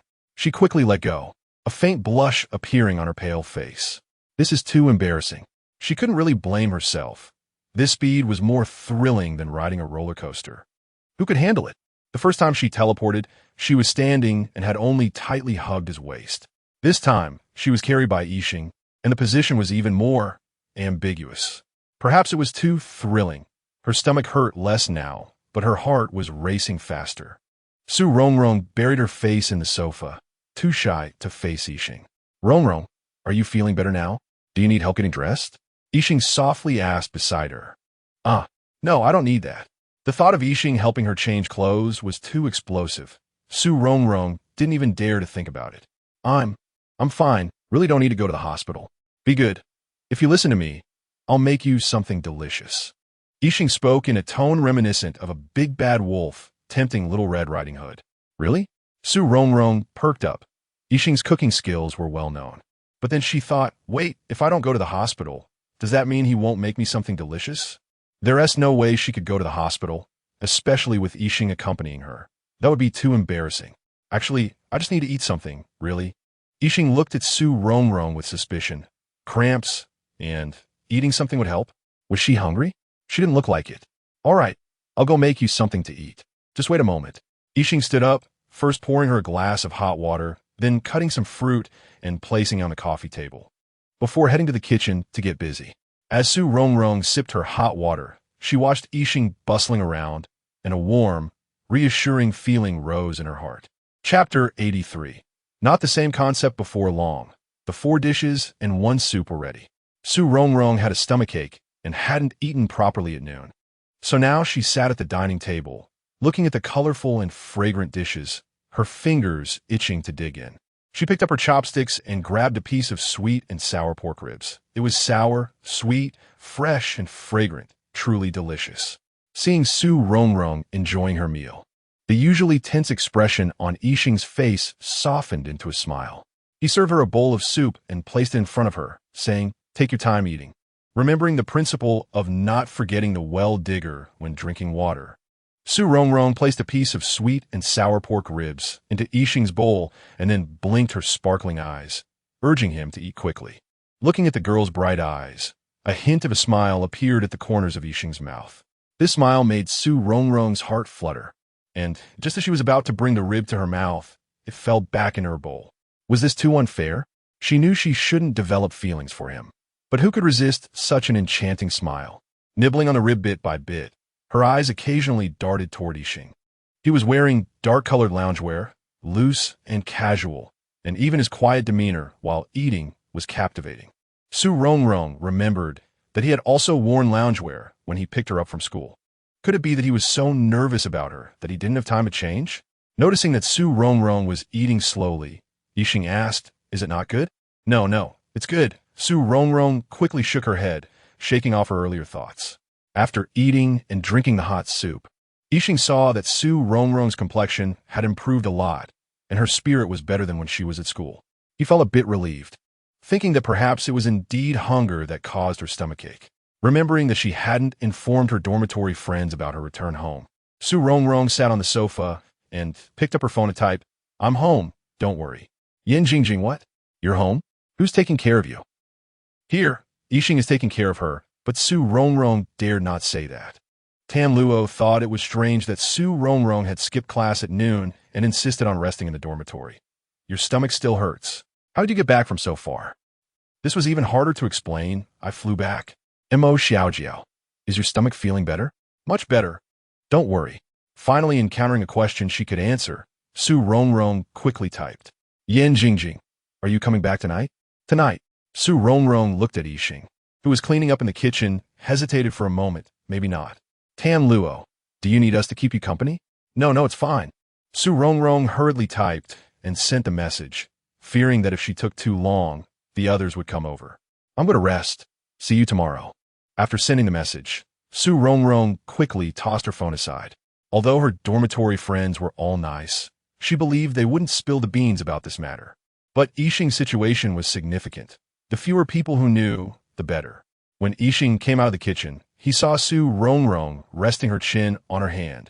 Seemingly lost in thought, Yixing walked over and sat beside her, asking, "Is your period going to come soon? Do you need me to tidy things up and step out for a while?" Hearing Yixing bring up that topic again, Rongrong almost lost her balance and fell off the sofa. Could we change the topic? She really didn't want to hear the word period right now. Rongrong's stomach felt better, but she had a bit of a headache now. She pressed her temples with her hand, pondering how to explain this matter to Yixing clearly. Yixing learned everything quickly, but why was he so clueless about this? It was frustrating. What I mean by period is not the same concept as what you're thinking. Not the same concept. How was she supposed to explain that?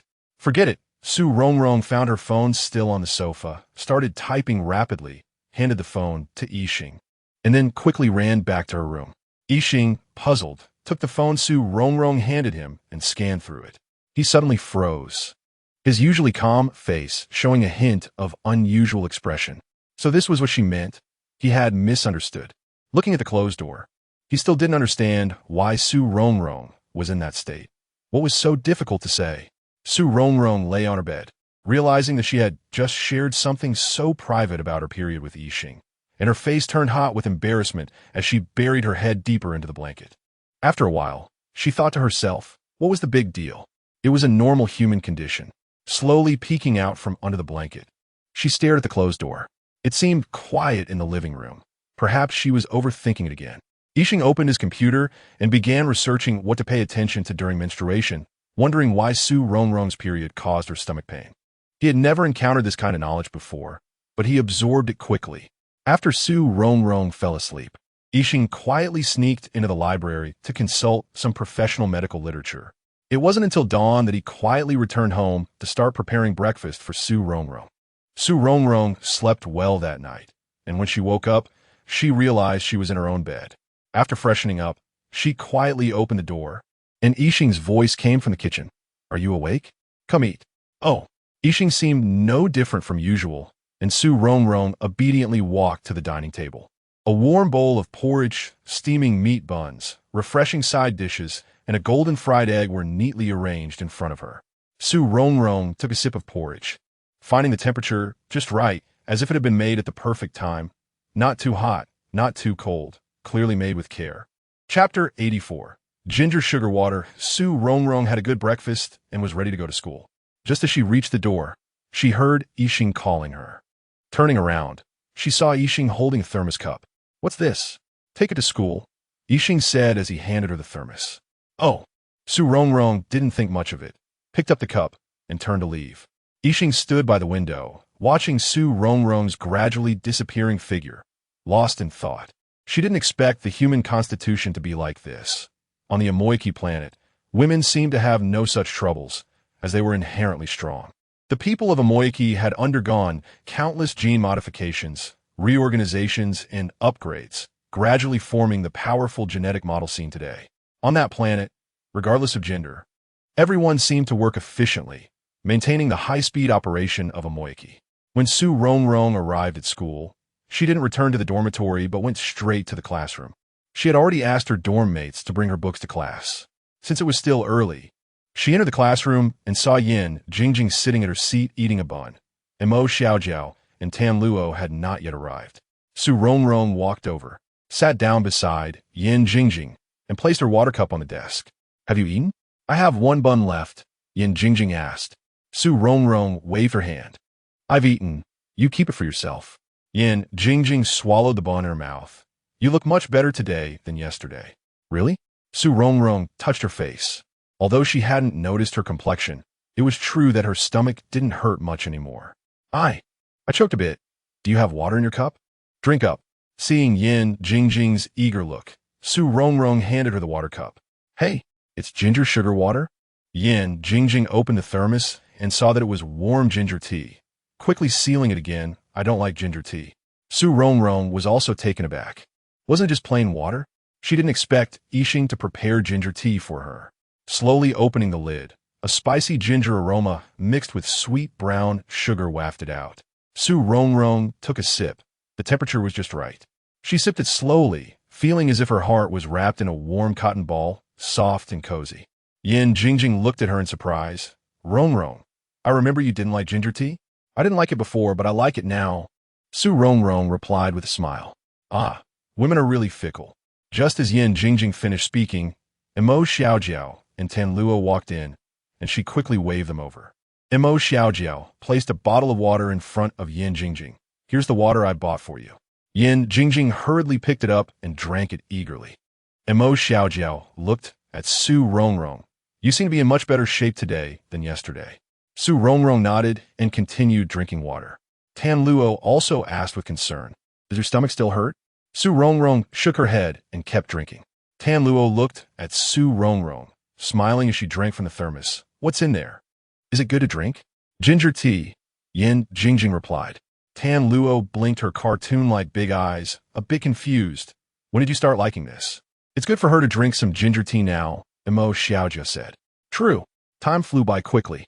After resting for 2 days, Su Rongrong continued to accompany Yixing to Mr. Hu's house for self-study. She noticed that since she started studying at Mr. Hu's house, Hu Yuan had also been studying there more often. The campus beauty rarely came, at least not during Su Rongrong's recent visits. This was a bit puzzling. Did the campus beauty have special confidence in herself? Or was it trust in Hu Yuan, or perhaps both? After all, in any aspect, the campus beauty was more outstanding than her, and Hu Yuan's character didn't seem to be flirtatious, so it made sense for the campus beauty to feel at ease. Both Hu Yuan and Su Rongrong were sophomore students, studying foundational courses, and their classes had much in common. In fact, studying with Hu Yuan was a good thing. If they encountered difficulties, they could discuss them, leading to a very high learning efficiency. Days passed, and finally, it was the day Su Rongrong would receive her salary. She asked Yixing to tidy up the room in advance, ensuring that anything that might cause misunderstandings was properly hidden away. It must be said that Yixing was very efficient at cleaning.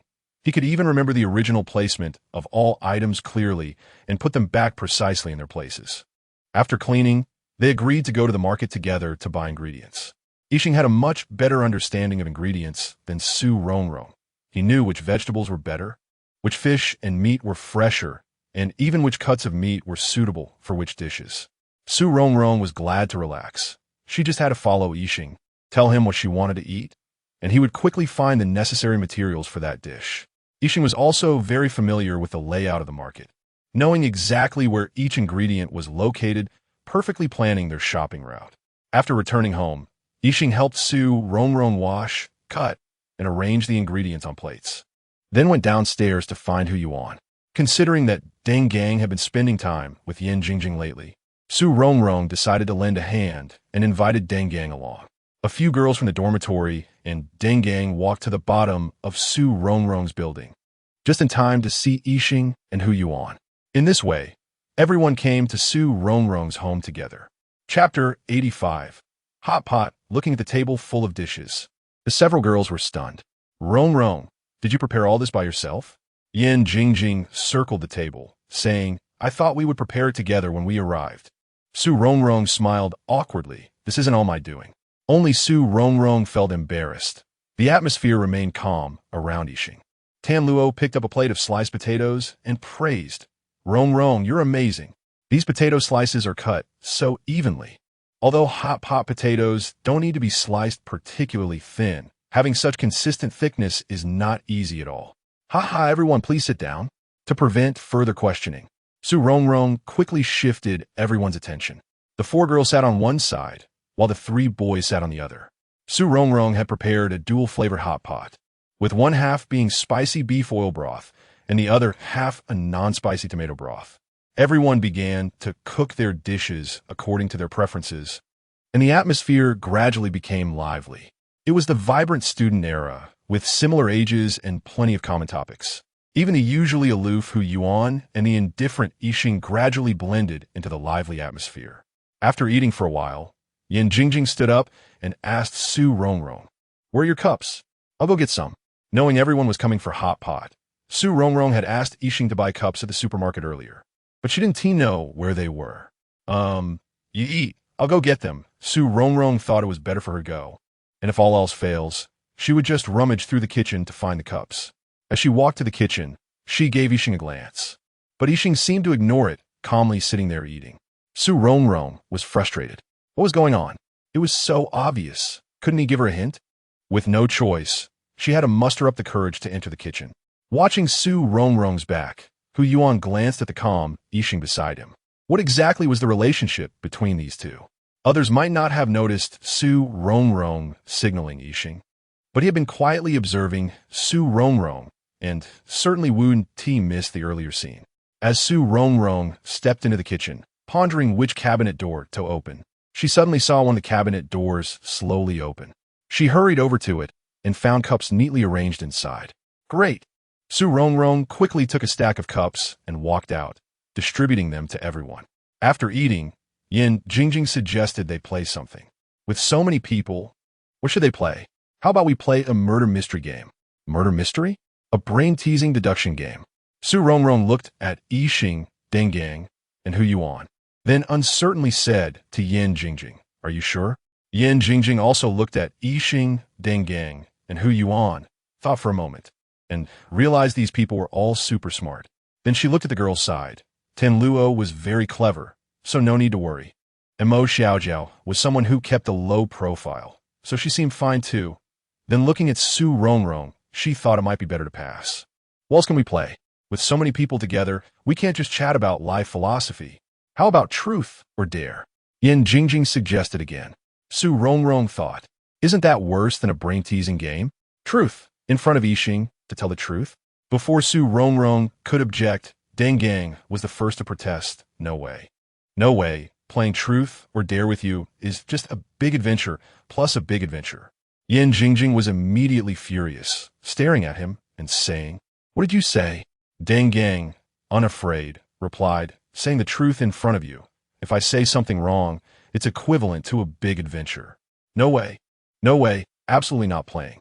Yin Jingjing rolled her wrists and said to Deng Gang, I'll show you what a big adventure is right now.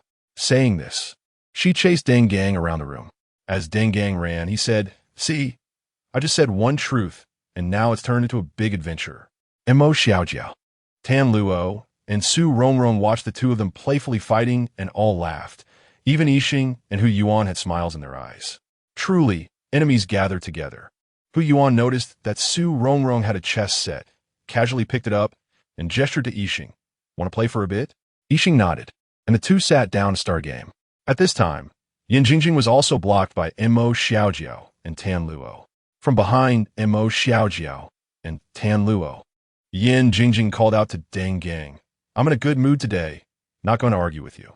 Deng Gang was tired from running, raising a white flag to declare a temporary ceasefire. Seeing Yixing and Hu Yuan playing chess, several people were also drawn over. With the playful noise gone, the room suddenly quieted down. Only the occasional sound of chess pieces being placed could be heard. Hu Yuan was very skilled at chess, and Yixing had a quick mind. The two were evenly matched. Watching beside them, Deng Gang was itching to try his hand. After Hu Yuan and Yixing finished the game, they noticed Deng Gang's eagerness and made room for him. Deng Gang sat down without hesitation, but he still needed an opponent. Scanning the crowd, he asked, "Who will battle me?" Yin Jingjing looked at him and said, "I'll do it." Chapter 86. Chess. Can you play chess? Deng Gang looked at Yin Jingjing with suspicion. They had known each other since childhood, so how could he not know that she could play chess? Underestimating people, huh? Let me tell you, I am a hidden chess master. Deng Gang looked at her with skepticism. Of course, if you don't want to play, we can find someone else. Yin Jingjing said fiercely. The horse moves in an L shape, the elephant moves diagonally, and the pawn doesn't go back once it's moved. I've been able to recite this chess theory since I was little. Okay, of course I'll play, Deng Gang quickly agreed. The two set up the chessboard again. Deng Gang remained a gentleman and let Yin Jingjing go first. Yin Jingjing was not polite and made her first move with the horse, bringing it out first before moving the other pieces. Deng Gang moved his cannon to the opposite side of where Yin Jingjing moved her horse, taking a lateral step. Then, 1 step, 2 steps, 3 steps, Deng Gang smiled and said, "Cannon check." "Check." "So soon?" Yin Jingjing was a bit frustrated. Her pieces were still on the board. How did she get checkmated so quickly? Yin Jingjing picked up a piece. "Support the elephant." Deng Gang's smile grew wider. "This is a double cannon check. I'm telling you, it's a deadlock. There's no way to save it." The onlookers, looking at Yin Jingjing, who had just boasted about being a hidden chess master. How could she not see this? Looking at Deng Gang, "We all think you're digging your own grave." Who was just chased around by Yin Jingjing. You've forgotten so quickly. Yin Jingjing's chess skills were too poor, and Deng Gang was not holding back at all, causing Su Rongrong and a few others to shake their heads. Yin Jingjing was also enraged and glared at Deng Gang, saying, "Let's play another round. I was careless just now." Deng Gang was having a great time. He rarely encountered someone this bad, especially someone like Yin Jingjing. Setting up the board again, they began a new round of battle. As Yin Jingjing was about to fall into a deadlock again, Su Rongrong could no longer hold back and quietly walked over to Yixing. "Can you help her?" Yixing frowned, feeling a bit troubled. There's a saying, a true gentleman doesn't speak while watching chess. A talkative person with wine is a petty person. If I give advice from the sidelines, isn't that inappropriate? Su Rongrong was instantly speechless, blinking at Yixing, not knowing what to say. A few days ago, she didn't know anything, and now she was talking about profound culture. Hu Yuan watched Su Rongrong and Yixing whispering, his brow slightly furrowed. He couldn't tell what Yixing thought of Su Rongrong yet, but it was clear that Su Rongrong's gaze toward Yixing was not ordinary. She definitely saw him as more than just a good friend. Perhaps even she herself didn't realize it, but Hu Yuan, as an observer, saw it clearly. As Yin Jingjing lost 3 times in a row, each time being checkmated within just a few moves, her face turned green with anger. If this continued, she might flip the chessboard. Mo Xiaojiao hurried over and pulled Yin Jingjing, saying, "What's the point of playing chess? Come and see the painting Rongrong made." Deng Gang scratched his head in confusion as he was glared at by Yin Jingjing, muttering to himself, "Why is she angry again? Wasn't she fine just now?" Su Rongrong was quite speechless at Deng Gang's reaction. She was fine just now, but now she's angry because of you. I angry her? What did I make her angry? Deng Gang looked bewildered. Did he ever make her angry? What did he say that upset her? He couldn't remember. Su Rongrong walked over, tidying up the chessboard while quietly saying to Deng Gang, "Can't you be a little more accommodating?" Deng Gang, "She didn't say for me to accommodate her." "She didn't say it, so you won't accommodate her?" Su Rongrong asked the heavens in silence. Deng Gang, "What should we do now?" Su Rongrong, feeling sympathetic, whispered a reminder. "If you want to pursue a girl, first cater to her interests, second, give her compliments. Just focus on these 2 points for now, and the rest will come later." "Brother, I'll help you with these for now. The rest depends on your own understanding." Yixing and Hu Yuan silently noted Su Rongrong's words. Tan Luo, Yin Jingjing, and Mo Xiaojiao arrived in Su Rongrong's room, which had a nearly completed painting. The overall tone was of a black night sky, dotted with stars. And in the center of the painting was a circular blue mist. Tan Luo, so beautiful. The circular mist in the middle looks like a diamond necklace. It's even more beautiful than a diamond necklace. This ethereal blue light is truly enchanting. Real diamond necklaces can't emit such a halo. Mo Xiaojiao also exclaimed in admiration. Yin Jingjing, what is Rongrong painting? Tan Luo guessed. It should be some celestial body in space. I remember Rongrong seems to really like reading about the universe. Mo Xiaojiao. I never thought there would be such beautiful celestial bodies in the universe. Yes, I also think this is very beautiful. Su Rongrong's voice came from behind the girls. Rongrong, what constellation is this? Tan Luo pulled Su Rongrong to stand in front of the painting. This is the Necklace Nebula in the constellation of Sagittarius, Su Rongrong replied with a smile. This is the remnant formed after two planets collided. You see these bright parts that look like diamonds on a necklace? They are actually gas knots. Really beautiful. The girls sincerely admired the creative power of nature. Chapter 87. Playing games. Su Rongrong looked at the painting and couldn't help but recall the scene when she read books with Yixing. At that time, they both read the same book, and Yixing stood behind her. Thinking about that day, a subtle blush crept onto Su Rongrong's face, and a sweet smile appeared at the corners of her mouth. Yin Jingjing turned around and saw Su Rongrong smiling at the painting. Rongrong, what's going on? Huh? Although Su Rongrong heard Yin Jingjing speaking to her, she was still immersed in her memories, her bright eyes looking at Yin Jingjing with the corners slightly raised. Rongrong, you've been possessed. Why are you looking at a painting with such spring-like eyes? Yin Jingjing shouted. Mo Xiaojiao and Tan Luo also looked at Su Rongrong, and her state didn't seem like she was looking at a painting. It was as if she was gazing at a lover. Su Rongrong snapped back to reality after being shouted at by Yin Jingjing and rolled her eyes. Can you not make a fuss? Hey, but you looked so shy when you were looking at the painting. It really didn't seem like you were just admiring it. It's like the thing in front of you isn't a painting, but someone you've liked for a long time.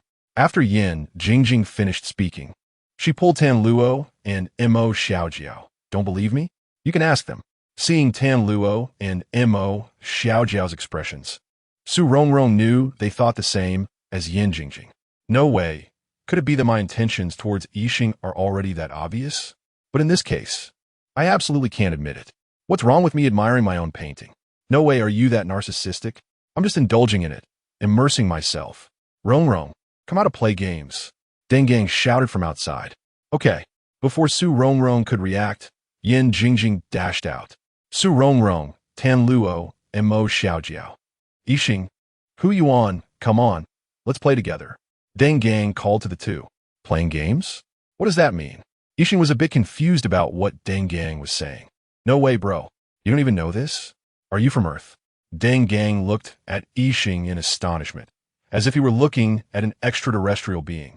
Su Rongrong had just come out of her room when she heard this, almost stumbling and quickly supporting herself against the door. It's playing a game. Yin Jingjing was also puzzled as to how Yixing didn't know this. Playing a game? With Yin Jingjing's explanation, Yixing was even more confused. Su Rongrong felt that they couldn't continue this conversation any longer and quickly added, it's a type of game. Oh, Yixing nodded, realizing it was a game. There were also games on his planet, which were the kind that could completely immerse people in them. He just didn't know how to play games on Earth. Let's play together. It's more fun with more people. Dengang took out his phone, inviting everyone to join. Hu Yuan walked over to Yixing. Give me your phone. I'll help you download one. Yin Jingjing also gathered a few girls to sit together. Come on. Watch how this king takes you all to the next level. Tan Luo quickly waved her hands. I don't know how to play. Mo Xiaojiao also refused. I don't know how either. Su Rongrong. I'm not good at it. Yin Jingjing. I'll teach you. Tan Luo. I refuse. Mo Xiaojiao. Not interested. Su Rongrong. I'll just watch you play. Before long, Yixing's game download was complete. In the first round, Yixing did not participate and just watched them play. Hu Yuan occasionally gave Yixing some guidance and suggestions. In the second round, Yixing joined in, and Su Rongrong was also forced to join. Yixing quickly became familiar with the game and played very well. Yin Jingjing exclaimed, Yixing, you really haven't played before? No, you're a genius. You got the hang of it so quickly. Yin Jingjing's words made Su Rongrong think of something. Is it possible that the people from Yixing's planet all possess powerful genes? In fact, there are people on Earth who are undergoing gene modification. And there have been news reports about a doctor modifying the inheritable genes of a pair of twins. After changing their genes, the twins would not contract AIDS, a disease that current medicine cannot cure. This incident caused a stir and skepticism in the medical community. It is said that gene modification has long been possible in the medical field, but has never been implemented on humans. Because modifying genes is a serious matter, especially altering inheritable genes, it could lead to unpredictable consequences. Even though the medical community has mastered the technology to modify genes, they have been hesitant to apply it to living people due to concerns about the fate it could bring. However, experts in the medical field have also stated that gene modification might be feasible in the future when science is sufficiently advanced, and the medical community can handle all the consequences of gene modification. At that time, people's conversations would typically go like this. When are you planning to have kids? I'm planning to have kids in a while. I've heard that the gene version will be upgraded soon. Yeah, then let's wait a bit. I had mine early, and in a few days, I still have to take the kid for an upgrade. Maybe the planet where Yixing is from has already solved the scientific challenge of gene modification, and his genes are upgraded. Chapter 88. Silly Smile. Yin Jingjing is indeed good at gaming, and with the super high IQ of Dengang and the calm wisdom of Hu Yuan, they are having a great time with Su Rongrong. Su Rongrong feels that she has never enjoyed gaming this much before. She is completely dominating the opponent. Unknowingly, the day passes by. Su Rongrong and the girls from the dormitory, along with Dengang, have to return to school and cannot play too late. Everyone leaves Su Rongrong's house together, some going home and others returning to school. Yixing waits until everyone has gone far before heading back the same way. After getting home, he takes a shower, changes into comfortable pajamas, and puts the coat he just wore into the washing machine. He initially plans to start the washing machine using his super control ability, but suddenly remembers how Su Rongrong had helped him wash his pajamas while dozing off when he first arrived on this planet, and a smile unconsciously appears on his lips. He follows the steps Su Rongrong taught him and starts the washing machine step by step. 3 years ago, when he was still on the Amoiki planet, one day while he was sleeping, he suddenly sensed the presence of another person in another space. Moreover, in the dream, Yixing clearly heard a girl's voice and saw a girl whose clothing was completely different from his own world. He was very curious about how he suddenly had such a dream, how he could dream of a world that was completely different from his own existence. And yet this world in the dream felt so real. Yixing rubbed his temples. The dream was just too real to ignore. Every scene in the dream was so clear. Even every word the girl said was vividly imprinted in his mind. He never expected that one day he would feel such affection and reluctance for this girl. During the day, he restrained himself so much that he did not show any abnormality. He opened his computer and left a message for Frederick, saying he needed to go to his laboratory soon. Frederick replied immediately, Yixing, I have also set up a laboratory in Huagua now. I'll send you the address shortly. Okay. Originally, Yixing wanted to spend more time with Su Rongrong before leaving, knowing that once he left, it would be impossible to see her again. Even meeting her in dreams like before would be impossible because he needed to eliminate their magnetic connection to go back. But he was increasingly unable to control his feelings. If that's the case, then he should just leave. After the events of the past 2 days, Su Rongrong felt that her heart seemed to be out of control, and her feelings for Yixing had intensified. She knew where he came from, knew she shouldn't develop too many feelings for him, and knew she should cut through the confusion quickly. Yet, she still couldn't help but fall deeper and deeper. Su Rongrong remembered that in math class, it was mentioned that 2 parallel lines cannot intersect. She had proven this fallacy countless times in her homework, assuming that 2 parallel lines intersect at infinity. The conclusion being that this assumption is incorrect, and the proposition is a fallacy. Since 2 parallel lines cannot intersect, what about people from 2 parallel spaces? Why could Yixing appear in her life? The next day after class, Su Rongrong was too lazy to go out and read. Dengang had an elective class, and Yin Jingjing stayed in the dormitory and did not go out. Thus, the four girls stayed together in the dormitory to read. After reading for a while, Su Rongrong began to space out, her thoughts involuntarily drifting to Yixing. Yin Jingjing read for a while, but couldn't sit still. She looked up at Su Rongrong and found her smiling foolishly at the book. Yin Jingjing nudged Tan Luo with her elbow and gestured with her eyes, asking her to check on Su Rongrong's state. Tan Luo took a look and saw Su Rongrong resting her chin on one hand, looking infatuated. Tan Luo narrowed her eyes and whispered, "What is going on?" Mo Xiaojiao, hearing their conversation, also looked over. "What interesting book are you reading that's so captivating?" Yin Jingjing, full of confusion, quietly leaned over to take a look. "Rongrong, are you okay?" Su Rongrong, hearing someone call her, looked up and after a moment realized what Yin Jingjing was saying. "I'm fine." "Fine? Really? You're smiling at a linear algebra book?" Yin Jingjing didn't believe it. Su Rongrong felt a bit embarrassed, thinking to herself that she was actually thinking of that person even while reading. Clearly, she should keep her distance. But now that the distance was there, her heart had still flown away. This won't do, if this continues. I'm afraid my heart won't be able to stop. Su Rongrong fidgeted with the hem of her clothes. "I have a favor to ask.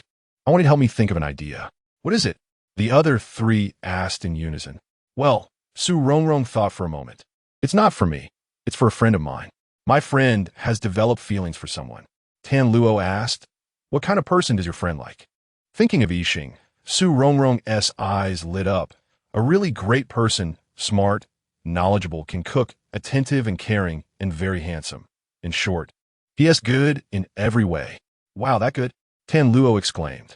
"Then what is your friend hesitating about?" Mo Xiaojiao asked. "Could it be that your friend isn't good enough?" Yin Jingjing said. Chapter 89. Friend from nothing? Who said that? My friend is really great. Su Rongrong said angrily.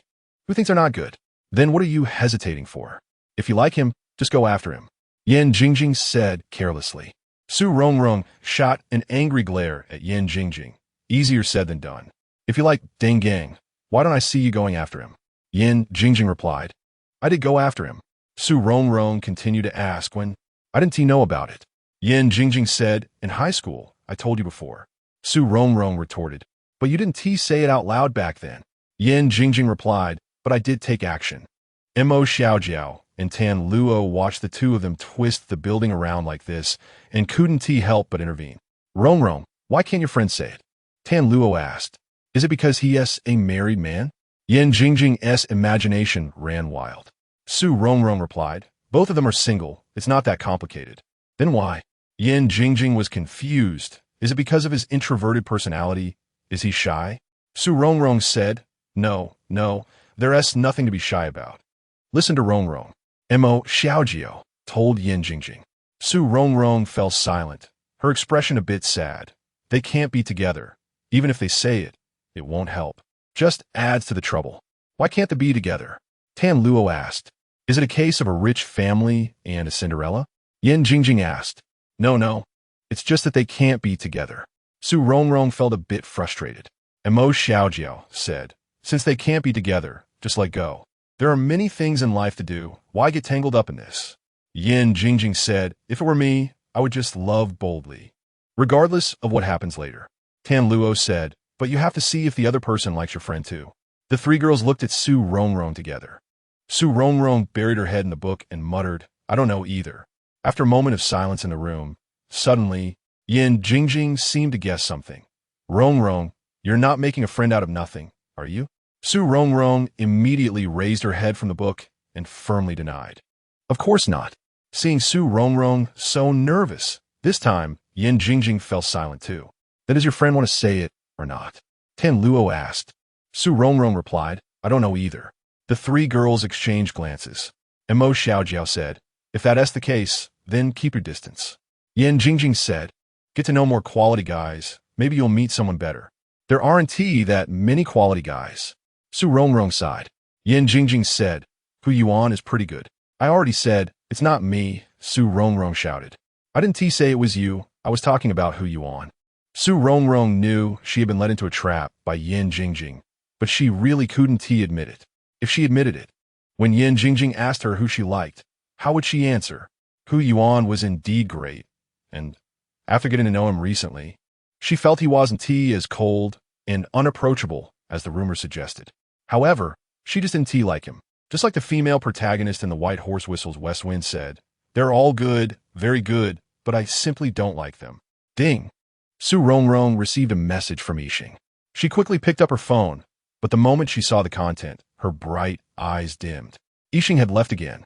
He was going to that Master-S laboratory. This time, she didn't know how long he would be gone or if he would ever come back. Just a moment ago, she was thinking about facing her feelings honestly, thinking that if she liked him, she should just like him, but the next moment she was jolted awake. The other girls in the dormitory noticed Su Rongrong's mood drop after receiving the message and started to worry about her. "Rongrong, is something wrong?" Yan Jingjing asked. Su Rongrong didn't want to make them worry and forced herself to perk up. "It's nothing, just a friend is going abroad." Yan Jingjing comforted her. "Going abroad? Is that it? What is there to be afraid of? It's not like he won't come back." But Yixing's departure this time really might mean he wouldn't come back. Mo Xiaojiao said, "If you miss him, you can go see him. Going to see him might not even be necessary. Yixing would leave sooner or later, and accepting reality sooner rather than later wouldn't be a bad thing." Tan Luo said, "Don't worry, you can chat with your friend online. The internet is so advanced now. Chatting and video calls are all possible." Yes, she could chat with Yixing online. Last time he left, she also kept in touch with him through the internet. But this time her mindset had changed compared to last time. Su Rongrong forced a smile. "He cooks really well. I might not be able to eat his cooking for a long time." "Oh, that is really sad." Yan Jingjing thought if it was this reason. It was understandable for Su Rongrong to be upset. "It's okay, what do you want to eat? I'll make it for you." Tan Luo said, "Jingjing, you cook. Please spare us." "What else with that expression? What's wrong with me cooking?" Mo Xiaojiao chuckled softly. "You cooking is like opening a blind box." "What do you mean?" Su Rongrong smiled and explained, "You never know if the next one is a surprise or a scare." Joking around with the other girls in the dormitory, she didn't feel as sad as before. Chapter 90. Doubts after the alien left. Su Rongrong felt down for a while, always sensing that something was missing in her life. Since the last time they had hot pot at her house, several young people had set up a group chat and chatted daily, but the alien rarely left messages in it. Perhaps it was because the alien was too busy. He also seldom messaged Su Rongrong unless she initiated the conversation. Life returned to its usual routine. Besides attending classes every day, she continued to work part-time, just without going to teacher whose house anymore. Su Rongrong decided that the next time the alien returned, she would buy him a laptop. It wasn't that she didn't have the money. She just felt that it was more meaningful to buy something for the alien with her own earnings. The only significant change during this time was Yan Jingjing. Since Su Rongrong started her part-time job, Deng Gang had taken over Su Rongrong's shift, accompanying Yan Jingjing to study every day. The only difference was that Deng Gang was quite stubborn. He insisted that Yan Jingjing complete all her assignments by herself. If she didn't understand something, he would explain it to her, and although he often scolded her harshly, he remained persistent until she understood. Yan Jingjing would often swear the day before that she would never study with Deng Gang again, yet the next day, they would end up together again. It was true that enemies often gather. Su Rongrong thought this was a good thing. Had she known it would turn out this way, she would have left the scene earlier. It was the weekend, and Su Rongrong had spent the afternoon tutoring. She had been doing tutoring for some time, and the parents of her student settled the fees for the previous month. On her way back to school, Su Rongrong stopped by the supermarket to buy a big bag of snacks. When she returned to the dormitory, she pushed the door open and shouted, "I'm back." Mo Xiaojiao was reading a book. She looked up at Su Rongrong and put her finger to her lips, signaling her to be quiet. "Shoo, Ten Luo is sleeping." "Oh, be quiet. Luo sleeps so early," Su Rongrong replied, lowering her voice as she gently placed her backpack down and slowly put the snacks on the table. Then she went to wash her hands and change her clothes. It was then that Su Rongrong noticed Yan Jingjing was not in the dorm. Where did Jingjing go? Is she studying with Deng Gang? Mo Xiaojiao flipped a page in her book, furrowing her brows as she thought. She went downstairs to pick up a package. She should be back soon. Maybe there are too many people picking up packages, and she's in line. That is possible.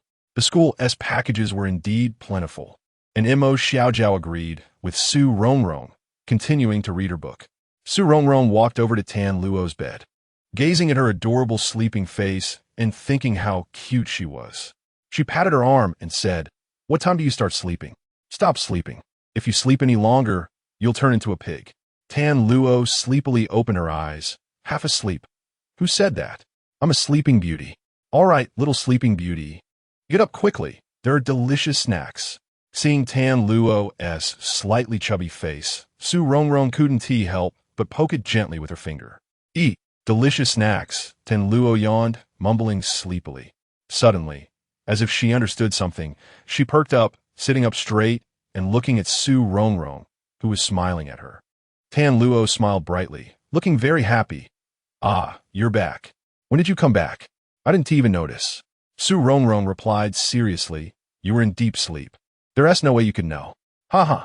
Knowing Su Rongrong was teasing her again, Tan Luo laughed too. Su Rongrong took a bag of jelly from her snack pocket and handed it to Tan Luo. "Come on, eat something, Luo. This jelly is for you. It's your favorite." Tan Luo happily took it. "Wow, great. I love this flavor of jelly the most. Your Majesty, do you want some?" Su Rongrong placed a bag of chips next to Mo Xiaojiao. Mo Xiaojiao played along, saying, "Got it, you can step down now." "Okay." After saying that, everyone laughed, and Su Rongrong took a bag of vegetable chips to eat. After a while, Yin Jingjing returned, looking listless as she placed the package down and weakly said, "Sigh. Rongrong, you're back." Su Rongrong and the others were surprised to see Yin Jingjing looking so drained, usually so lively. What could have happened after just going out to pick up a package? Tan Luo stared at her with big, innocent eyes and asked, "Jingjing, what happened to you?" Su Rongrong felt it was unusual. It was rare to see Yin Jingjing like this. "Jingjing, why do you look like you've been bullied?" Mo Xiaojiao remained silent, but looked at Yin Jingjing with a questioning gaze. Yin Jingjing weakly said, "Wait for me. I'm going to wash my hands." After Yin Jingjing left, the three girls exchanged glances, all sensing each other's confusion. A little while later, Yin Jingjing returned, listlessly leaning on the table. Tan Luo looked a bit worried. "Jingjing, did someone bully you?" Su Rongrong thought it didn't seem likely. Given Yin Jingjing's personality, if she were bullied, she wouldn't be in this state. How could that be? It would be a good thing if she's not bullying others. Suddenly, Jingjing raised her head, looking at the other girls in the dormitory with a sorrowful face. Today was a huge embarrassment. Chapter 91, a serious book. The other three looked at each other in confusion, not understanding what had happened to make Jingjing act this way. Mo Xiaojiao asked, "What happened?" Jingjing struck a pose as if giving a speech. "Ladies and gentlemen, please let me explain." Su Rongrong and the others laughed, knowing from Jingjing's demeanor that it was nothing serious. Jingjing continued, "This all started when I went downstairs to pick up a package." Su Rongrong said, "And then? We all know you want to get a package, so what happened? Was there a problem with the package?" "Just listen to me," Jingjing interrupted Su Rongrong. "The problem occurred when I was picking up the package. You all know that the school has a lot of packages, and the delivery person just piles them up at the school gate. I went out to find the delivery person, but he was busy and didn't pay attention to me. I told him, 'I'm here to pick up a package.' He didn't even look up and asked, 'Is it a large item or a small item?' When I heard that, I got anxious and said, 'Who are you calling a large item?' Who would have thought?" He calmly replied, "If it's not a large item, then it's a small item. Small items go over there. You guys say this delivery person is too arrogant, calling me a small item. You all know that with my temper, facing such provocation, Then, what happened? Did you get into a fight?" Tan Luo and Su Rongrong looked anxious. No. Yin Jingjing quickly denied. Mo Xiaojiao looked speechless. "Get to the point. The point is coming soon. What's the rush?" Yin Jingjing had a pained expression. "Oh, it's hard to explain. Later I found out that I misunderstood. He meant to ask if the item I bought was a large item or a small item. Can you believe it? I embarrassed myself." Su Rongrong and Tan Luo had an epiphany. "So that is what happened." Tan Luo laughed. "Actually, you can't blame yourself for this. That phrase is indeed ambiguous." Su Rongrong nodded in agreement. Yin Jingjing noticed a big bag of snacks on the table. "Who bought this?" "I bought it." "Go ahead and eat," Su Rongrong said, picking up the fruit and vegetable chips she had just eaten. Mo Xiaojiao resumed reading her book. Yin Jingjing tore open the bag of chips, took one, and walked over to Mo Xiaojiao, offering her some. You should try this, it tastes pretty good. Mo Xiaojiao moved aside. I refuse. Also, eat your snacks away from me. It's distracting me from my reading. What book are you so serious about? There's good food, and you're not eating. Saying this, Yin Jingjing leaned over to look at the title of the book on sensuality and sexual theory. Little Pepper, I've noticed your reading material is getting deeper. Puffed. Su Rongrong, who was eating, immediately spat out her food. She and T noticed what Mo Xiaojiao was reading earlier. She walked over and teased, Jiao Jiao, you're getting better and better. You've gone from studying life to studying people. Tan Luo also chuckled. Mo Xiaojiao rolled her eyes in annoyance and turned the book around to hand it to Su Rongrong. Su Rongrong refused. I'm not interested in this kind of book. Mo Xiaojiao insisted. I strongly urge you to take a look. You must read it. Is there some profound truth in the book that I need to read? Su Rongrong took the book and thought. Since it's so strongly recommended, she would reluctantly take a look. Puffed. Su Rongrong glanced at it and couldn't help but laugh again. Tan Luo saw Su Rongrong laughing so happily and leaned in, picking up the book to read aloud. On rationality and sensibility? It's actually on rationality and sensibility. Jingjing, how did you read this? After Tan Luo finished reading, she also started laughing. Seeing everyone laughing, Yin Jingjing was a bit puzzled and picked up the book again to check the title. Oh, wasn't it on sensuality and sexual theory? Oh no, I read it wrong. Sorry. This Jingjing even read the title wrong. Mo Xiaojiao put the book back and joined in the teasing. How come I didn't notice you were embarrassed? Tan Luo laughed uncontrollably. With Jingjing reading it like that, the meaning is a world apart from the original. Su Rongrong helplessly said, it was originally a serious book. And you made it not serious just by reading it. How is on sensuality and sexual theory not serious? Yin Jingjing said nonchalantly, continuing to eat. That's not the point. The key is that Rongrong gets off work early. Shouldn't we go out for a big meal? Yin Jingjing's words hit the nail on the head, and the girls quickly tidied up before heading to a nearby food stall. The girls from Su Rongrong's dormitory shared a common interest, one of which was eating. They would go out to eat whenever there was a reason, and even without a reason, they would find one to go out for a meal. If there was absolutely no reason, they would create one just to go out and eat. What they specifically ate depended on whether it was the beginning, middle, or end of the month. At the beginning of the month, when funds were sufficient, they would be more particular about their meals. By the end of the month, when most of the money had been spent, they would have to settle for something simpler. Chapter 92. The gift. A few girls cheered, and except for Yin Jingjing, the other three changed into outfits for going out, happily heading toward the food stalls next to the school. The four walked along the road outside the school under the afterglow of the setting sun. They couldn't yet appreciate the beauty of the sunset, only feeling that it was just near dusk. They thought the sunset was beautiful, with the red sun slowly descending. The afterglow of the setting sun painted the clouds at the horizon in red, orange, and yellow, layer upon layer, infinitely beautiful. Just a short distance from the school gate, they spotted a boy coming towards them. Upon closer inspection, it was Deng Gang. He was carrying 4 bottles of milk tea in one hand and texting on his phone with the other. As he put down his phone, he saw the 4 girls across from him and hurriedly jogged over. Hey, Yin Jingjing, I just texted you, didn't you receive it? Yin Jingjing patted her small bag on her shoulder. I put my phone in my bag, didn't you see it? Deng Gang handed the milk tea forward. Oh, I bought you guys milk tea. Great. Yin Jingjing happily accepted it and then took it out to share with the girls in the dorm. The girls quickly thanked him, holding the warm milk tea, glancing at each other, and inviting. We're planning to go eat at the food stall. Do you have time? Come with us. I have nothing to do. After saying that, Deng Gang glanced at Yin Jingjing. Yin Jingjing shot him a glare, casually saying, if you want to go, then go. Why are you looking at me? The other 3 girls chimed in. Then let us go together.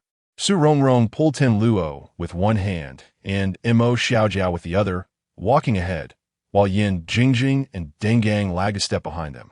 When they arrived at the food stall, they chose a place they often ate at. The weather had turned colder, and everyone was now eating indoors, where there were quite a few people. They found an empty spot, sat in a circle, ordered skewers, grilled wings, and hot odin. A table full of delicious food, paired with the milk tea Deng Gang had just bought. After eating for a while, they heard a girl at the next table say to her classmate, hey, Christmas is next week. What are you planning to give your boyfriend? The girl being asked replied, maybe clothes.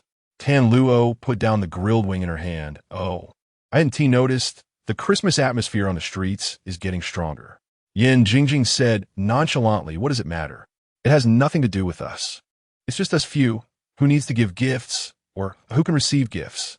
Deng Gang quietly glanced at Yin Jingjing, but said nothing. Tan Luo thought it made sense. Yin Jingjing was the only one in the dorm with any hope, but regarding Deng Gang's emotional intelligence, she didn't dare to hold much hope. Yeah, this really doesn't concern our dorm. Mo Xiaojiao didn't say anything, but secretly observed Deng Gang's reaction. Su Rongrong, however, fell into deep thought because of the mention of Christmas gifts. Christmas gifts? She wondered when Yixing would be back. What should she get him? A computer was definitely on the list since she had been working for a long time just to buy him a good one. What else should she get? What does he need?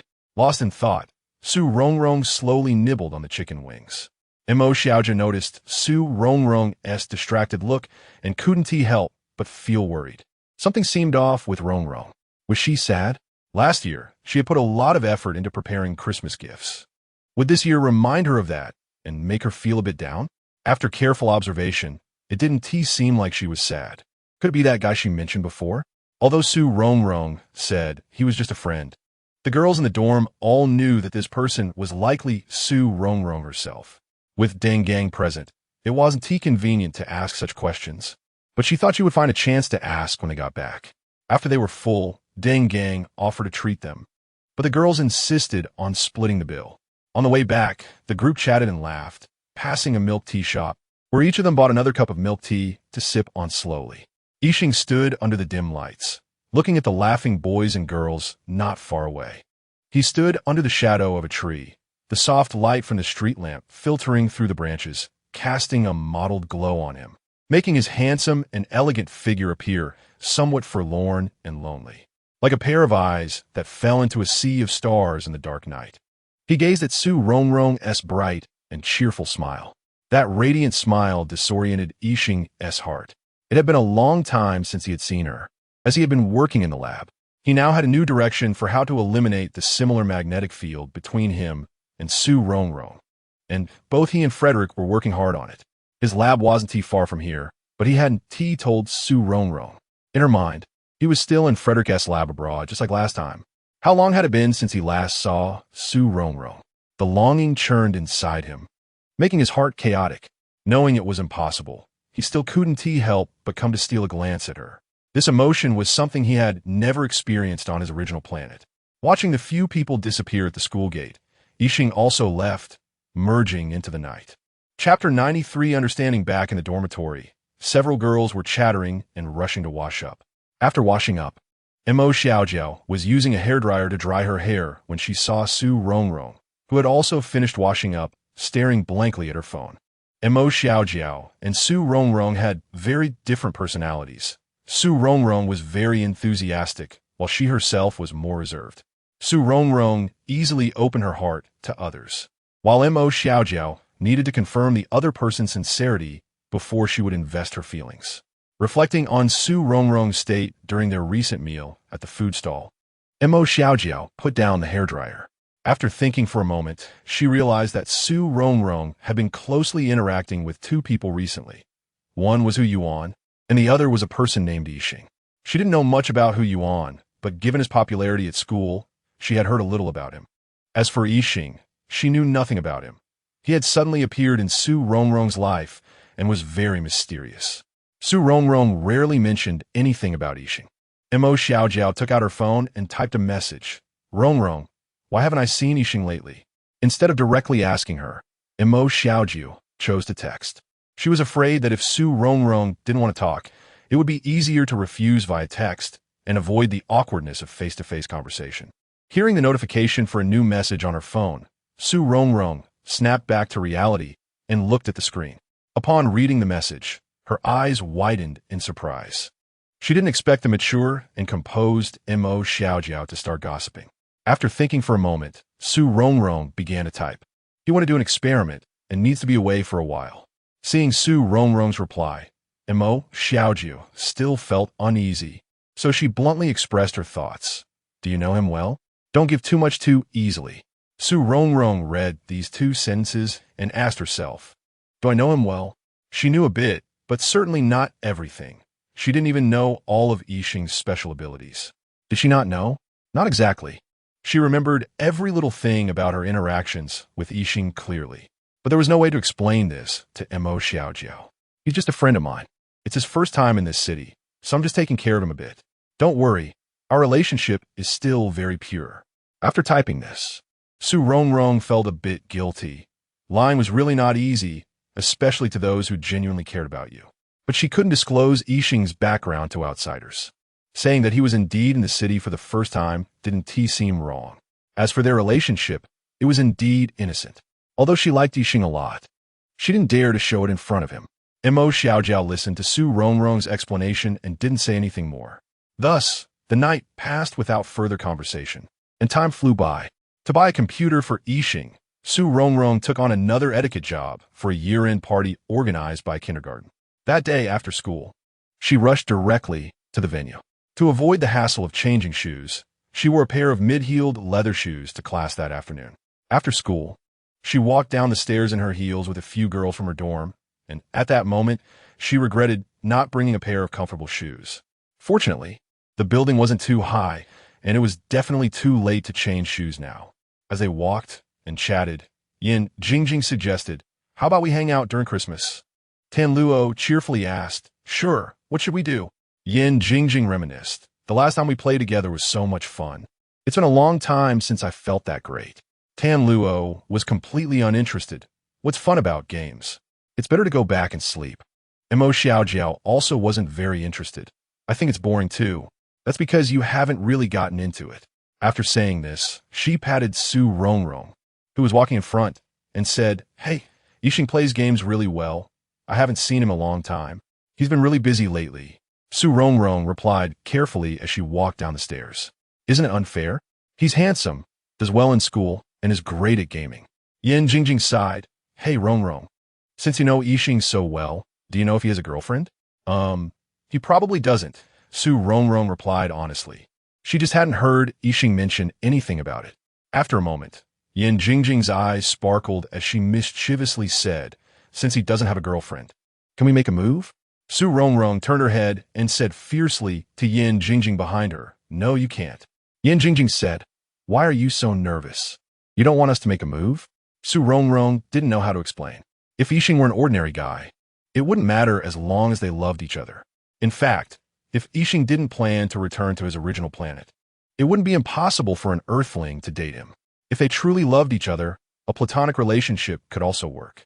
However, Su Rongrong knew that from the moment Yixing arrived, he had only one desire, to return to his original planet. Given this, it's best for Earthlings not to have any entanglements with him. This is the best choice for both Yixing and Earthlings. Moreover, these girls from the dormitory were like family to Su Rongrong. How could she bear to see them fall into a hopeless, emotional situation? Su Rongrong anxiously and urgently said, I'm doing this for your own good. He and we are not from the same world. Yin Jingjing looked puzzled. Not from the same world? Like in another dimension? Su Rongrong harshly replied, you don't need to worry about that. Just know that you can't have any inappropriate thoughts about Yixing. Chapter 94 Illusion. Mo Xiaojiao watched as the two people started to argue again. You listen to her. She's just joking. Su Rongrong also knew that Yin Jingjing was joking, but she was still very nervous, afraid that the few girls in the dormitory might develop feelings for the alien. Even if it was just a 1 in a million chance, even the tiniest spark, she wanted to extinguish it. But what about herself? As an onlooker, she could see clearly how others felt, yet she was gradually falling deeper herself. Su Rongrong hugged her books, but her thoughts had already drifted away. Turning the corner of the stairs, suddenly, her foot slipped and she stepped into thin air. At that moment, it seemed as if everything had come to a standstill.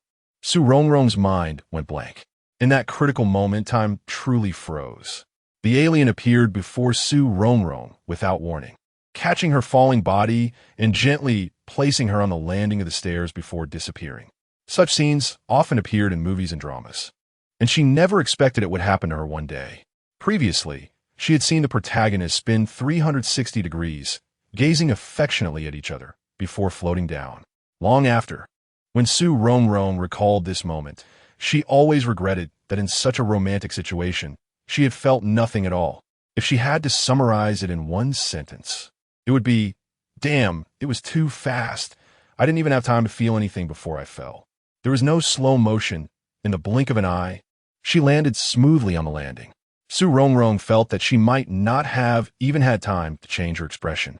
When she came to her senses and looked up, she saw the girls from her dorm still on the landing, their mouths agape in shock. The moment that had just been frozen seemed to come back to life. And the first to react was Mo Xiaojiao, who quickly asked, "Are you okay?" Su Rongrong moved her legs a bit. She was fine. The girls quickly walked down, surrounding Su Rongrong. "You just stepped down from such a high place. Are you really okay?" Tan Luo looked concerned.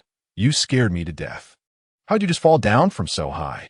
Su Rongrong was also quite scared, but just moments ago, her mind had gone blank, and she really felt nothing, dazed and foolish. Even now, she hadn't reacted. It seemed that the alien had come to her aid. But where was the alien? Or was it just an illusion? The alien hadn't really come. Facing the concern of her dormitory friends, Su Rongrong pretended to be nonchalant and smiled. It's fine. Really, I'm lucky to be alive." Yin Jingjing, who had also been a bit shocked at first, finally recovered and patted Su Rongrong's shoulder. "It's good that you're okay. Surviving a great disaster brings fortune. Is there such a saying?" Hu Yuan happened to be attending class on this floor, and when he and a few boys passed by the corridor, they saw Su Rongrong fall from above. Hu Yuan quickened his pace, walked over, stopped beside Su Rongrong, and glanced at her ankle. "Do you need to apply some ointment?" Su Rongrong gave Hu Yuan a silly smile and moved her ankle. "I'm fine, really, no need." Hu Yuan looked again and seemed to see that she was indeed fine, so he continued down the stairs, and the other boys followed. Su Rongrong remembered she still had a job to do and didn't have time to think much, so she hurriedly walked down. After just a few steps, Su Rongrong suddenly stopped. At the moment she slipped, the strap of her shoe had loosened a bit. It was hard to notice unless one looked closely, but it would affect her a little while walking. Seeing Su Rongrong stop, the girls turned back and asked, "What's wrong? Is your foot hurting?" Su Rongrong took out her phone to check the time. There was no way she could change shoes and make it back to the dormitory in time. So she shook her head at the girls. It's fine. I need to go to work. I'm running out of time. Please let me take my books back." Su Rongrong handed her books to Yin Jingjing and then quickened her pace towards the exit of the teaching building. Tan Luo looked at Su Rongrong's back and shouted, "Why don't you just skip today?" Su Rongrong waved her hand without turning back. "It's fine, don't worry." Yin Jingjing watched Su Rongrong hurry away and called out, "Are you coming back today?" Su Rongrong answered loudly, "I'll be back. Where else can I go?" After Su Rongrong left, Yin Jingjing hesitated, as if she had something to say. Mo Xiaojiao frowned slightly. "Jingjing, what do you want to say?" I think I suddenly saw." Yin Jingjing looked strange, but didn't know how to express it. Tan Luo, curious about Yin Jingjing's reaction, asked, "Saw what?" "I think I saw the alien." After Yin Jingjing said this, she looked around in shock. Mo Xiaojiao was a bit speechless. What's the big deal about seeing an alien? No, it was just a flash. It was there one moment and gone the next. Yin Jingjing exaggeratedly described what she had just seen. Chapter 95, facing Tan Luo blinked in surprise. No way. When did this happen? How come I didn't see it? Just when Rongrong fell down the stairs, it seemed like a figure flashed by, and it looked like an alien. Didn't you all see it? Tan Luo looked confused. No, I didn't see it. Seeing Tan Luo's naturally silly expression, Yin Jingjing felt helpless. Forget it. I shouldn't have asked you, you little scatterbrain. Yin Jingjing turned to ask Mo Xiaojiao. Jiao, did you see it? Mo Xiaojiao shook her head, recalling the situation at that time. I was talking to you, so I didn't pay attention. No way, you all didn't see it? Yin Jingjing looked at the other two with urgency and helplessness. Tan Luo still found it hard to believe. This situation was too illogical. Jingjing, you're exaggerating too much. Could it be that you really like aliens? How is that possible? I was just saying it casually. After Tan Luo said this, Yin Jingjing started to self-doubt. Could it really be because I mentioned aliens that I generated a hallucination? Maybe it was just another boy passing by, and his figure was similar to an alien. You might have misseen it. Mo Xiaojiao proposed another perspective. Tan Luo agreed with Mo Xiaojiao's reasoning. What Jiao Jiao said makes more sense. You were the one exaggerating. Oh, Mo Xiaojiao's words indeed broke Yin Jingjing's wild thoughts. Could it be that another boy just passed by, and I misseen it? She was originally a laid-back person and quickly threw the matter out of her mind and stopped thinking about it. This event was quite simple. A kindergarten was having a party, and Su Rongrong was responsible for guiding parents and children to the signature wall, asking parents to sign, and then guiding children and parents into the venue. The whole process didn't take long, but there were many children, and she was guiding back and forth. After a while, she slowly began to feel a bit uncomfortable in her feet. After it ended, Su Rongrong had something on her mind and hurriedly flagged down a taxi. Through the car window, watching the scenery whiz by outside, her thoughts had long drifted far away. When she fell down the stairs, although it only took an instant to hit the ground, that feeling was exceptionally clear. Although there was no mutual gaze and no fluttering hearts, the feeling of being caught by someone was real. Even the sensation of the alien's clothing brushing against her as he left, and his unique scent lingering around her, were vivid in her mind. When she arrived at the school, she turned back toward the community. Upon reaching her front door, Su Rongrong stopped. The door was closed, unlike the usual times when the alien would always open the door for her in advance. Had he left again? Su Rongrong felt unwilling and nervously entered the password. With a click, the door lock opened. Su Rongrong took a deep breath and pushed the door open. The room was quiet, with no sound at all, and Su Rongrong's heart immediately sank. She intended to turn and leave, but it felt like all her strength had been drained. She didn't want to move at all. She took off her shoes, planning to change into slippers to rest for a while before heading back to school. Hiss! Su Rongrong let out a soft sound. At that moment, there was a sudden noise in the room, and she looked inside warily. Could it be a thief? Su Rongrong tightened her grip on her phone with one hand and pressed her other hand against the door handle. A hurried sound of footsteps approached, and Su Rongrong stared wide-eyed, ready to flee. In the blink of an eye, a familiar figure entered her sight. The alien? The alien didn't respond but looked down at Su Rongrong's feet, which were already red and had a blister on her ankle. Su Rongrong shrank back and quietly asked, "You're home?" The alien squatted down, gently took off her other shoe, and helped her change into slippers before standing up and picking her up in one motion. Su Rongrong was instantly stunned, instinctively wrapping her arms around the alien's neck. This sudden action made her face flush, and her heart raced uncontrollably. She felt a bit scared, wondering if the alien could hear her heart beating so fast at such a close distance. She didn't worry for long. As the alien gently placed her on the sofa, he returned with a first aid kit, sat beside Su Rongrong, lifted her curled-up legs, and placed them on his lap. This action made Su Rongrong's eyes almost pop out in shock, her voice trembling. What are you trying to do? Don't move." The alien pressed down on Su Rongrong's legs, which she tried to pull back, looking at the red and swollen areas, trying to control his emotions. What happened? He clearly caught her at the moment she fell. So how could it be like this? He had been in a hurry to leave and hadn't noticed Su Rongrong's unusual walking. The alien felt a bit guilty. He should have observed a bit longer. Maybe he would have noticed that her shoes were uncomfortable. It's nothing, just that I wore high heels for too long. You have to wear high heels for the event, and standing for a long time is torture for someone like me who rarely wears them. Aren't you not supposed to work anymore? The alien suppressed his feelings, blaming himself. If it weren't for him, Su Rongrong wouldn't have gotten hurt. Working is also a form of social practice. I think it's good. Besides, where can you find a job that pays well, has little work, and is close to home? Su Rongrong retorted, not agreeing. Then be a bit more careful next time. With Su Rongrong's insistence, the alien immediately lost his temper. He just wanted to protect her, but didn't want to restrict her. Perhaps fearing the alien would worry, Su Rongrong acted indifferent and continued. Actually, it's not a big deal. It's just that I don't usually wear high heels. If I wore them often, it wouldn't be like this. I would get used to it. As she explained, she tried to pull her legs back, feeling it was strange for her ankle to be held like that. Moreover, the place where the alien was holding her seemed to transmit a warm current from his palm. This warmth seemed to strike her heart, causing her heartbeat to skip a beat, then start beating wildly again. Her entire face felt like it was on fire, and even her ears turned red.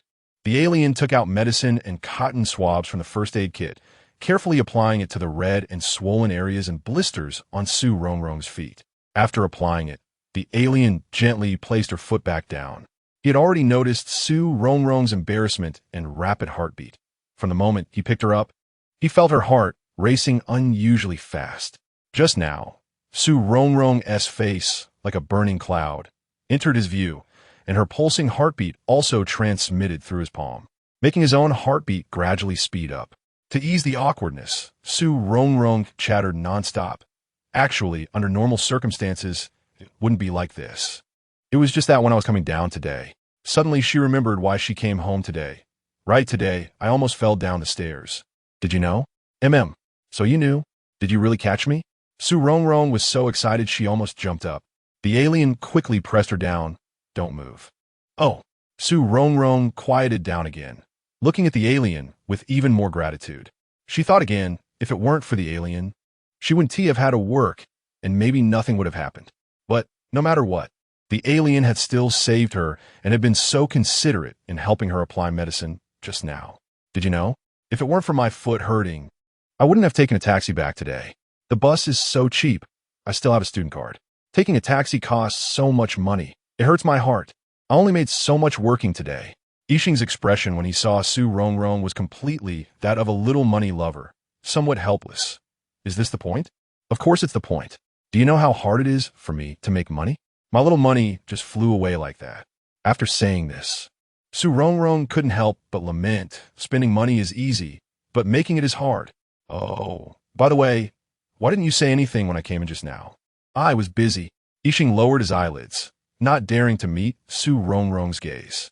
He didn't want to face her too much because he felt he could no longer control his inner feelings, and the desire to stay by her side was growing stronger.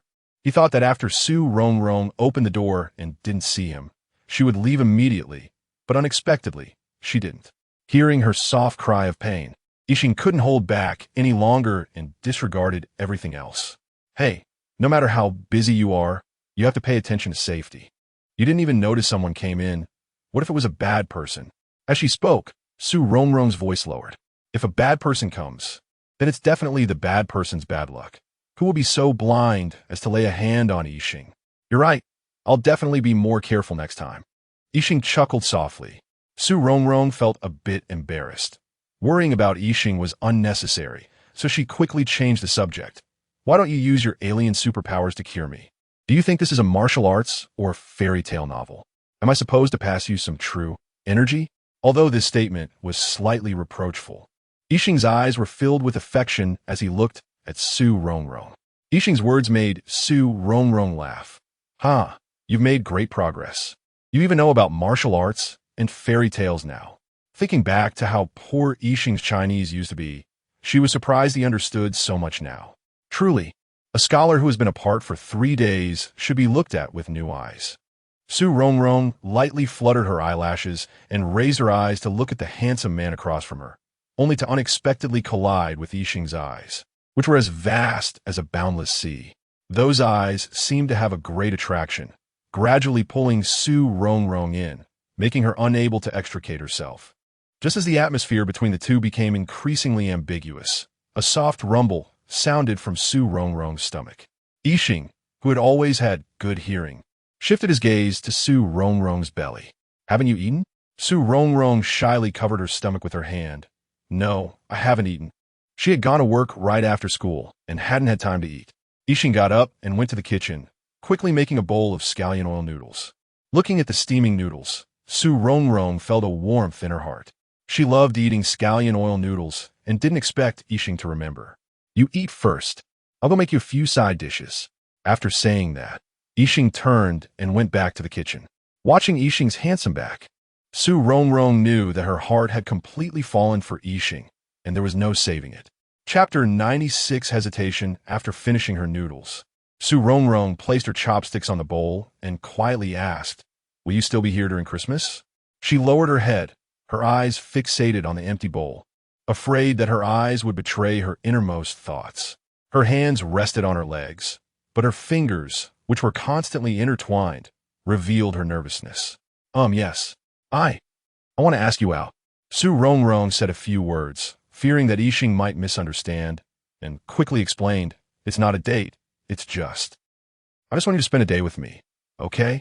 After saying this, Su Rongrong felt even more anxious, her small hands tightly gripping the hem of her clothes. Sure, of course, as long as it's you, Su Rongrong, how could I refuse? Su Rongrong suddenly lifted her head, and the light in her eyes made the entire living room shine. Yixing was momentarily stunned. At that moment, Su Rongrong looked so radiant. A slight smile appeared on his lips, and his eyes were filled with happiness. Su Rongrong had made plans with Yixing, and her mood was exceptionally good. Ding! Su Rongrong received a text message. Rongrong, when will you be back? Bring me a cup of milk tea. Drinking milk tea this late? You'll get fat. I'll be back soon. Su Rongrong replied with a voice message. Okay, I'll wait for you. Su Rongrong checked the time and realized it was about time to leave. So she stood up and said to Yixing, I'm getting ready to go back to school. She felt a bit reluctant to leave, always thinking that the time spent together was too short and the time apart was too long. But she also knew she had to go. I'll walk you back. Yixing stood up, put on his coat, and then turned back to grab a bag containing the ointment he had prepared for Su Rongrong. Worried that she might rub her injured foot while walking, Yixing rode his bike to take her back to school. Winter had already arrived, and the trees outside were bare. The streetlights emitted a warm yellow glow, unreservedly spreading light around. The silhouette of the boy riding the bike was very graceful, becoming more enchanting in the glow of the streetlights. Su Rongrong sat on the back seat of the bike, her hand gently grasping Yixing's clothes, her hair fluttering in the wind. She remembered the first time she rode Yixing's bike. It was when he first learned to ride. Time flew by, and she never expected months would pass in the blink of an eye. Her feelings for Yixing were also gradually changing, from fear at the beginning to now liking him. Passing by a milk tea shop, Yixing stopped and asked Su Rongrong to get off and wait for him while he went to buy milk tea. After a while, Su Rongrong saw Yixing coming back with a bag full of milk tea. Why did you buy so much? I brought some for you too, Yixing said casually. I was afraid your dorm mates would want some too. Okay, this feels a bit like trying to please the girls in the dorm, doesn't it? It's a bit like how Deng Gang is pursuing Yin Jingjing. Let us go. Yixing got back on the bike, one foot on the ground, waiting for Su Rongrong to hop on.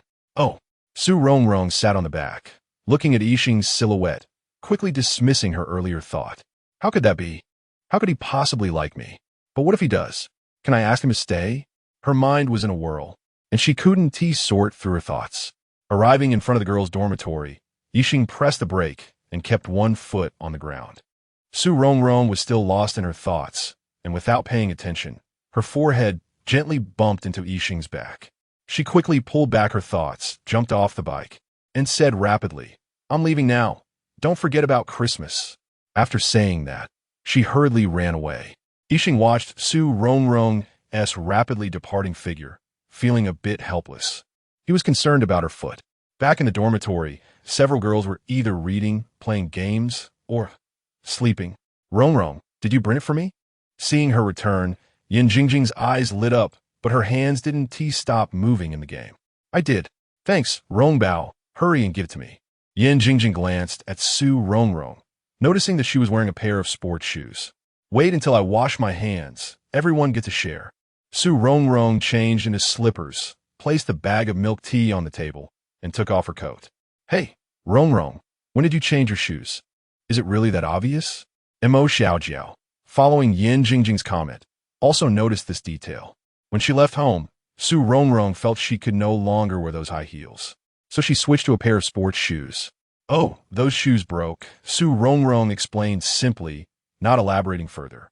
Yin Jingjing accepted Su Rongrong's explanation and didn't think much of it, continuing to play her game. However, Mo Xiaojiao fell into deep thought. She had seen Su Rongrong's shoes and knew they weren't new. This meant Su Rongrong must have gone home first after coming back. If it was just because her shoes broke, there was no need to go home, as there were sports shoes in the dormitory. But since Su Rongrong didn't want to say more, she wouldn't press further. Su Rongrong washed her hands and then handed a cup of milk tea to Yin Jingjing. At that moment, Yin Jingjing had just finished a game and reached out to take the milk tea, smiling. Rongbao, you're the best, love you. Su Rongrong rolled her eyes in exasperation and got another cup for Mo Xiaojiao. Mo Xiaojiao also smiled as she accepted it.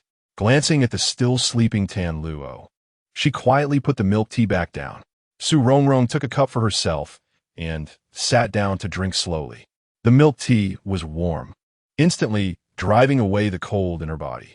She took small sips, a slight smile on her lips, with joy in her eyes and brows. After finishing one cup, Yin Jingjing looked at the remaining cup on the table. Rongrong, milk tea shouldn't be left out too long. It will go bad.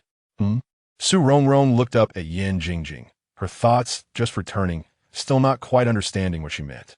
Wasting is a shameful act. Yin Jingjing blinked, thinking, why don't you get it yet? Can I have a leftover cup of milk tea? So that was it. Su Rongrong laughed and handed the remaining cup of milk tea to Yin Jingjing. Yixing arrived at a door. The door was very ordinary, a typical Greek architectural style, not much different from the surrounding residential buildings. The courtyard was planted with an array of flowers, plants, and trees, with a pebbled path that showcased the garden's uniqueness, indicating that the owner was someone who knew how to enjoy life and take good care of themselves. Yixing raised his hand without hesitation and pressed the doorbell. Moments later, Frederick walked out of the white building. Upon seeing Yixing, Frederick grinned and said excitedly, "You're back. That's great. I have good news for you. Our previous ideas were correct. This experiment was a success. Although we still need to conduct more in-depth research before you can go back, we have finally seen a glimmer of hope." Frederick spoke enthusiastically about the laboratory situation, but suddenly sensed something was off with Yixing, who had not reacted at all after he spoke for a long time. Remembering his own experiences, Frederick quickly asked with concern, "Hey, what's wrong? Has being on Earth for too long affected your body?" Yixing shook his head, looking at Frederick. "What will happen if I don't go back to my original planet?" After seeing Su Rongrong this time, he felt increasingly reluctant to leave her. He pondered a lot. Why did he have to go back? Why not stay, even if it was just to watch from afar? What will happen? Why do you have such thoughts? Don't you want to go back? Frederick looked at Yixing in surprise. How could one of his kind have such thoughts? He remembered how, when he first came to Earth, he had constantly looked forward to going back. "Aren't you doing well on Earth?" The alien looked at Frederick. Since Frederick could live safely on Earth, why couldn't he? Amoyaki was his home planet, the place he cherished, but there was no Su Rongrong there. "What about me? Do you not know what I've been through?" Frederick said irritably, "And no matter how hard I try now, I cannot return to my original planet. It's not that my body can't go back, but the skills from that planet have already degenerated.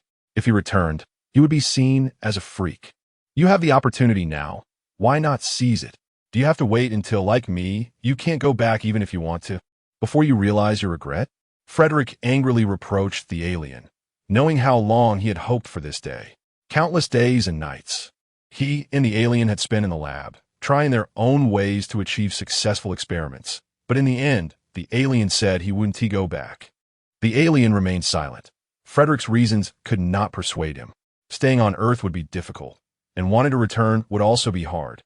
But he had never been someone who feared hardship. When he first came to Earth, the hope of going back seemed so slim, yet he had never been afraid. Was it because of that girl named Su Rongrong? Have you thought about it? Humans on Earth only live for a few decades, and even now, it's just around 100 years. Have you considered what will happen after 100 years? By then, you won't be able to go back. Seeing the alien waver in his determination to return, Frederick couldn't help but feel angry. His kind, clearly having such a good opportunity, was willing to give it up for a girl. He could no longer go back, but the alien could completely return back to the world that belonged to them. Returning to Amoyaki was not just the alien's matter. It also carried his dreams. After a moment, Frederick gradually calmed down. "Do you think staying here is good for her?" Wrong. Don't forget, no matter how similar we look to humans, we are not Earthlings. We possess superpowers that humans cannot have. Being with her will only bring her danger. I will be very careful. I won't reveal my special abilities, just like I have in the past few months. The alien tried to argue. He was certainly worried about bringing danger to Su Rongrong, but he would be extra cautious. Hadn't he done well these past few months? No one had discovered he wasn't from this planet. Chapter 97. Succulents, you have lived on Earth for over 100 years. Haven't you been doing well? Frederick has lived on Earth for so long. Isn't he a great example? If he can do it, Then I can certainly do it too. Hee hee, Frederick scoffed. That's because I have no one I like, no one I care about. I can look at everything happening on Earth with indifference, only seeking my own interests. Can you do that? Of course not. He can be indifferent to others' matters. But how could he be indifferent to Su Rongrong's situation? The alien fell silent, considering whether his decision would affect Su Rongrong. He couldn't just think about his own feelings and disregard Su Rongrong's safety. Seeing the alien growing increasingly silent, Frederick continued to analyze the pros and cons. Well, even if you are very careful and don't reveal your true self, have you ever thought about whether you can really bring her happiness? Why not? The alien looked directly at him, firm and determined. I will take care of her. I will love her. I will work hard to make her happy. Frederick seemed to know what the alien was thinking and bluntly said, "What if she wants children?" Frederick's words left the alien speechless. Yes, can he really give her everything? Will she truly be happy with him? The alien's heart grew colder, as if falling into an abyss of ice. No, it still wasn't possible.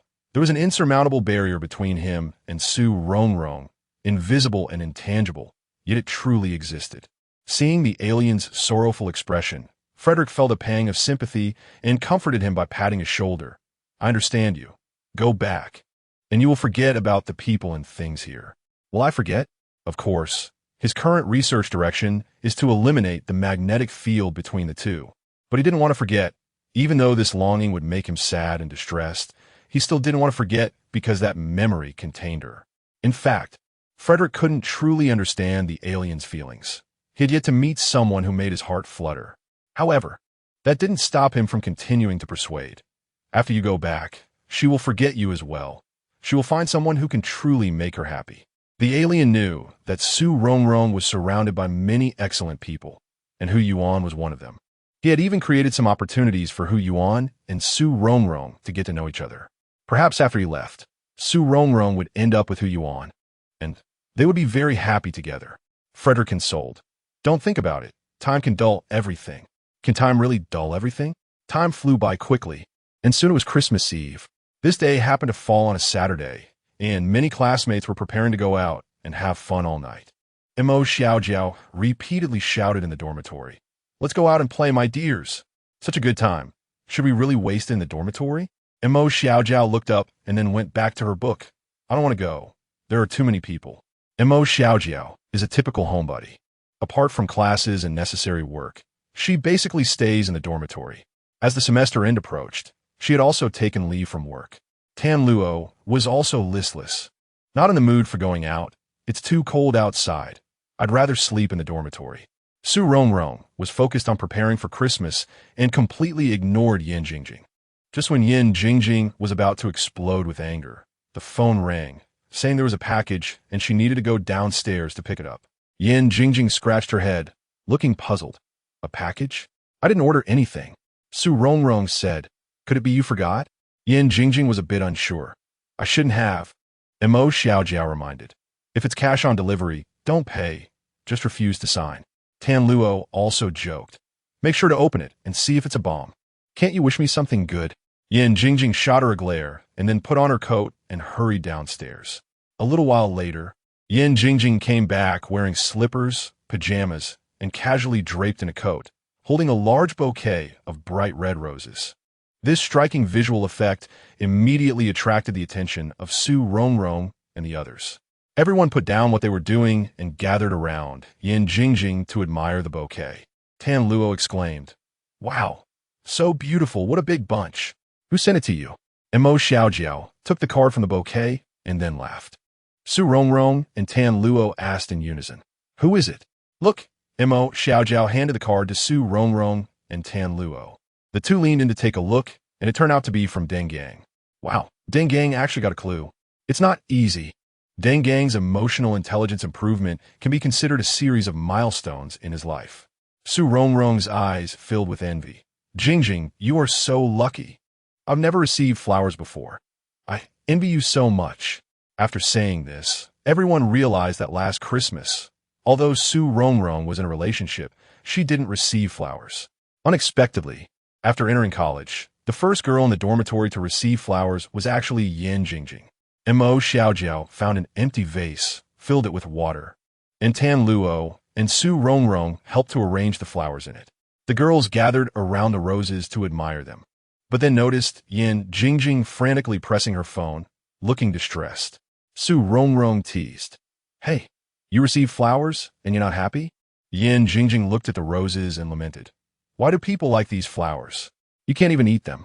Tan Luo replied cheerfully, "They look nice." And Mo Xiaojiao added, "You can eat them. I heard rose petals can be used in cooking." Yin Jingjing looked at Mo Xiaojiao with a pained expression. "I just checked online. The roses sold in flower shops are not edible." So she had already checked. No wonder she was so busy on her phone earlier.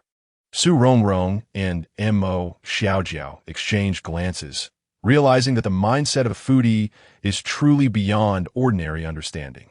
Tan Luo comforted, "This is just someone's heartfelt gesture. It's enough to receive it.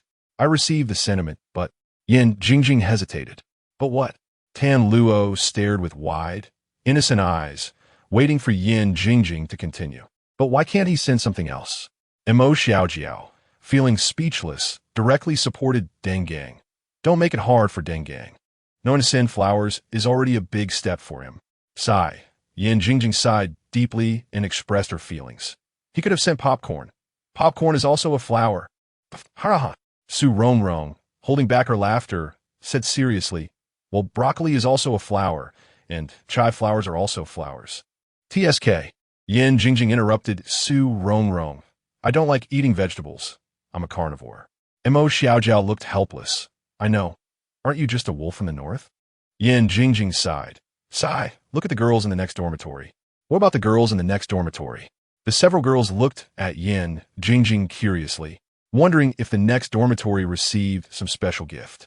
When I was coming back with the flowers, I passed by the door of the next dormitory and heard that Xiao Ying received a pot of succulents. Mo Xiaojiao, Tan Luo, and Su Rongrong exchanged glances, thinking it was quite normal to receive succulents, right? Succulents are also beautiful. There are many types of succulent plants with various shapes, and potted plants tend to last longer. So many people like to keep succulents. But from Yin Jingjing's tone, something fell off. Su Rongrong watched as Yin Jingjing licked her lips and swallowed hard, suddenly having an epiphany. After spending so much time with Yin Jingjing, she had come to understand her somewhat. "You mean Xiao Ying received a pot of succulents?" Su Rongrong emphasized the last word. Mo Xiaojiao also understood at that moment, raising an eyebrow with a smile in her eyes. "You don't think Xiao Ying received a pot of braised pork, do you?" Yin Jingjing nodded naturally, then pinched her chin, looking confused. "Isn't it braised pork? Is it boiled meat?" "Ah!" Yin Jingjing's words left the other girl speechless. The person received a pot of succulents, but to you, it became a pot of braised pork. Mo Xiaojiao shook her head, her tone slightly helpless. Yin Jingjing didn't catch the difference, staring at the other three. "Is there any difference between these two sentences?" "There is a huge difference, okay?" The other three girls shouted together. "What is going on?" Yin Jingjing dug at her ears. "Did I say something wrong?" "A pot of succulents. Which word is wrong?" Mo Xiaojiao felt that at this moment, language was pale and directly pushed Yin Jingjing out of the dormitory, pulling her to knock on the door next door. Tan Luo and Su Rongrong exchanged glances and quietly followed behind. However, it didn't go far, instead leaning against their dormitory door to sneak a peek at the next door. After a while, they saw Mo Xiaojiao leading a dejected Yin Jingjing back. Su Rongrong and Tan Luo were puzzled. If Yin Jingjing was dejected, it was understandable given the harsh reality she faced, which disappointed her greatly. But why did Mo Xiaojiao look so down too? Tan Luo asked Mo Xiaojiao, "What is wrong?" Mo Xiaojiao looked speechless, one hand propping her forehead while the other pointed at Yin Jingjing. "Don't ask me, ask her." Su Rongrong and Tan Luo's eyes immediately shot towards Yin Jingjing. At this moment, Mo Xiaojiao sighed, "I regret it. Why did I bring her to the next dormitory?" Yin Jingjing was also confused. "I just asked if I could see the pot of succulents I received today. I just want to take a look. I promise I want to eat it." Mo Xiaojiao raised her head and glared at Yin Jingjing. "Next time you go out, don't say you know her." "Ha ha. Good thing we didn't go." After saying that, the girls laughed together. Regardless, this relationship of Yin Jingjing had taken a step forward. From secretly liking someone to being very clear about it now. The other girls were also happy for her. Chapter 98. The Gift After a While. Deng Gang sent a message. Jingjing, did you receive the flowers? I did, Yin Jingjing replied, listlessly. Then let's go eat. I've booked that popular restaurant recently. Okay. Wait for me. I'll be there soon. Hearing the words go eat, Yin Jingjing instantly perked up, and her eyes lit up at the mention of the popular restaurant, transforming from her previous demeanor. The other girls were like, while humming a tune, Yin Jingjing casually took a set of clothes. Su Rongrong weakly chimed in, Are you just going to go out like that? What else? Yin Jingjing replied nonchalantly, looking at Yin Jingjing, who was dressed in casual wear and fixing her hair in front of the mirror. Su Rongrong continued to persuade her. I think this is your first date. You should take it a bit seriously. Tan Luo cheerfully added, Yes, dress a bit prettier. Mo Xiaojiao, shouldn't we help you change your hairstyle? Why go through that trouble? I can't wait any longer, she said, rushing to find her coat. Can't wait to go eat.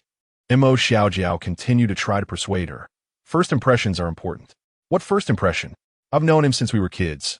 He's seen all my forms. After saying that, she added, He likes me entirely because of my inner self, so why should I worry about my outer appearance? Su Rongrong, can't you have both inner and outer beauty? Yin Jingjing confidently replied, Thanks, but it's unnecessary. My inner self is enough. With that, she dashed out like a gust of wind. Once Yin Jingjing left the dorm, it instantly returned to quiet. Mo Xiaojiao continued reading, and Tan Luo picked up a book as well. Su Rongrong focused intently on planning her date with Yixing for the next day. After a while, she rummaged through her wardrobe, occasionally trying on clothes in front of the mirror. Mo Xiaojiao and Tan Luo were both confused. What's going on? Did Hu Yuan ask Su Rongrong out? After searching for a long time, Su Rongrong finally decided to wear a red woolen dress paired with a beige coat the next day. The next day, Su Rongrong got up early to get ready. Although it was just a casual meeting for her and Yixing, she wanted to leave a good impression. The other girls in the dorm looked at her in surprise. Yin Jingjing, still a bit dazed, asked Su Rongrong, Where are you going? Home. Su Rongrong replied with a beaming smile, her tone light and cheerful. Home? Which home? Tan Luo asked, thinking Su Rongrong was going back to her hometown. Of course. The one near school. I still have classes tomorrow. Su Rongrong finished putting on her coat, slung her bag over her shoulder, and was ready to leave. See you tonight, girls. Watching Su Rongrong close the door behind her, the three girls exchanged glances. Yin Jingjing was puzzled, thinking Su Rongrong was acting strangely. Going home? Does she need to dress up so much for that? Tan Luo also had doubts. Rongrong, are you going on a date today? Yesterday, Yin Jingjing went out casually for her date, but today Su Rongrong seemed much more dressed up. What was going on? Maybe. I'll ask Deng Gang. Yin Jingjing said as she picked up her phone to type. Why are you asking Deng Gang about Rongrong's date? She's not going out with him. Tan Luo, still a bit dazed, lay back on her bed, pulling the blanket up, preparing for a nap. Yin Jingjing suddenly got anxious. Hey, what are you talking about? I'm asking Deng Gang what Hu Yuan is doing today. Oh, Deng Gang has Hu Yuan's contact? That's great. Hurry and ask. Tan Luo perked up at this and sat up again. Mo Xiaojiao also put down her book and focused on what was happening with Yin Jingjing. Moments later, Yin Jingjing received a message and her eyes widened. Tan Luo eagerly asked, What is going on? Hu Yuan doesn't have a date today. He's at home. Yin Jingjing said with a long face, puzzled. Hey, why hasn't Hu Yuan contacted Rongrong on Christmas? Tan Luo also laid back down, staring at the ceiling, pondering. I thought he liked Rongrong, but when I went to her house for hot pot last time, they seemed pretty ordinary together. Yin Jingjing put her phone aside, agreeing, I don't understand either. Mo Xiaojiao picked up her book again and said calmly, These things aren't up to us. Let's just wait and see. Su Rongrong left the dorm but didn't go home first. Instead, she went to the mall. She skillfully found a computer store and chose a silver laptop. She had researched this laptop for a long time. It had great performance in every aspect, but the price was a bit high. Walking out of the computer store with the laptop in hand, Su Rongrong felt happy, loving it more with every glance. Although this wasn't Su Rongrong's first time giving a gift to someone, it was the first time she bought something with money she earned through hard work. The feeling was completely different from before. Carrying the laptop back home, Su Rongrong found that Yixing still hadn't come out to greet her. Having learned from her previous experience, Su Rongrong wasn't overly worried. Since Yixing had promised her, he would definitely come. This was a trust Su Rongrong had in Yixing deep down. Upon entering, she heard the sound of cooking coming from the kitchen. Su Rongrong hung up her coat, changed her shoes, and heard Yixing's voice. Rongrong, go wash your hands. Dinner will be ready soon. Su Rongrong placed the laptop down and went to wash her hands. When she came out, she saw Yixing wearing an apron, carrying a plate of food as he walked out of the kitchen. Yixing was in dark casual wear, looking relaxed and at ease. His expression was no longer cold and indifferent. When he carried the dishes, there was a touch of warmth to him. When his gaze fell on Su Rongrong, there seemed to be a hint of tenderness. Yixing paused for a moment, quickly regaining his composure as he placed the dishes on the dining table. Though he consistently told himself to remain calm, he was still amazed when he first saw Su Rongrong. The red dress suited her perfectly, making her look radiant and beautiful. The fiery color complemented her fair skin, and her bright eyes under her willow-like brows made her shine. Please sit down. I still have a soup that will be ready shortly, Yixing said before turning back to the kitchen. Su Rongrong snapped back to reality, feeling a bit regretful about how she had acted earlier. The table was already filled with dishes, all of which she loved, clearly showing that Yixing had put in effort. When Yixing came out with a big bowl of soup, he saw Su Rongrong staring blankly at the table full of food. What's wrong? Don't you like it? Yixing asked as he placed the soup down and poured a bowl for Su Rongrong, setting it beside her. I love it. Su Rongrong hurriedly replied. How could she not like it? All these were her favorites, and Yixing's cooking skills were comparable to that of a professional chef. She was just feeling down about her earlier behavior when she first saw Yixing. Yixing sat down too, placing a piece of sticky rice ribs into Su Rongrong's bowl. Su Rongrong took a deep breath. Even though she had eaten with Yixing many times, she still felt nervous. She took a bite of the ribs. They were tender, fragrant, and delicious. With just this cooking skill, Yixing could win the hearts of many girls.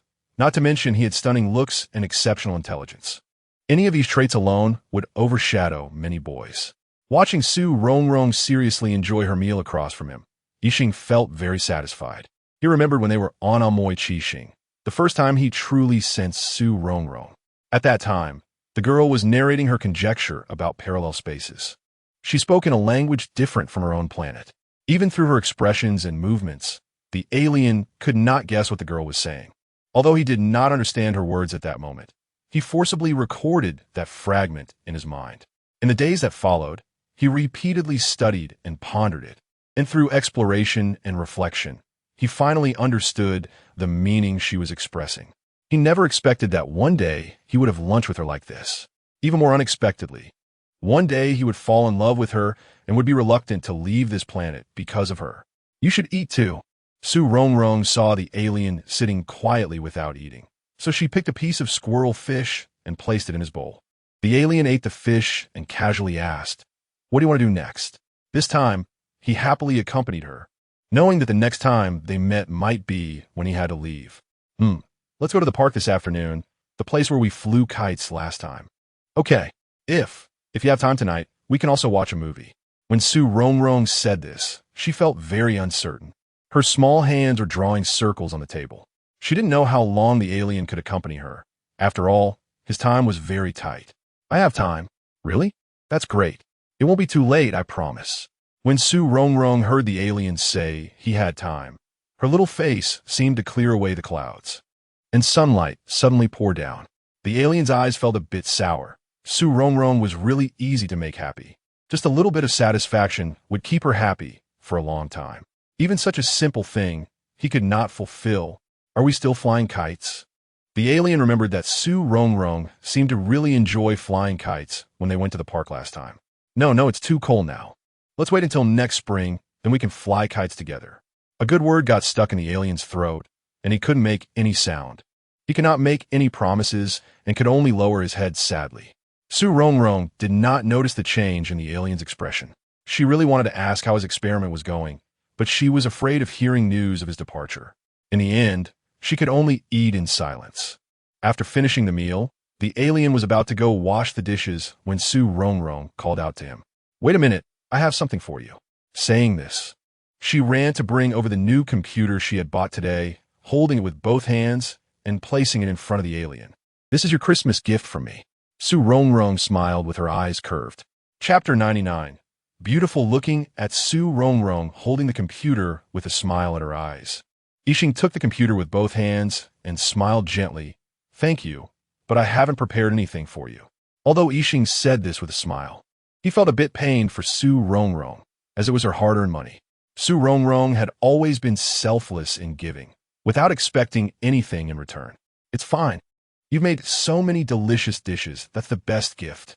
Su Rongrong actually wanted to say that as long as you are with me, that's the best gift. "Then wait for me a moment. I'll wash the dishes, and then we can go out." Yixing put the computer away and placed the dishes in the dishwasher. After a moment, Yixing was dressed and rode his bike, taking Su Rongrong to the park they had visited last time. Due to the cold weather, there weren't many people in the park. The two strolled along the park's path, with the leaves on both sides having long withered and fallen, leaving only bare trunks. "When do you have your exams?" Yixing asked, as the lab had entered a critical period. He wanted to leave completely after Su Rongrong's exams. He was afraid leaving before the exams would affect her performance. After the new year, it's almost exam time. Walking beside Yixing, Su Rongrong was completely unaware of his thoughts. She just felt very happy at that moment and hoped this path could last longer, until the end of time. "Oh, good. Then after your exam, I'll treat you to a meal." Since they were going to leave sooner or later, it was better to leave early to avoid falling deeper into the relationship. "Sure. Let's eat at home. I like the food you make." Thinking about being able to eat with Yixing after the exam made Su Rongrong's small face shine with happiness. Yixing replied softly. Suddenly, a few snowflakes floated by, crystal clear. "Hey, it's snowing." Su Rongrong stretched out her hand, and the snowflakes silently landed in her palm, instantly melting away. "This is the first snow of the year." "Great." She happily jumped and twirled in the snow. The snow gradually grew larger like fluffy cotton, falling onto the trees, adding a winter flavor to the bare trunks. "I remember this park has an ice rink in winter. Let's go ice skating." Su Rongrong excitedly pulled Yixing's hand, dragging him towards the rink. Yixing looked down at her slightly cool little hand in his palm and slowly tightened his grip. Although they had shared some intimate gestures, this was the first time they held hands like this. After a while, they reached the ticket booth at the ice rink. And Su Rongrong realized she had been holding Yixing's hand the whole time. She felt a bit embarrassed, slowly withdrawing her hand, and a blush rose on her face. Her once slightly cool hand was warmed by Yixing's, as was her heart. "Wait for me, I'll go buy the tickets." Yixing's face seemed calm and indifferent, but inside he was already boiling like water. The ice rink was divided into two parts, a snow area with various skiing activities and a rink for ice skating. The two of them first went to the ice rink, each getting an ice cart. Sitting on the ice cart, they waved their ice picks to push the cart forward. Yixing occasionally skated faster to catch up with Su Rongrong, and sometimes slowed down to let her catch up. They chased and laughed on the ice, having a great time. After skating, Yixing bought 2 cups of milk tea, and they sat on a bench to drink slowly. "Did you know? Although I was born in the South, my mom is actually from the North. When I was young, I went to the North with my parents. Back then, my favorite things were ice skating and snowball fights." This was the first time Yixing heard Su Rongrong talk about her childhood, and he listened intently. "What about you? How did you spend your childhood?" Su Rongrong asked casually after finishing her story. "Me? Well, I didn't have these things when I was a child. My parents were very busy, and I rarely got to see them. On a Moiki star, there weren't such things. They would be considered distractions." Su Rongrong looked at Yixing's expression and felt pity. She never expected such a brilliant and intelligent person had such a childhood. No wonder his personality was like this. It must be related to his environment. Su Rongrong put down her milk tea and pulled Yixing up. "Let's go play in the snow area. I'll help you find back your lost youth and childhood." Su Rongrong ran to buy 2 snowball makers first. "They still have these makers? I used to make snowballs by hand when I was little, but this is very convenient. Here, you take one. I'll take one." Yixing took it and fiddled with the snowball maker. He didn't know much about snowball fights. "You better be ready. I'm a master at snowball fights." Su Rongrong picked up a prepared snowball, showing a confident smile. Then, with a bang, a snowball quickly flew towards Yixing. Yixing instinctively dodged, perfectly avoiding the snowball. You didn't hit me from that close distance. You can't cheat and use special abilities. Su Rongrong stomped her foot in annoyance. Yixing was taken aback. It was indeed a natural reaction. Oh, I get it, no special abilities. Su Rongrong smiled and unexpectedly threw another snowball. This time it hit Yixing's jacket, leaving a white mark on his dark coat, but it didn't hurt. So this is what a snowball fight is like. Yixing also made a snowball and threw it at Su Rongrong. She had already anticipated it and quickly ran away. Yixing slowly began to be affected by Su Rongrong's happiness, temporarily forgetting his worries and enjoying the play. The two chased each other like this. After a while, Su Rongrong was so tired she couldn't run anymore. She put on the hood of her coat and lay down in the snow. Yixing lay down beside her, realizing for the first time how vibrant and fulfilling youth could be. The snow gradually stopped, with sparse snowflakes dancing slowly in the air. A crystal snowflake fell on Su Rongrong's eyelashes, and Yixing reached out to gently brush it away. Su Rongrong blinked slightly, and her raven-like lashes brushed against Yixing's fingers, as if a feather was teasing his heartstrings, making his heart start to flutter. Su Rongrong blinked her bright, starry eyes, looking at the familiar face before her. A face he had sketched in his heart countless times, now so close. Yixing's hands propped up beside Su Rongrong, as if there was an attraction drawing him closer to her. Su Rongrong's small hand slowly lifted, gently holding Yixing's hand. Feeling Su Rongrong's cool little hand, Yixing suddenly woke up, realizing he had lost composure. He pulled Su Rongrong up to sit, saying, "Don't lie down too long. It's cold." His voice was slightly hoarse, as if he was suppressing something. Was that just an illusion? Yixing's eyes clearly had her in them. She could even feel his heartbeat. Did Yixing also like her? Su Rongrong didn't dare to think too much. Do you want to keep playing? Su Rongrong gently shook her head. No more playing. Are you hungry? Let's go eat. Yixing stood up, extending a hand towards Su Rongrong. She took Yixing's hand and stood up, brushing off the snow. All right, let's eat first, then go watch a movie. On Christmas, many restaurants were fully booked. The two casually found a fast food restaurant near the cinema and had a simple meal. The cinema was equally hard to get into, but fortunately, Su Rongrong had booked the tickets in advance. Inside the theater, there were almost only couples. The appearance of Yixing caused a bit of stir. A girl said, "Wow, look at that guy, he's so handsome. Is he a celebrity?" The boy next to her turned green with anger and retorted, "His girlfriend is also very pretty." The girl replied, "TSH, she might not necessarily be his girlfriend, right? They don't look that close." The boy next to her said, "Do you think the people who come to watch a movie together today are just ordinary friends?" Su Rongrong blushed.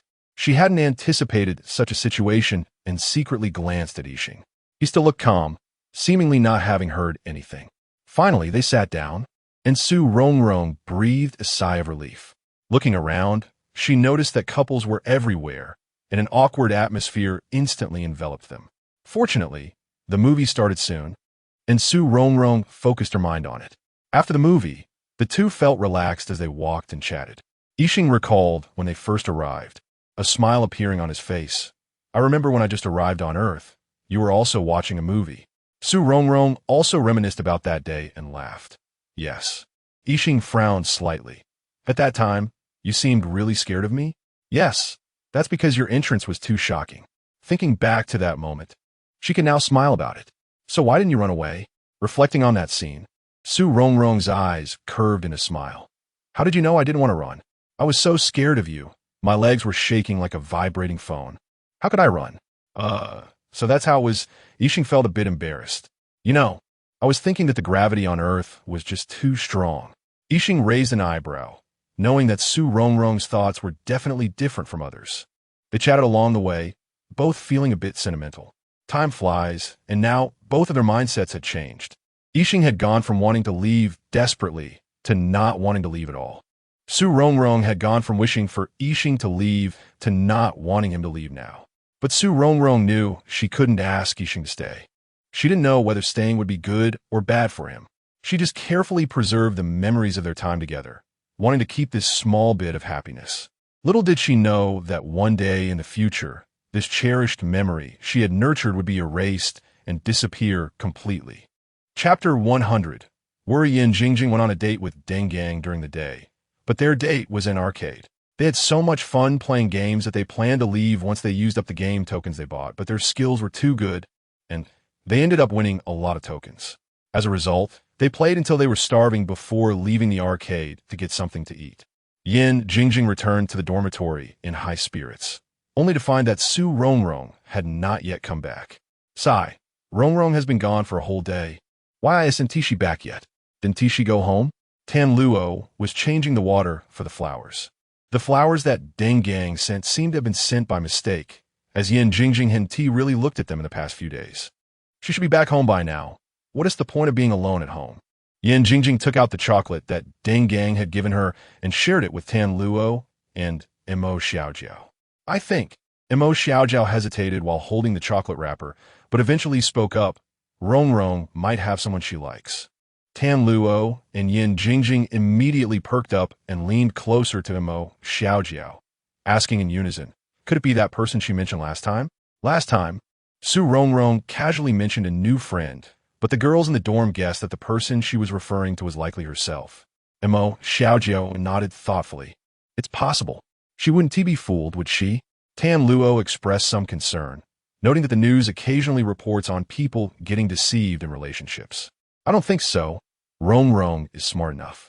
Yin Jingjing had faith in Su Rongrong, but she was curious about who Rongrong actually liked. She had asked Deng Gang in the morning, and today Hu Yuan had not invited Su Rongrong out to play. So, who do you think could be? We basically know the guy she interacts with daily. Tan Luo thought for a moment about the boys who had recently been close to Su Rongrong. Could it be the sports committee member? After the sports meet, the sports committee member has been on good terms with Su Rongrong. Yin Jingjing immediately denied it. Impossible, just looking at them. They don't seem to have that kind of relationship. Tan Luo, however, thought it was not impossible. What if you misjudged? How could that be? With someone like Hu Yuan as a reference, how could she like the sports committee member? Yin Jingjing felt that it was indeed possible she could misjudge. But if someone could win Su Rongrong's heart under such a strong competitor like Hu Yuan, the sports committee member's chances were slim. Who could it be that has such power? Mo Xiaojiao twirled a pen in her hand, focusing intently. You all forgot someone.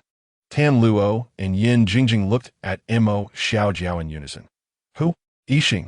Mo Xiaojiao stopped spinning the pen, her gaze firm.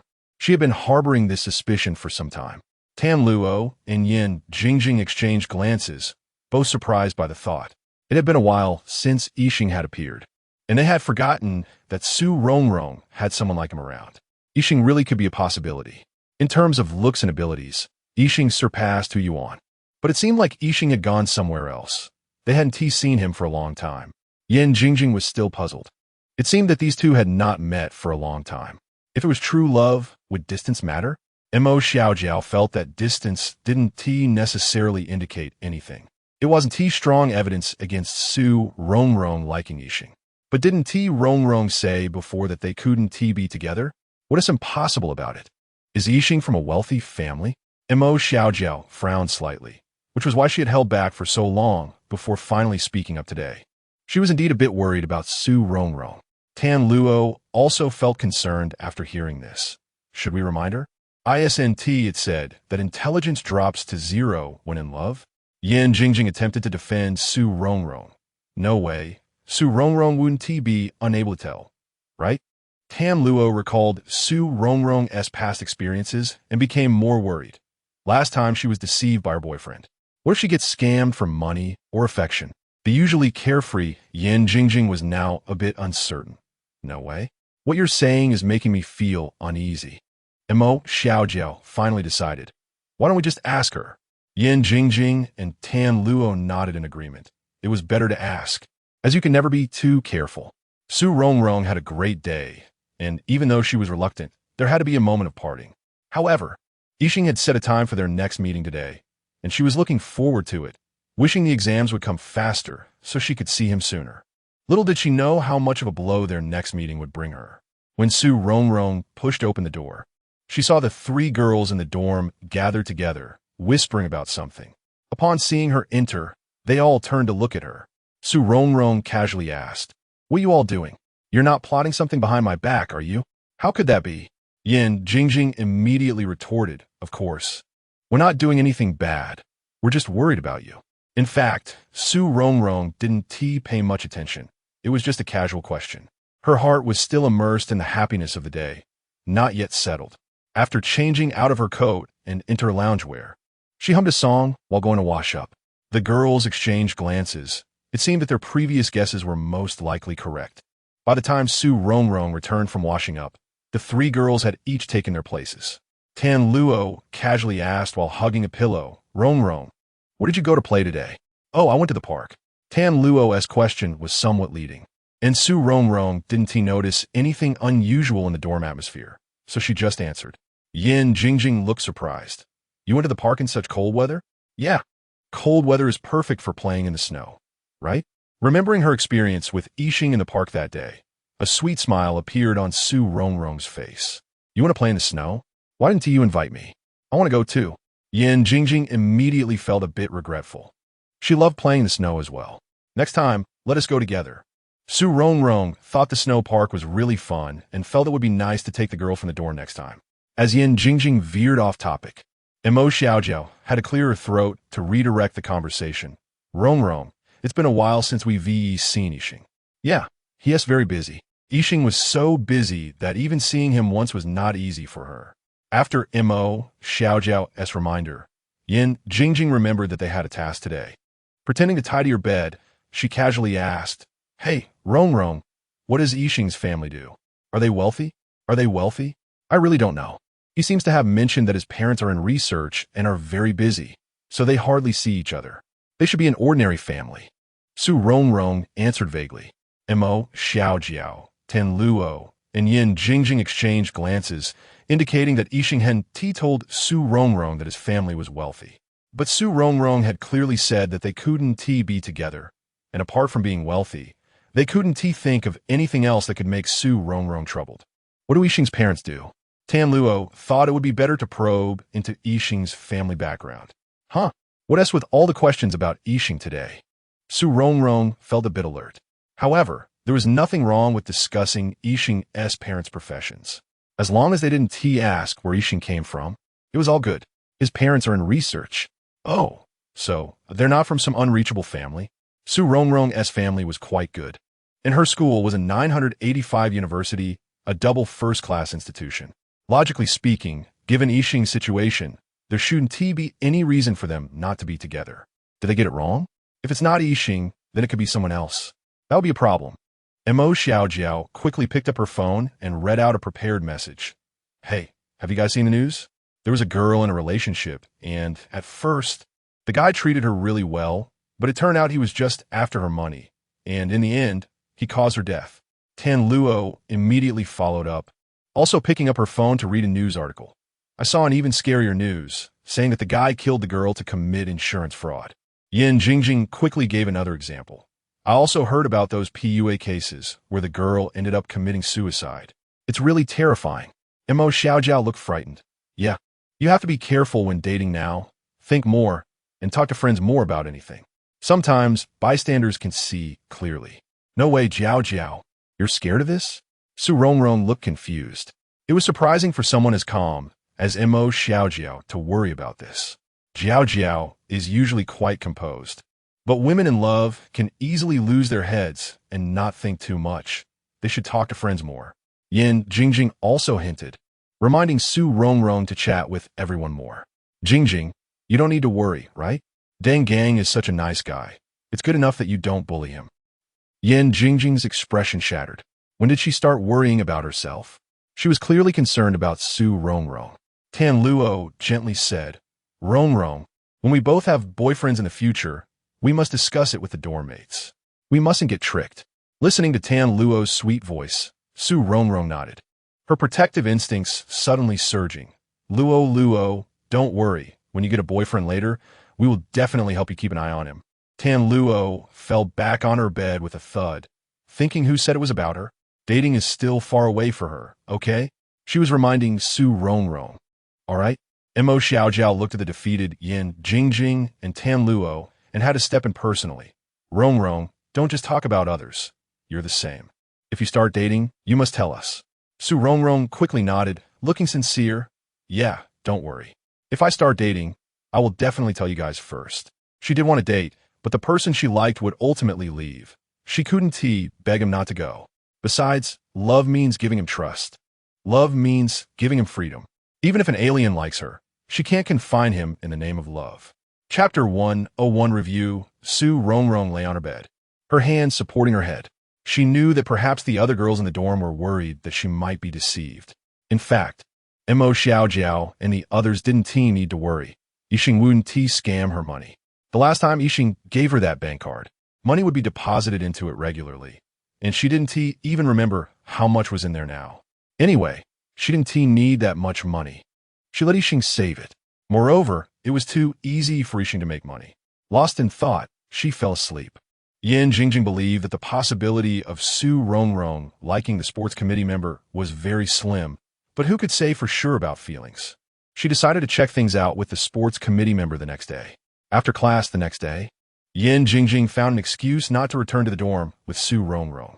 She went straight to the basketball court, knowing that the sports committee member usually played basketball with a few friends at that time.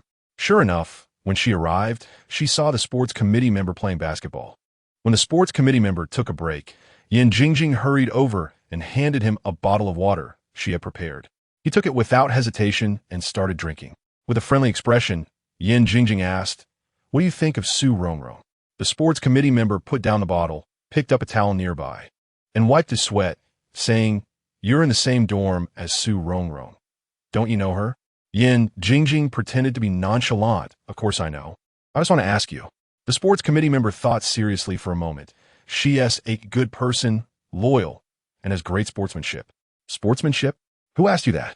Yan Jingjing replied. What's wrong? Did you two argue? I'll tell you. Su Rongrong is my buddy. Don't bully her.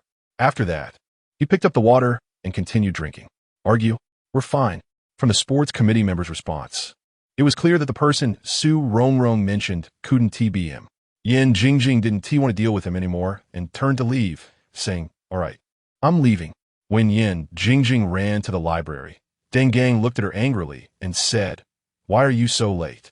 Don't you know the exam is coming up? I'm here now, aren't I? Yan Jingjing pulled out a chair and sat down, confused about why he was so angry.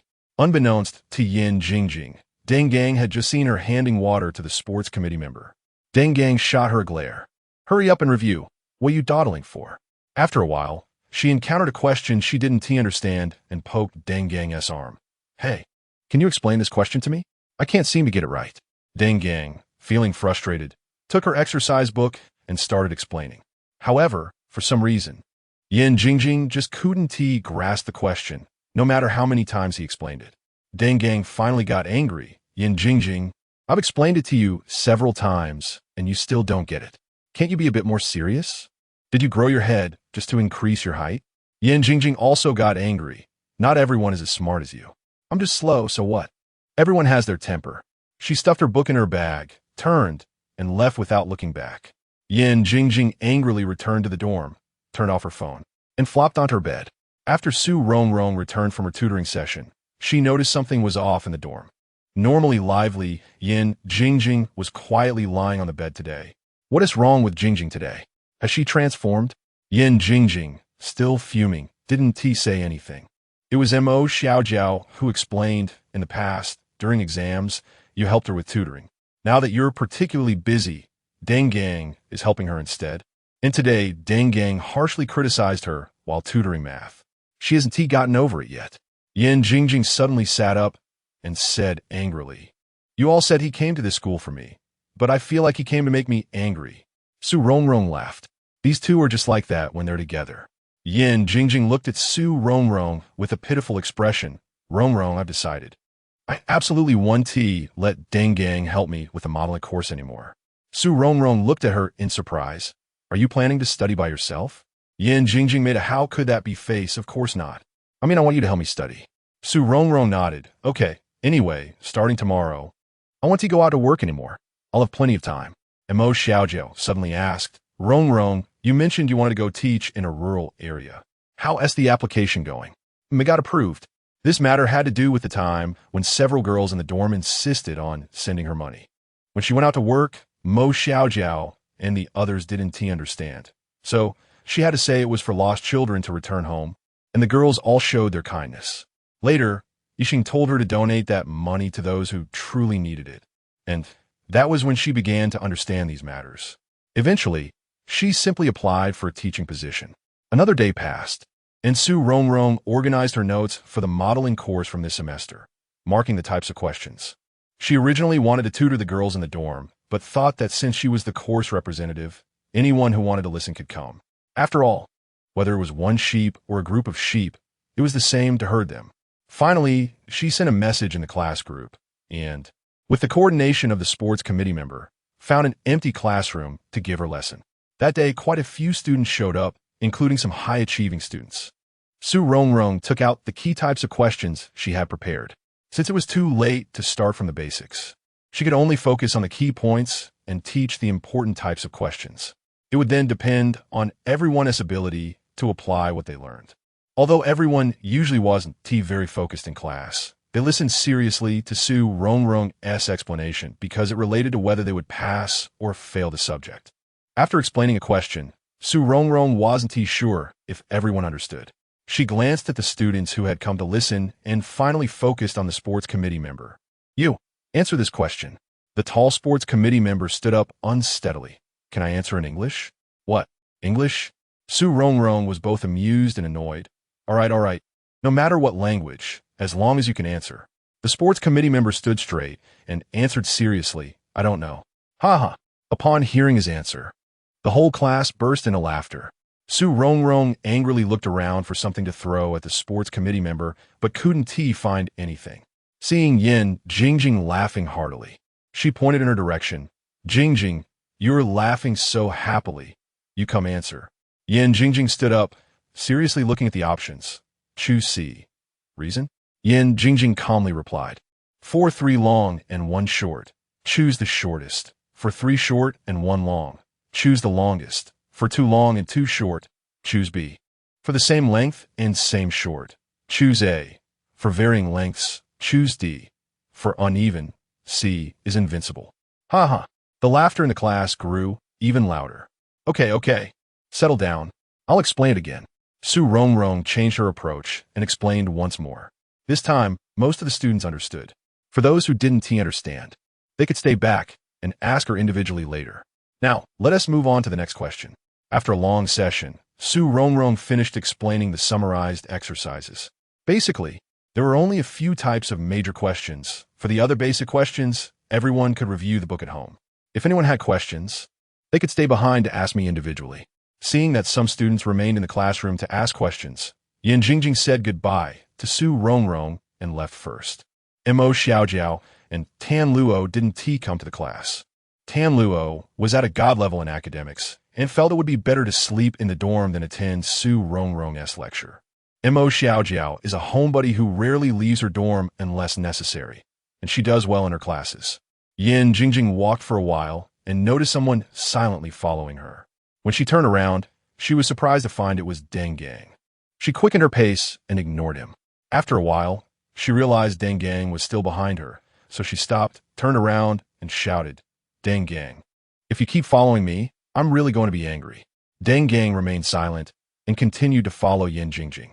He knew he was wrong yesterday and shouldn't have treated her that way. Others might not understand what kind of person Yin Jingjing is, but he should know. Yin Jingjing walked a few steps forward and found Deng Gang still following her, and she got angry. I told you not to follow me, yet you still do. Let me tell you, when I'm angry, I can do anything. Deng Gang looked at Yin Jingjing and calmly said, Really? Yin Jingjing, not backing down, lifted her head and said, Of course it's true. Do you want to try? Deng Gang replied, All right, then show me what you can do. After saying that, Deng Gang walked closer to Yin Jingjing step by step. Yin Jingjing stared at Deng Gang puzzled. What was wrong with him today? At that moment, Deng Gang pulled out a handwritten math test from his backpack and handed it to Yin Jingjing. How about trying a set of math problems? He had prepared this set of problems yesterday, but unexpectedly, in a moment of impulse, he had made Yin Jingjing angry. Math problems? Yin Jingjing was speechless for a moment and then looked up at Deng Gang's bright eyes. After staring at the black and white paper for a while, she realized this was Deng Gang's habit. He would always prepare a math test for her before exams, as long as she could solve the problems on it. She would have no issues with the actual exam, ever since they were kids. Yan Jingjing suddenly felt a bit moved. Why'd she been angry at him for so long? She took the test from Deng Gang's hand, then suddenly hugged him and quickly ran away with a flushed face. Deng Gang stood there dumbfounded, not reacting for a long time. When he finally understood what had happened, his face turned red, and he lifted his hand to gently touch the spot where Yan Jingjing had just been, smiling foolishly. Yan Jingjing returned to her dorm and unfolded the test. The handwriting on the paper was neat, with each example solution steps very clear and the important parts marked with different colored pens. When Su Rongrong returned to the dorm, she saw Yan Jingjing seriously working on the problems. She walked over with a smile and said, "Wow, whose test is this? So serious." Tan Luo laughed and said, "That's the math test Deng Gang prepared for Yan Jingjing." "What? It's actually from a genius? Let me take a look at it later." Upon hearing it was Deng Gang's test, she definitely wanted to see it. The genius's questions were on a whole different level compared to hers. In her freshman year, she achieved such good results in calculus because she had previewed the questions Deng Gang prepared for Yan Jingjing. "No problem." Yan Jingjing made an okay gesture. "Then I'll go wash my hands first. I need to be respectful when admiring the genius's test." Chapter 102, Farewell Time Flies. The last day of exams only has morning tests, and everyone can go home in the afternoon. The first semester exams of the sophomore year have ended, and regardless of the results, the holiday is always a pleasant thing. After the exams, several girls quickly rushed back to their dormitory. Yan Jingjing, Tan Luo, and Mo Xiaojiao packed the things they were going to take home into their suitcases.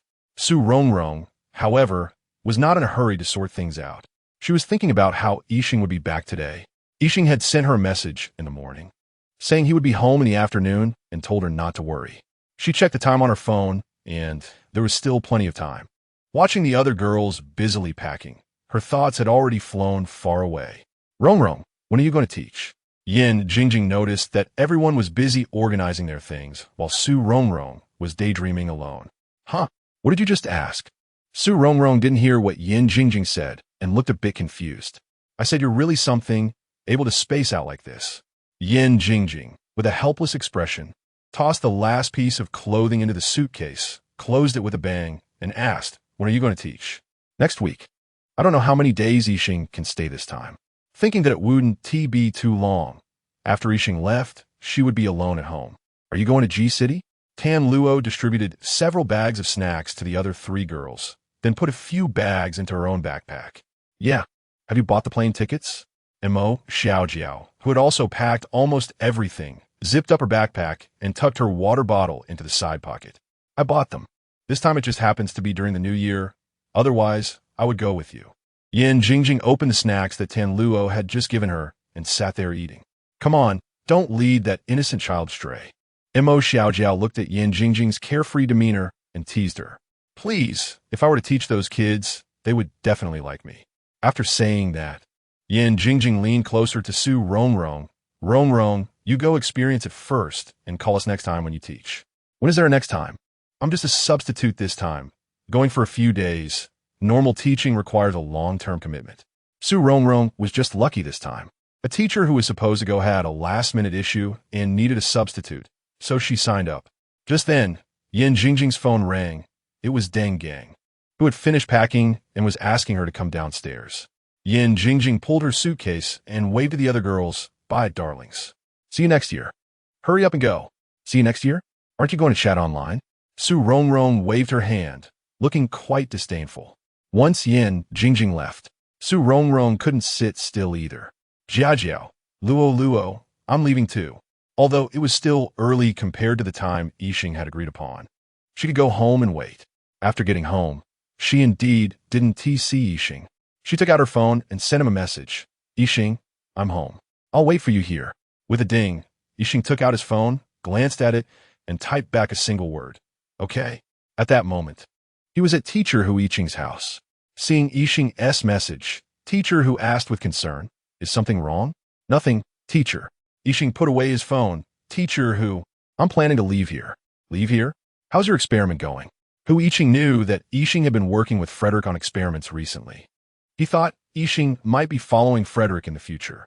That would also be good, as Frederick had made significant achievements in astronomy, and if Yixing learned from him, it would aid his progress. The experiment is nearly successful. Only the final step is left. Yixing answered honestly. Hu Yixing advised Yixing, you must be careful with every step. Don't let your guard down just because it's the last step. Science lies in rigor. I understand. Thank you for your guidance, teacher. Yixing stood up and bowed deeply to Hu Yixing. Hu Yixing was his mentor on Earth, and he had complex feelings toward him. If he had to say, aside from Rongrong, Hu Yixing might be the person he was most reluctant to part with on Earth. Stay here for dinner today? Hu Yixing was also reluctant to see Yixing leave, but he couldn't hinder Yixing's development. No, I have an appointment with a friend later. Yixing thought of Rongrong waiting for him at home. He couldn't stay too long. But after seeing Rongrong, he would face a more difficult situation to part with. Perhaps it was the feeling of being close to home that made him more apprehensive. He wanted to see Rongrong quickly, but was also afraid of not knowing how to face her when they met. Teacher, I want to talk to Hu Yuan for a bit. He in his room. You can go. Hu Yixing knew that his child had a good relationship with Yixing, and they often debugged programs together. Yixing stood up, bowed again to Hu Yixing, and then exited the room. He went to Hu Yuan's door and knocked gently. Come in. Hu Yuan's cold voice came through. Yixing pushed the door open but didn't enter. Let us go outside to talk. Okay, wait a moment. Hu Yuan changed his clothes, put on a jacket, and went out with Yixing. The two walked in silence for a while, neither saying a word. Let us sit over there. Yixing pointed to a nearby bench. Sure. Although it was already winter, the weather around 2 o'clock in the afternoon was still nice, and the golden sunlight shone on the two young faces, one carefree and unrestrained, the other cool and aloof. What's going on? You had to call me out to say it. Hu Yuan broke the silence first. I'm leaving. Leaving? Don't you often leave? Hu Yuan's tone was slightly mocking.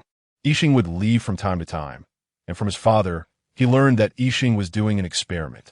This time I want to be coming back. Yixing looked into the distance, completely unfazed by Hu Yuan's sarcasm. What? Does Rongrong know?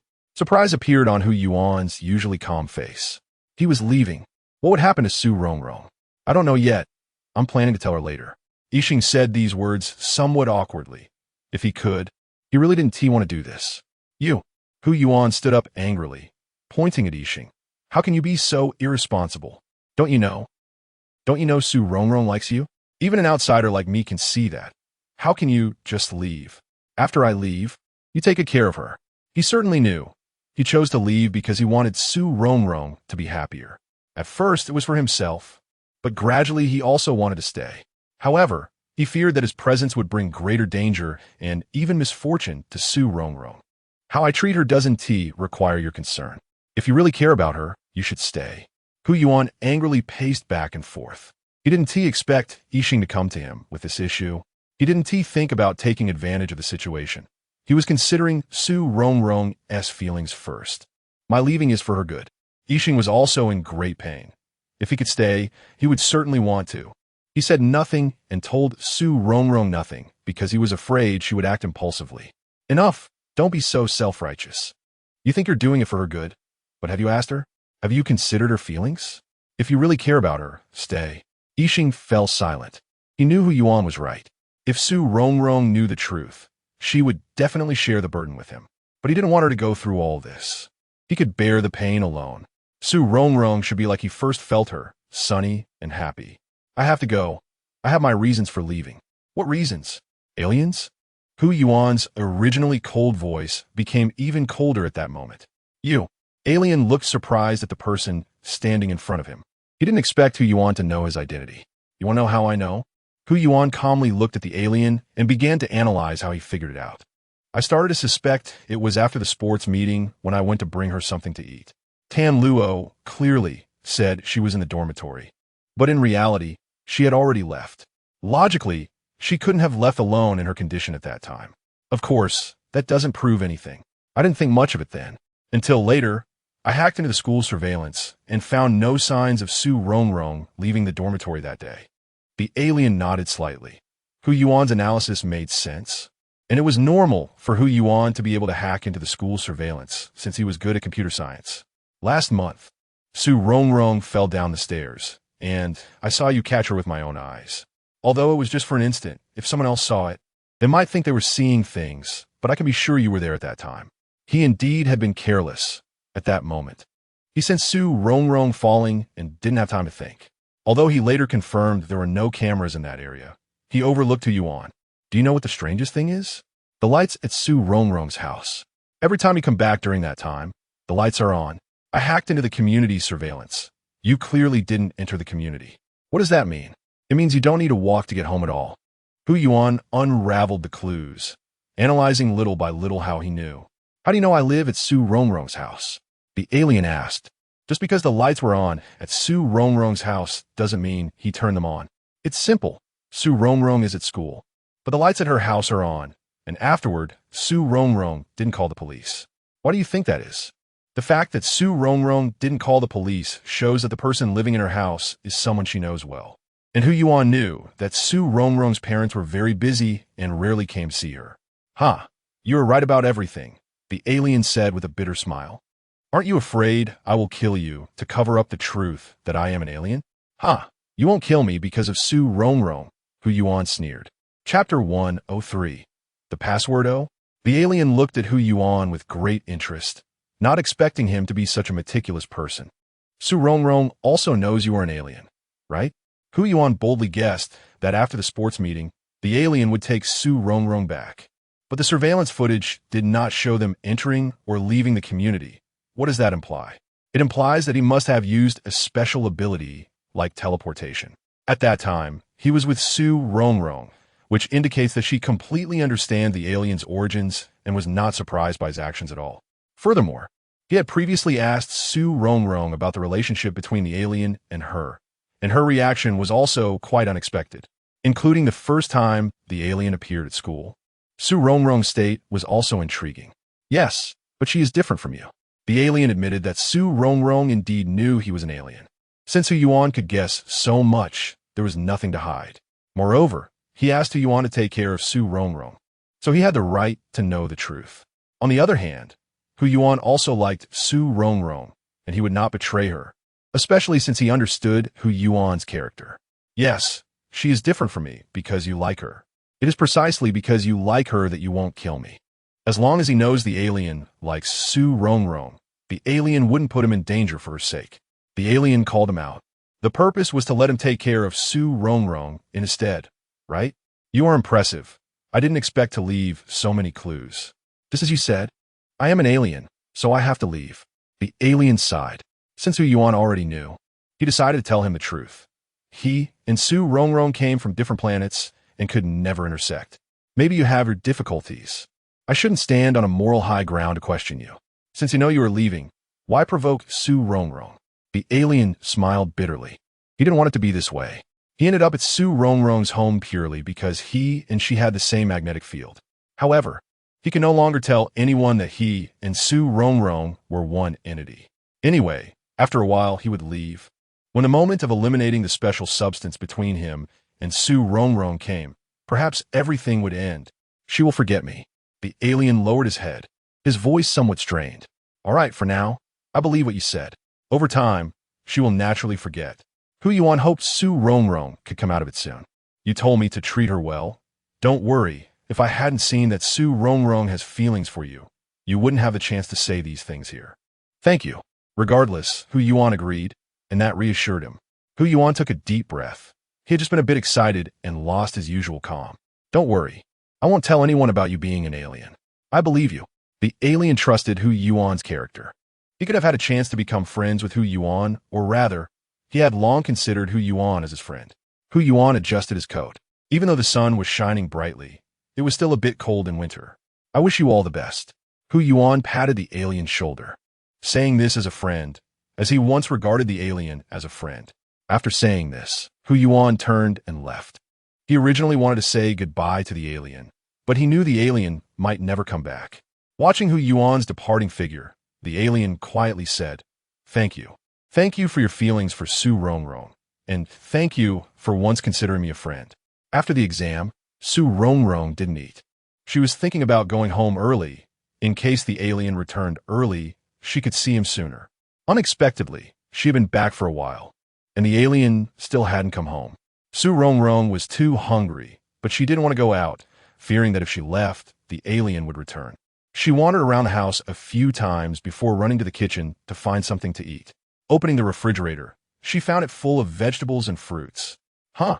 Who bought so many vegetables and fruits? Su Rongrong took out some fruit and washed it under the tap. She first sent a message to her parents' group. Mom and Dad, how have you been lately? After a while, she received a reply. Su's mother, we've been quite busy lately. How about you? How did your exam go? When are you coming home? Seeing her mother's 3 questions, Su Rongrong knew that these fruits were definitely not bought by her parents. I'm doing well. The exam went okay. I have to go for volunteer teaching in a few days, so I might be home a bit later.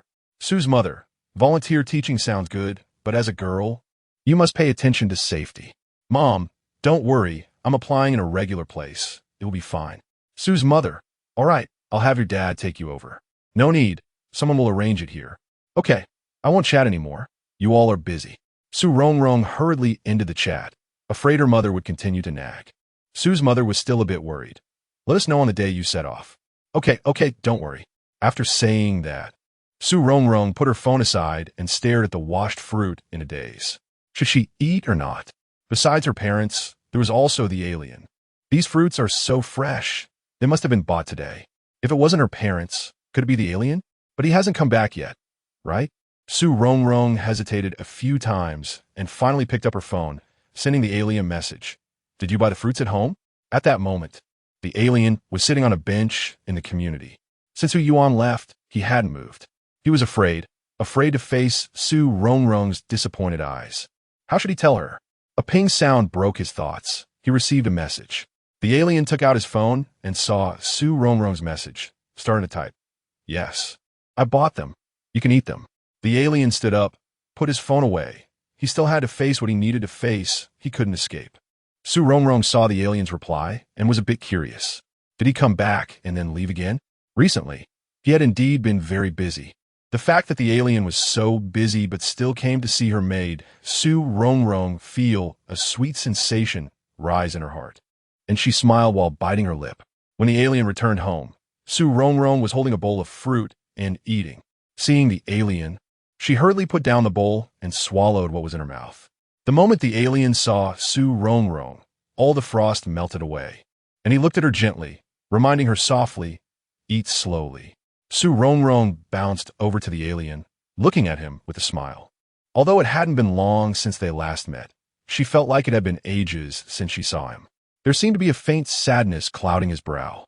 Though his gaze was gentle, it always felt a bit bleak. This made him, who was originally ethereal, seem even more distant. Could it be that the experiment was not going well? Are you very busy lately? Although she hoped the alien could stay on Earth a bit longer, she didn't want him to worry about the experiment. She wanted him to always be happy. The alien wanted to pat her head, but ultimately held back and turned to the kitchen. You must be hungry. I'll cook first. Don't eat too much fruit. You won't be able to eat dinner later. Okay. Su Rongrong bounced into the kitchen, not wanting to stay alone in the living room.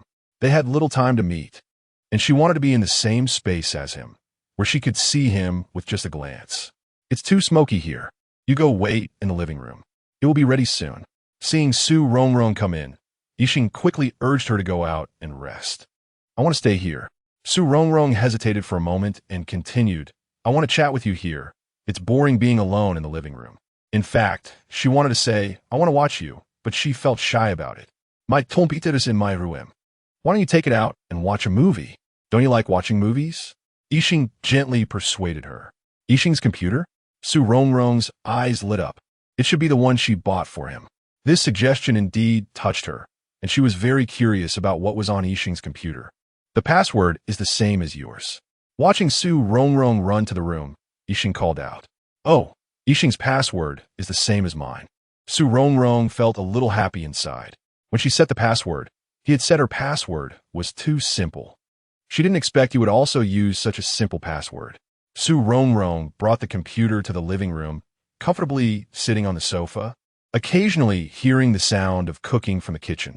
After turning on the computer, besides the commonly used tools, most of the programs she didn't recognize. However, there was a media player on the entire interface. Su Rongrong opened the media player and started watching a movie. Not long after, Yixing's meal was ready. Another sumptuous dinner. Looking at the table full of dishes, Su Rongrong sighed. If Yixing came back often, she would definitely end up looking like a ball. Yixing was extremely considerate in this meal, attentive to every detail, to the point that Su Rongrong felt a bit embarrassed. You should eat too. This is really delicious. Su Rongrong placed a piece of honey chicken wing into Yixing's bowl. Okay. Yixing suppressed the sour feeling in his heart, trying to act as normal as possible. He almost kept his eyes on Su Rongrong, wanting to imprint her in his mind, engrave her into his bones, so he would never forget. A few times he wanted to tell Su Rongrong about leaving, but the words stuck in his throat and he couldn't say them. Su Rongrong's face was filled with a happy smile. He felt like an executioner, easily able to shatter this beauty. Until Su Rongrong finished eating. Yixing didn't manage to say that sentence. After the meal, Yixing tidied up the dishes and sat next to Su Rongrong.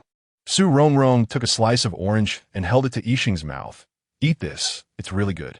The orange was very sour, just like his inner feelings at that moment. Suddenly, a tear rolled down from the corner of Yixing's eye. Su Rongrong was stunned. Why was Yixing crying? Chapter 104. The truth you. Why are you crying? Su Rongrong was a bit at a loss. She never expected Yixing could cry, and for a moment, she didn't know how to comfort him. The orange is too sour. Yixing found an excuse. He never thought he would cry one day. When he first arrived on Earth, Su Rongrong was crying, and at that time, he didn't understand what was flowing from her eyes. He thought it was unnecessary to cry over something as trivial as a breakup. Is it really that sour? Su Rongrong ate a segment herself and thought it was fine. Could it be that Yixing can't eat sour things? Rongrong. Yixing hesitated. Su Rongrong looked at Yixing with her clear black and white eyes. Why does he seem a bit strange today? Rongrong, I have something to tell you. No matter what, some things still need to be said. What is it? What could it be? Does he need money? She had never used the bank card Yixing gave her last time. Later, she received several payments, all from Yixing. She didn't know how much money was in there now. No, not that. Then what else is there? Su Rongrong suddenly felt a bit nervous, as if she sensed that what Yixing was about to say would be very painful. She stared blankly at Yixing, unsure whether to stop him from continuing. Rongrong, I'm leaving. Leaving? Su Rongrong seemed not to understand and repeated it. This time when I leave, I want to come back. Not coming back? It took Su Rongrong a long time to digest those few short words. After a while, she found her voice. Did you succeed in the experiment? Not yet, but it should be soon. My previous assumptions were correct. It just lacks the final step. Hearing that Yixing was leaving, Su Rongrong felt a sudden emptiness in her heart, as if something was missing. Although she always knew Yixing would leave, it still made her feel uncomfortable. She picked up a segment of the orange and put it in her mouth. Her nose tinged with sourness, and tears began to fall. Rongrong. Yixing looked at the girl in front of him, tears streaming down her face, and his heart felt as if it were gripped by invisible hands, painfully suffocating him. He had done a lot to prevent her from crying.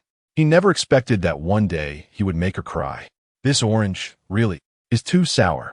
Su Rongrong cried while explaining intermittently. It's really too sour. Yixing did not point it out because he was also crying. Mutual support is not as good as forgetting each other in the rivers and lakes. Since the two come from different universes, they should forget each other in the rivers and lakes. Didn't he know that this day would come? Thus, the two remained silent for a while, with the only sound being Su Rongrong's occasional sobs, and nothing else could be heard. After a while, Su Rongrong forced herself to hold back her tears. Will you come back again? No. I don't know. He probably couldn't come back. Once the magnetic field between him and Su Rongrong was cleared, they would no longer be of the same entity and would lose all contact. But seeing Su Rongrong's hopeful gaze, he couldn't bring himself to say such cruel words. It should be very difficult. We belong to two universes. Crossing the universe isn't easy for someone from his planet either. But he couldn't give Su Rongrong too much hope. Su Rongrong's mood sank to the lowest point. Indeed, there is no good feast. She had wondered why Yixing would take the initiative to invite her. It turned out it was because he was leaving. This was the so-called Last Supper. Yixing's heart ached sharply, as if thousands of fine needles were stabbing his heart simultaneously. If he could, he would choose to stay. He never expected parting to be so difficult. When something is severed, it creates chaos. This was what Frederick told him before he came. He had promised Frederick he would take care of everything on Earth before leaving. I'll go buy 2 cups of milk tea. Yixing stood up, put on his coat, and walked out. He couldn't stay any longer. Looking at Su Rongrong's sad and mournful face, his heart felt as if it were being eroded little by little, and he began to waver. He was afraid he would no longer be calm, afraid he would impulsively choose to stay. Once, when he was on the Amoiki planet, he had tried to actively sense Su Rongrong, but had failed. At that time, she seemed so near yet so far, clearly in front of him but feeling distant. He never thought that one day he would be so close to her but have to part ways. It was still that feeling, being so close yet unable to touch. Yixing dragged his heavy footsteps, moving forward little by little. His long fingers slowly moved to his chest, where it hurt, as if all his strength was being drained away. Su Rongrong watched Yixing's tall and slender figure slowly leave, wanting to keep him, but her throat felt blocked, and she couldn't utter a word. Tears streamed down her face as she bit her lip to suppress any sound. When the door clicked shut, Su Rongrong could no longer hold back and burst into tears. She cried heartbreakingly, as if wanting to vent all her sorrow at once. Just as Su Rongrong was crying her heart out, a message popped up on the computer screen. Before dinner, she had placed the computer on the coffee table in the living room, and it was only when Yixing came over that she stopped using it. Su Rongrong glanced at it, not intending to pay attention, but unexpectedly received several more messages. She feared it might be related to Yixing. What if it was something very important and urgent? Su Rongrong wiped her tears with the back of her hand and gently opened the message. Then she froze. It was indeed related to Yixing, but she never expected it mention her as well. Yixing, how is your matter with the Earth people going? You must not let emotions cloud your judgment. Don't forget that it was because of her that you came to Earth. I warned you from the beginning that she is your counterpart. The reason you came to Earth is that you are mutual counterparts. Only by eliminating one counterpart can you sever the ties between you and return to your original planet. You didn't listen to me back then, and that is how you got deeper and deeper into it. Now you've reached a critical point in eliminating the counterpart. You absolutely cannot hesitate. This is related to whether you can go back in the end. Don't forget your promise to me. This time you go back to deal with this matter. Su Rongrong could no longer read any further at this point. Her hands and body began to tremble. It turned out Yixing had accidentally fallen into her home. It turned out that Yixing and she were counterparts, and only by eliminating one of the counterparts could Yixing go back. It turned out Yixing had come back this time to deal with this matter. What exactly is a counterpart? She no longer had time to care. The words counterpart, eliminate, sever, handle, and go back kept swirling her mind. She was a counterpart, and what was Yixing going to handle this time? Eliminate what? It definitely wouldn't be himself, because Yixing wanted to go back. From the information that came from an unknown source, it was clear that she was the one who was to be eliminated. At that moment, Su Rongrong didn't know what she was feeling, a mixture of emotions. Just moments ago, she was heartbroken and sad because of Yixing's departure. But now she quickly discovered that her so-called feelings were just a joke. No, I must leave here quickly, before he comes back, Su Rongrong murmured to herself. Trembling like a leaf in the wind, she stood up unsteadily and stumbled outside. Run fast, run fast. But where to run, right?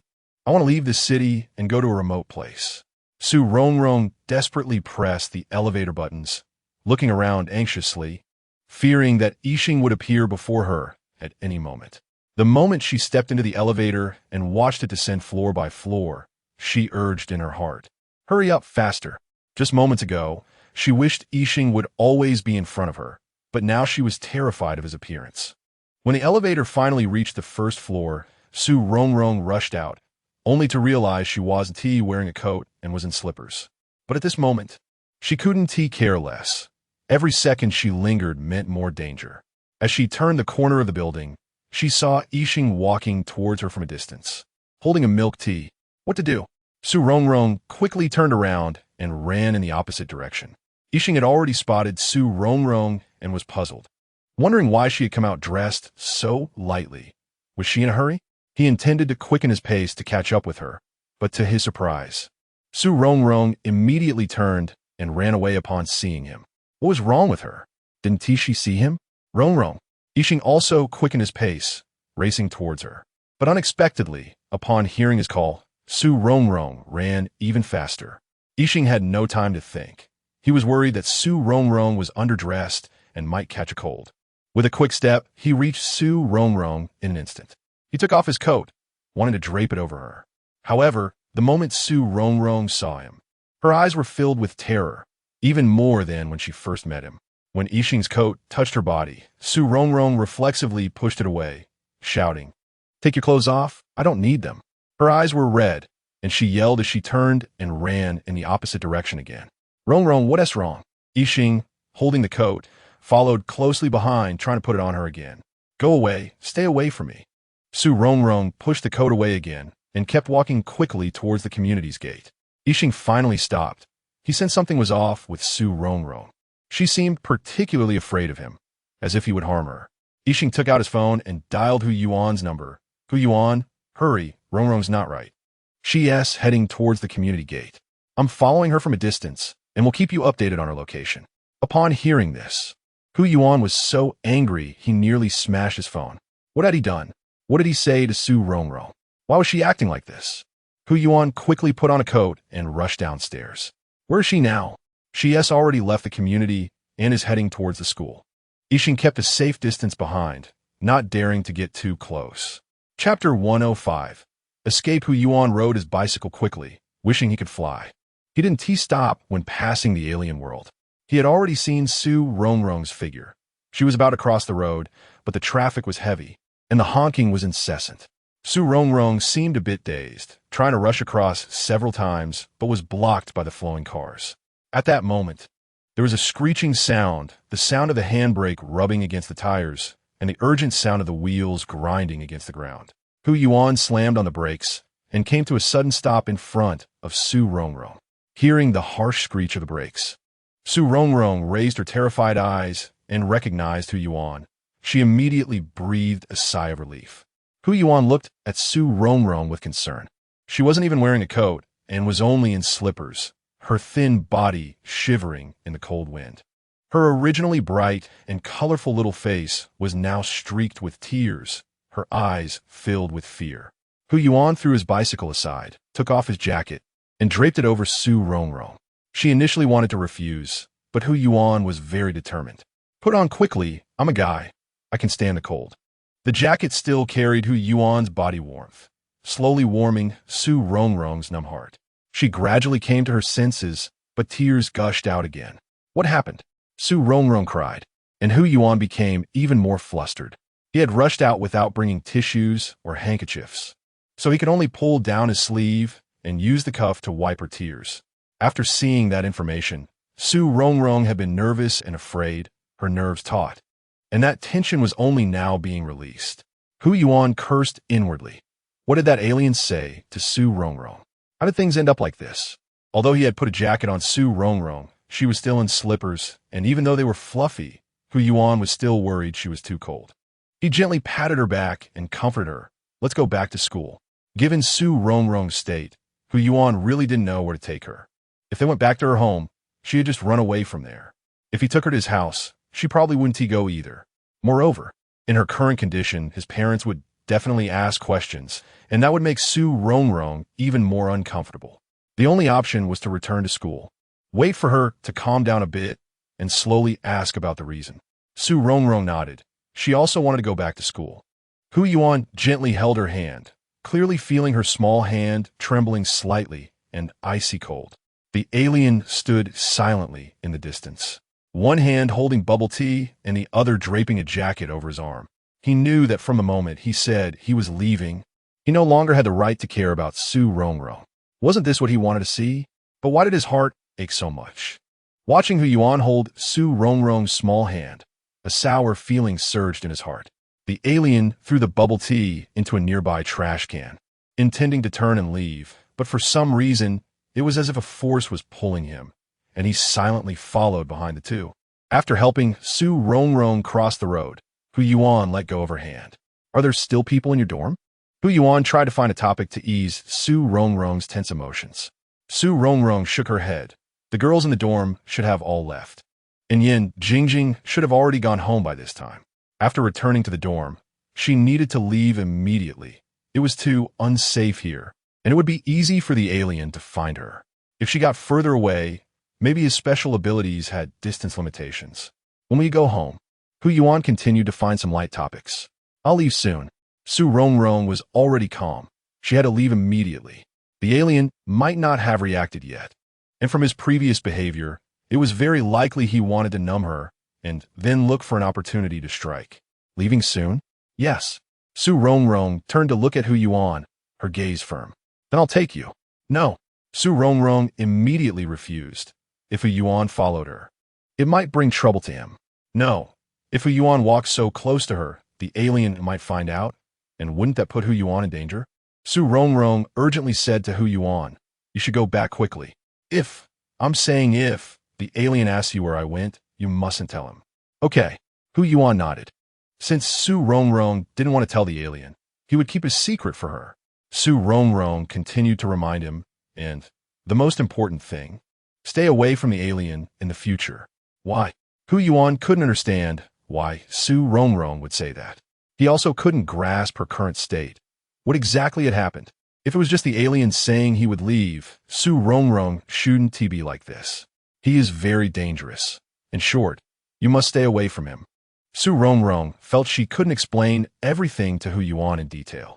If she said the alien was an extraterrestrial, would Hu Yuan believe it? Even if he believed, if the alien found out about it, would Hu Yuan be in even more danger? Can you tell me what exactly happened? Hu Yuan decided he needed to clarify things. Su Rongrong's state was clearly not right, and her words seemed to have other meanings as well. There must be information he didn't know, and it was likely that this information was crucial, possibly causing Su Rongrong's current state. Su Rongrong's face was full of anxiety and helplessness. How could she say it? Knowing too much about some things could be worse. You have to believe me. He is not like us. I believe you. Hu Yuan naturally believed Su Rongrong. But was it just because the alien was an extraterrestrial? Didn't Su Rongrong know before? No, the alien clearly said today that Su Rongrong was aware. That meant Su Rongrong was hiding some information she didn't want to share. This information was like a very important puzzle piece.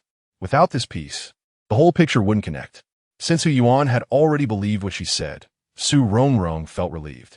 She quickly took off Hu Yuan's coat, threw it towards him, and then ran quickly towards the dormitory. Hu Yuan instinctively caught the coat, watching Su Rongrong's departing figure. He didn't chase after her. If he did, she might run even faster. Hu Yuan silently followed behind until he saw her safely enter the dormitory building before turning to leave. He needed to find the alien first and ask him what he had done to Su Rongrong. Why was she like this now? He could feel Su Rongrong's fear and anxiety, let alone her. Not far away, Hu Yuan saw the alien standing alone under the tree shadow. Hu Yuan's anger surged, and he quickly walked over, throwing the coat aside, raising his fist, and striking the alien's face. The alien could have dodged but chose to confront it. Hu Yuan used all his strength in that punch, causing the alien to stagger back. The alien felt a dull pain in his face. So this was what it felt like to be hit. He slowly stood upright, and Hu Yuan threw another punch. What did you say to her? The alien was knocked back a step. Yes, what had he done? Why had he caused Su Rongrong so much pain? He deserved to be hit. What were his pains compared to hers? Hu Yuan was furious and pushed the alien hard. What the hell did you say to her? The alien remained silent. Hu Yuan grabbed the alien's collar, pulling him close, glaring at him. Speak. Why has she turned into this? I don't know. Yixing painfully closed his eyes. He remembered that he wasn't like this when he left. At the moment he closed the door, he indeed heard Su Rongrong's crying. But when he had just seen Su Rongrong, there was clearly fear, anxiety, anger, panic, and even a hint of disappointment in her eyes. You don't know? What on earth did you say that you don't know? Yixing broke free from Hu Yuan's hand, his gaze gradually becoming clear and calm. I went out for a bit. Something must have happened then. Follow me. What the hell did you go out for? Couldn't you just stay with her? Hu Yuan followed behind Yixing, too angry to know what to say. Yixing took Hu Yuan to a dark place, grabbed his arm, and suddenly disappeared from the spot. No one expected that this time, Hu Yuan's one-sided beating of Yixing was recorded by a classmate and posted online. Yan Jingjing was the first to discover the video and directly shared it in the dorm group. Hey, you guys quickly watch this video. What is there to see? It's all blurry. Tan Luo was the first to respond.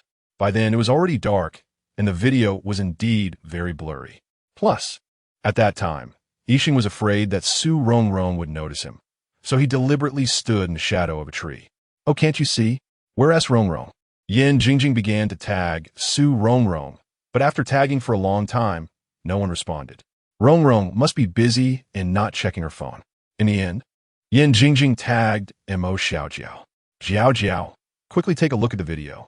Mo Xiaojiao clicked on the video, and at first, she didn't pay attention, thinking it was just two boys fighting at school.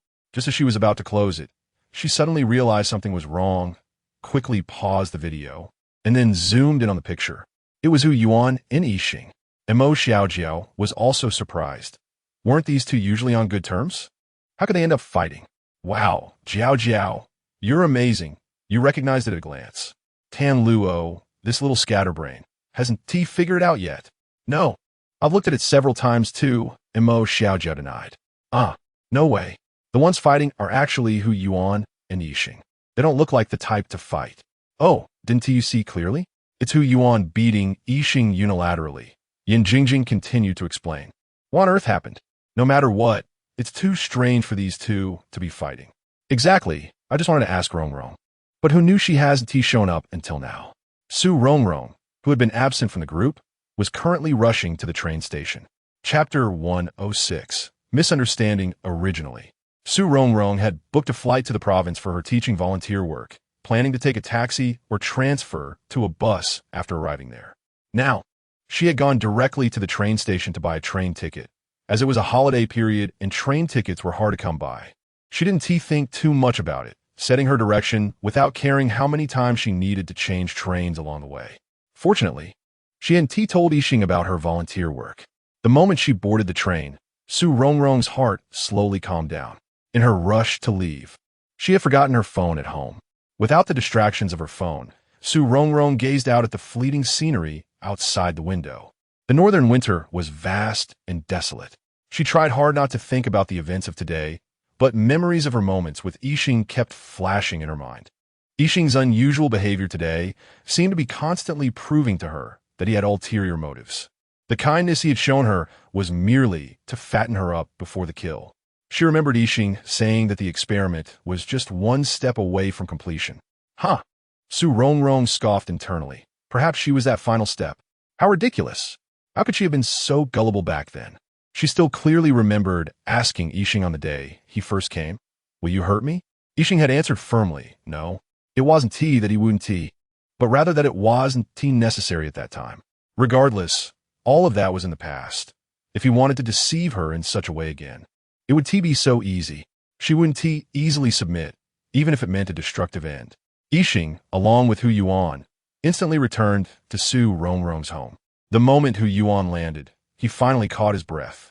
He hadn't expected to experience instant teleportation one day. Yixing's gaze swept over the spot where Su Rongrong had been sitting, reconstructing the scene in his mind. The wrinkles on the sofa indicated that Su Rongrong had shifted positions. She must have been facing the direction of the computer on the coffee table. The computer had likely been moved by her. The edge of the coffee table had been slightly knocked out of place, probably when Su Rongrong hurriedly left. He wondered if Su Rongrong had been hurt in the process. It seemed the problem lay with the computer. Su Rongrong must have seen something on it that caused her to leave in such a rush. Yixing quickly walked over to turn on the computer. Instantly, several messages popped up. Yixing, you stayed too long this time. Yixing, you wouldn't be having second thoughts. Would you? Staying here is not good for her. As your kind, let me advise you.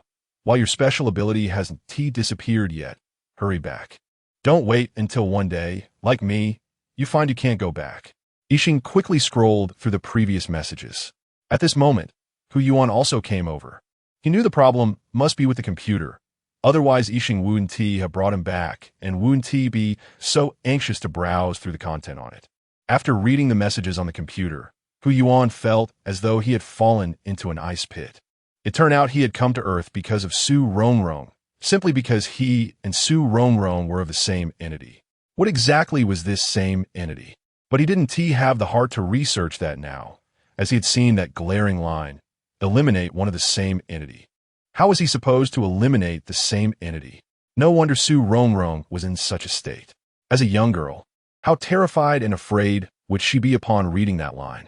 Someone she trusted wholeheartedly was saying they had to eliminate her in order to leave. A chill radiated from Hu Yuan. His already cold tone became even colder. How do you plan to eliminate the same entity? By killing Su Rongrong? Yixing initially thought those words were unimportant.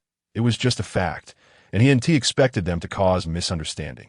Hearing Hu Yuan's reminder, he realized that Frederick's words had indeed led to Su Rongrong's misunderstanding. Of course not, he said. You bastard, you still want to admit it, Hu Yuan retorted, turning the computer screen towards Yixing.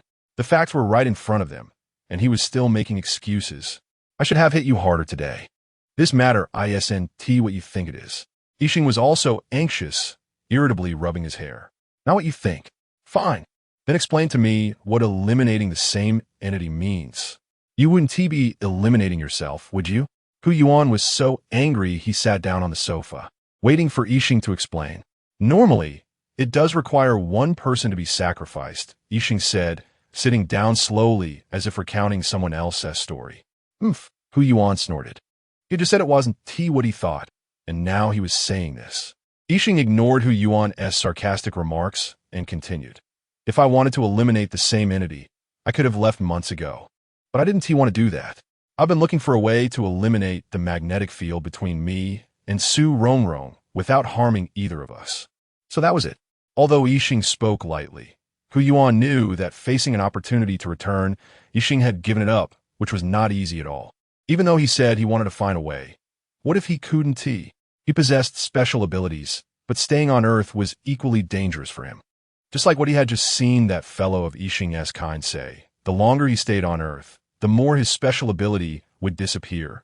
And when he returned to his original planet, he would still be seen as an outcast. After continuous experiments, we finally discovered a feasible method last month. This method only eliminates the magnetic field between two people and won't harm Su Rongrong. Yixing didn't mention that this device posed no danger to Su Rongrong, but it did pose a risk to him. That was why his companions were so eager for him to return. So that was it. It seemed he had misunderstood Yixing. What to do now? If even he misunderstood, then Su Rongrong definitely didn't know the key points. I don't know. Yixing shook his head. You should go explain it to her. Do you want her to keep bearing this pressure? Hu Yuan stood up angrily. She is afraid of me now. How am I supposed to face her? Yixing buried his head in his hands. Just thinking about the fearful and panicked look in Su Rongrong's eyes made his heart ache. Just then a phone rang, and both of their gazes turned at the same time. It was Su Rongrong's phone. She had forgotten to take it with her. Thinking about how scared and terrified Su Rongrong must have been to forget her phone, Yixing felt even more pain inside. Hu Yuan walked over, picked up the phone, and saw it was a call from Mo Xiaojiao. It turned out Yin Jingjing had been continually tagging Su Rongrong in the group chat, but Su Rongrong hadn't replied. Even the usually calm Mo Xiaojiao was getting a bit anxious. What was going on? Why hadn't she looked at her phone for so long? Su Rongrong was alone going home. Nothing bad had happened, right? Until the call was cut off, neither of them had answered. What to do? Hu Yuan put the phone down and looked at Yixing. You should call Su Rongrong, then you can take the phone to her. Yixing was worried that Su Rongrong might panic if she couldn't find the phone. Hu Yuan looked frustrated. This matter?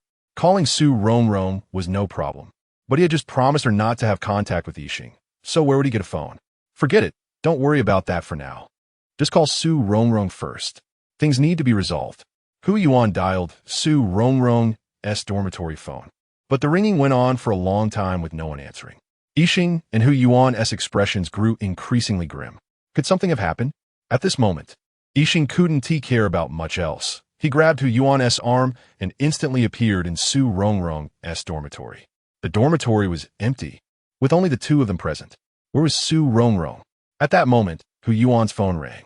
He looked at the caller ID and saw it was Tan Luo, so he quickly pressed the answer button. Tan Luo, usually soft-spoken, asked anxiously, Hu Yuan, can you go check on Su Rongrong? We've called her many times, but she hasn't answered, and we're a bit worried about her.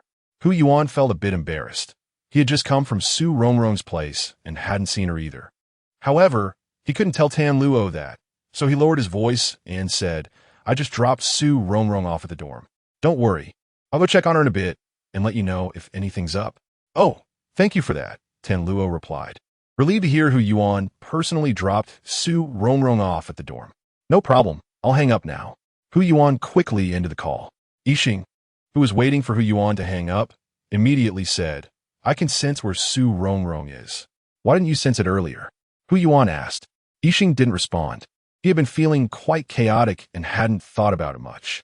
Besides, he had seen Hu Yuan drop Su Rongrong off, so he didn't expect her to leave so quickly.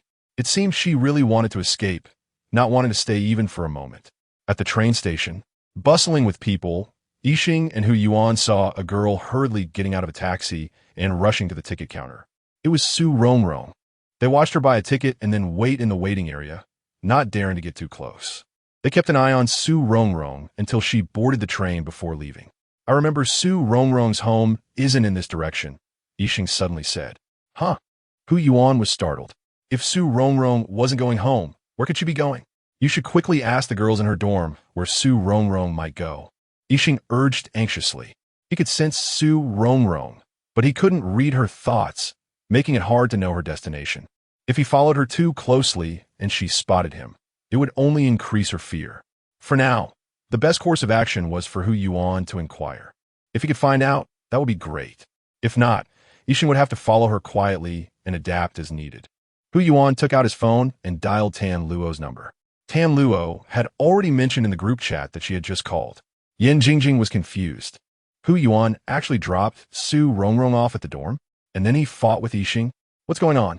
I don't understand at all. Chapter 107 Destiny. Tan Luo was chatting with Yan Jingjing and Mo Xiaojiao while holding his phone when he heard the phone ring and immediately answered it. After connecting the call, he heard Hu Yuan urgently ask, I saw Su Rongrong taking a train away, but her train doesn't seem to be heading home. Do you know where she is going? Tan Luo didn't think too much and directly replied, she should be going to teach. Do you know where she's going to teach? Hu Yuan inquired in detail. Tan Luo thought for a moment and answered, I remember Rongrong saying it's a small village called H&G City. Okay, thank you. You're welcome. After saying that, Hu Yuan hung up the phone. Yixing didn't need Hu Yuan to say anything. He had already heard the content of the call and now wanted to know what Hu Yuan planned to do. If Hu Yuan was willing to accompany Su Rongrong, that would be best. If Hu Yuan didn't want to go, he couldn't force anyone. If that were the case, even if Su Rongrong hated him, he would still follow her to ensure her safety before coming back. What are you considering?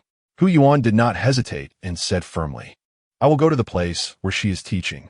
This was the best outcome. He didn't expect Hu Yuan could go to such lengths for Su Rongrong. Yixing said to Hu Yuan, I will take you home now, and then you can go find Su Rongrong. I will handle the follow-up matters. Okay, Hu Yuan replied straightforwardly.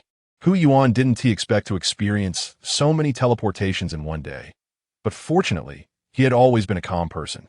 If it were someone else, they probably wouldn't be as composed as he was. This time, they went directly back to Su Rongrong's home.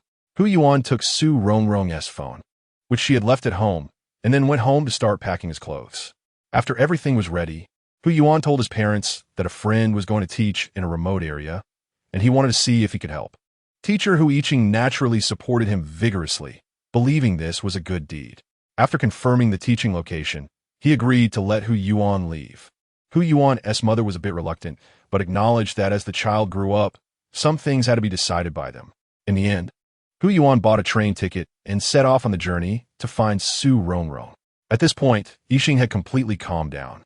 Because of Su Rongrong's situation, he had exposed too much, and he had to deal with the aftermath carefully, ensuring that neither Su Rongrong nor Hu Yuan would be left with any troubles. He first hacked into the surveillance camera system near the train station, quickly browsing through the nearby records while carefully deleting the footage of him and Hu Yuan. Then he hacked into the school's surveillance, easily browsing through the records before he and Hu Yuan disappeared. At that time, the location they left was relatively dim, making it hard to tell how the two left. Finally, he hacked into the community surveillance. At that time, he had used teleportation to stop Su Rongrong. After completing all of this, Yixing reviewed the entire process to ensure there were no issues before leaving Su Rongrong's home. Before leaving, He meticulously tidied every corner. This place was filled with his warm memories, containing Su Rongrong's laughter and joys, sorrows, and anger. He could recall every spot where Su Rongrong appeared in the house and every event she experienced. Finally, he took one last look, reluctantly leaving the room. When the door clicked shut and locked, he knew that all his memories would be sealed away with it. In an instant, Yixing returned to Frederick's laboratory in the suburbs. In fact, this laboratory was located on the outskirts of the city. Frederick had set it up there for his convenience. Upon seeing him, Frederick immediately began to nag. Yixing, why did you take so long to come back? I sent you a lot of messages. Did you see them? Yixing nodded. He had indeed seen them. It was precisely because of these messages that Su Rongrong became so frightened and anxious. But what could he say to Frederick? Frederick was only looking out for him, and he didn't expect those messages to be seen by Su Rongrong. You saw them but didn't reply, so I thought you weren't coming back. I thought you had given up on returning to a Moiki planet. Frederick sensed that Yixing's mood was a bit low, but he thought it was just because Yixing was having a hard time letting go of this relationship. Yixing didn't speak. Did he have the right to choose? From the beginning, he hadn't expected to land on Earth. Later, he didn't want to go back. But Frederick told him that his existence would bring danger to Su Rongrong.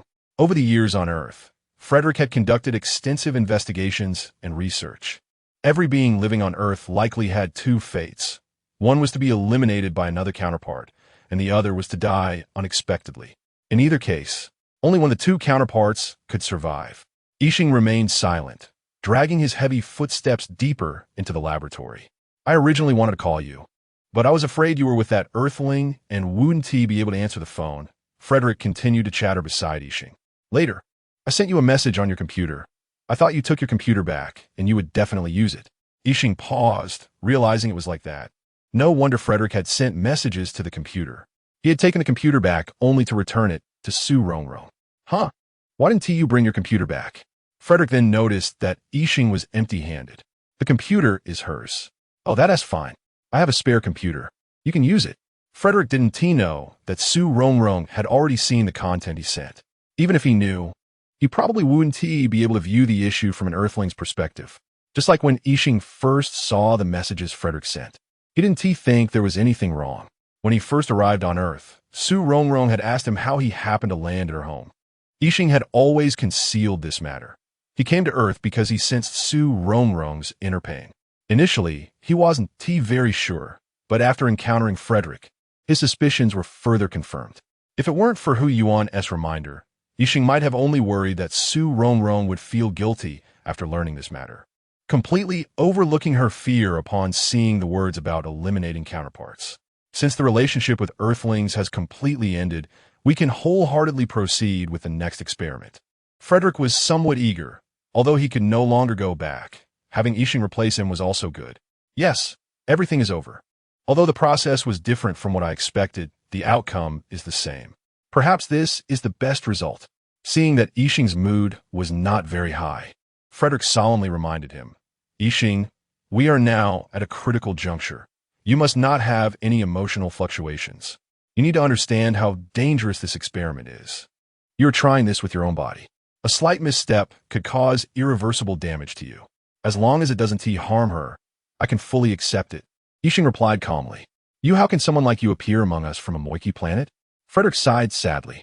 Even at this time, he was still considering that Earthling. This device will change the magnetic field within your body, and by then, you will lose the necessary connection with your counterpart.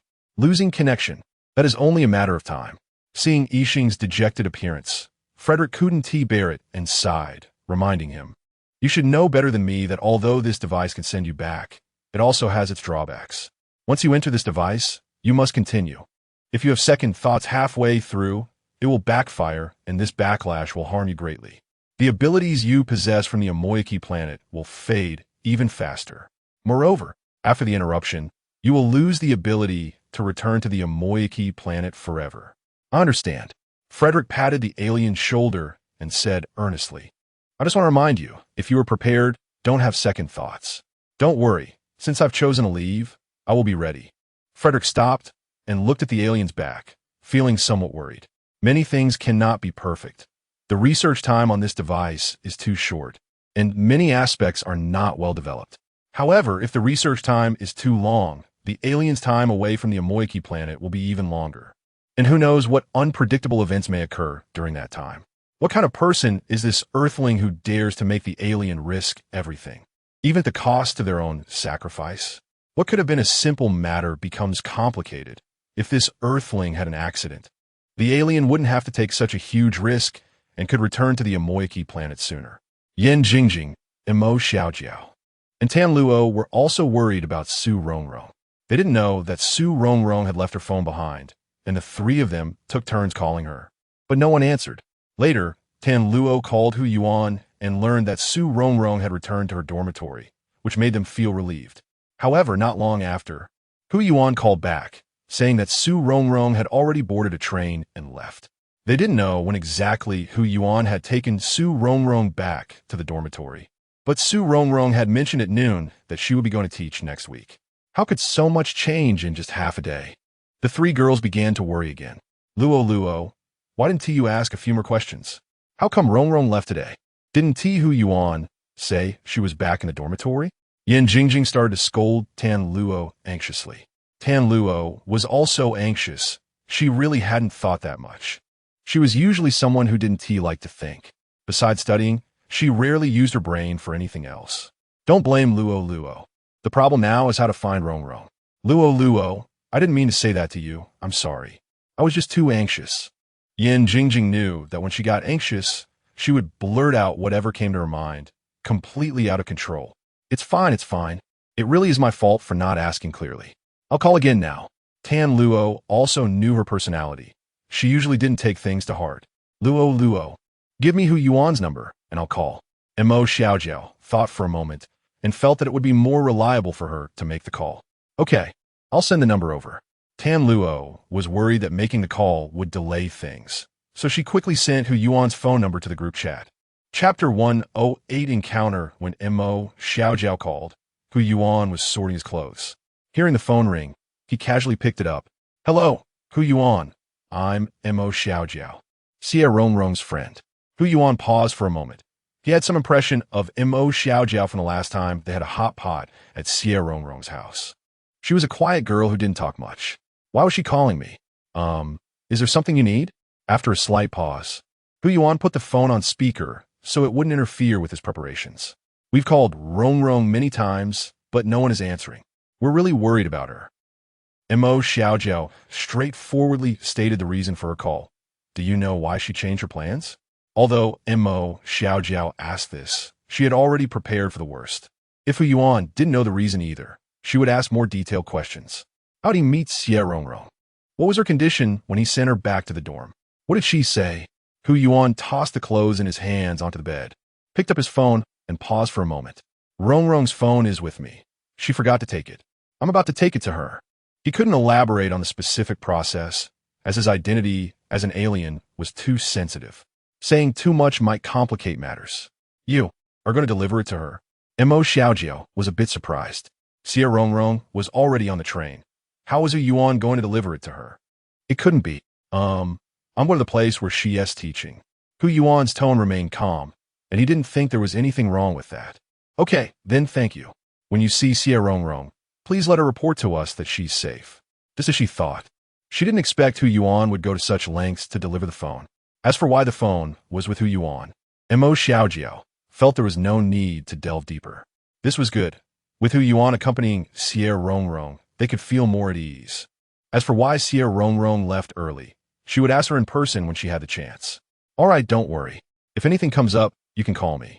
With Hu Yuan's assurance, Mo Xiaojiao readily agreed. Great, thank you. I have nothing else, so you can get back to work. Okay, goodbye. After hanging up, Mo Xiaojiao frowned in thought. She had always thought Xie Rongrong was going to meet an alien today, but according to what Hu Yuan said, Xie Rongrong should be with Hu Yuan. In any case, this was also an opportunity for Hu Yuan. Deep down, she hoped Xie Rongrong would choose Hu Yuan. Just like Yen Jingjing, the alien was good in every way, but she always felt that he lacked a certain warmth of human life. Mo Xiaojiao relayed the content of the call to Yen Jingjing and Tan Luo. Both of them were also surprised. The usually quiet Hu Yuan was unexpectedly proactive. In any case, they temporarily set aside their concerns. Xie Rongrong had rushed out and didn't plan her train schedule well. She had to transfer a few times along the way, leaving her too exhausted to think about anything. After finally squeezing onto the last train, she fell into a deep sleep. This train was a slow one, swaying like a cradle. In her drowsiness, Xie Rongrong seemed to see an alien smiling gently at her. But suddenly that smile transformed into a terrifying face, scaring her into trying to run away. But she found she couldn't move. Panic struck her, and she woke up.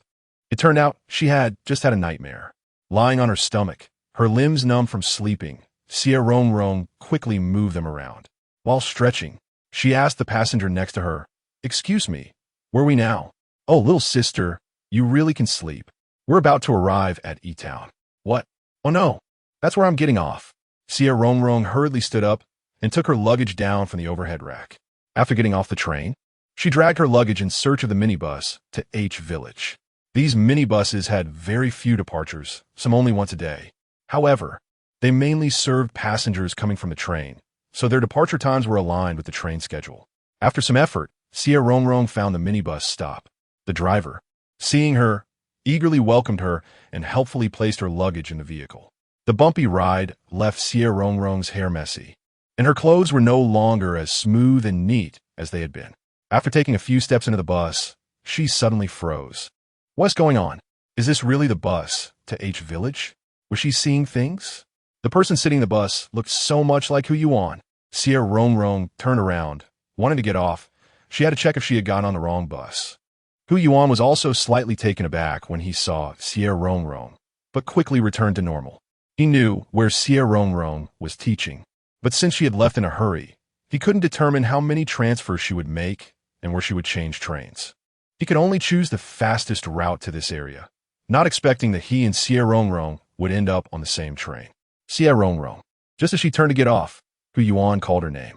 Xie Rongrong turned back in a daze, stammering, Hu Yuan? She couldn't help it. How could she have imagined Hu Yuan would be here? Come here. Hu Yuan gestured for Xie Rongrong to sit beside him. You, what are you doing here? Xie Rongrong hesitantly walked over, glancing back 3 times. She still wasn't sure if she was on the wrong bus. Hu Yuan calmly replied, I came to find you. Find me? Xie Rongrong sat down beside Hu Yuan, pointing at herself with her finger. Yeah, no, big brother. You being this calm is a bit off. You traveled all this way. Is there something urgent that requires you to go through so many transfers? Xie Rongrong looked at Hu Yuan with extreme confusion, waiting for him to explain. Unfortunately, she wasted her expression. Hu Yuan said nothing. Driver, is this the bus to H Village? After holding it in for so long, Xie Rongrong was still worried she might have gotten on the wrong bus. Yes, it's the only bus to H Village for the day. If you miss it, you won't have another one. The driver answered straightforwardly. Hu Yuan chuckled quietly. He was there to deliver Xie Rongrong's phone, but he was afraid that if he revealed it now, she might react angrily, and he wouldn't be able to control the situation. If she turned around and ran, he would have to chase after her. It was better to wait until they reached the teaching location to tell her. He didn't expect Xie Rongrong would mistakenly think she had taken the wrong bus. Her clueless expression was quite adorable. Hearing Hu Yuan's laughter, Xie Rongrong asked in confusion, What do you need me for? Teaching. You're going to teach too? You never mentioned it before. Xie Rongrong was shocked, not expecting Hu Yuan to also be going to teach. You never asked. All right, I admit I didn't ask. The road to H Village was mostly winding mountain roads, and the bus twisted and turned on the narrow path. After a while, Xie Rongrong became drowsy from the swaying and unknowingly leaned against Hu Yuan's shoulder. Watching Xie Rongrong's slightly messy hair resting on his shoulder, Hu Yuan felt his heart soften, and a warm smile appeared on his typically cold face. He adjusted his posture slightly to make it more comfortable for her to sleep. It wasn't until they reached their destination that Hu Yuan gently woke her up. With her eyes still half closed, Xie Rongrong realized she had been sleeping on Hu Yuan's shoulder the whole way, feeling so embarrassed that she wished she could just crawl onto the bus. Hu Yuan remained calm, as if nothing had happened. After getting off the bus, the two of them asked a local family for directions, and the villagers were very enthusiastic.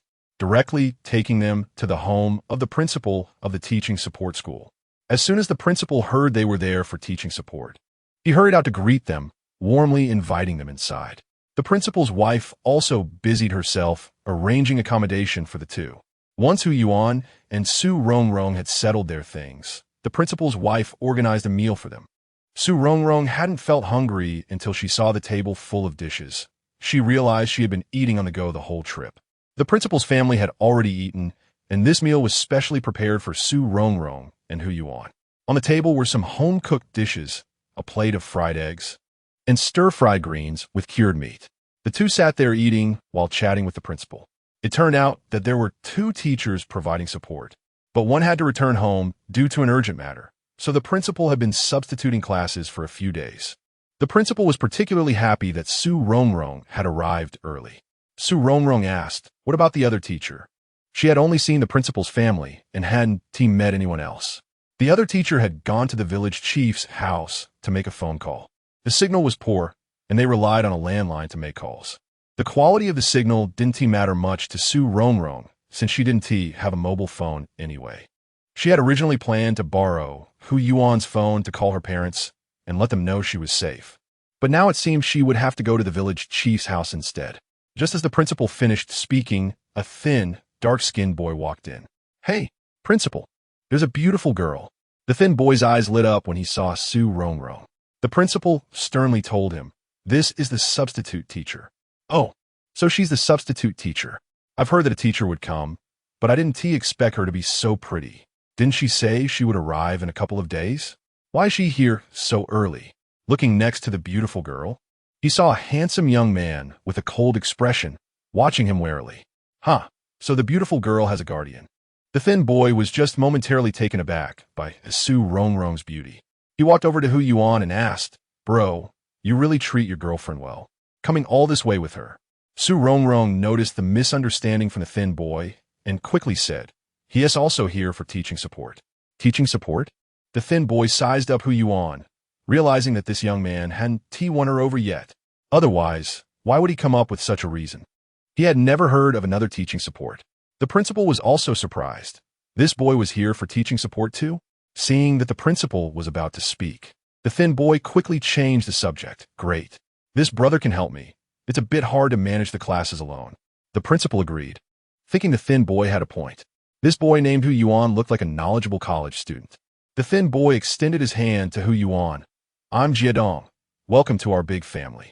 Hu Yuan shook his hand. Hu Yuan. Chapter 109 Explanation. Su Rongrong had almost finished eating and said to the principal, "I want to make a call at the village chief's house." Hu Yuan also put down his bowl and chopsticks. I want to call my parents too." Jia Dong chuckled quietly, knowing they really just want to go together, but were too shy to say it outright. After confirming the way to the village chief's house, the two of them left the courtyard together. Walking side by side on the country road, it was already dark with only sparse, dim yellow lights scattered from a few households.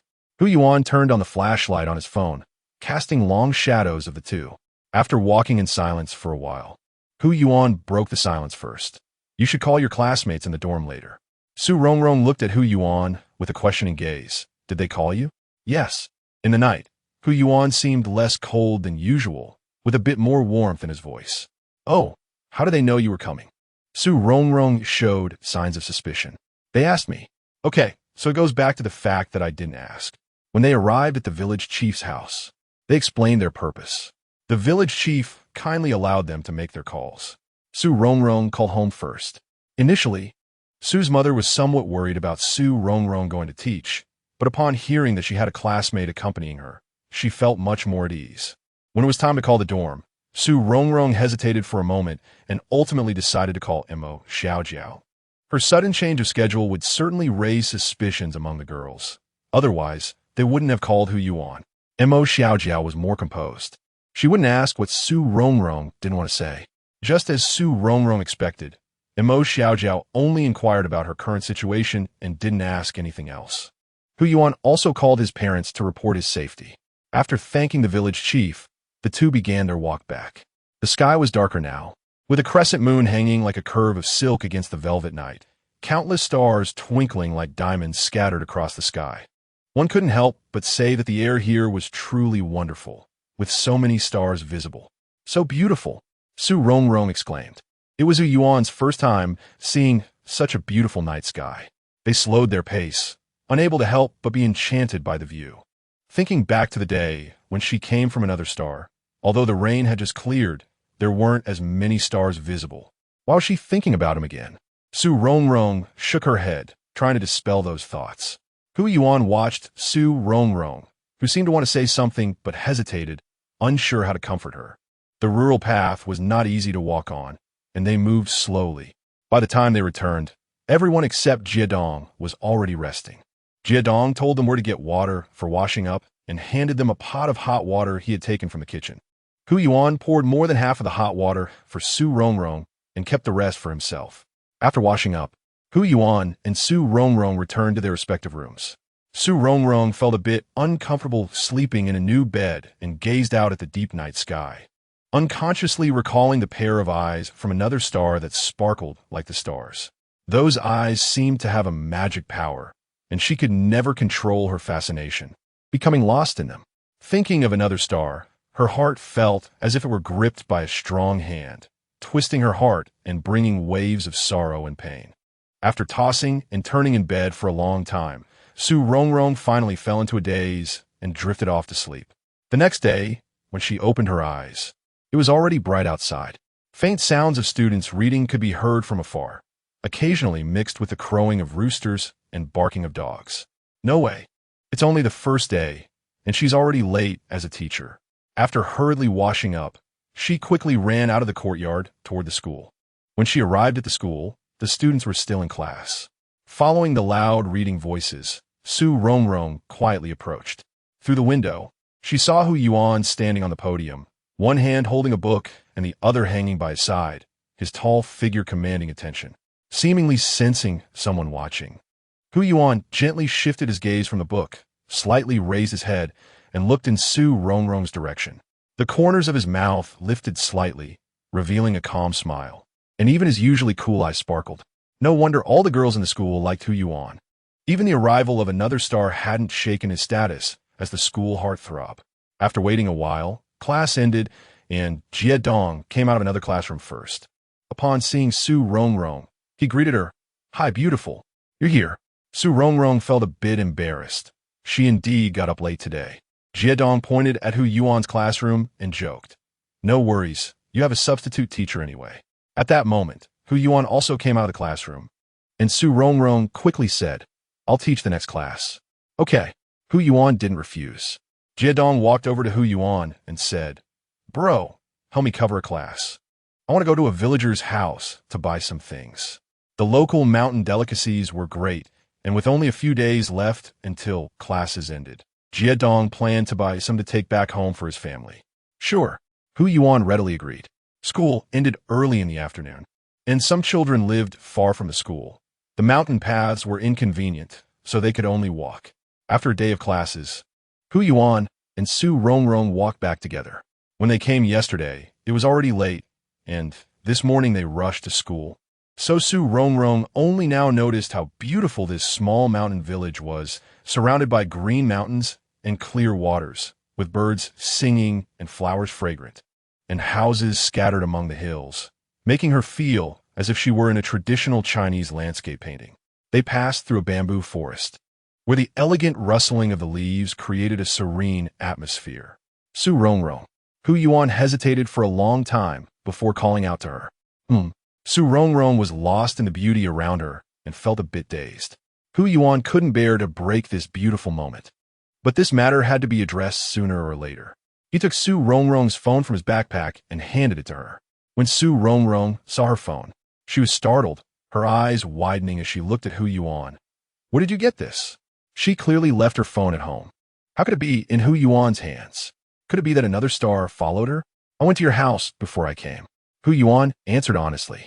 "You went to my house." Su Rongrong was confused. How could Hu Yuan randomly go to her house? And he even specifically took this phone. "Yes, I ran into another star." Before Hu Yuan could finish, Su Rongrong interrupted him. "You met another star? Did he do anything to you?" Su Rongrong. "He didn't do anything to me. You're misunderstanding him." "Misunderstanding? How could I misunderstand him? Su Rongrong shouted in agitation. Hearing is not believing. Seeing is believing. She witnessed it with her own eyes. How could she misunderstand? I saw with my own eyes. Halfway through her sentence, Su Rongrong furrowed her brows and looked at Hu Yuan with confusion. How did Hu Yuan know she misunderstood another star? She had only told him to keep his distance from another star, not anything else. The one you mentioned, I saw that too. Hu Yuan felt helpless.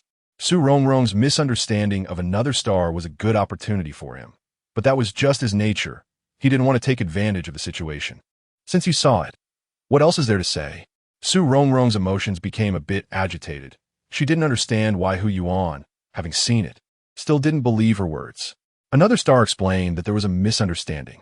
He said, Hu Yuan tried to explain what happened that day. Huh? Su Rongrong scoffed. He said, you believe him, then why don't I believe you? How can you not believe what you saw with your own eyes? I'm not saying I don't believe you. What you saw is just part of it.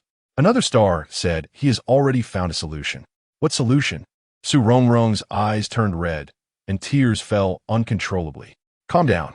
Hu Yuan took a step forward, wanting to comfort Su Rongrong, but she had a face full of vigilance. How can you expect me to stay calm?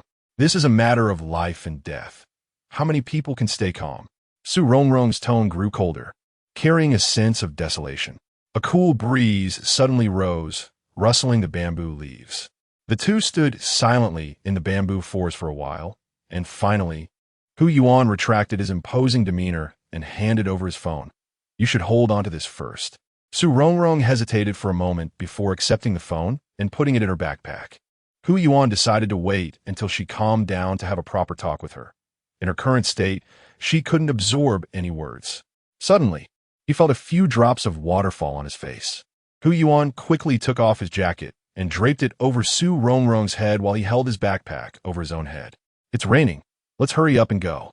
The rain came suddenly, quickly penetrating the bamboo forest and dripping onto them. The hurried raindrops instantly broke the tense atmosphere between the two. There was no place nearby to take shelter from the rain, so they had no choice but to rush into the mist of rain. After it started raining, the road became increasingly difficult to walk. Su Rongrong nearly slipped several times, thanks to Hu Yuan supporting her. Hu Yuan held his backpack in one hand while supporting Su Rongrong with the other, which was quite inconvenient. Su Rongrong felt embarrassed to rely solely on Hu Yuan's clothes for support. Without thinking too much, she opened a corner of the jacket. You should come in too. The rain continued to pour heavily, and Hu Yuan didn't hesitate, taking hold of the corner of the jacket and sheltering under it. They weren't far from the principal's house, but the road was hard to traverse. The two supported each other, and by the time they arrived at the principal's house, they were almost completely soaked. Their shoes and even their calves were muddy. When the principal and his wife saw the two return, they quickly invited them inside. Jiadong also ran over, scratching his head awkwardly. I'm really sorry, bro. I didn't expect it to rain today. The principal also came over and handed Hu Yuan a pot of boiling water. The weather in the mountains is like this. You two hurry and wash up. Don't catch a cold. Hu Yuan carried the kettle and first went to Su Rongrong's room, pouring her a pot of hot water. You wash up first. Don't catch a cold. Hey, why are you giving me all of it? Su Rongrong saw that he had poured an entire pot of hot water and quickly called for him to stop. Although both of them were drenched, Hu Yuan's jacket had been shielding her head, so her hair was mostly dry. In contrast, Hu Yuan was different. The rain, blown by the wind, soaked him despite the backpack offering little protection. I'll share half with you. Saying this, she began to carry the basin towards Hu Yuan's room. Chapter 110. Encountering danger, Hu Yuan immediately stopped Su Rongrong from going to his room. I still have some in the kitchen. I'll go get it right away. Really? Hu Yuan, such an upright person, spoke in a way that was quite deceptive. Normally, Su Rongrong would have believed him, but after experiencing the events with the alien, she was somewhat skeptical of Hu Yuan's words.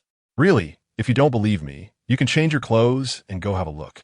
Su Rongrong's thin clothing was already soaked by the rain, clinging to her body. Hu Yuan dared not look too much, quickly averting his gaze to elsewhere. Looking down at her own clothes, Su Rongrong's face flushed instantly. She hurriedly set the basin she was holding down and turned around. I'll wash up too, Hu Yuan said as he stepped out. Su Rongrong looked through the window and saw that Hu Yuan was indeed heading towards the kitchen, which put her mind at ease. She locked the door and pulled the curtain shut. The warm water instantly dispelled the chill brought by the rain. When Jie Dong saw Hu Yuan carrying an empty kettle into the kitchen, he teased, "Hey brother, did you give her all the hot water?" Hu Yuan did not continue the conversation, instead watching the firewood crackle in the stove. Jie Dong was boiling water on the stove, and Hu Yuan asked, "Are there other places to boil water?" Jie Dong laughed, added some firewood to the stove, then stood up and brushed off the dust and grass from his clothes. "I knew you would give her all the water. This kettle is for you." "Thank you," Hu Yuan said sincerely. "No need to be polite. You were helping me cover for my class today. That's why you got soaked in the rain." Saying this, Jie Dong took the kettle off the stove and handed it to Hu Yuan. "Go wash up. Don't catch a cold." Hu Yuan thanked him again and returned to his room with the kettle. After Su Rongrong finished washing up, she changed into a refreshing and clean outfit. Looking out the window at the still drizzling rain, her thoughts drifted back to the scene in the bamboo forest. Hu Yuan said she misunderstood the alien. But how could that be a misunderstanding? She saw every word, every sentence clearly. It was also raining the day the alien arrived, and she had wondered how coincidentally it had landed at her home. It turned out that everything was not a coincidence. It was because they were the same entity. What on earth is this same entity? She remembered being very scared when the alien first arrived, but the alien sincerely said it wouldn't harm her, and now it seemed so ridiculous. A knock on the door pulled Su Rongrong back to reality. It was the principal's wife bringing her a bowl of ginger tea. "Child, drink it while it's hot, or you'll catch a cold." Su Rongrong quickly stood up, received it with both hands, and thanked the principal's wife. She sat by the window, holding the warm bowl, sipping it slowly. Through the window, she saw the principal's wife bringing another bowl to Hu Yuan, although she had only been there for 2 days. Su Rongrong felt that the people here were particularly kind and simple. The ginger tea had a familiar taste. The alien had made it for her before. Back then, the alien treated her very well, but it turned out it was all an act. Hu Yuan was just too kind, and the alien was too good at pretending, which is why Hu Yuan was deceived by him. Glancing at her phone on the table, she noticed it was out of battery. It didn't really matter, as the signal here was poor, and Su Rongrong was too lazy to charge her phone. The next morning, Hu Yuan still had a bit of a cold, and Su Rongrong insisted that he rest for a day. Hu Yuan did not refuse, and thought it was good for Su Rongrong to go teach the children, as it would help her change her mood. His guess was correct: the blue mountains and green waters. And the innocence and kindness of the village children made Su Rongrong happier day by day. Jie Dong was very nice and around the same age as them, so the three quickly became friends. They taught the little ones together and helped the principal prepare lunch for them. Su Rongrong and Hu Yuan also shared the snacks they brought with the children. Time passed quickly, and the short time of substitute teaching was about to end. That day, Su Rongrong wanted to call her parents, so she asked Hu Yuan to take her place in teaching the children. After making the call, Su Rongrong remembered that one of the children in her class hadn't come to school recently because their grandmother was ill, and the child had been staying home to take care of her. The child's parents had an accident while working away from home, and now the child lived with their grandparents. Su Rongrong rummaged through her bag for the remaining snacks and packed them into her backpack to take to the child.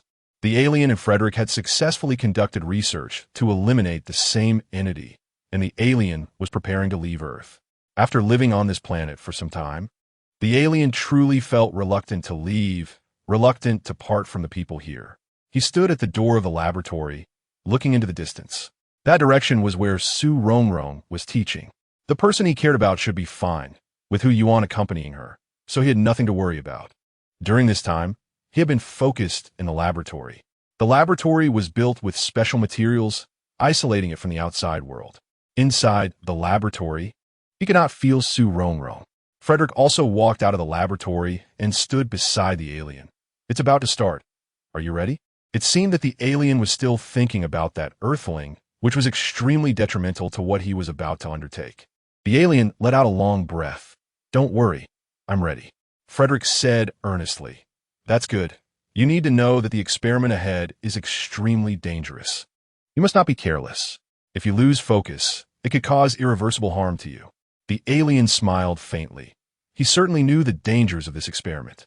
After today's trial, he and Su Rongrong would completely sever ties. They would no longer be the same entity, and he would never be able to feel her again. The alien glanced at Frederick. This fellow countryman had always dreamed of going back and had been trying hard to help him. Since I still retain the abilities of the Amoiki planet, why don't we go back together? I will ensure you're settled. Frederick smiled helplessly. Those who wanted to stay couldn't, and those who wanted to go couldn't return. What a situation. Of course, he wanted to go back. But would it be possible after he returned? You haven't been on Earth long, yet you have developed feelings here. People from our Amoiki planet are indifferent to unrelated individuals, and you're not like them. The alien looked at Frederick and casually said, "You aren't exactly an unrelated person." Frederick rubbed his hands together, appearing indifferent, with his eyebrows slightly raised. "I'm not going back. I've gotten used to life on Earth." The alien thought carefully and agreed. Frederick had been away for too long, and the Amoiki planet was rapidly changing. If he really went back, he might not be able to adapt. "All right, everything is a choice of our own," Frederick said with slight concern. "Aren't you afraid that if the machine malfunctions, you won't be able to return to the Amoy planet?" The alien remained his usual calm self. "I believe in my abilities. I also believe I have enough capability to deal with these dangers." "Then let's go in." Frederick patted the alien's shoulder and walked into the laboratory first. The alien looked again in the direction where Su Rongrong was teaching, silently wishing in his heart, "Goodbye. I hope you're well. Goodbye. It may be difficult to see each other again." Su Rongrong came out of the house of the child she visited and walked back along the mountain path. The child's home was a bit far from the school, and Su Rongrong carefully walked on the steep mountain road. Suddenly, she felt a pang of sadness, and her foot slipped, nearly causing her to fall. Su Rongrong slowly leaned against the nearby cliff, freeing one hand to press against her heart. For some reason, she suddenly felt a hollow space there. A chill wind rose, and Su Rongrong tightened her coat, looking towards the distant horizon. Dark clouds rolled in, signaling another heavy rain. She quickly quickened her pace to head back. The wind grew stronger, making the trees and the mountains roar like tigers and dragons. The clouds came closer, dark and oppressive, as if they were about to crush her. Su Rongrong regretted not turning back earlier. She could have taken shelter from the rain at that little friend's house. Now, with no village ahead and no shop behind, she could only grit her teeth and move forward. She regretted not charging her phone. It could have served as a flashlight. Now, she could only feel her way back. The rain fell heavily, pattering down, and Su Rongrong stumbled forward, alternating between deep and shallow steps. She felt like crying. Walking alone on such a path was truly dark and terrifying. But what good would crying do? She had no time to think too much. A moment's inattention could lead to a slip, and perhaps there was a bottomless abyss beneath her feet. Just when she thought things couldn't get worse, she stumbled on the slippery path and fell. She quickly grabbed onto the nearby rock wall to steady herself and prevent rolling down. Groping her way up, she didn't have time to check for injuries when she heard a rumbling above. Looking up, she saw a massive boulder rolling down. Su Rongrong's eyes widened in terror, thinking, alas, my life is going to end here today. When Hu Yuan returned from class, he found Su Rongrong was not at the principal's house. He hurriedly asked the principal's wife and learned that Su Rongrong had gone to visit a student's grandmother who was ill. He anxiously looked out at the curtain of rain, unsure of where Su Rongrong was now. Had she encountered the sudden downpour? It would be fine if she were at the student's house. But what if she were on the road? He repeatedly asked the principal's wife about what time Su Rongrong had left. Even so, he could not determine whether she had left the student's house at that time. Hu Yuan decided to look for Su Rongrong. Just as he stepped out of the room, he was stopped by Jia Dong. "Where are you going?" "I'm going to find Su Rongrong." Hu Yuan tried to bypass Jia Dong, but Jia Dong stood firmly in front of him. "Are you crazy? In this weather, going up the mountain is like seeking death. Step aside." Hu Yuan's gaze turned cold. He certainly knew the danger, which was why he was worried about Su Rongrong returning alone. "I know you care about her, but doing this will only put yourself in danger." Hu Yuan remained silent. He understood that Jia Dong was concerned for him, but he equally could not rest easy about Su Rongrong. Chapter 111. Injury. Hu Yuan held an umbrella with one hand, bypassing Jia Dong, and continued walking forward. Jia Dong followed behind Hu Yuan, continuing to persuade him. What if she never came back and is still at that child's house? Hu Yuan certainly knew this possibility. But what if? As soon as he thought of another possibility, his heart could not be calm. No matter what Jie Dong said, Hu Yuan did not listen, making him so angry that he just slapped his forehead. It had rained a few days ago, and the stones on the mountain were a bit loose. If he went there, not only could he not bring Su Rongrong back, but he might also lose his own life. Yixing walked into the spacious laboratory, where in the middle stood a transparent, hollow glass structure taller than a person. Through the glass, one could see a seat in the center, located within a spherical instrument similar to an armillary sphere, with the armrests of the seat being a touch control console.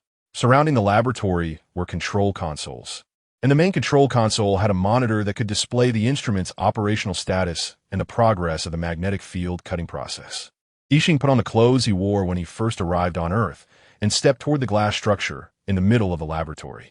Frederick was also very nervous, his eyes fixed on every move Yixing made. When he saw Yixing enter the sphere and sit on the chair filled with precision instruments, Frederick let out a long breath. "Are you ready?" Yixing closed his eyes, memories of moments spent with Su Rongrong flowing through his mind. He was about to modify the magnetic field, and during the modification, the magnetic fields of the two people would first be connected, and then the modification would take place. He would be able to see Su Rongrong one last time through this instrument. After a moment, he opened his eyes and placed his hands on the armrests of the chair. "I'm ready." Frederick pressed the button. The sphere Yixing was in began to operate, and the originally transparent glass structure was now transmitting data, while the spherical instrument similar to an armillary sphere slowly accelerated its rotation. The monitor in front of Frederick displayed various data as normal, and then the current image of Su Rongrong appeared. This was the data retrieved from the moment Yixing connected with Su Rongrong. Heavy rain poured down, and Su Rongrong was soaked to the skin, stumbling and feeling her way down the mountain. Beep, beep, beep. Frederick looked at the alarm sounding from the monitor and secretly cursed. He saw Yixing in the instrument showing signs of pain, beads of sweat seeping from his face, and his hand seemed to want to press the stop button. "Yixing, you must hold on. This is a critical moment. You cannot stop now. Stopping now will cause you great harm." Just then, Su Rongrong fell, sitting in the mud on the path down the mountain. In the next scene, Yixing saw a large rock rolling down through Su Rongrong's terrified eyes. Yixing could no longer control himself and immediately pressed the stop button. In an instant, he vanished from the laboratory. Frederick looked at the empty glass instrument and collapsed into the chair behind him. This idiot Yixing, didn't he know that his body was extremely weak when adjusting the magnetic field? At this moment, he actually used a special function. Wasn't that seeking death? Su Rongrong trembled as she stood up, looking at the rolling boulder approaching her. A thought flashed through her mind. She had managed to avoid Yixing, but could not escape the falling rock. Was this disaster? A death calamity? Just as Su Rongrong felt she was undoubtedly doomed, closing her eyes to prepare for the moment. Her wrist was grasped by someone, gently pulling her into an embrace. A familiar sensation washed over her, and when Su Rongrong opened her eyes, she saw Yixing's handsome face. The expression in Yixing's eyes was complex, filled with deep affection, helplessness, and a comforting look. The rain and mist blurred the scene, making it seem both real and illusory. Yixing did not speak, preparing to teleport with Su Rongrong, but at this moment his body was very weak. He had just forcibly broken through the magnetic field adjustment instrument, instantly traversing such a long distance. He needed to rest for a moment, but the rumbling sound behind him did not allow him to do so. Yixing took a deep breath and left with Su Rongrong. Upon reaching the foot of the mountain, Yixing gently set Su Rongrong down. Su Rongrong looked through the rain and mist at the person in front of her, her heart filled with mixed emotions. Didn't Yixing want her dead? Why would he come to save her? Yixing pulled the corners of his mouth and smiled faintly, saying nothing, and slowly walked away with heavy steps. He had come here at the end of his strength. Just as he teleported, he was a step too late, and the falling rock struck his back. Usually, this level of pain would be nothing, but at this moment, his abilities had been interfered with. He was already defying fate, trying to rewrite his magnetic field. The process of rewriting itself was dangerous, and he had terminated it at a critical moment. Yixing walked to a tree and leaned against the trunk. Unfortunately, his body grew heavier, and he could no longer support himself, eventually collapsing under the tree. Su Rongrong watched Yixing's retreating figure, her thoughts churning. Was this a ploy to gain sympathy? He walked so slowly, as if he were injured. She clearly felt that Yixing was deceiving her, yet tears flowed uncontrollably. The moment she saw Yixing fall, she could no longer hold back and hurried over, squatting down. She gently supported his head, letting it rest on her lap. Yixing tightly closed his eyes, raindrops dripping from his long eyelashes onto his pale face, and his lips were devoid of color. Seeing Yixing so vulnerable for the first time, Su Rongrong shouted, "Open your eyes, look at me. What are you pretending for? Don't I know your abilities? This little thing won't harm you at all." But no matter how she yelled, Yixing remained unresponsive. Su Rongrong panicked. She never knew that Yixing could be like this. Wasn't he all-powerful? How could a small teleportation be difficult for him? What was wrong with him? Why was he like this? He couldn't be dead, right? The thought of death startled Su Rongrong. At this moment, she realized she did not want Yixing to die, even if it meant exchanging her life for his. She would willingly do so. Initially, she had been afraid and terrified. But more than that, there was sadness and pain because all of Yixing's kindness had been fake, all with ulterior motives. On the way to the foot of the mountain, Jie Dong kept following Hu Yuan, persuading him incessantly. Suddenly, a figure flashed not far away and then disappeared in an instant. This scene frightened Jie Dong, causing him to break out in a cold sweat. He quickly took a few steps to catch up with Hu Yuan. "Hu Yuan, did you just see a figure?" Hu Yuan squinted his eyes. He had certainly seen it. He had experienced several teleportations not long ago, and the memory was still fresh. Could it be that Yixing came because he knew Su Rongrong was in danger? But the rain and fog were too thick to determine if that person was indeed Yixing. You must have seen it wrong. The wind is so strong. Maybe something was blown away. Hu Yuan certainly would not tell the truth. It was better for fewer people to know about such matters. If Yixing really came, regardless of what danger Su Rongrong encountered, he should be able to turn danger into safety. Though he thought this way, Hu Yuan still did not slow down. He could not entirely place his bets on Yixing. After Yixing left, Frederick could no longer sit still. He was genuinely worried about Yixing coming out in such a state. He used the images left in Yixing's mind to quickly determine Su Rongrong's location. However, Yixing was born later than him, and his special abilities were already stronger. Moreover, he had been on Earth for too long, and his abilities were far from Yixing's strength. By the time he caught up, Yixing had already collapsed. Just now, the figure that Jie Dong saw was Frederick. Su Rongrong was kneeling on the ground, giving the alien artificial respiration, her pants soaked in muddy water, and she didn't care at all. Suddenly, another figure flashed before her eyes. Su Rongrong raised her head and blinked hard. The person in front of her seemed somewhat familiar, but she just couldn't recall. This person had also appeared suddenly just now. Could he also be an alien? Frederick looked at Su Rongrong's actions and shook his head helplessly. Squatting down, "Give him to me." "Why?" Su Rongrong tightened her hold on the alien, watching the man in front of her warily. What did he want to do with the alien? Who exactly was he? "I'm here to save him." Su Rongrong was skeptical. Could this person really save the alien? But why should she trust him? What if he was a bad person? If you keep this up, he will really die. Frederick looked at Su Rongrong helplessly. "Why should I trust you?" The alien's identity was too sensitive. Su Rongrong didn't dare to easily believe what he said. But she was also afraid that the alien would really die. "I am Frederick." Frederick? The master? Only then did Su Rongrong remember this person. Wasn't he the master who gave astronomy lectures at school? The alien had also attended at that time. Could it be?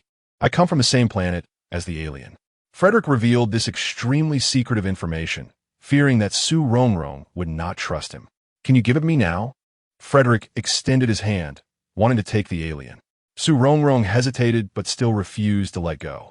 He forcefully used a special ability, causing damage to his body. Frederick continued to send a signal. "Only I can save him now. If you keep holding him like this, he will only have a dead end." "What? The alien's body is damaged?" Looking at the weak alien, Su Rongrong was extremely frightened. She was really afraid that the alien would just die like this. Since this person knew the reason for the alien's injury, perhaps only he could truly save the alien. With great reluctance, Su Rongrong let go, watching Frederick take the alien and disappear in an instant. It seemed that the breath of the alien still lingered in her hand. But in front of her was an empty space, as if nothing had happened at all. Su Rongrong's heart seemed to be empty as well. When Hu Yuan arrived, he saw Su Rongrong standing dazed under a tree. Hu Yuan quickly pulled her over, holding an umbrella over her head, and scolded. "You can't stand under a tree on a rainy day. It's dangerous, don't you know?" Su Rongrong looked at him blankly, tears streaming down her face, mixed with the rain. Hu Yuan thought he had been too harsh, so he softened his tone and said gently, "Let's go back. You're all wet." Holding the umbrella with one hand, Hu Yuan took off his jacket with the other and draped it over Su Rongrong's shoulders. When Jiedong saw Su Rongrong at that moment, he told Hu Yuan he would head back first. Although he was worried about Hu Yuan's safety, he didn't want to be a third wheel. Chapter 112. Awakening. Su Rongrong walked aimlessly in the heavy rain, her expression dazed. If it weren't for Hu Yuan following her, she might have kept walking like that. Hu Yuan held an umbrella, silently accompanying her without asking a word. He knew that Su Rongrong must have gone through something, and her experience was likely related to the alien. No matter the reason, it was best to let her be quiet for now. When they returned to the principal's house, the principal and his wife looked at Su Rongrong with concern. This child must have been scared. After all, even city kids would be afraid in such heavy rain. Fortunately, she returned safely. Jiedong had already boiled a large pot of water, and the principal's wife helped Su Rongrong prepare hot water, urging her to wash quickly to avoid catching a cold. Watching Su Rongrong move like a puppet, she walked over to help her wash, closed the door, sighed, and shook her head, then went to the kitchen to brew ginger tea for them. The warm water gently slid over Su Rongrong's skin, gradually warming her limbs. She slowly came to her senses, washing her body with hot water while biting her lip to suppress her tears. Hu Yuan quickly finished washing up, changed into a dry outfit, and stood in front of Su Rongrong's door, listening to the soft sounds of her sobs, feeling relieved. It was good that she could cry. He had been worried about her state earlier. After a while, Hu Yuan thought the water must have cooled down, worried that Su Rongrong had been washing for too long. He knocked on the door. "Su Rongrong, I'm going to get a bowl of ginger tea for you. Wait for me." Su Rongrong wiped her tears and responded with a nasal sound of acknowledgement. When she finished getting dressed, Hu Yuan returned. He knocked on the door again. "Su Rongrong, are you ready? You can come in." The door opened, and Su Rongrong stood beside it, lacking her usual youthful brightness, resembling a fallen leaf in the wind. Her hair was still wet, occasionally dripping water onto her freshly changed clothes. Seeing her pale face and sorrowful gaze, Hu Yuan felt a pang in his heart. He clenched his teeth to suppress his emotions and walked in holding 2 bowls of ginger tea. Hu Yuan placed the bowls on the table and walked over to the towel rack, picking up a dry towel and handing it to Su Rongrong. "Quick, dry off." Su Rongrong took the towel and carefully dried the ends of her hair. Hu Yuan casually pulled out a chair and sat down. Pointing to one of the bowls of ginger tea, "Drink up, it will get cold soon." Su Rongrong slowly walked over, placing the towel on the table, sitting in another chair, and lifting the bowl to sip slowly. The familiar taste of ginger tea made her nose tingle, and tears fell uncontrollably. Hu Yuan's heart tightened, his brows furrowing. He lowered his head, pretending not to see, and concentrated on drinking his ginger tea, though his grip on the bowl tightened, his fingers turning pale. After a moment, Hu Yuan gradually suppressed the emotions in his eyes and set the bowl down. "Did you see him?" Su Rongrong's current state indicated that she had likely encountered the alien. Without needing to say more, she knew who he was referring to. She paused slightly with the bowl in her hands, nodded, then placed it on the desk. "Is gone. He was injured." Su Rongrong held back her tears, her voice thick with nasal tones. "Injured?" Hu Yuan was taken aback, surprise evident in his eyes. The alien was injured? What could have happened to cause that? "Yes." "You don't believe it, do you?" Su Rongrong forced a bitter smile, wishing the alien had been deceiving her, that it was all just an act. Deep down, she couldn't accept that the alien was hurt. What could be the reason? Hu Yuan didn't doubt that the alien was injured. He just found the situation suspicious. "At that time, I was on a mountain." Su Rongrong recalled what had happened, her voice drifting as if recounting someone else's experience. After finishing, she stared intently at Hu Yuan, her tone anxious and urgent. "You know his background, right?" You told me about the alien last time. How could he? How could he be injured? ISNT teleportation easy for him. Hu Yuan fell into thought. From Su Rongrong's account, he couldn't deduce why the alien would be injured, especially so seriously. Watching Hu Yuan remain silent, Su Rongrong murmured to herself. Yes, lying to me, right? He must be fine. ISNT. Hu Yuan exhaled deeply, hesitating before deciding to voice his thoughts. I don't think he is lying to you. Su Rongrong froze momentarily. Deep down, she had harbored doubts, but she was afraid to face her own feelings. Last time you misunderstood him and thought he wanted to harm you, but he helped you time and again. Yes. Su Rongrong recalled how the alien had repeatedly helped her. If he really wanted to harm you, how far could you have run away? Su Rongrong's heart sank. Even when she had run to such a faraway place to teach, the alien had instantaneously arrived there. This indicated he had known where she was all along. So why hadn't he come before? I don't know what misunderstanding there is, nor what the alien has been through lately. But the day you came to teach, it was the alien who took me to the train station. I saw him with my own eyes as you boarded the train. If he had wanted to stop you from leaving, he could have done it then. Hearing this, Su Rongrong was taken aback. So the alien had been there the day she left. It wasn't he that she had escaped. He had never intended to stop her. I don't know why he was injured this time, but with his abilities, he doesn't need to act in front of you. Hu Yuan continued to analyze. Given the alien's powers, if he wanted Su Rongrong to disappear, it wouldn't be so complicated. This statement hit Su Rongrong like a bucket of cold water, and she suddenly woke up. Hu Yuan was right. He was not an ordinary person and didn't need to hide his malice. She realized she had wronged the alien. Remembering the tender gaze he had given her after rescuing her down the mountain, and the weak state he had been in before leaving, her heart ached. Where is he now? Would she never see him again? Su Rongrong stood up, murmuring, I want to find him. I want to find him. Hu Yuan sprang up and pressed her back in her seat, his hands resting on her shoulders. Looking at the tears streaming down Su Rongrong's cheeks, he finally couldn't bear it, letting out a soft sigh. You don't need to blame yourself. Given your situation, it's normal to have doubts about him. But you can believe him, Su Rongrong didn't finish her sentence. Why couldn't she trust him? Why couldn't she think as calmly as Hu Yuan? Seeing the sorrowful expression on Su Rongrong's face, Hu Yuan felt a pang of pain in his heart. He wanted to hold her in his arms, but reason told him not to do so. In her current state, that would only add to her distress. Su Rongrong, listen to me. It's normal for you to doubt him. If you blindly believe, wouldn't that make you love-struck? Su Rongrong looked at Hu Yuan with uncertainty. She had thought she wasn't love-struck, and that she was very rational, but now she felt a bit unsure.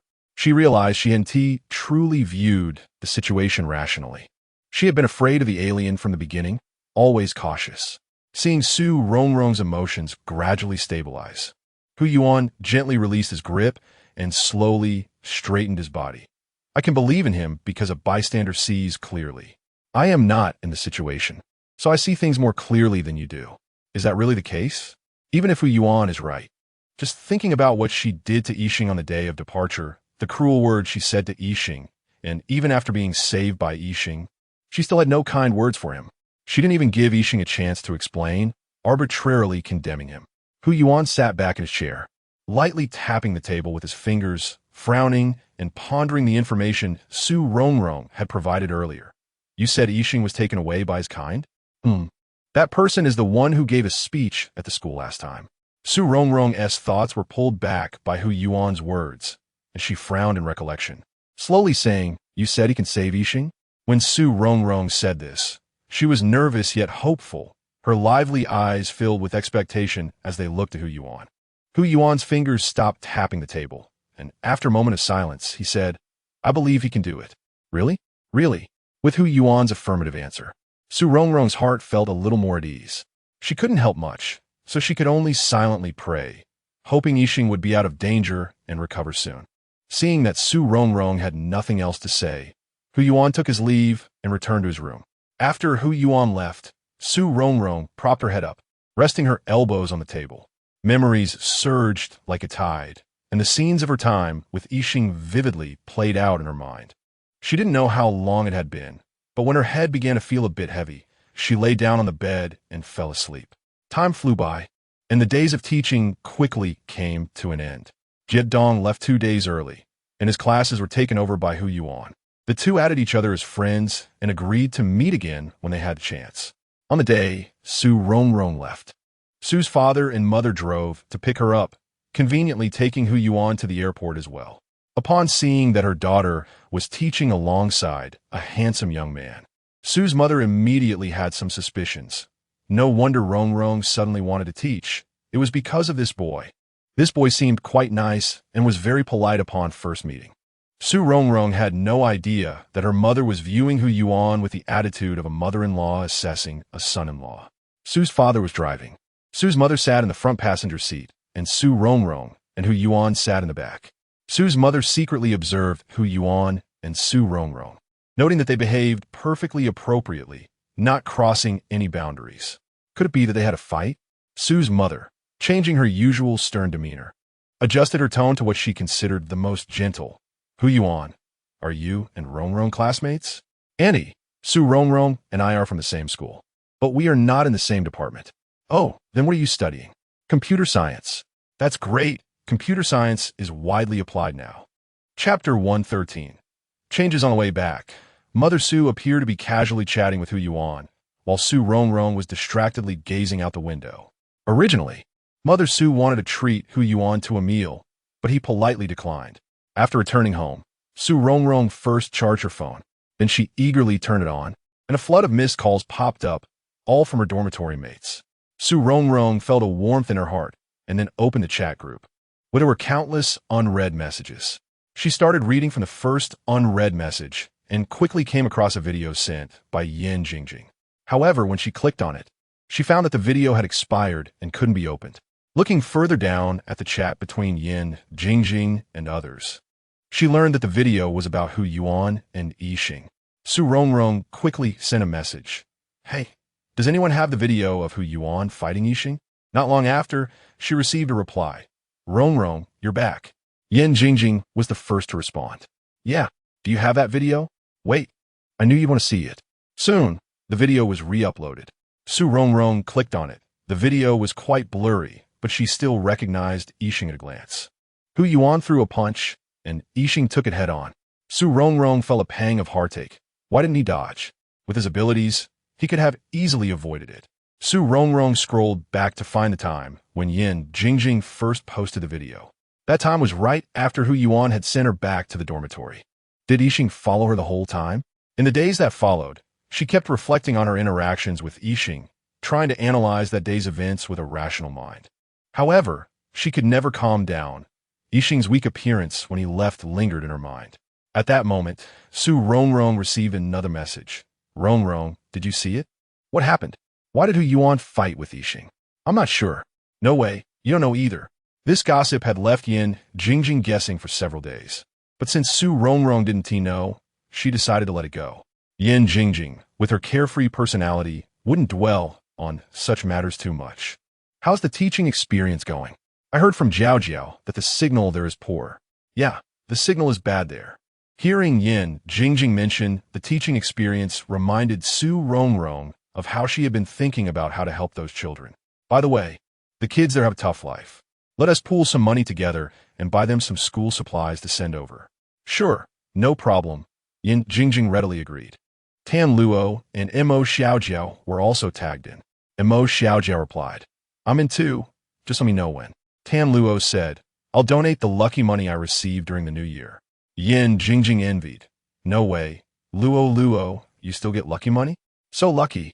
Tan Luo asked, don't you get any? Yin Jingjing sighed. Ever since college, my lucky money has noticeably shrunk. Rongrong was feeling quite troubled. She saved the video of Yixing on her phone and then said a few words to the girls before exiting the chat. She lay on her bed, tossing and turning, her mind filled with the image of Yixing slowly leaving in the rain after saving her, lonely and desolate, and his weak yet stubborn appearance when he fainted. From beginning to end, Yixing never looked back at her. He must have been deeply hurt by her. Rongrong's parents noticed her persistent lethargy and tentatively asked a few times, but to no avail. Rongrong didn't want her parents to worry too much about her, so she always forced herself to act cheerful. Aside from meals, she mostly locked herself in her room. She poured her longing for Yixing into her paintings, creating one after another. All these paintings were about the starry sky. That vast, smoky starry sky resembled Yixing's eyes, brilliant and bright. After the new year, Su Rongrong found a reason and returned to school early. Since she couldn't go back to her dormitory yet, she went directly to her home near the school. Upon opening the door, she found the room's layout seemingly unchanged, just as it had always been. But Su Rongrong felt that it was different from before. The place was cold and empty. She had always known that Yixing would leave eventually, but when that day truly came, she felt an indescribable sensation in her heart. Everything seemed to return to how it was before. The sofa was still in that position, just like when Yixing was there. She recalled sitting on the sofa for the first time, watching him suddenly appear in front of her. Reflecting on how she looked back then, Su Rongrong couldn't help but smile sadly. At that time, she regarded Yixing as a ghost, wishing to keep her distance from him. Now that he was gone, she suddenly felt a void in her heart. Su Rongrong walked to the room where Yixing used to live, leaning gently against the door. Looking at the space he once occupied, everything had returned to its original state, just like before he came, showing no signs of change. Su Rongrong felt her eyes sting and turned back to her own room. She lay on her bed, exhausted, recalling the time her parents visited when Yixing was leaning against the bed, keeping her company. Su Rongrong rolled over and, with a glance, immediately sat up. She noticed a silver laptop on the table, the gift she had given Yixing, which he hadn't taken with him. Su Rongrong slowly walked over and gently opened the laptop. The password was the same as hers. Perhaps Yixing intended to leave this laptop behind from the start. The software she last used to check messages had been uninstalled. Those words that had caused her misunderstandings about Yixing were no longer accessible. But would it matter if she could see those words now? Would she still doubt him? Whether she doubted or not, that figure had already disappeared from her sight, perhaps never to be seen again. Su Rongrong lifted the cloth covering her easel and continued the unfinished painting. That painting of the necklace nebula was the first time Yixing had explained the nebulae in the universe to her. Time flew by and life had to go on. Before she knew it, the start of the school term had arrived, and Su Rongrong had to return to school. Before leaving her room, she turned back to look at the place where she had lived with Yixing. She remembered him standing by the bookshelf, looking back at her, his bright, star-like eyes, and his unique, elusive smile. Until tears blurred her vision and the scene before her faded away, Su Rongrong turned to leave. With a click, the sound of the door locking echoed. Su Rongrong isolated this memory, just like this door. Sometimes forgetting is truly difficult. Su Rongrong tried hard to fill the emptiness in her heart by studying, spending time in the library, and running. She ate diligently every day, but while eating, she would recall the times they shared meals together when Yixing was around. Everything seemed to return to normal. Su Rongrong attended her classes as usual and returned to her apartment on weekends. However, Imo Xiaojiao and the others knew that Su Rongrong was different. She seemed to have lost her spirit. Su Rongrong's calm demeanor worried the girls in the dormitory even more. Yan Jingjing, unable to contain herself, first complained to Imo Xiaojiao and Tan Luo. What happened to Yixing? He just vanished. Look at Rongrong now. I should have known it would be better to be with Hu Yuan. Imo Xiaojiao frowned. Don't you remember that Rongrong said from the beginning that they couldn't be together? If it was impossible, why did he appear in front of her back then? Yan Jingjing looked furious. I think Rongrong still has a chance to be with Hu Yuan. When Rongrong was teaching, Hu Yuan went along, didn't he? Tan Luo is an optimistic person who always thinks positively about everything. Hu Yuan is indeed quite a good person, and if he can really be with Rongrong, it would be a good thing. Imo Xiaojiao has a good impression of Hu Yuan as well. At least he doesn't seem so elusive and hard to grasp. If Su Rongrong really ends up with Hu Yuan, I'll eat steam buns with plain water for a month. I'll save all my living expenses to give Rongrong as a gift. When Su Rongrong came back from outside, she heard Yan Jingjing say this. She took a few steps back, then returned to the dormitory door with heavier footsteps. When she pushed the door open, the dormitory immediately fell silent. Su Rongrong greeted a few girls and then went to wash up. Seeing Su Rongrong's calm demeanor, Yan Jingjing, Imo Xiaojiao, and Tan Luo breathed a sigh of relief. Luckily, they didn't hear it. Otherwise, they would have added to Su Rongrong's troubles again. While washing up, Su Rongrong recalled Yin Jingjing's words. For someone like Yin Jingjing, who loves food, the blessing of eating steamed buns for a month to save money for a gift is indeed very sincere. The matter of eating steamed buns with plain water actually goes back to Yin Jingjing's high school days. In the early days of university, the girls in the dormitory held a pillow talk session. Everyone confessed their romantic histories. What boy isn't sentimental, and what girl doesn't have a crush? Even someone as carefree as Yin Jingjing is no exception. She grew up next door to Deng Gang, and their parents had a good relationship. They grew up together in a noisy manner. Later, in high school, she gradually started to have different feelings for Deng Gang. Feelings during student days are simple. Perhaps it's because a boy plays basketball well, or because he sang a song at a party, or maybe just because he studies well. Deng Gang's refined appearance, good grades, and the fact that he often explained problems to Jingjing contributed to her feelings. Perhaps it was because Deng Gang always explained those complicated math, physics, or chemistry problems to Yin Jingjing during high school. The accumulation of experiences led to a qualitative leap, and Yin Jingjing's heart began to stir. During one exam, Yin Jingjing was sitting very close to Deng Gang. After finishing her questions, she looked around and saw Deng Gang making a gesture about flipping his paper. Usually carefree, Yin Jingjing suddenly had an epiphany that time and quickly checked her own paper, discovering there was actually a big question on the back. At that time, there wasn't much time left in the exam, but fortunately, this big question was of a type Deng Gang had explained. Yin Jingjing managed to write it down just in time and submitted her paper successfully. This incident finally ignited a spark in Yin Jingjing's heart. On a dark and windy night, suitable for committing crimes, she finally mustered the courage to ask Deng Gang out. Chapter 114. Avoiding suspicion. Jingjing's usual personality is carefree and a bit nonsensical. She wouldn't think about something as technical as confessing her feelings. Originally, that day was just a spur-of-the-moment decision, and she didn't think too much about it or make any preparations. However, when facing Deng Gang, she suddenly wondered if she should act a little gentler and more reserved. While Jingjing was contemplating how to express her lifelong commitment, she heard Deng Gang's voice. Go ahead.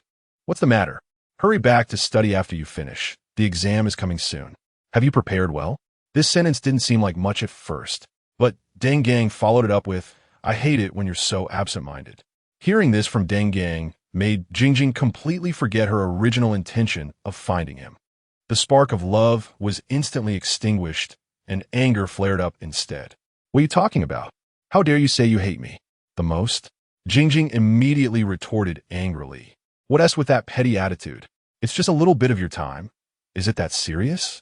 He was clearly concerned about her. But being called petty made Deng Gang somewhat unhappy as well. Time was precious, and how could she say that? If she didn't work harder, how could she expect to get into the same school as him? Deng Gang directly interrupted her, his tone carrying anger. How much do you want to borrow? Jingjing looked confused. What do you mean? Not understanding the meaning behind his words, she asked, borrow? Borrow, what? Seeing her stammering, Deng Gang thought she was reluctant to admit her thoughts. So he added, money. Aren't you short on cash lately? Just say how much you want to borrow. Deng Gang's emotional intelligence was too low. He must have never heard that when a girl deliberately acts coy in front of you, it usually means she has feelings for you. The dormitory expert, Mo Xiaojiao, analyzed after hearing Jingjing's account that Deng Gang's behavior stemmed from Jingjing's unusual demeanor, which he couldn't decipher due to his lack of emotional insight. However, excluding emotional factors, when someone is stammering, there must be something they can't easily express. What would make a normally lively girl act like this? It must be a lack of money. This analysis was so insightful that Su Rongrong admired Mo Xiaojiao immensely. Jingjing didn't expect Deng Gang to think she was looking for money, and she angrily asked, who told you I'm short on cash? Perhaps it was too dark. And Deng Gang didn't notice Jingjing's unusual reaction. He impatiently replied, does it matter who told me? Is that the point? Jingjing was furious and wanted to know who was spreading such rumors. She smiled sweetly and innocently asked, it matters. I just want to know who is so kind. Deng Gang didn't catch her sarcasm and assumed she genuinely wanted to know, so he revealed the name of the informant. This person usually liked to gossip, and Jingjing had a bad relationship with him. She didn't expect Deng Gang to believe what this person said. Hearing the name made Jingjing furious. In a moment of impulse, she calculated how much money would hurt Deng Gang, both financially and emotionally. At that time, half of the month had already passed, and Jingjing was quite ruthless. She boldly borrowed half a month's living expenses from Deng Gang. Jingjing thought, since you believe her words, don't blame me for being ruthless. The consequence of this was that Deng Gang survived on plain water and steamed buns for half a month. In this era, those who could lend you money were true friends, especially those who would rather suffer themselves than lend you money. There was a difficult question. If one person has 10 yuan and lends you 9, and another person has 100 yuan and lends you 50, which person treats you better? Of course, the answer varies. It's a matter of perspective. Why didn't Deng Gang's actions touch Jingjing's heart? Su Rongrong pondered this question, but before she could figure it out, she had already finished washing up. This question was too profound for her to grasp in a short time. The next afternoon, just before class ended, several people were gathered around the teacher at the podium asking questions, while the other students were packing their bags, waiting for the bell to ring so they could rush out. A handsome figure appeared outside the door. It was unclear who noticed first, but gradually everyone turned their attention to the person outside, and the movements of packing bags slowed down. Some were cautious, while others openly stared at the figure outside. Su Rongrong and several girls in the dormitory also sensed that the atmosphere in the classroom was a bit off. They scanned the room and found Hu Yuan standing outside, looking bright and refreshing. The classroom fell silent for a moment, and then a few people began to murmur, "Hey, why is Hu Yuan here? Who is he looking for? I haven't heard that he has a good relationship with anyone in our department. Who says he must be looking for a classmate? Maybe he is looking for a teacher. That makes sense. Both his parents are teachers, so maybe he has something to discuss with our teacher." The teacher at the podium also noticed that the atmosphere was a bit unusual today and smiled when he looked outside. Hu Yuan responded with a slight smile in return. When he smiled, the girls below gasped, their hearts fluttering. Usually, Hu Yuan appeared cold and indifferent, but his smile was like a breath of fresh air, instantly illuminating the space around him. It was until the bell rang that everyone snapped back to reality. Hu Yuan nodded to the teacher and then walked over, bypassing the teacher to approach the students below. Everyone gasped in surprise. Hu Yuan wasn't looking for the teacher after all, so who was he looking for? Although class had ended, it was surprising that the students remained still, their eyes collectively following Hu Yuan's figure. Su Rongrong watched as Hu Yuan walked towards her, and she suddenly felt an overwhelming sense of deja vu. This scene felt so familiar. She quickly lowered her head, silently thinking, he is definitely not here to find me. Although she was somewhat familiar with Hu Yuan now, that didn't mean she could openly approach him on campus. As it turned out, Su Rongrong's worries were justified. When Hu Yuan stood in front of her, she felt a wave of gazes directed at her, filled with anticipation, confusion, curiosity, gossip, and even hostility. Is it a blessing or a curse? You can't escape your fate. Hu Yuan's clear voice rang above Su Rongrong's head. My dad saw you come over today and asked me to find you. Su Rongrong looked gratefully at Hu Yuan. At least you have a conscience. You helped me find an excuse. She quickly grabbed her backpack and said, so it was teacher who looking for me. Let us hurry. Upon hearing Hu Yuan's words, everyone remembered that Su Rongrong was the class representative for the analog electronics course. So, Hu Yuan's appearance was not without reason. Although this could be understood, the girls still envied Su Rongrong for having such an opportunity to be with Hu Yuan. Hu Yuan watched Su Rongrong's hurried retreat, his expression slightly helpless, and quickly followed her outside. Mo Xiaojiao, Yin Jingjing, and Tan Luo had been watching Su Rongrong with concern. Until they saw the two figures leave, the three girls exchanged knowing smiles. As Su Rongrong just walked out of the teaching building, she heard Hu Yuan calling her from behind. Su Rongrong, it's not my dad looking for you. She of course knew that it wasn't teacher who looking for her. There were no more analog electronics classes this semester, and she had stepped down as class representative. The reason she was walking so fast was simply to avoid being seen too close to Hu Yuan. Hu Yuan walked up to Su Rongrong's side, his voice a bit desolate. Are you avoiding me? No, that's not the case at all. I'm not avoiding you. Su Rongrong hurriedly denied. She wasn't avoiding Hu Yuan. He was a nice person. She was just trying to avoid suspicion. Then why are you so nervous and deliberately keeping your distance? Hu Yuan felt a tinge of sadness as he noticed that Su Rongrong always managed to evade him. I really am not trying to avoid you. It's just that your reputation at school is too big. If you openly look for me like this, it won't be good for you. Chapter 115. Help Su Rongrong was not opposed to being friends with Hu Yuan. She just felt that Hu Yuan's influence at school was too great. Just look at what happened earlier, and it's clear that it wouldn't be long before the campus network spread the news. What would happen to his relationship with the school belle then? Not being obvious about it. You mean, you want me to sneak around to find you? It turned out that Su Rongrong was considering his feelings, which was really unnecessary. Sneak around, isn't that Hu Yuan's comprehension skills?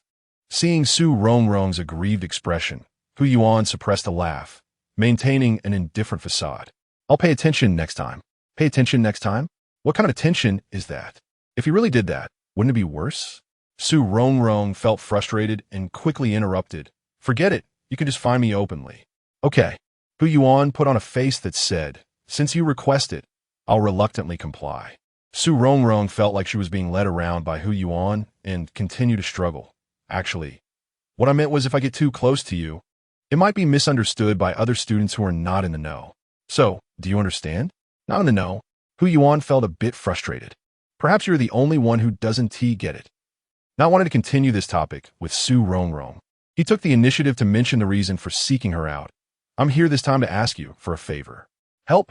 Su Rongrong showed a look of confusion. What did she help Hu Yuan with? Do you remember the school where we did volunteer teaching? Su Rongrong nodded. Of course she knew. Recently, she had been planning what to buy for the children at that school to send over. I've talked to the student council about the situation there, and they've decided to organize a school-wide donation event. Su Rongrong's eyes widened in gratitude. This was great, as her and her dorm mates' efforts were limited. She knew Hu Yuan was part of the student council, but she didn't expect him to organize something like this. It was simply wonderful. That's great. I was just thinking about donating too. Then let's find a place to discuss it in detail. Sure. Su Rongrong immediately agreed to Hu Yuan's suggestion, completely forgetting about her earlier concerns. At this time, the school cafeteria must be crowded, so let's go outside to find a place to eat and chat. Su Rongrong nodded. Hu Yuan was right. If they appeared in the cafeteria at this time, wouldn't there be even more rumors? Even if she and Hu Yuan were innocent, and he was only discussing donations, others wouldn't know that. With Su Rongrong's agreement, Hu Yuan felt much more relaxed. You wait here for a moment. I'll go get a bicycle to take you. Wait a minute. Su Rongrong immediately called out to Hu Yuan. Upon hearing Hu Yuan say he would ride a bike to take her, her expression dimmed. She remembered the sycamore tree in front of the dormitory, where Yixing had approached her and said he wanted to take her home. That was the first time Yixing rode a bicycle. Later, he took her to the park, restaurants, and cinemas, and even rode around campus, bringing her back to the dormitory. Let's go together. I'll also ride a bike so we can go faster. Hu Yuan keenly noticed Su Rongrong's sorrowful expression. He knew she must have been thinking about Yixing. It was normal for her not to forget Yixing. After being cared for and even saved by someone like that, how could she easily forget? It's okay. He can take his time. He has patience and will gradually move her. The two rode their bicycles along the tree-lined path on campus, with the setting sun's rays filtering through the branches, casting mottled shadows on the ground. The cool breeze of early spring blew through Su Rongrong's hair, gradually dispersing some of her sadness. Hu Yuan chose a serene and elegant place, and once they arrived, the waiter led them directly to a private room. Did you reserve a table long ago? Upon Su Rongrong's question, Hu Yuan paused for a moment, then answered casually, I thought it wouldn't be convenient to chat at school, so I booked this place in advance. Su Rongrong didn't dwell on it. It looked nice here, and no one would disturb them. If the food was good, she would bring her dorm mates here next time. After Hu Yuan ordered, he took the initiative to talk about the donation. This donation is voluntary, not compulsory. Su Rongrong nodded. Voluntary was good. After all, some students come from families with poor conditions, and some do not wish to donate. So there was no need to force them. The donations are divided into two parts, money and items. Su Rongrong listened attentively. Hu Yuan had thought this through carefully. Some college students indeed discard items quickly. Some are no longer useful, while others want to upgrade their belongings. These items are still good and can be reused. The food arrived quickly, and it was delicious. Hu Yuan also took care of Su Rongrong attentively. They had a pleasant meal together. After eating, Hu Yuan detailed the follow-up of the donation and discussed some specifics with Su Rongrong. After the donation, the student council would list a detailed donation list, so everyone would know where each item and each amount went, aiming for transparency, openness, and fairness. That's the whole donation process. Sound good? So what can I do? Remembering that Hu Yuan wanted to ask for her help, but she couldn't think of how she could assist. With such a large workload, it probably can't be completed relying solely on the student council. We need some volunteers. Just send me a message about this. I'm afraid I won't be able to explain it clearly. Do you want to help? Hu Yuan asked cautiously. Of course I want to. Su Rongrong's previous gloom faded away, and she responded with a bright smile. Seeing the long-lost smile on Su Rongrong's face, Hu Yuan felt that everything was worth it. By the way, I just happened to have the donation money from our dorm. After the semester started, a few girls had proactively given her the money. She didn't know how to arrange this some well. Now, it was perfect. She could just transfer it to Hu Yuan. Su Rongrong took out her phone and started the transfer. You were planning to donate too? Hu Yuan didn't expect Su Rongrong to think of this as well. Yes. After coming back from there, I had Jingjing and the others prepare. Su Rongrong felt a bit proud. She wasn't the only one who thought of this. Hu Yuan thought of it too. Hu Yuan received a message. It was the transfer from Su Rongrong. Looking at the transfer notification on his phone, Hu Yuan smiled. Aren't you afraid I'll embezzle it? No, I won't. Su Rongrong shook her head repeatedly. I trust myself, and I trust you. With Hu Yuan's character, he would definitely not cheat anyone. Just don't give me the good person card. Maybe I'm not that great. Hu Yuan smiled helplessly this time. In fact, he didn't need to find Su Rongrong out separately for this donation. If he just wanted to find a few volunteers, he wouldn't need to go through so much trouble. His purpose in doing this was simply to create opportunities to get closer to Su Rongrong.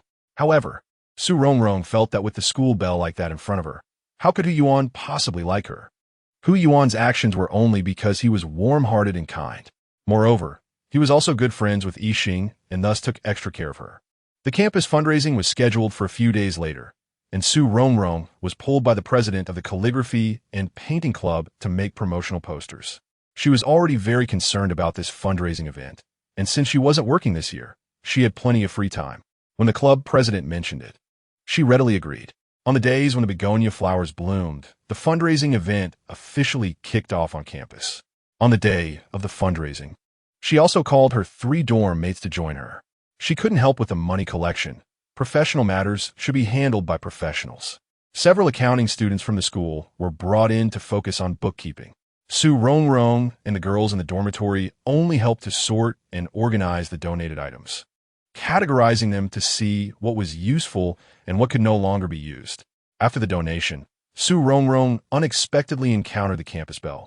The campus bell had gone abroad this semester to study at a prestigious music academy. She looked even more stunning than before, dressed in a beige spring outfit, gracefully walking towards the donation area. Her appearance caused a stir. However, she seemed to be accustomed to it, calmly walking up to Hu Yuan and whispering a few words to him. Chapter 116 Invitation. Didn't she say she went abroad? Why is she back again? Yan Jingjing frowned as she looked at the campus bell, who was whispering with Hu Yuan not far away. This was the first time the campus bell was so publicly with Hu Yuan. Tan Luo was also filled with doubts. Could it be that she and Hu Yuan really got together? And Mo Xiaojiao also found it hard to understand. Su Rongrong stopped her work and said casually, They've been together for a long time. Huh? How do you know? The 3 of them turned to look at Su Rongrong in unison. Su Rongrong blinked shyly and recalled. Last year, when I went to Teacher Hu's house, I saw the campus bell playing the piano with Hu Yuan. It looked like the campus bell often goes to Hu Yuan's house. Hey, you wasteful child. Why didn't you say anything earlier? Yan Jingjing suddenly got anxious. Such a big thing, and Su Rongrong could keep it to herself. Is it that serious? I also saw the campus bell and Hu Yuan having dinner outside of school, and the campus bell was acting cute with Hu Yuan. Su Rongrong didn't hold back her shocking words. This left Tan Luo and Mo Xiaojiao stunned. If what Su Rongrong said was true, then Hu Yuan's attitude towards Su Rongrong was very questionable. The 4 of them secretly glanced over the campus bell and Hu Yuan, just in time to see the campus bell looking their way. Mo Xiaojiao and the others thought. Could the campus belle also have misunderstood the relationship between Hu Yuan and Su Rongrong like they did? The campus belle seemed to say something to Hu Yuan before walking over to the donation table to make a donation, then headed towards Su Rongrong. The campus belle was dressed in a refreshing outfit, her hair flowing smoothly over her shoulders. In contrast, Su Rongrong was in baggy sportswear, sweating profusely, with her hair sticking to her face.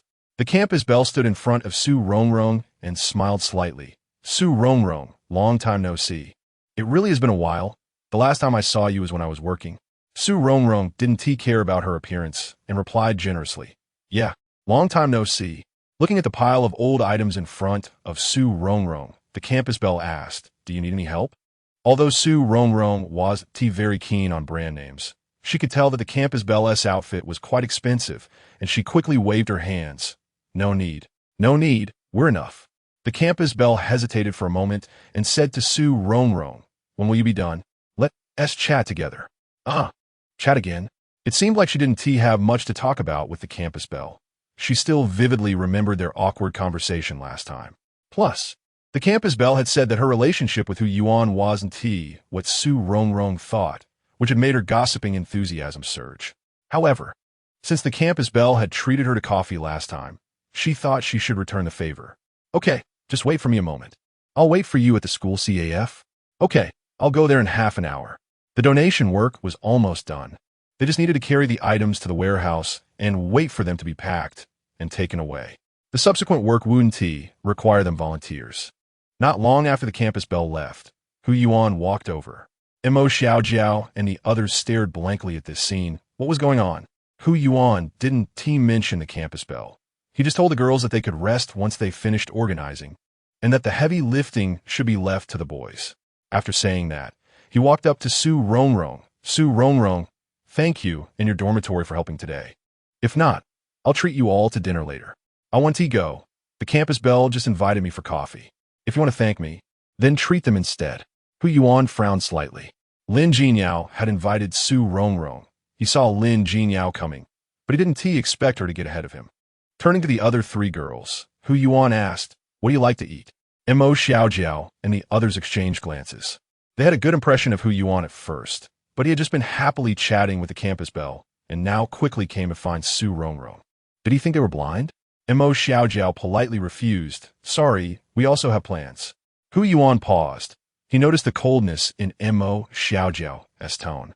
But for a moment, he didn't know how to respond and could only chuckle self-deprecatingly. It's okay. I have my birthday in a few days. I hope you all can come. Mo Xiaojiao glanced at Su Rongrong. She didn't know what Su Rongrong was thinking, so she hesitated to reject the invitation. Okay, we'll go together. Su Rongrong readily nodded. Hu Yuan had helped her a lot, so it was just right for her to give him a nice gift to show her gratitude. Hu Yuan finally breathed a sigh of relief. Thankfully, Su Rongrong was willing to attend his birthday party. After Hu Yuan left, Su Rongrong hurried to the nearest teaching building, quickly washed her face, tidied her hair, and then rushed to the place where she agreed to meet the campus belle. Time flew by, and she didn't expect to be sitting together with the campus belle over coffee again. The last time she had coffee with the campus belle was when Aster came to pick her up. At that time, she was determined to earn more money to support a handsome guy. Who would have thought that the handsome guy would just throw her a bank card? And now she didn't even know where he was. The only thing that hadn't changed was the atmosphere of having coffee with the campus belle. The two of them had been sitting for quite a while without speaking. Finally, the campus belle broke the silence first. Su Rongrong, Hu Yuan's birthday is in a few days. Su Rongrong was still reminiscing about Aster and didn't catch on immediately, replying naturally, yeah, he told me. Only after she said that did she realize that the person sitting across from her was Hu Yuan's rumored girlfriend. Would her response be misunderstood as a provocation? Sure enough, as soon as Su Rongrong's words fell, the campus belle chuckled. He really cares about you. Cough, cough, cough. Su Rongrong coughed. No. Hu Yuan is just very enthusiastic and helpful. Hu Yuan is very enthusiastic? Do you have some misunderstanding about him? The campus belle frowned.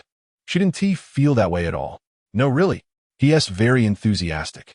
Just look at this donation organization, and before that when he went to teach. You mustn't misunderstand him. Su Rongrong felt it was necessary to say something good about Hu Yuan since he had really helped her a lot. Puffed. The campus belle couldn't help but laugh at Su Rongrong's earnest defense of Hu Yuan. It seems I need to clarify this matter. Otherwise, you'll keep misunderstanding. Misunderstanding? What misunderstanding? Su Rongrong looked confused. Misunderstanding me and him. The campus belle looked helpless. If others misunderstood, that was one thing. But Su Rongrong shouldn't misunderstand.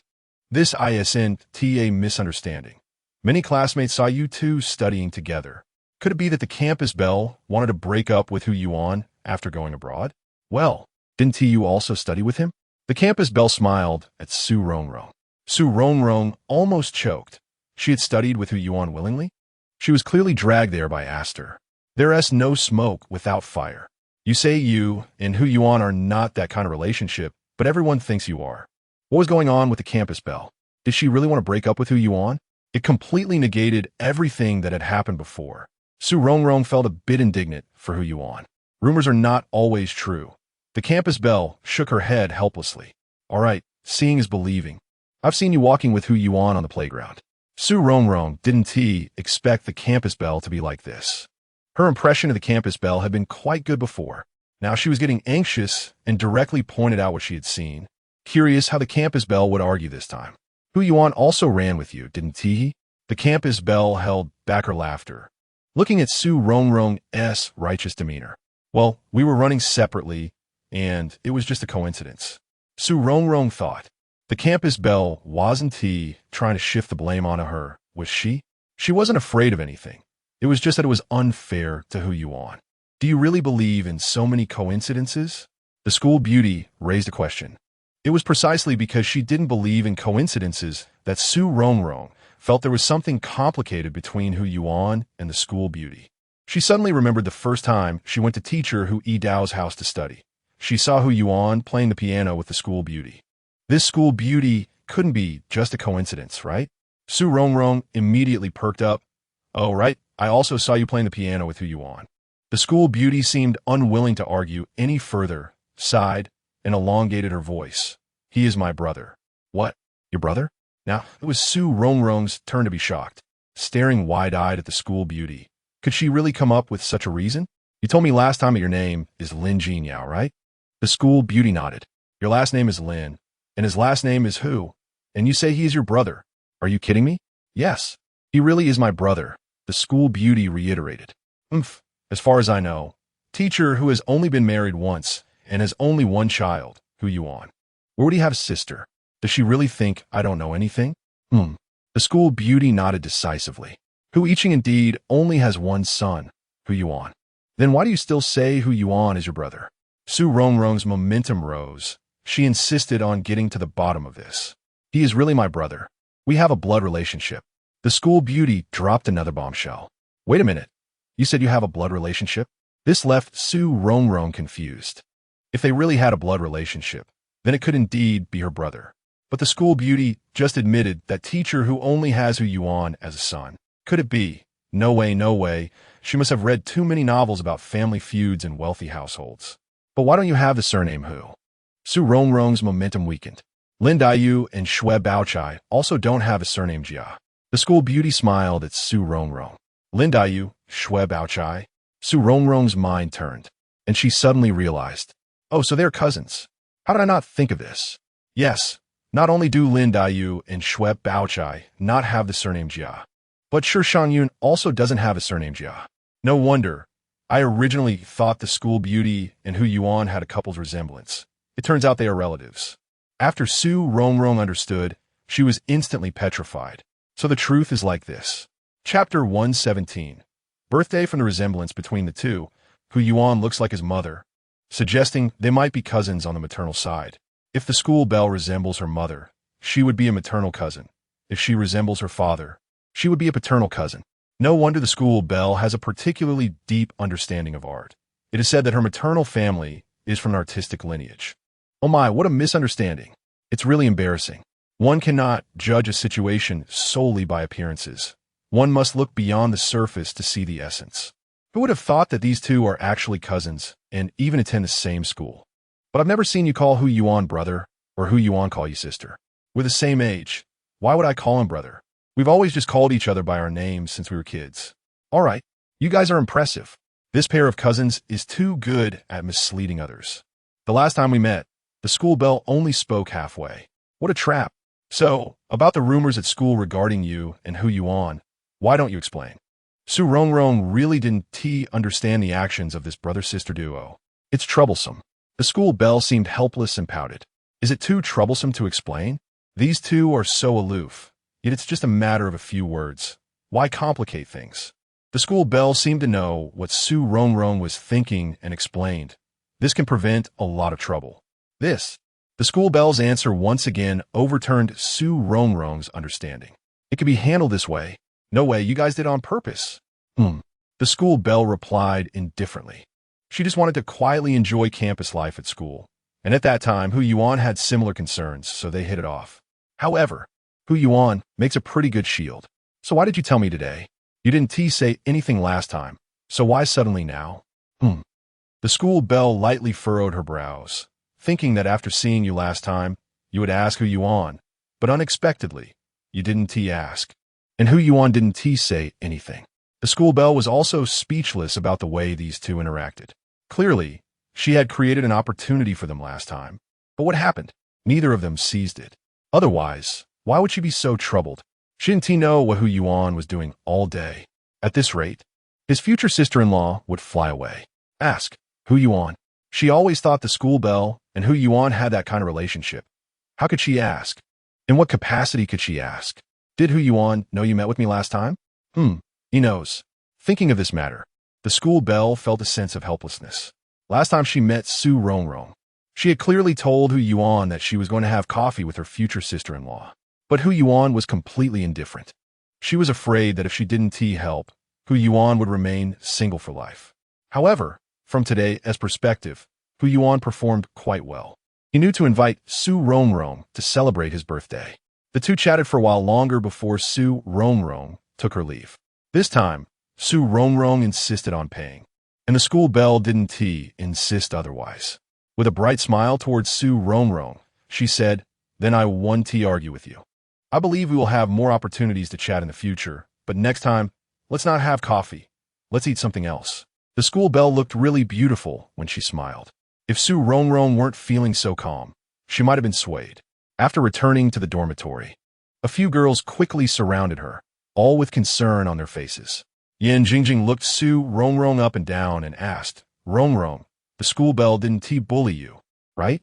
Rongrong rolled her eyes and walked away from her, preparing to change into another outfit since her sportswear had gotten dirty while working. "What are you thinking? Why would she bully me for no reason?" "No." Yan Jingjing looked puzzled. "Then why did she look for you? You two aren't familiar with each other?" "This matter is rather." Rongrong started to say half of it, but stopped, shaking her head with a look of difficulty in explaining. "Wait, let me change clothes first." After saying that, Rongrong picked up a piece of loungewear and went to the bathroom. The remaining three girls exchanged glances, wondering what was going on. Why did she leave halfway through her sentence? The three girls anxiously waited for Rongrong, hoping she would finish what she started. When Rongrong came out after changing, she saw three pairs of eyes filled with curiosity. "Sigh." Rongrong sighed, not knowing where to begin. "What is going on?" Mo Xiaojiao asked. "Yeah, hurry up and tell us." The other two urged eagerly. Hu Yuan and the school bell. Rongrong had just said a few words when she was interrupted by Yan Jingjing. What happened between Hu Yuan and the school bell? Did they confirm their relationship? No. Hu Yuan and the school bell are siblings. Seeing the reactions of the three, Rongrong finally felt balanced. She probably had that same expression when she first heard it. Mo Xiaojiao was the first to react, frowning in thought. "Are you saying Hu Yuan and the school bell are siblings?" Rongrong nodded emphatically. "Absolutely true. The school bell told me herself." "This is unbelievable." After a moment, Yan Jingjing finally regained her voice. Tam Luo was still in shock, unable to recover. "So, if that's the case, we can totally let Hu Yuan treat us to dinner today." Yan Jingjing looked regretful, thinking if Hu Yuan weren't so sleazy, involved with multiple people, and ambiguous, then they wouldn't have to pretend to be so aloof. The other three, "It's okay. You still have a chance. In a few days, it's Hu Yuan's birthday. We can go have a birthday meal. Su Rongrong comforted. By the way, will Hu Yuan's dad, teacher Hu, be there for his birthday? Yan Jingjing thought of Hu Yidao's stern gaze and felt her legs go weak. Come on, look at you. You passed the modular electronics exam. What are you afraid of? All right, we don't have modular electronics class this year. Rongrong, what should we get Hu Yuan for his birthday? Now that the previous misunderstanding was cleared up, it was evident that Hu Yuan treated Su Rongrong differently, especially since he invited Su Rongrong and her friends to his birthday party. That essay question. I really don't know what to get him. He seems to lack nothing. Su Rongrong was also troubled. Who says? He is lacking a girlfriend. Yin Jingjing chimed in. Su Rongrong casually replied, Girlfriend? As long as he waves his hand, he could have a line from the teaching building to the cafeteria, and then from the cafeteria to the school gate. Tan Luo suggested, how about Xiaojiao and I, along with Jingjing, just buy a birthday cake? What about me? Su Rongrong felt depressed. You could just package yourself and send yourself over, Yin Jingjing added. What nonsense! Thinking of Hu Yuan's clean-cut and refined demeanor. Su Rongrong felt Yin Jingjing's words were simply blasphemous towards Hu Yuan. Time flew by quickly, and in the blink of an eye, it was Hu Yuan's birthday. Hu Yuan didn't hold the birthday party at home, but invited everyone to a restaurant in the city center. She originally thought she would see the school bell at the birthday party, but surprisingly, the school bell didn't come. The birthday party only had Hu Yuan's close friends and a few girls from Su Rongrong's dormitory. Mo Xiaojiao and the others bought a large cake for Hu Yuan, while Su Rongrong gifted him a smart speaker. Young people quickly bonded, and Hu Yuan's usually cold expression softened, making everyone feel much closer to him. Moreover, it seemed Hu Yuan got along quite well with the boys, unlike his awkwardness around girls. After the birthday party ended, Hu Yuan walked over to Su Rongrong and quietly asked, Are you going home or back to the dormitory today? Home. Every weekend, Su Rongrong still goes home to take a look. Although Yixing has already left, she always hopes that one day, when she returns home, she will be able to see Yixing. Hu Yuan looked at a pile of gifts and said to Su Rongrong, Then, could you please help me take these home later? Me? Su Rongrong glanced around at so many people, wondering why she was the chosen one. Well, they all have to go back to school. Hu Yuan's reasoning was quite sufficient. All right. Hearing Su Rongrong's response, Hu Yuan breathed a sigh of relief, and his expression became much more relaxed. After leaving the cafeteria, since Hu Yuan had to carry many gifts, when the first car arrived, everyone helped load the gifts onto the car, allowing him and Su Rongrong to leave first while the others took different cars back to school. Hu Yuan and Su Rongrong sat in the back seat of the car, with beautifully wrapped gifts placed between them. Looking out the back window at the others, Su Rongrong always felt that something was off.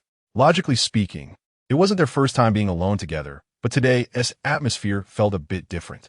Hu Yuan remained silent. It was unclear what he was thinking. The two of them were lost in their own thoughts, neither wanting to break the silence.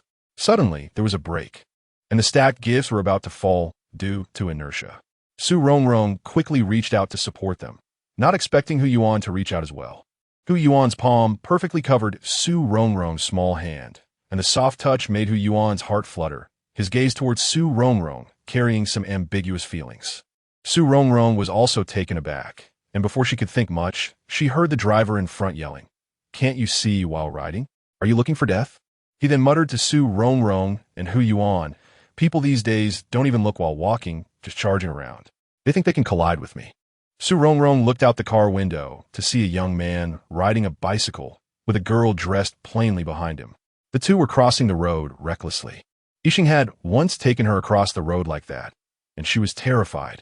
If it weren't for Yixing using teleportation, her encounter would probably have been just like today. Lost in thought, she even forgot to pull her hand back, maintaining the posture of supporting the gifts. Hu Yuan looked at Su Rongrong's state and sighed helplessly, rearranging the gifts. The car stopped downstairs at Hu Yuan's home, and Su Rongrong helped carry the gifts into his house. Just as she was about to leave, Hu Yuan suddenly called out to her, Su Rongrong, I'll walk you home. What? You want to walk me home? Our houses are so close. Is it necessary? No need. No need. It's just a short walk. Hu Yuan found a reason. It's fine. I ate too much today. Just right for some exercise. Oh, okay then. Chapter 118 Confession. The two of them walked slowly through the neighborhood. At this time of year, the flowering crabapple trees were in bloom, their petals drooping slightly, and occasionally a gentle breeze would blow, sending a shower of crabapple blossoms cascading down, creating an exceptionally beautiful scene. Su Rongrong paused to admire the crabapple flowers, and Hu Yuan also stopped beside her, appreciating the beautiful girl beneath the flowers. Rongrong, Hu Yuan called softly. Su Rongrong turned her head slightly, her eyelashes fluttering as her misty eyes looked to Hu Yuan. At first, Su Rongrong was lost in her own thoughts and didn't quite grasp what Hu Yuan was saying. Then her brows furrowed slightly. Why was he suddenly so intimate in addressing her? I like you. Hu Yuan looked intently at Su Rongrong, his usually cold eyes now filled with deep affection.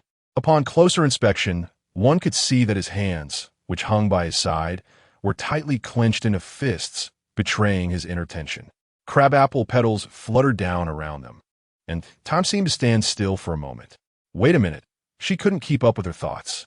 What did Hu Yuan just say? He likes her? Su Rongrong stared at Hu Yuan in shock, her face full of disbelief. She must have misheard. Seeing the surprise, confusion, and doubt on Su Rongrong's face, Hu Yuan sighed helplessly. It seemed she really didn't know that he liked her. I thought I was being obvious, but you still don't understand. So I had to be direct. Was he really being obvious? Su Rongrong racked her brain, but couldn't recall anything. She wasn't inexperienced in love, nor had she never been confessed to. She wasn't naive. She just never imagined that one day Hu Yuan would confess to her. This was too incredible. Although the campus beauty and Hu Yuan were cousins, she often admired the campus beauty's stunning looks, so her aesthetic should have been refined. How could he possibly like her? This little flower? Although she wasn't unattractive, with such a gem in front of her, Hu Yuan couldn't really be blind. Could he? She couldn't dwell on this. She was not in the mood for love and couldn't delay Hu Yuan. After calming down, Su Rongrong felt she had to make her stance clear. Thank you, but I...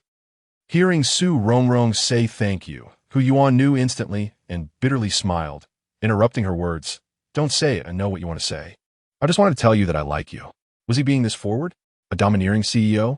No wonder the campus beauty would say such things to him and look at him with those eyes. So it was the gaze of someone looking at a future sister-in-law. No, what future sister-in-law? How did she get wrapped up in this? Seeing Su Rongrong's dazed expression, Hu Yuan guessed that her thoughts were definitely not aligned with his. What I mean is, I don't want you to just see me as an ordinary friend. I just want to express my feelings. I don't expect you to like me back. I just hope you can look at me from a different perspective. See me as someone pursuing you, not just an ordinary friend. Try to understand me and see what your true feelings are. Unknowingly, he didn't even realize when this girl had walked into his heart. When he finally did, he realized he was already deeply infatuated. But at that time, he knew Su Rongrong had feelings for another guy. When they went to Su Rongrong's house for hot pot, he noticed that whenever she looked at that guy, her eyes sparkled. So he had been holding back. Perhaps he was too impatient and should wait a little longer. But every time he saw Su Rongrong looking so lost, he thought, why wait? Maybe she needed someone to care for her right now. Maybe they were the best match. And maybe he was the one who could bring her happiness. Hu Yuan also knew that as long as Su Rongrong still had feelings for that guy, it would be difficult for him to enter her heart. But he had to give it a try, even if his role was just to divert Su Rongrong's attention and help her not be so sad. He didn't expect Su Rongrong to refuse so decisively. Su Rongrong never imagined that the usually aloof Hu Yuan could lower himself so much. But she respected, admired, and appreciated Hu Yuan, just not in a romantic way. Perhaps if she hadn't met that guy, she might have liked Hu Yuan. But after meeting him, she realized what true affection was, what real love meant. It was unforgettable, it was heart-stirring, it was a connection of the heart. Su Rongrong lifted her head and looked seriously at Hu Yuan. I have someone I like. I know. Of course, he knew the weight of that person in Su Rongrong's heart. Perhaps no one knew better than him, but he has already gone. Hu Yuan spoke frankly. He knew this would hurt Su Rongrong, but he felt he should awaken her, not let her remain trapped in that empty obsession. He hasn't left. He is here with me. Su Rongrong patted her heart and shouted loudly. Remembering the weakness when that guy left, Tears streamed down Su Rongrong's face uncontrollably. It was her fault that he was hurt. Seeing the excited and pained expression on Su Rongrong's face, Hu Yuan smiled bitterly. It's okay. I know you won. T agree right away. I just wanted you to know that I like you. Maybe not any less than he does. Su Rongrong noticed that Hu Yuan used the word also. Did that mean that the guy liked her too? But why didn't he say it? Making her think that he was just using her to return to his planet. After a moment, Hu Yuan continued. Even if the final choice isn't me, it's okay. Don't put too much pressure on yourself. Hu Yuan's words were so sincere. He always considered Su Rongrong first. Su Rongrong was very touched. If she and T met that guy, perhaps she would have tried to get to know Hu Yuan better. After all, he was so outstanding. But reality had no what-ifs. Su Rongrong knew that it was impossible with that guy. Hu Yuan was the best choice, but she still followed her heart and rejected him. This was also good for Hu Yuan. She couldn't accept another guy's confession while still holding on to feelings for someone else. After realizing Hu Yuan's feelings, Su Rongrong felt that the atmosphere between them had changed, and there was a slight awkwardness. My home is just ahead, so you don't need to walk me. I'll go ahead.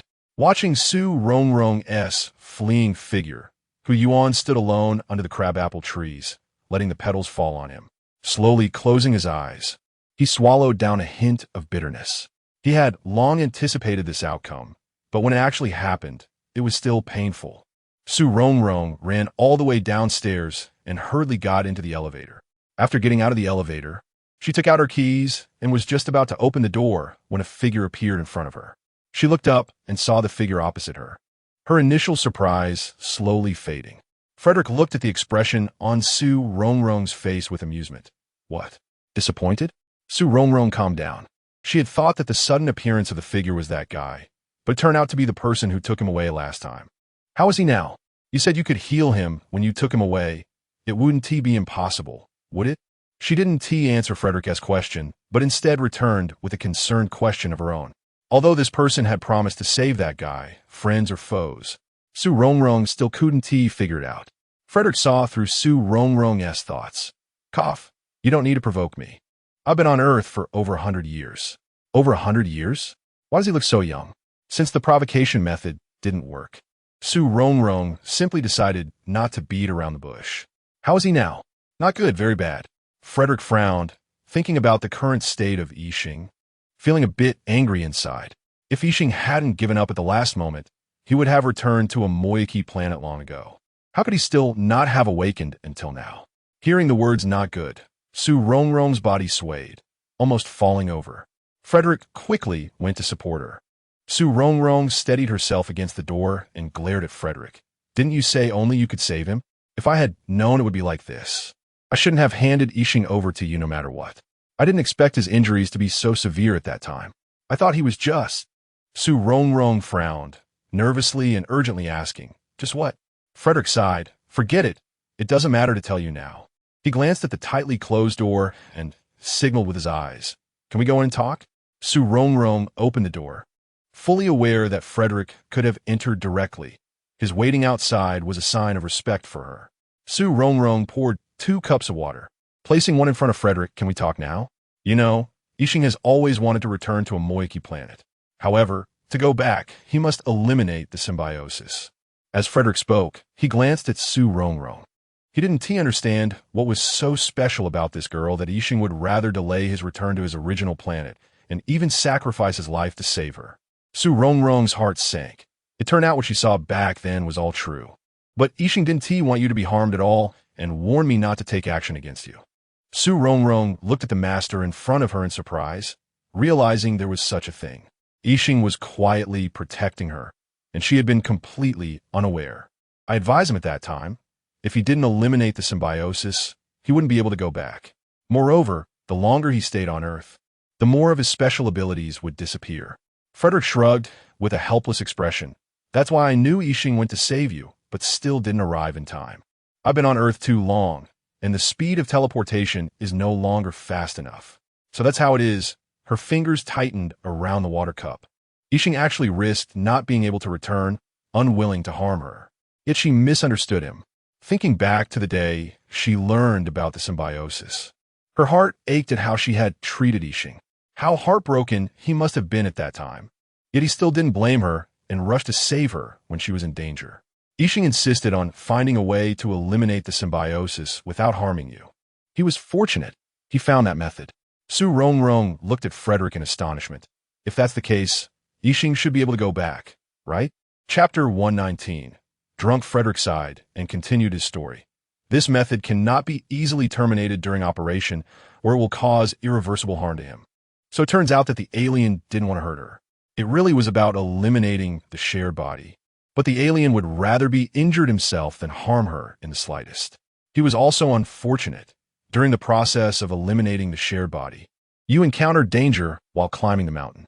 He insisted on rescuing you despite the warnings. Rongrong didn't say anything, but nervously looked at Frederick. Remembering the situation back then, Frederick shook his head and sighed. When he was eliminating the shared body, he forcibly used his unique abilities, which led to his body becoming exceptionally weak. And in the end, he was struck by a falling rock while climbing the mountain. What? The alien was hit by that huge rock. Rongrong's eyes widened as she looked at Frederick in disbelief. It seemed that Frederick noticed Rongrong's confusion and continued to explain if it were normally. That huge rock wouldn't be a problem for him, but he was too weak at that time, and he also had to safely take you away. No wonder the alien was so weak at that time. She had wronged him, thinking he was just putting on an act in front of her. I didn't know he was hit by the rock until I returned to the lab and checked his injuries. Only then did I discover the signs of the impact. So, do you have a way to save him? I'll do anything you ask. Thinking of how the alien silently sacrificed so much for her, Rongrong could no longer control her emotions. Frederick sighed, saying that emotions are troublesome, and he was glad he hadn't experienced them. Really anything? Rongrong nodded while crying. She regretted it, and now even if it meant risking her life, she would be willing. The alien could still be saved, but it just needed. Needed what? Rongrong quickly wiped her tears and looked nervously at Frederick. A little bit of your blood. Just a little bit? Seeing Rongrong roll up her sleeves. Frederick felt that even if he drained all her blood, she would have no complaints, not needing too much. However, I might need to come back again. If the alien were brought back to life and something were to happen to Rongrong, the alien would definitely come after him, and he wouldn't do something thankless. After taking a drop of blood from Rongrong's fingertip, Frederick left. Looking at the empty room, Rongrong felt a surge of sadness. It turned out she was wrong. She had wronged the alien. Although Hu Yuan had analyzed the situation before, when she heard Frederick recount the real circumstances, she couldn't help but feel guilty. Perhaps Hu Yuan was right.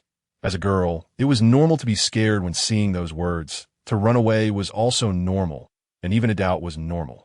But when she thought of the alien's lonely figure leaving in the rain, how weak he was when Frederick took him away, and now his unconscious state, Rongrong still couldn't suppress the pain in her heart. Rongrong remembered that near the end of last semester, Yan Jingjing came to her house with a box of beer. They had only drunk a few bottles, and the rest was still in the fridge. She forgot that she once said that after a breakup, watching a movie was enough, and drinking would only increase the pain. Now, she just wanted to get drunk to forget her sorrows. The trees outside began to sway. The wind had picked up, and the begonia flowers were blown about, falling to the ground. The sky gradually darkened. It was another rainy night, just like the night when the alien came. Rongrong drank while looking out the window. She wished the alien could appear in her home again. Seeing it was raining outside, Yan Jingjing, feeling bored, thought about video calling Rongrong. Today, Hu Yuan had specifically invited Rongrong to help him move things, and she wanted to ask if anything had happened today. However, she called for a long time, but Rongrong didn't answer. Yan Jingjing became anxious. Jiao, Luo, do you think something happened to Rongrong? I've been calling her for so long, and she hasn't picked up. Mo Xiaojiao replied irritably. You, in your bad luck, can't you wish for something good? Yan Jingjing rarely looked serious. No, Jiao, I feel uneasy, really. Don't you remember last semester when Rongrong went to teach? I felt something was off. Tan Luo also became tense upon hearing this, and took out her phone to call Rongrong. Mo Xiaojiao fell into thought. The last time they couldn't reach Rongrong, Hu Yuan rushed over from afar. Later, Rongrong didn't mention why she wanted to teach early, but they analyzed from various signs that it must have been because the alien left which hit Su Rongrong too hard. She couldn't handle it at that time, which is why she left early to teach. I can't get through either. Tan Luo's anxious voice interrupted Mo Xiaojiao's thoughts. Don't panic. Maybe she's in the shower or doing something else. Let's wait a bit and take turns calling. Mo Xiaojiao was also anxious inside, but she felt they shouldn't be too rash. The girls almost timed their calls perfectly, but on the other end, there was still a busy signal. This time, Mo Xiaojiao couldn't remain calm, thinking that Hu Yuan lived in the same neighborhood as Su Rongrong, a bit closer to her house. She immediately picked up her phone and dialed Hu Yuan's number. Holding the phone in one hand, she nervously tapped her fingers on the table with the other, silently praying, "Please pick up, please pick up." Yin Jingjing and Tan Luo looked at Mo Xiaojiao with hopeful eyes, and perhaps their prayers worked. After 2 or 3 rings, the call was answered. "Hello." Hu Yuan's cold voice came through the phone. "This is Mo Xiaojiao from Su Rongrong's dorm. Could you please go to Su Rongrong's house right now? We've called her several times, and she hasn't answered." Without asking for explanations, Mo Xiaojiao succinctly stated her request. "Okay, I'll go right away." Hu Yuan responded without hesitation upon hearing Mo Xiaojiao's request. He put on his coat, took an umbrella, and walked into the rain. Stepping over the puddles on the ground, Hu Yuan frowned. He had just called Su Rongrong, and she hadn't answered either. He confessed his feelings today, but he was the one who was rejected, so logically, Su Rongrong shouldn't be in any trouble. Hu Yuan knew a classmate who lived in the same building as Su Rongrong. As he walked, he called that classmate to ask for help opening the building's door. At that moment, Su Rongrong was drinking and feeling tipsy. Hearing the doorbell ring incessantly, she irritably rubbed her hair and complained, "Who is it? It's the middle of the night, and they keep ringing my doorbell." Stumbling to get up to open the door, she looked at the intercom and saw Hu Yuan standing straight outside the door. When she opened the door, Su Rongrong couldn't stand properly, leaning against the door, and grinned.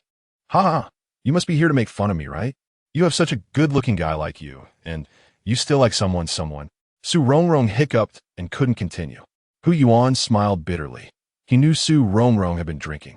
He realized that only the alien could make Su Rongrong lose her composure like this. He helped her into the room and closed the door behind them. Looking again, the coffee table in the living room was littered with bottles of alcohol, and a few were rolling on the floor. Su Rongrong pushed Hu Yuan away, trying to stand straight, and waved her hand, saying, "I'm fine. I'm not drunk. I don't need your help." But when she walked, her steps were light, as if she were walking on clouds, swaying unsteadily. Hu Yuan didn't continue to support her, but walked beside her, watching her wobble toward the sofa. Just as she was about to reach the sofa, her foot slipped, and she nearly fell, but fortunately, Hu Yuan caught her in time. Although Su Rongrong didn't fall, tears streamed down her face in an instant.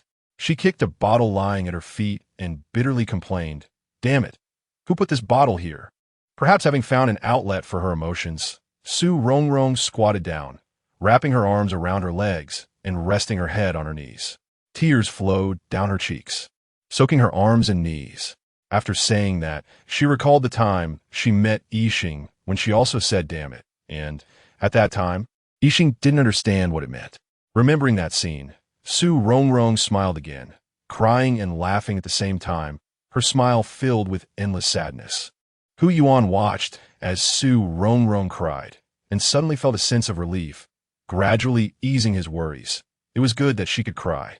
He didn't offer her a tissue or help her up, allowing her to vent her inner sadness and pain on the ground. Although he had already gone to check on Su Rongrong, Mo Xiaojiao and a few other girls were still not at ease. It had been a while since they called Hu Yuan, and logically, he should have arrived at Su Rongrong's house by now. But why hadn't either of them called him back? The 3 girls were hopeful about Hu Yuan, but also worried that he might not be able to handle things alone if something went wrong. They discussed back and forth, but didn't know what to do. They were worried about Su Rongrong, while also fearing that they might disrupt Hu Yuan's performance. What if Hu Yuan could save the heartbroken Su Rongrong at a critical moment, just like Yixing? Wouldn't that be even better? If one wants to forget a past relationship, the fastest way is to start a new one. But what if Su Rongrong had truly fallen deeply this time? How could someone as decisive about feelings as Su Rongrong allow herself to get caught in such a hopeless emotional situation? Did Yixing really have no feelings for Su Rongrong at all? Why was the way Yixing looked at Su Rongrong so different from the way he looked at others? Their interactions were so harmonious that even outsiders could see how sweet they seemed. Su Rongrong's every move, every glance, seemed to convey what she wanted to do. And wasn't that what they called a telepathic connection? What was blocking the two of them from being together? Could it be that Yixing was truly a descendant of some prominent family who had to find a well-matched lady to marry? The prince and Cinderella only existed in novels. Such things are hard to achieve in real life. Chapter 120. Taking care of Yin, Jingjing looked up, not wanting to guess aimlessly in the dormitory. She wailed, "What should we do? I don't even know how Rongrong is doing right now." Mo Xiaojiao appeared calm on the surface, but was actually quite anxious inside. "We need to have faith in Hu Yuan." Yin Jingjing weakly replied, "It's not that I doubt Hu Yuan's abilities, but this time Rongrong seems different from before." "I'm afraid she..." Mo Xiaojiao hurriedly interrupted, "It won't happen. Don't talk nonsense." Tan Luo cautiously picked up her phone. "How about we send a message? That way we won't disturb them, but we can know how things are over there." Mo Xiaojiao and Yin Jingjing exchanged glances and both nodded at Tan Luo. With a ding, Hu Yuan took his phone out of his pocket and saw a message. "How is Rongrong doing now?" Upon receiving the message, Hu Yuan understood that the girls in Su Rongrong's dormitory were worried about the situation here, and he started typing. Mo Xiaojiao and the others kept their eyes on Tan Luo's phone, and at that moment, a message popped up on the screen. "Come over and see for yourselves." Yin Jingjing shouted at Mo Xiaojiao and Tan Luo, "What are you waiting for? They want us to go over." Tan Luo glanced at the time and worriedly asked, "But the dormitory door is locked now. How do we get out?" Yin Jingjing, looking confident as if this small matter wouldn't stump her, said, "Simple, Luo. Just pretend you have a stomachache, and we'll say we need to take you to the hospital." Before Tan Luo could even pretend to have a stomachache, she started to get nervous. What if I can't act well and get found out?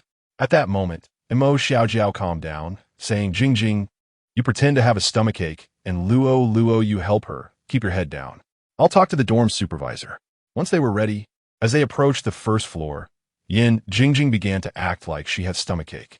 Mo Xiaojiao adjusted her facial expression and knocked on the dorm supervisor's door, nervously and urgently saying, "Annie, she has a stomachache, and we want to take her to the hospital." The dorm supervisor looked at the few of them, and since Tan Luo had a very innocent face, she appeared very credible, especially as she looked like she was about to cry. The dorm supervisor quickly opened the door and kindly asked if they needed help. The three girls hurriedly declined, and the dorm supervisor, still worried, gave them a few reminders. After escaping from the dormitory, they turned a corner and could no longer see the dorm supervisor. Yin Jingjing stood up straight, and then the three of them quickly ran out of the school. Hu Yuan had already contacted a boy from the same building as Su Rongrong to pick up Yin Jingjing and the others at the entrance of the community. When the boy saw them, he waved, "Over here." The three girls ran over, stopped in front of the boy, gasping for breath, and said, "Who are you?" The boy didn't answer directly, just said, "Hu Yuan sent me to pick you up." Yin Jingjing looked at the boy suspiciously. "How do you know you're picking us up?" The boy couldn't help but laugh a little at this time. There shouldn't be many girls running to this community, right? The three girls exchanged glances and nodded, thinking, Hu Yuan is indeed Hu Yuan. If it weren't for this boy, they would have had a hard time getting into the community. Mo Xiaojiao quickly thanked him. "Thank you, please take us in." The boy waved his hand generously, saying, "No need to be polite, let us go." With the boy leading the way, they smoothly arrived in front of Su Rongrong's house. Standing at the door, the boy said, "My task is done. I'm going home." The three girls thanked him again, and after he left, they began to knock on the door. When the three girls entered the house, Su Rongrong was already sitting on the sofa. Su Rongrong had a dazed look, glanced at the girls from the dormitory, said nothing, and turned away again. Yin Jingjing and Tan Luo walked over and sat beside her. Tan Luo silently took a tissue and gently wiped the tears off Su Rongrong's face. Su Rongrong didn't speak, allowing Tan Luo to help her wipe her tears. Looking at the scattered cans on the floor and the mess on the table, Mo Xiaojiao sighed softly and squatted down to start tidying up. Hu Yuan felt that with Tan Luo and Yin Jingjing accompanying her, he was not needed at the moment, so he squatted down to help Mo Xiaojiao. Yin Jingjing looked at Su Rongrong and couldn't hold back her anger anymore, saying recklessly, "That Yixing person, how can he just leave whenever he wants? If I had known it would be like this, he shouldn't have come in the first place." Hearing the name Yixing, Su Rongrong's eyes finally focused, and she whispered, "He didn't want to come either." Although Su Rongrong spoke softly, everyone's attention was on her, so they naturally heard it. Hu Yuan paused while holding a can, recalling the few sentences he had seen on the computer and understood. Yixing must have come to Earth because he was connected to Su Rongrong. Although he hadn't seen it with his own eyes, he deduced that Yixing must have landed at Su Rongrong's house. Yin Jingjing continued indignantly, "Then since he has come, why does he have to leave?" Su Rongrong answered blankly, "He has to leave since the day he came." You.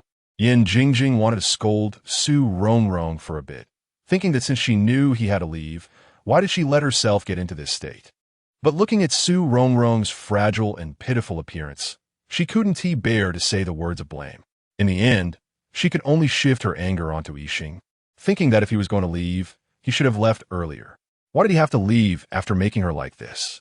If he had left earlier, Yixing could have left earlier. He delayed his return to avoid hurting himself. Later, he could have gone back, but because of her. Su Rongrong thought of this and suddenly cried again. Yin Jingjing hugged Su Rongrong tightly, allowing her to cry on her shoulder. She patted Su Rongrong's back gently, as if comforting a child, saying, "Stop crying, it's not worth it for someone who lacks responsibility." Su Rongrong sobbed uncontrollably, thinking he isn't irresponsible. It's precisely because he is affectionate and responsible that he has ended up in such a state. Tan Luo also patted Su Rongrong's back, continuously comforting her. All right. No more crying." After crying for a while, Su Rongrong released her emotions and her mood finally eased a bit. She looked up at Imo Xiaojiao, who was tidying up, and said, "Jiao, I've always had a question I wanted to ask you." "What question?" "Go ahead." Imo Xiaojiao stopped her actions and focused on Su Rongrong. "You know so much. Have you been reborn?" Unexpectedly, Su Rongrong asked such a question, and everyone in the room was taken aback, thinking of Imo Xiaojiao's past achievements. Yin Jingjing also looked at her with a scrutinizing gaze. "Jiao, I also think you might have been reborn." Tan Luo, a bit confused by the two of them, widened her eyes and looked over. "Really?" Imo Xiaojiao stared at the two of them, feeling speechless. Among these dormitory girls, one is scatterbrained and loves to eat. One is naive and loves to sleep. And now there's another one who seems lost. She asked, "Drunk? Are you drunk too?" Imo Xiaojiao shot a glare at Yin Jingjing, wondering what time it was and why she was still causing trouble. Then she softened her tone to comfort Su Rongrong. "There is no such thing as rebirth in this world. Don't think too much about it. Just take a good rest." Su Rongrong forced a smile, then sincerely said to the few of them, "I don't know if rebirth exists in this world, but I do know that aliens really exist in this world." "Really? I'm not lying to you." "Really?" Tan Luo exclaimed. "Really? He might be right beside us. We just don't know." Seeing Tan Luo believe in what she said, Su Rongrong was very happy and suddenly grabbed her hand. "He might attend classes with you, have meals together, and go shopping together. Normally, there might not seem to be any difference, but if you observe carefully, you'll find they are not like us." Imo Xiaojiao wanted to interrupt, but was stopped by Hu Yuan. She looked at him in confusion, only to see Hu Yuan gently shake his head. "They are smarter than us, learning anything particularly quickly, just like a computer." Listening to Su Rongrong's rambling, Yin Jingjing was also bewildered, not expecting Su Rongrong to be like this when drunk. They can teleport, disappearing in an instant. Su Rongrong gestured with her hands, grinning as she said that they can also control objects with their minds, achieving human-computer interaction without using their hands. Imo Xiaojiao put the empty bottle she had organized into the kitchen, and at that moment, Hu Yuan also came in with a few empty bottles. Imo Xiaojiao turned around and gratefully said to Hu Yuan, "Thank you so much today." Hu Yuan placed the empty bottles down, saying, "You're too polite. Whether it's aliens or Su Rongrong, they're also my friends." Through the kitchen door, Imo Xiaojiao's gaze lingered on Su Rongrong, and she said with concern, "Crying is a good thing. It's better than keeping it bottled up inside." Just as Hu Yuan was about to speak, he heard Su Rongrong gagging. Imo Xiaojiao quickly grabbed a trash can and hurried out of the kitchen, saying to Yin Jingjing, Quick, help Su Rongrong to the bathroom. Yin Jingjing promptly supported Su Rongrong, and Mo Xiaojiao rushed over, one hand supporting Su Rongrong and the other placing the trash can in front of her, together with Yin Jingjing. They helped her to the bathroom. Fortunately, Su Rongrong initially only gagged, but once in the bathroom, she hugged the toilet and started to vomit. Yin Jingjing looked at Mo Xiaojiao helplessly, unsure of what to do. Mo Xiaojiao actually had no experience in taking care of drunk people, so she could only try to calm herself down. After thinking for a moment, she figured that Su Rongrong might have drunk beer on an empty stomach, irritating her stomach. Turning to Yin Jingjing and Tan Luo, she said, "You and Luo take care of Rongrong. I'll go to the kitchen to see if I can make her some congee." Su Rongrong was throwing up uncontrollably. Mo Xiaojiao checked Su Rongrong's fridge, finding it nearly empty, so she decided to cook some plain congee first. Seeing that Su Rongrong didn't need his help for the moment, Hu Yuan walked to the kitchen door and asked, "Do you need my help?" Mo Xiaojiao hesitated for a moment, and then asked Hu Yuan to buy some vegetables from the community supermarket. Chapter 121, Forgetting Mo Xiaojiao and Hu Yuan seldom cook, and neither of them is very skilled. By the time they finished making vegetable porridge, Su Rongrong was already quietly lying in bed. Mo Xiaojiao served a bowl of porridge and said to Tan Luo and Yin Jingjing, "You two can sleep for a while. I'll take care of her." In the past, when Mo Xiaojiao, Tan Luo, and Yin Jingjing visited Su Rongrong's house, they sometimes stayed over. Seeing that Su Rongrong was much quieter now and had stopped throwing up, they felt a bit relieved and went to the guest room to rest. She fed Su Rongrong a little porridge, one small spoonful at a time. Su Rongrong was also quiet, not crying or making a fuss, obediently eating the porridge Mo Xiaojiao had made. However, she seemed soulless, eating without knowing what she was consuming or what it tasted like. Mo Xiaojiao frowned, feeling heartbroken as she looked at Su Rongrong. After a while, she stopped feeding her, worried that eating too much wouldn't be good for her. When Mo Xiaojiao turned around to put the bowl down, she noticed that Hu Yuan was still standing outside Su Rongrong's room, quietly watching. She stood up and walked over to Hu Yuan, thanking him again. "Thank you so much today. I told you, they're my friends too. No need to be so polite," Hu Yuan replied. Looking at Su Rongrong lying weakly on the bed, his heart aching and his eyes slightly watering, he really didn't know how to help her. It was as if the alien star had disappeared. He couldn't figure out where it was. Mo Xiaojiao didn't know what to say for a moment. She knew Hu Yuan liked Su Rongrong, but seeing Su Rongrong drunk was clearly because of the alien star. She usually remained calm, but in this situation, she didn't know how to handle it. "I'll take care of Rongrong here. You can rest on the sofa in the living room. Oh, by the way, your home is in this neighborhood, so if you want to go home, you can." Hu Yuan didn't say anything, walked past Mo Xiaojiao into the room, looked at the expressionless Su Rongrong, pulled up a chair, and sat down. Seeing Hu Yuan insist, Mo Xiaojiao stopped insisting further. Perhaps staying would make him feel more at ease. After washing the dishes in the kitchen, she returned to the room and sat back in her original spot. The two of them quietly watched Su Rongrong without speaking. Perhaps Su Rongrong was really tired, both physically and mentally, and soon fell into a deep sleep. She seemed to be sleeping soundly and wouldn't wake up for a while.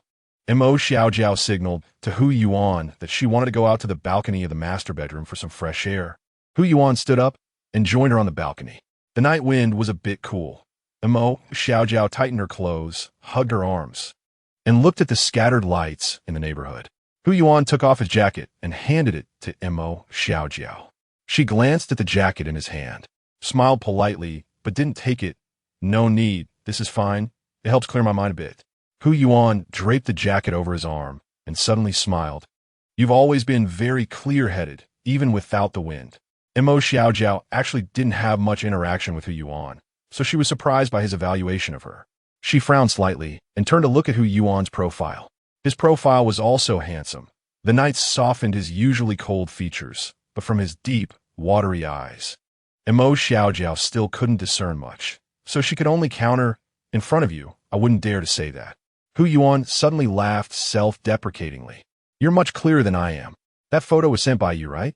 Hearing this, Mo Xiaojiao felt a bit angry.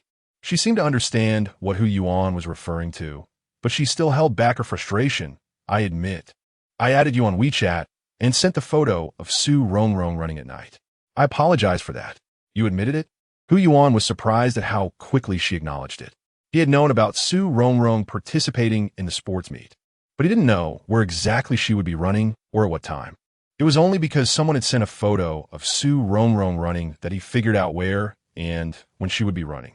At this moment, Mo Xiaojiao also calmed down. I admit I was wrong about this matter. If it hurt you, I apologize. Hurt? Not really, he replied. Even if Mo Xiaojiao hadn't sent that photo, he would have found a way to get information about Su Rongrong's running. He just didn't want any hidden calculations behind it. At that time, he received a friend request from someone, and the profile picture was a corner of their school's library. He didn't think much of it and just checked that student's moments, as it was his habit. After opening the moments, he saw a photo of Su Rongrong running at night on the school playground. The angle of the photo was well chosen, naturally capturing Su Rongrong without seeming deliberate. At that time, Su Rongrong had just gone through a breakup, and he impulsively thought of helping her, so he added your friend. But after adding, he regretted it, fearing he was overstepping. Actually, at that time, she was just testing the waters. Mo Xiaojiao thought that if a Yuan really liked Su Rongrong, he wouldn't ignore that photo.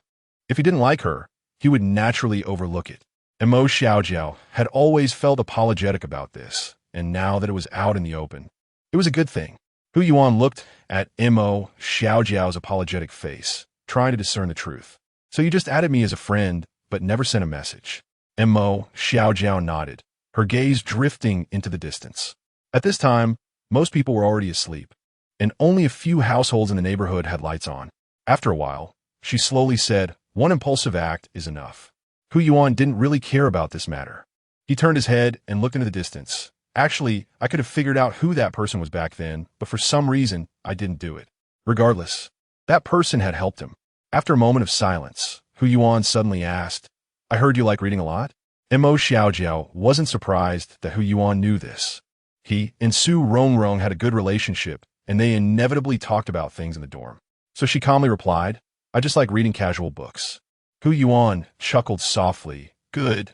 Then can you tell me, using the casual books you've read, how to forget someone? After saying this, his deep-set eyes looked at Su Rongrong sleeping inside. Following Hu Yuan's gaze, Mo Xiaojiao also looked inside the room. The light in the room was dim, making it hard to see clearly, but both Hu Yuan and Mo Xiaojiao seemed to see Su Rongrong sleeping peacefully. Maybe she was exhausted from the day's turmoil. At this moment, she was sleeping very quietly. Mo Xiaojiao thought seriously for a moment. Maybe only time can tell you. After a few seconds of pause, she turned to look at Hu Yuan, who was deep in thought, and asked back, why forget? Why not strive for it? Logically, Hu Yuan's personality shouldn't be like this. Was he really going to retreat so easily? Hu Yuan sighed lightly, his tone carrying some bitterness, because she has already filled her heart with someone else. Hearing this, Mo Xiaojiao fell silent and didn't continue speaking. She had never had someone like that in her heart, so she didn't know what it felt like.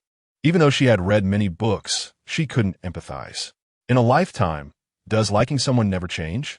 Hu Yuan looked at the bewildering night, seemingly murmuring, as if asking a question.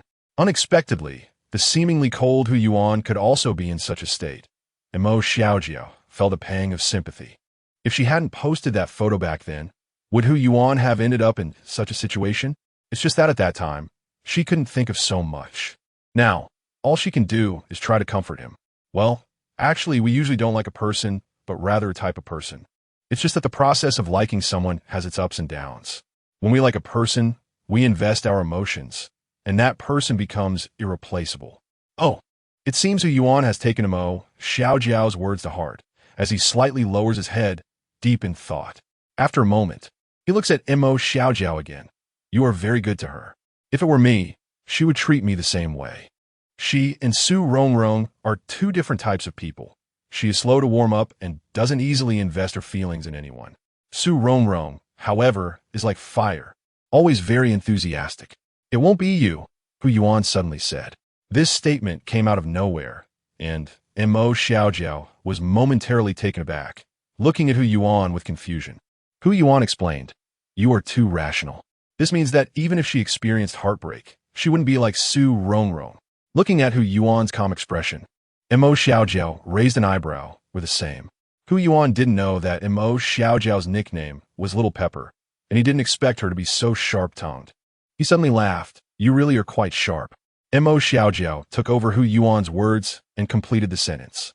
Hu Yuan leaned on the balcony railing, slightly nodding, showing self-awareness.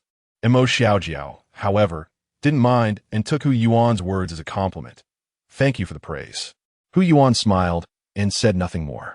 After a while, Mo Xiaojiao recalled what Hu Yuan had said earlier, furrowing her brow, and asked the question that had been on her mind. Are you friends with Yixing? Yeah. Considering the mutual understanding between him and Yixing, their relationship would be purer without Su Rongrong.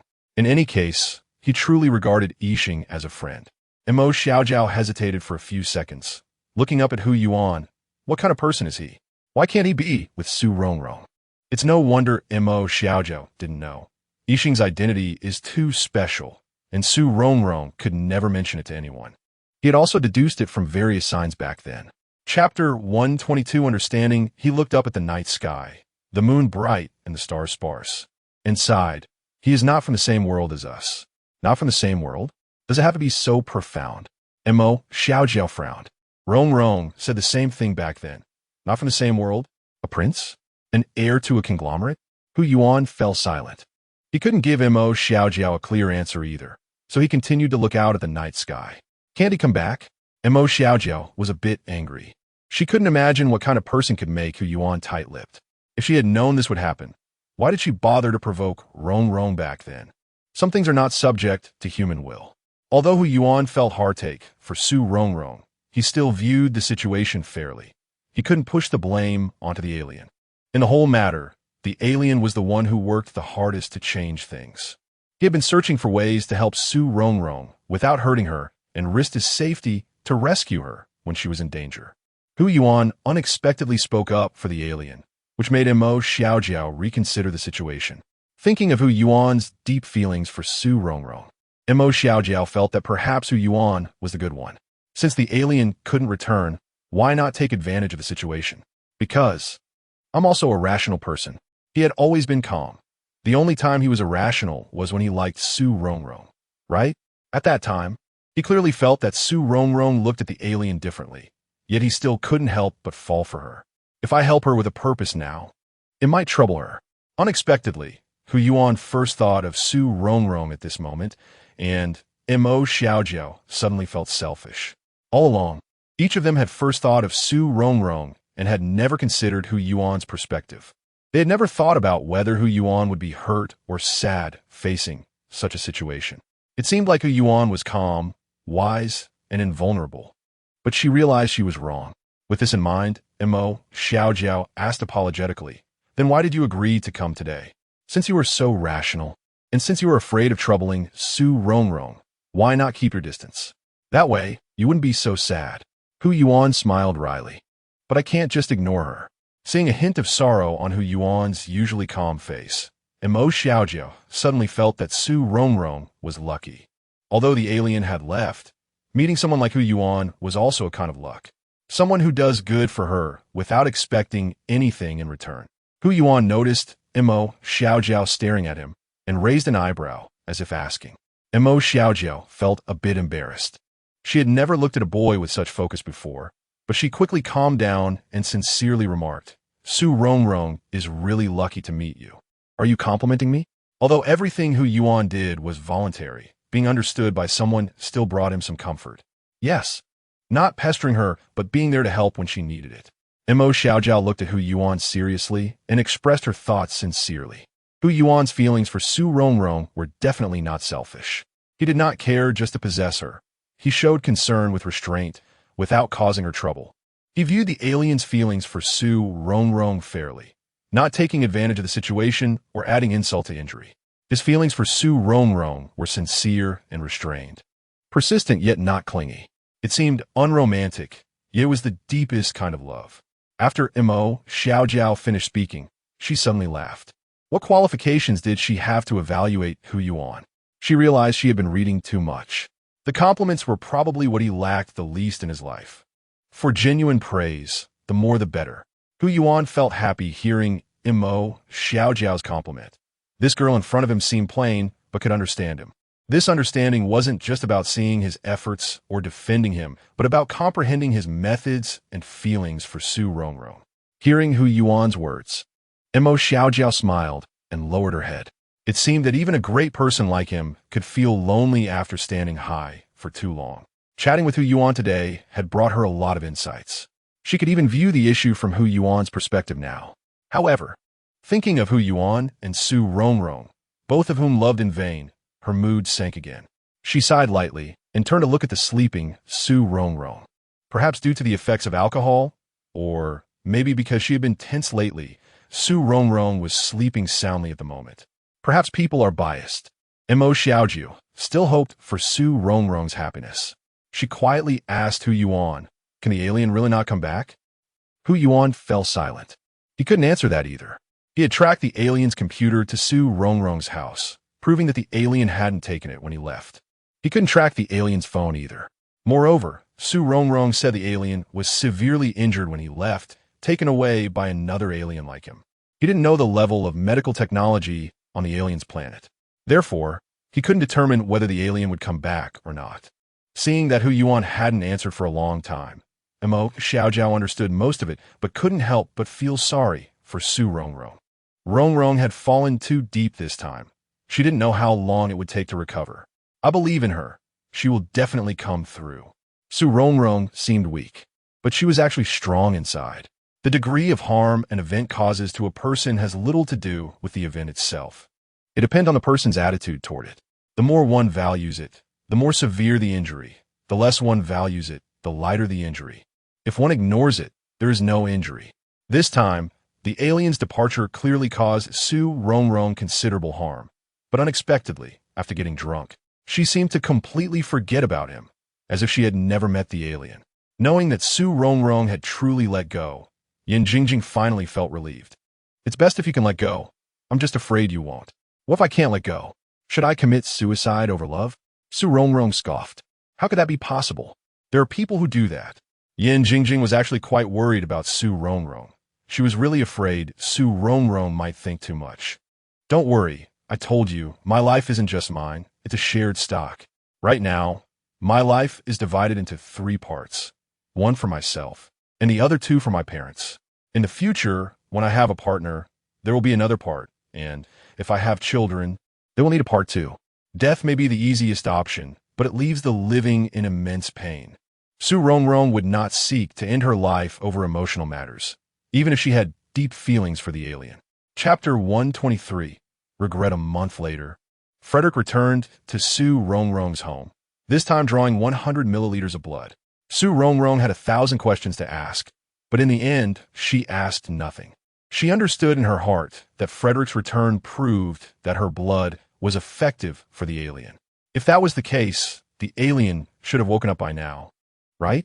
When Frederick returned to the laboratory, he found the alien carving a piece of wood with a small knife. The laboratory had 2 restrooms, and he usually stayed there while conducting research with the alien to save time. He frowned and walked over. "What are you doing? Why aren't you resting properly?" The alien stopped what she was doing and smiled at Frederick. "I'm okay, I guess. You should take care of yourself," Frederick said, his irritation rising. "Fortunately, you were wearing clothes from a Moiki planet this time. Otherwise, with your condition back then, how could you have survived the impact of that giant rock?" Seeing the alien weakly leaning against the head of the bed, her face still somewhat pale, Frederick's anger flared.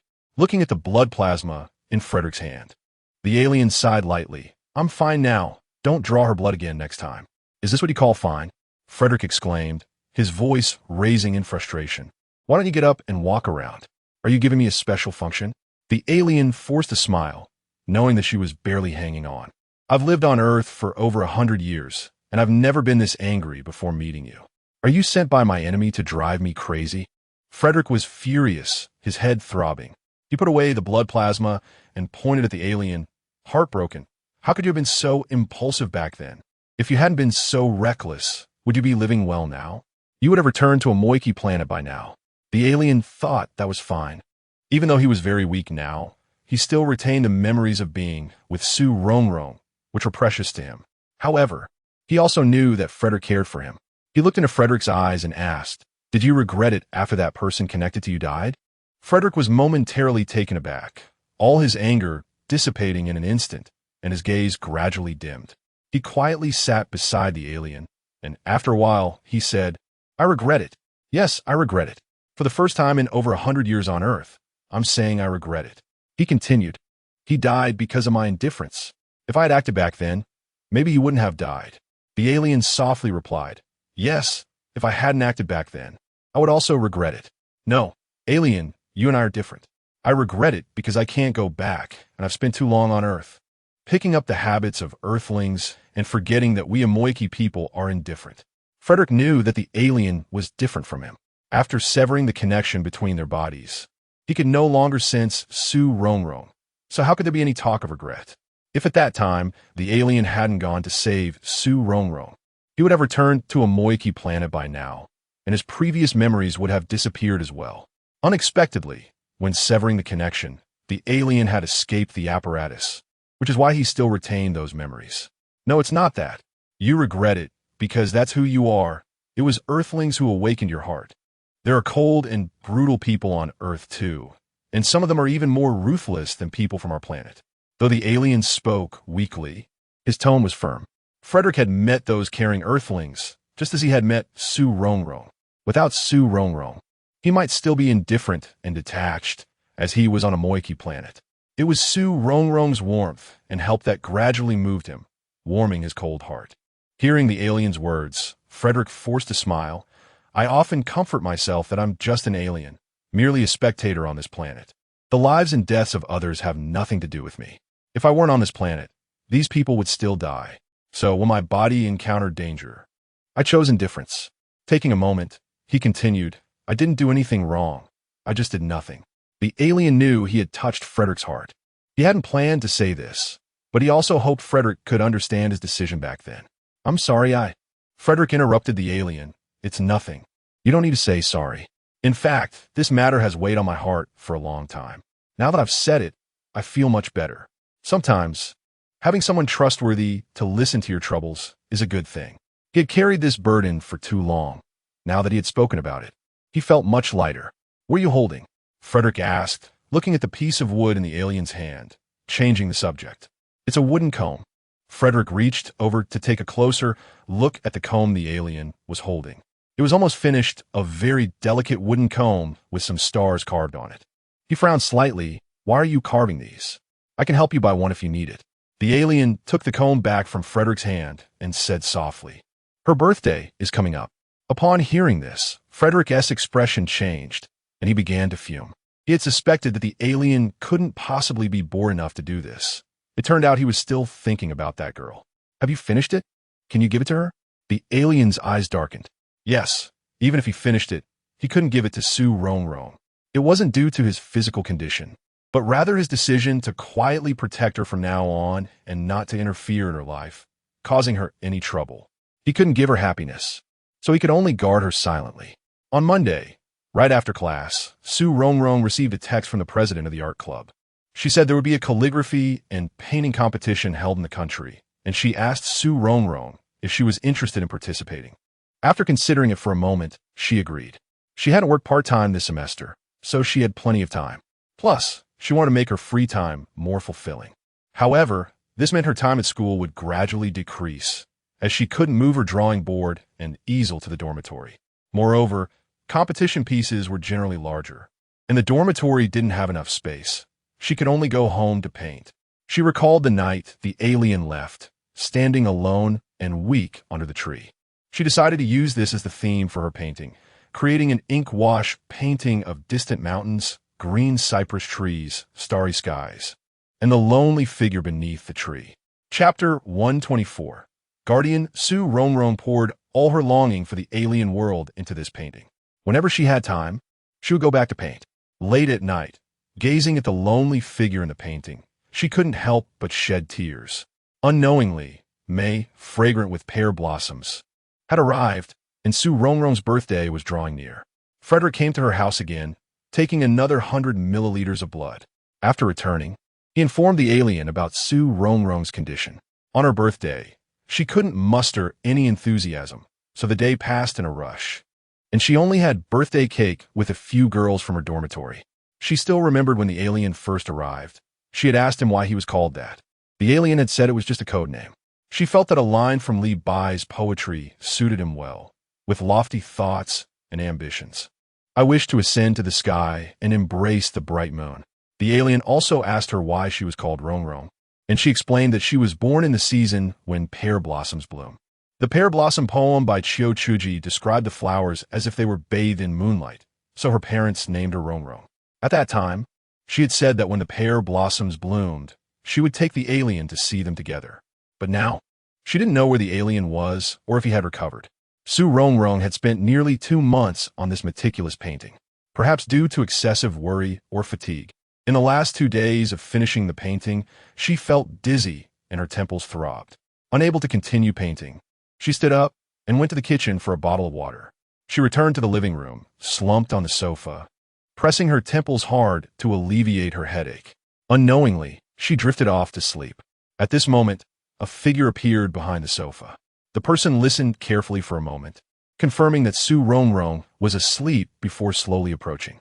He was tall and slender, with a serene and distant demeanor. His complexion was somewhat sickly pale, making him appear like an otherworldly being, unattainable. The alien had always wanted to see Su Rongrong, but his body wouldn't allow it. That morning, Frederick had just repaired some of his special functions, and he couldn't wait to come here. Seeing Su Rongrong curled up on the sofa, the alien frowned slightly and went to the bedroom to get a thin blanket, gently covering her.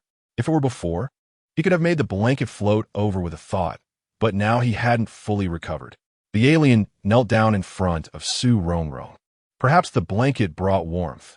Her tightly furrowed brows gradually relaxed. He gently touched her forehead and found that she wasn't feverish, indicating that it was not a cold, but rather exhaustion. Looking at her familiar brows and eyes, his heart softened. He stood up and went to the kitchen, which was cold and empty, devoid of any signs of life. Remembering the time he stayed here, he had prepared meals for her in this very kitchen. Sometimes, Su Rongrong would lean at the door to watch him. Although he didn't turn around at that time, he could still feel her lively gaze. The alien opened a refrigerator, which contained only some drinks and instant food. He shook his head helplessly. Su Rongrong really didn't know how to take care of herself. How could she manage like this? He rummaged through the dried shrimp and scallops he had bought before and cooked a pot of seafood porridge in a clay pot. While waiting for the porridge, he boiled a kettle of water. Once everything was ready, he returned to Su Rongrong's side and slowly squatted down. He remembered that he had come to Earth because he could sense Su Rongrong, but now he could no longer feel her. During the last time he used the magnetic cutting technique, although it was interrupted at a critical moment, he could no longer sense her. If he could sense her, how could he not know she was in such distress? If he could sense her, he wouldn't have to sneak around to see her. But he knew better. This was the best way to ensure she didn't have to disappear. He understood that from the moment he created this machine to eliminate their connection. Su Rongrong's breathing was steady, her brows occasionally furrowing slightly, and her once rosy face had lost its color.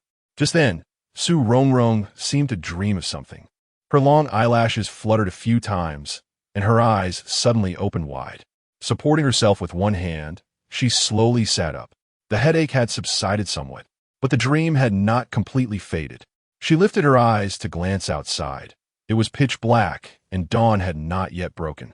Using the moonlight outside, she gradually adjusted to the dark environment, looking around and realizing that she had fallen asleep on the living room sofa. Just waking up, perhaps feeling a bit cold.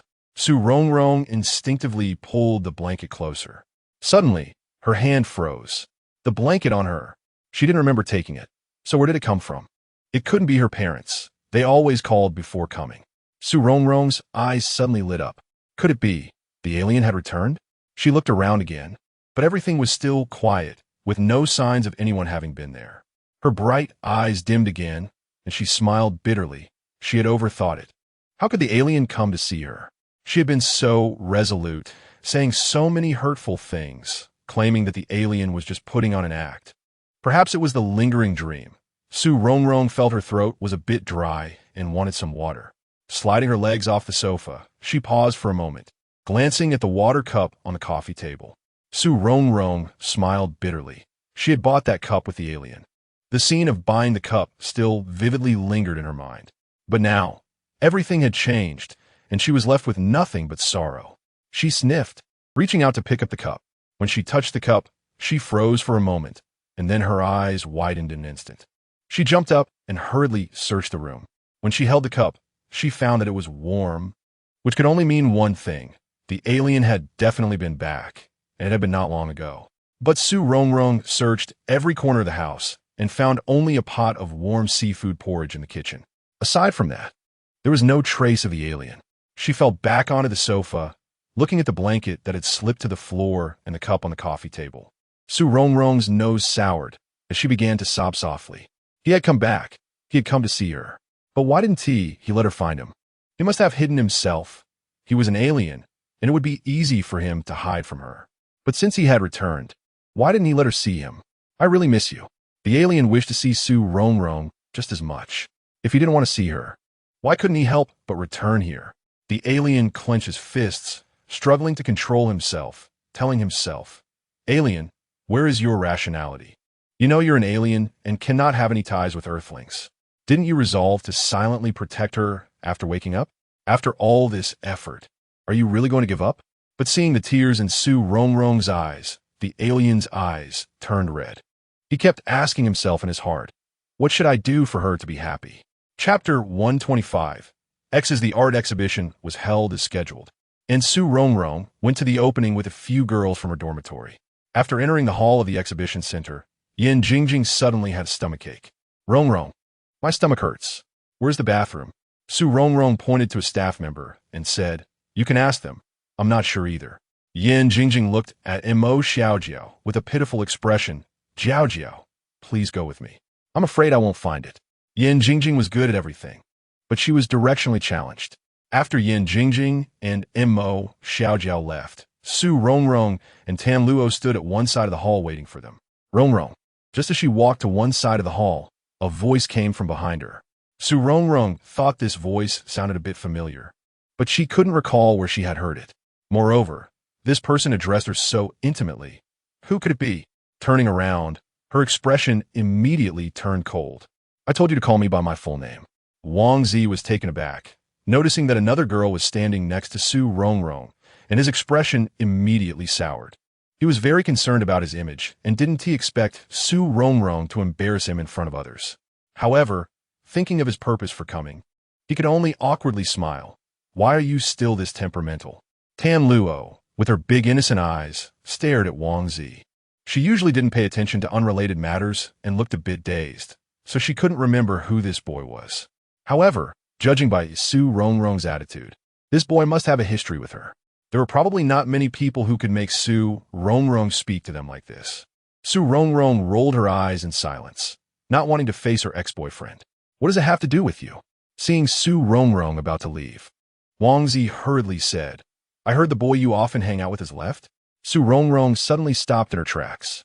She knew that the boy Wang Zi was referring to as Yixing. A pang of sadness hit her heart, but she reminded herself that these were her own matters and had nothing to do with this ex-boyfriend. Taking a deep breath, she turned to face Wang Zi with a forced smile. How strange.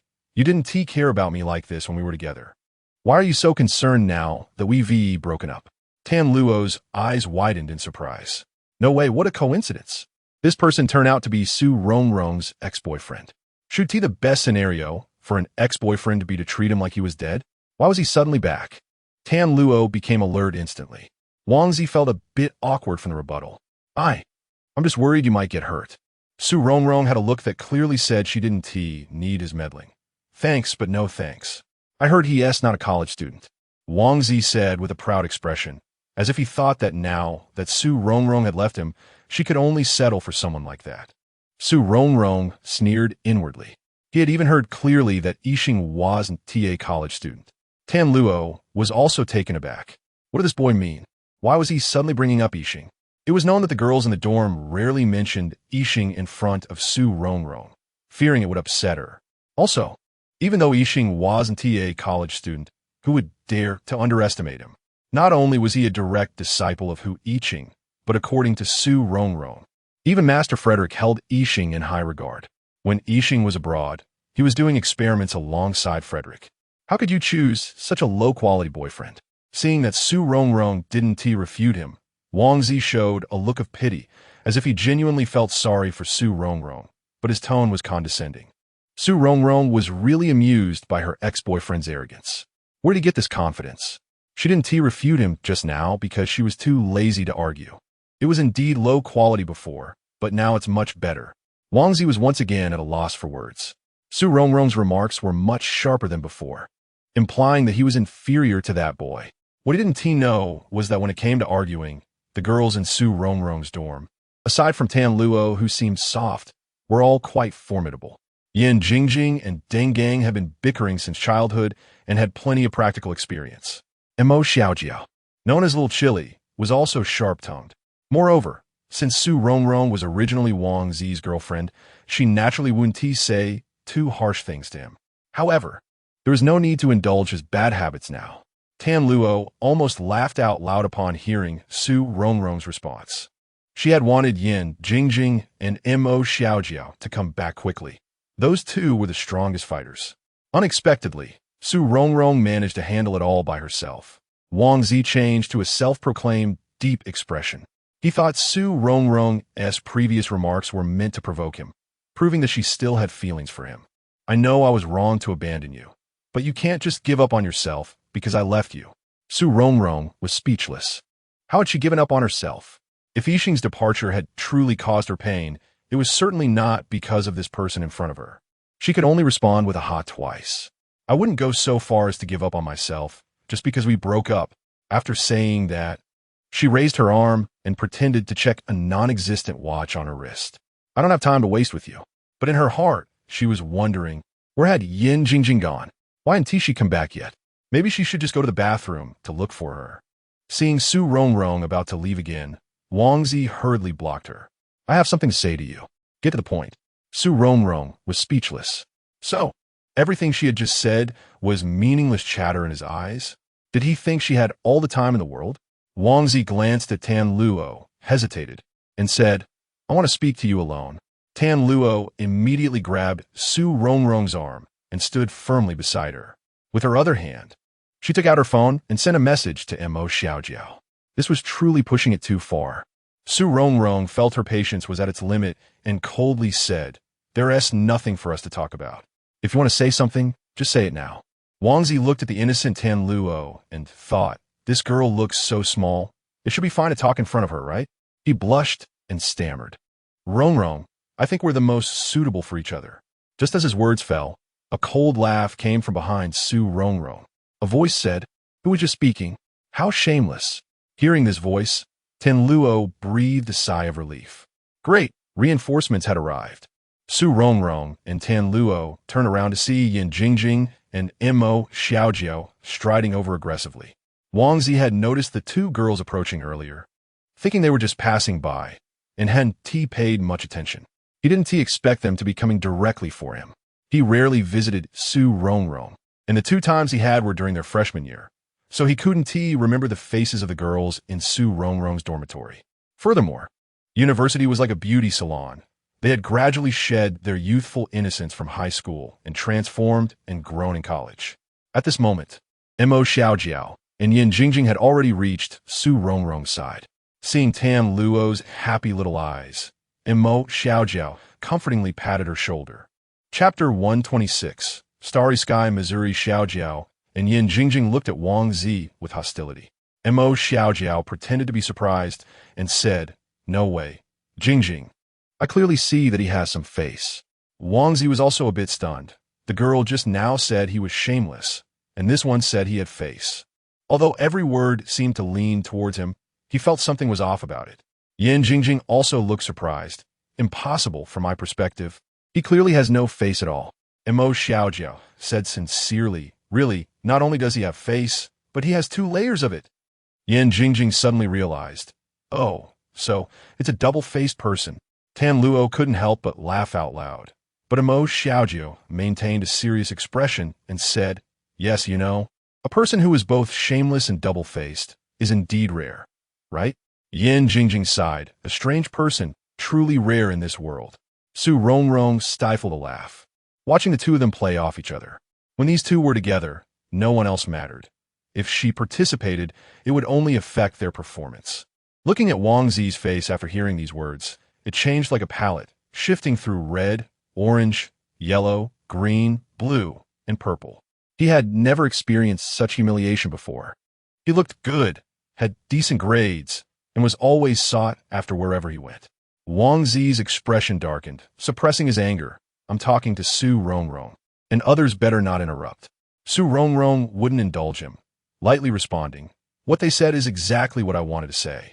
Wang Zi said, Rongrong, I know you're still resentful towards me, but I've come back now, and I know you still have me in your heart.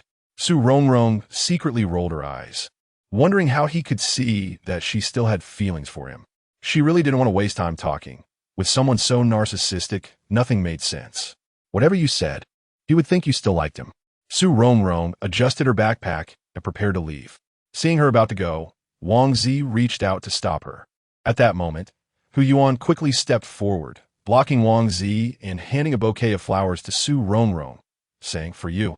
Wishing you all the best in this calligraphy and painting competition.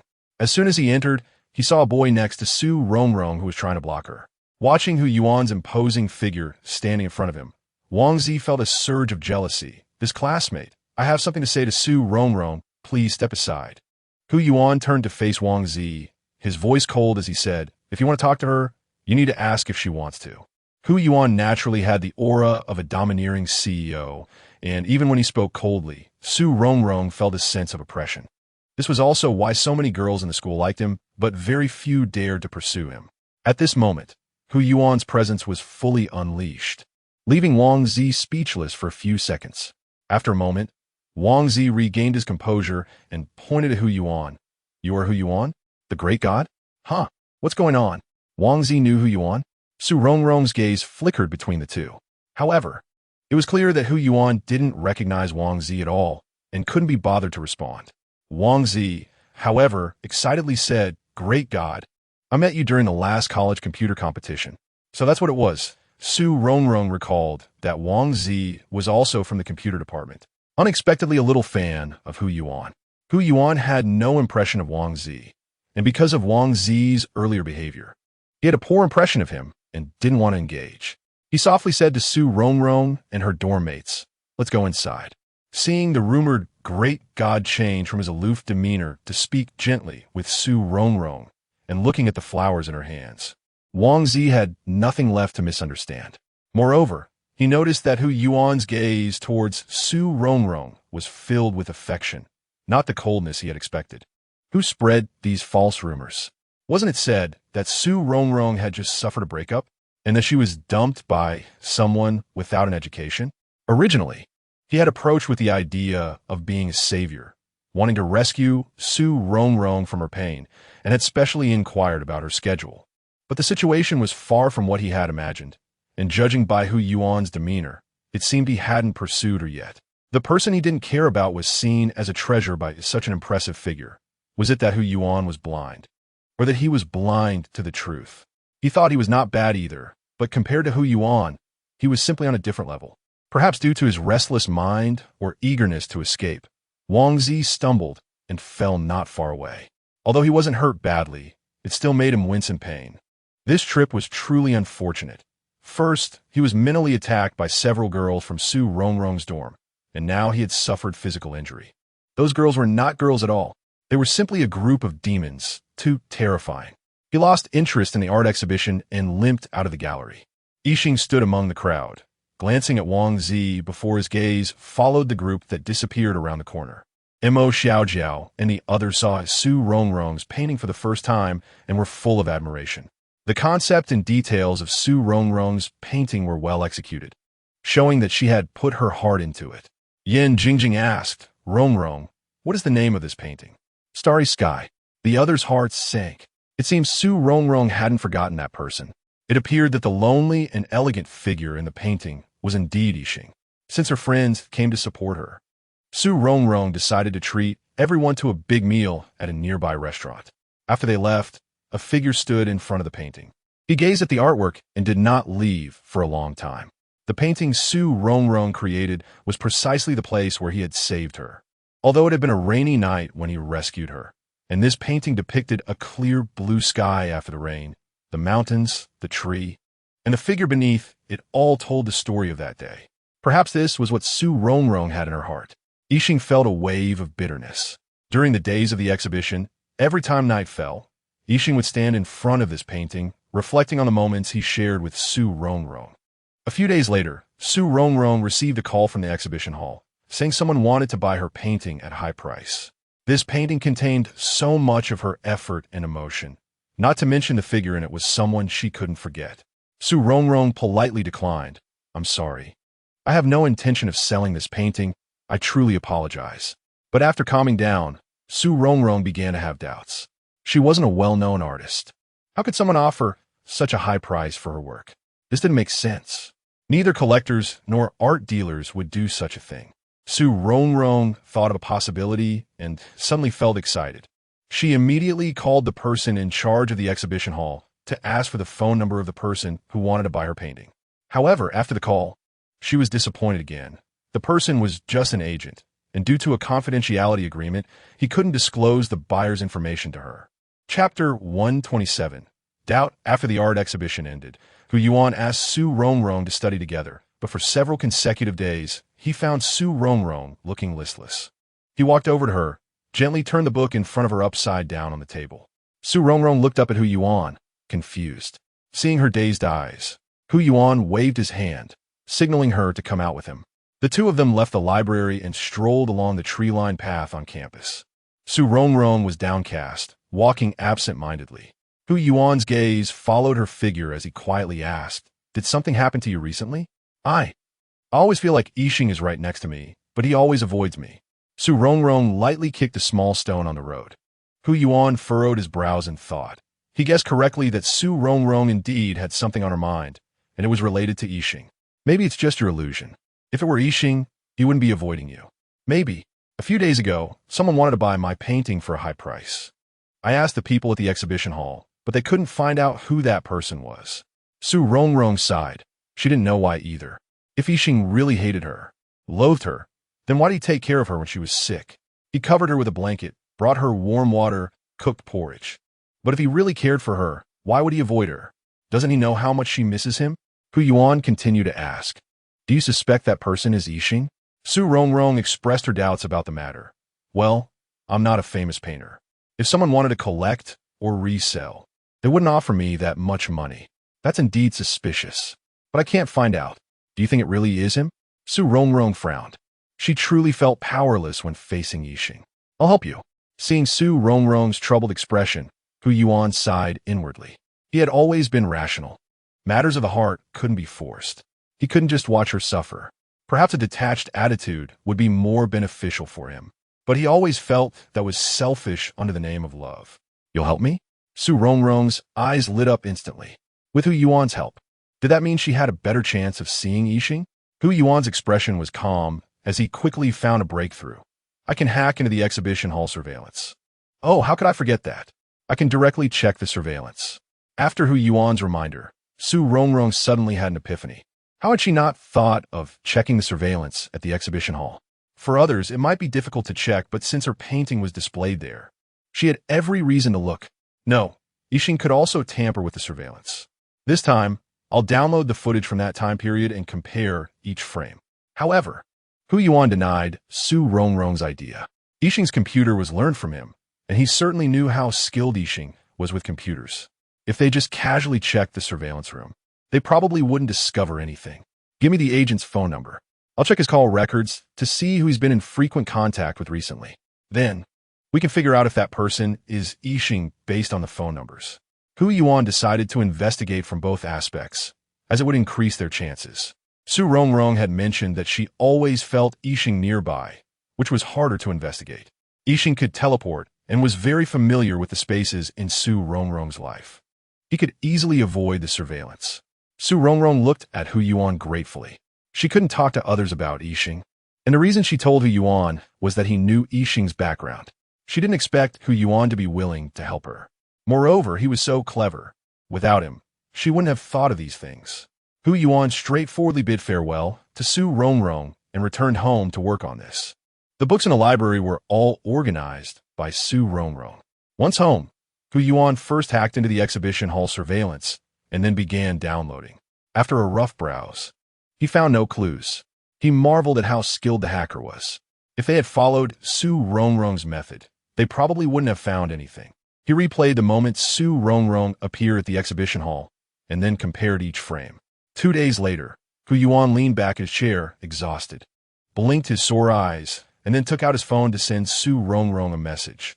The surveillance has been tampered with, and that person who wanted to buy your painting used a new number. This person is likely Yixing, but I still can't track his location.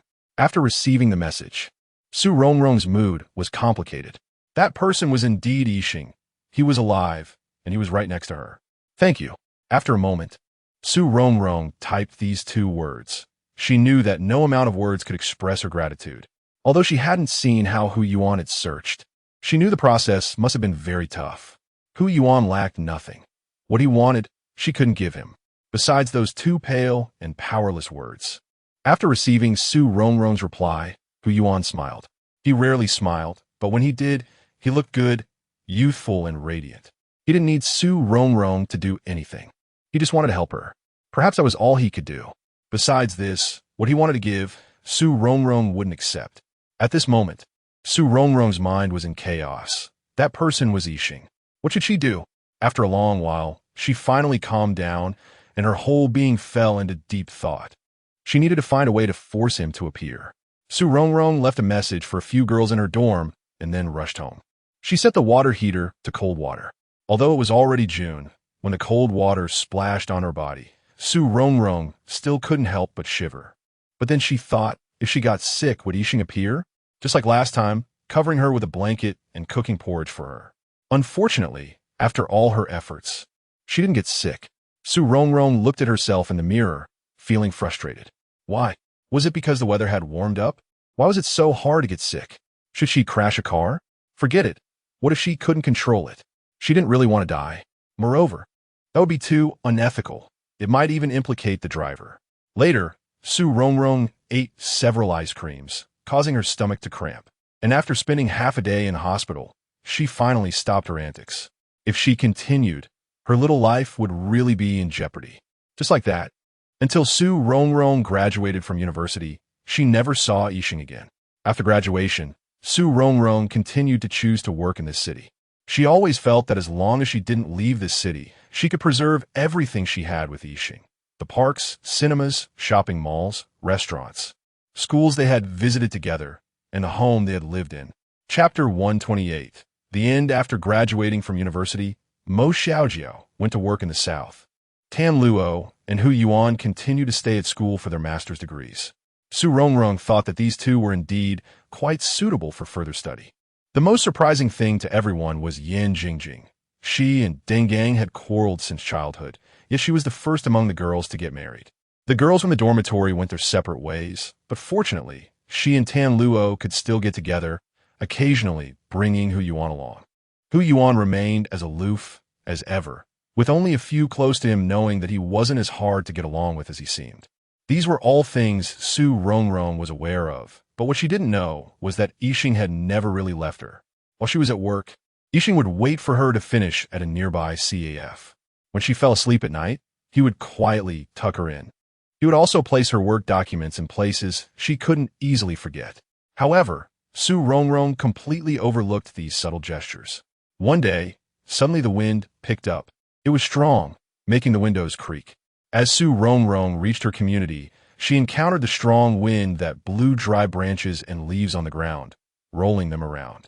The wind rustled her clothes, and she squinted her eyes to watch the clouds moving quickly in the sky, fearing it might rain heavily. She was a bit worried, unsure if she would get drenched in the downpour. She wanted to hurry, but the wind was too strong, so she had to lower her head and struggle against it, moving forward with difficulty. In an instant, heavy rain poured down, with rapid raindrops the size of beans continuously hitting the ground, creating a misty spray half a foot high. Pedestrians outside rushed through the rain, searching for shelter. Just as Su Rongrong was about to reach the entrance of the building, she was completely soaked in moments. Once inside, Su Rongrong shook off the rainwater on her clothes and brushed her wet hair. Then she stepped into the elevator and pressed the button for a floor. The elevator began to ascend floor by floor. As Su Rongrong watched the numbers increase, her thoughts drifted away. Yixing had been gone for over 3 years, and this home still felt lonely with just her. Just as she was nearing her floor, the elevator suddenly stopped. Su Rongrong was jolted awake. The elevator had malfunctioned. Before she could take any action, the elevator began to descend rapidly. Ah! Su Rongrong instinctively screamed, then anxiously pressed the emergency button and quickly pressed all the floor buttons. The lights in the elevator went out, and in the dim compartment, Su Rongrong slowly crouched down. At that moment, a figure suddenly appeared in the compartment. Su Rongrong thought she was seeing things. Wasn't this person Yixing? He seemed even thinner than before, his demeanor more ethereal. Yixing didn't say much. He used his special abilities to try to connect to the elevator's control panel. With a loud clank, the rapidly descending elevator stopped. Then, it slowly started up again, operating and stopping at the nearest floor, and the elevator doors opened slowly. Yixing gently said to Su Rongrong, "You can go out now." However, Su Rongrong immediately threw herself into Yixing's arms, crying. Since Yixing had left, she had been holding back her emotions, but they suddenly burst forth. Loneliness, sadness, fear, all surged at once. Don't cry, don't cry. Let's get out first," Yixing said softly, patting her back to comfort her. After all, it was too dangerous in the elevator. "No, I want to cry," Su Rongrong stubbornly replied. "Okay, then let's go out and cry," Yixing said gently. Su Rongrong chuckled, realizing she had been unreasonable, and then nodded softly. She took Yixing's hand and walked towards the stairwell, her mind replaying the earlier scene. Yixing had returned to protect her at a critical moment. But would he leave again? Su Rongrong held tightly onto Yixing's long hand, afraid that if she let go, he would disappear. On the stairwell landing, Su Rongrong focused intently on Yixing, as if blinking would make him vanish. After a while, she slowly asked, "Why? Are you here?" Yixing didn't answer. He had always been by her side. He accompanied her to work and back home. He always arrived home first, standing by the window, watching her walk in slowly. He had known when she entered the community, watching her struggle through the rain, wanting to help her. But he always worried that his presence would disrupt her life. When Su Rongrong entered the elevator and he heard her scream, he could no longer hold back and instantly teleported to her side. Although Yixing had lost the ability to sense Su Rongrong's presence, he still retained other special abilities, and his hearing was particularly acute. Seeing that Yixing didn't respond, Su Rongrong looked at him with pleading eyes. "Don't go." Hearing the pleading tone in her voice, Yixing's heart tightened, and his eyes felt a bit teary. He never wanted to leave, but as Frederick said, even if he stayed, could he truly give Su Rongrong happiness? They came from 2 different worlds. How many difficulties would they face together? He wasn't afraid, but he didn't want Su Rongrong to bear those burdens with him. "Don't go," Su Rongrong said, holding Yixing's hand tightly. "I know now. I misunderstood you. You came to save me today, which proves you care about me. Don't leave, okay? Let's face everything together. Don't bear it alone, okay?" Over the years, Su Rongrong had analyzed many reasons for Yixing's absence, and one reason always pained her deeply. Yixing was protecting her. He had initially removed their connection to protect her, and his later departure was also to shield her. But why should she live under his protection? Why couldn't they face things together? Hearing Su Rongrong's words, Yixing's heart ached. Her pleas and questions struck him deeply. What she wanted was so simple. She just wanted him to stay. He wanted her to be happy, but what did her happiness truly mean? Perhaps he was wrong. Su Rongrong's happiness was simply his company. He gently lifted his hand, tucking Su Rongrong's wet hair behind her ear. Then he slowly pulled her closer and held her tightly. At that moment, Yixing decided he wouldn't leave. Although there would be dangers here, there was also the person he loved. With Su Rongrong being so brave, what was there to fear? For her sake, he needed to become stronger, to have enough strength to protect her. Even if he would be alone in the future, having this memory would be enough. The two held each other for a long, long time.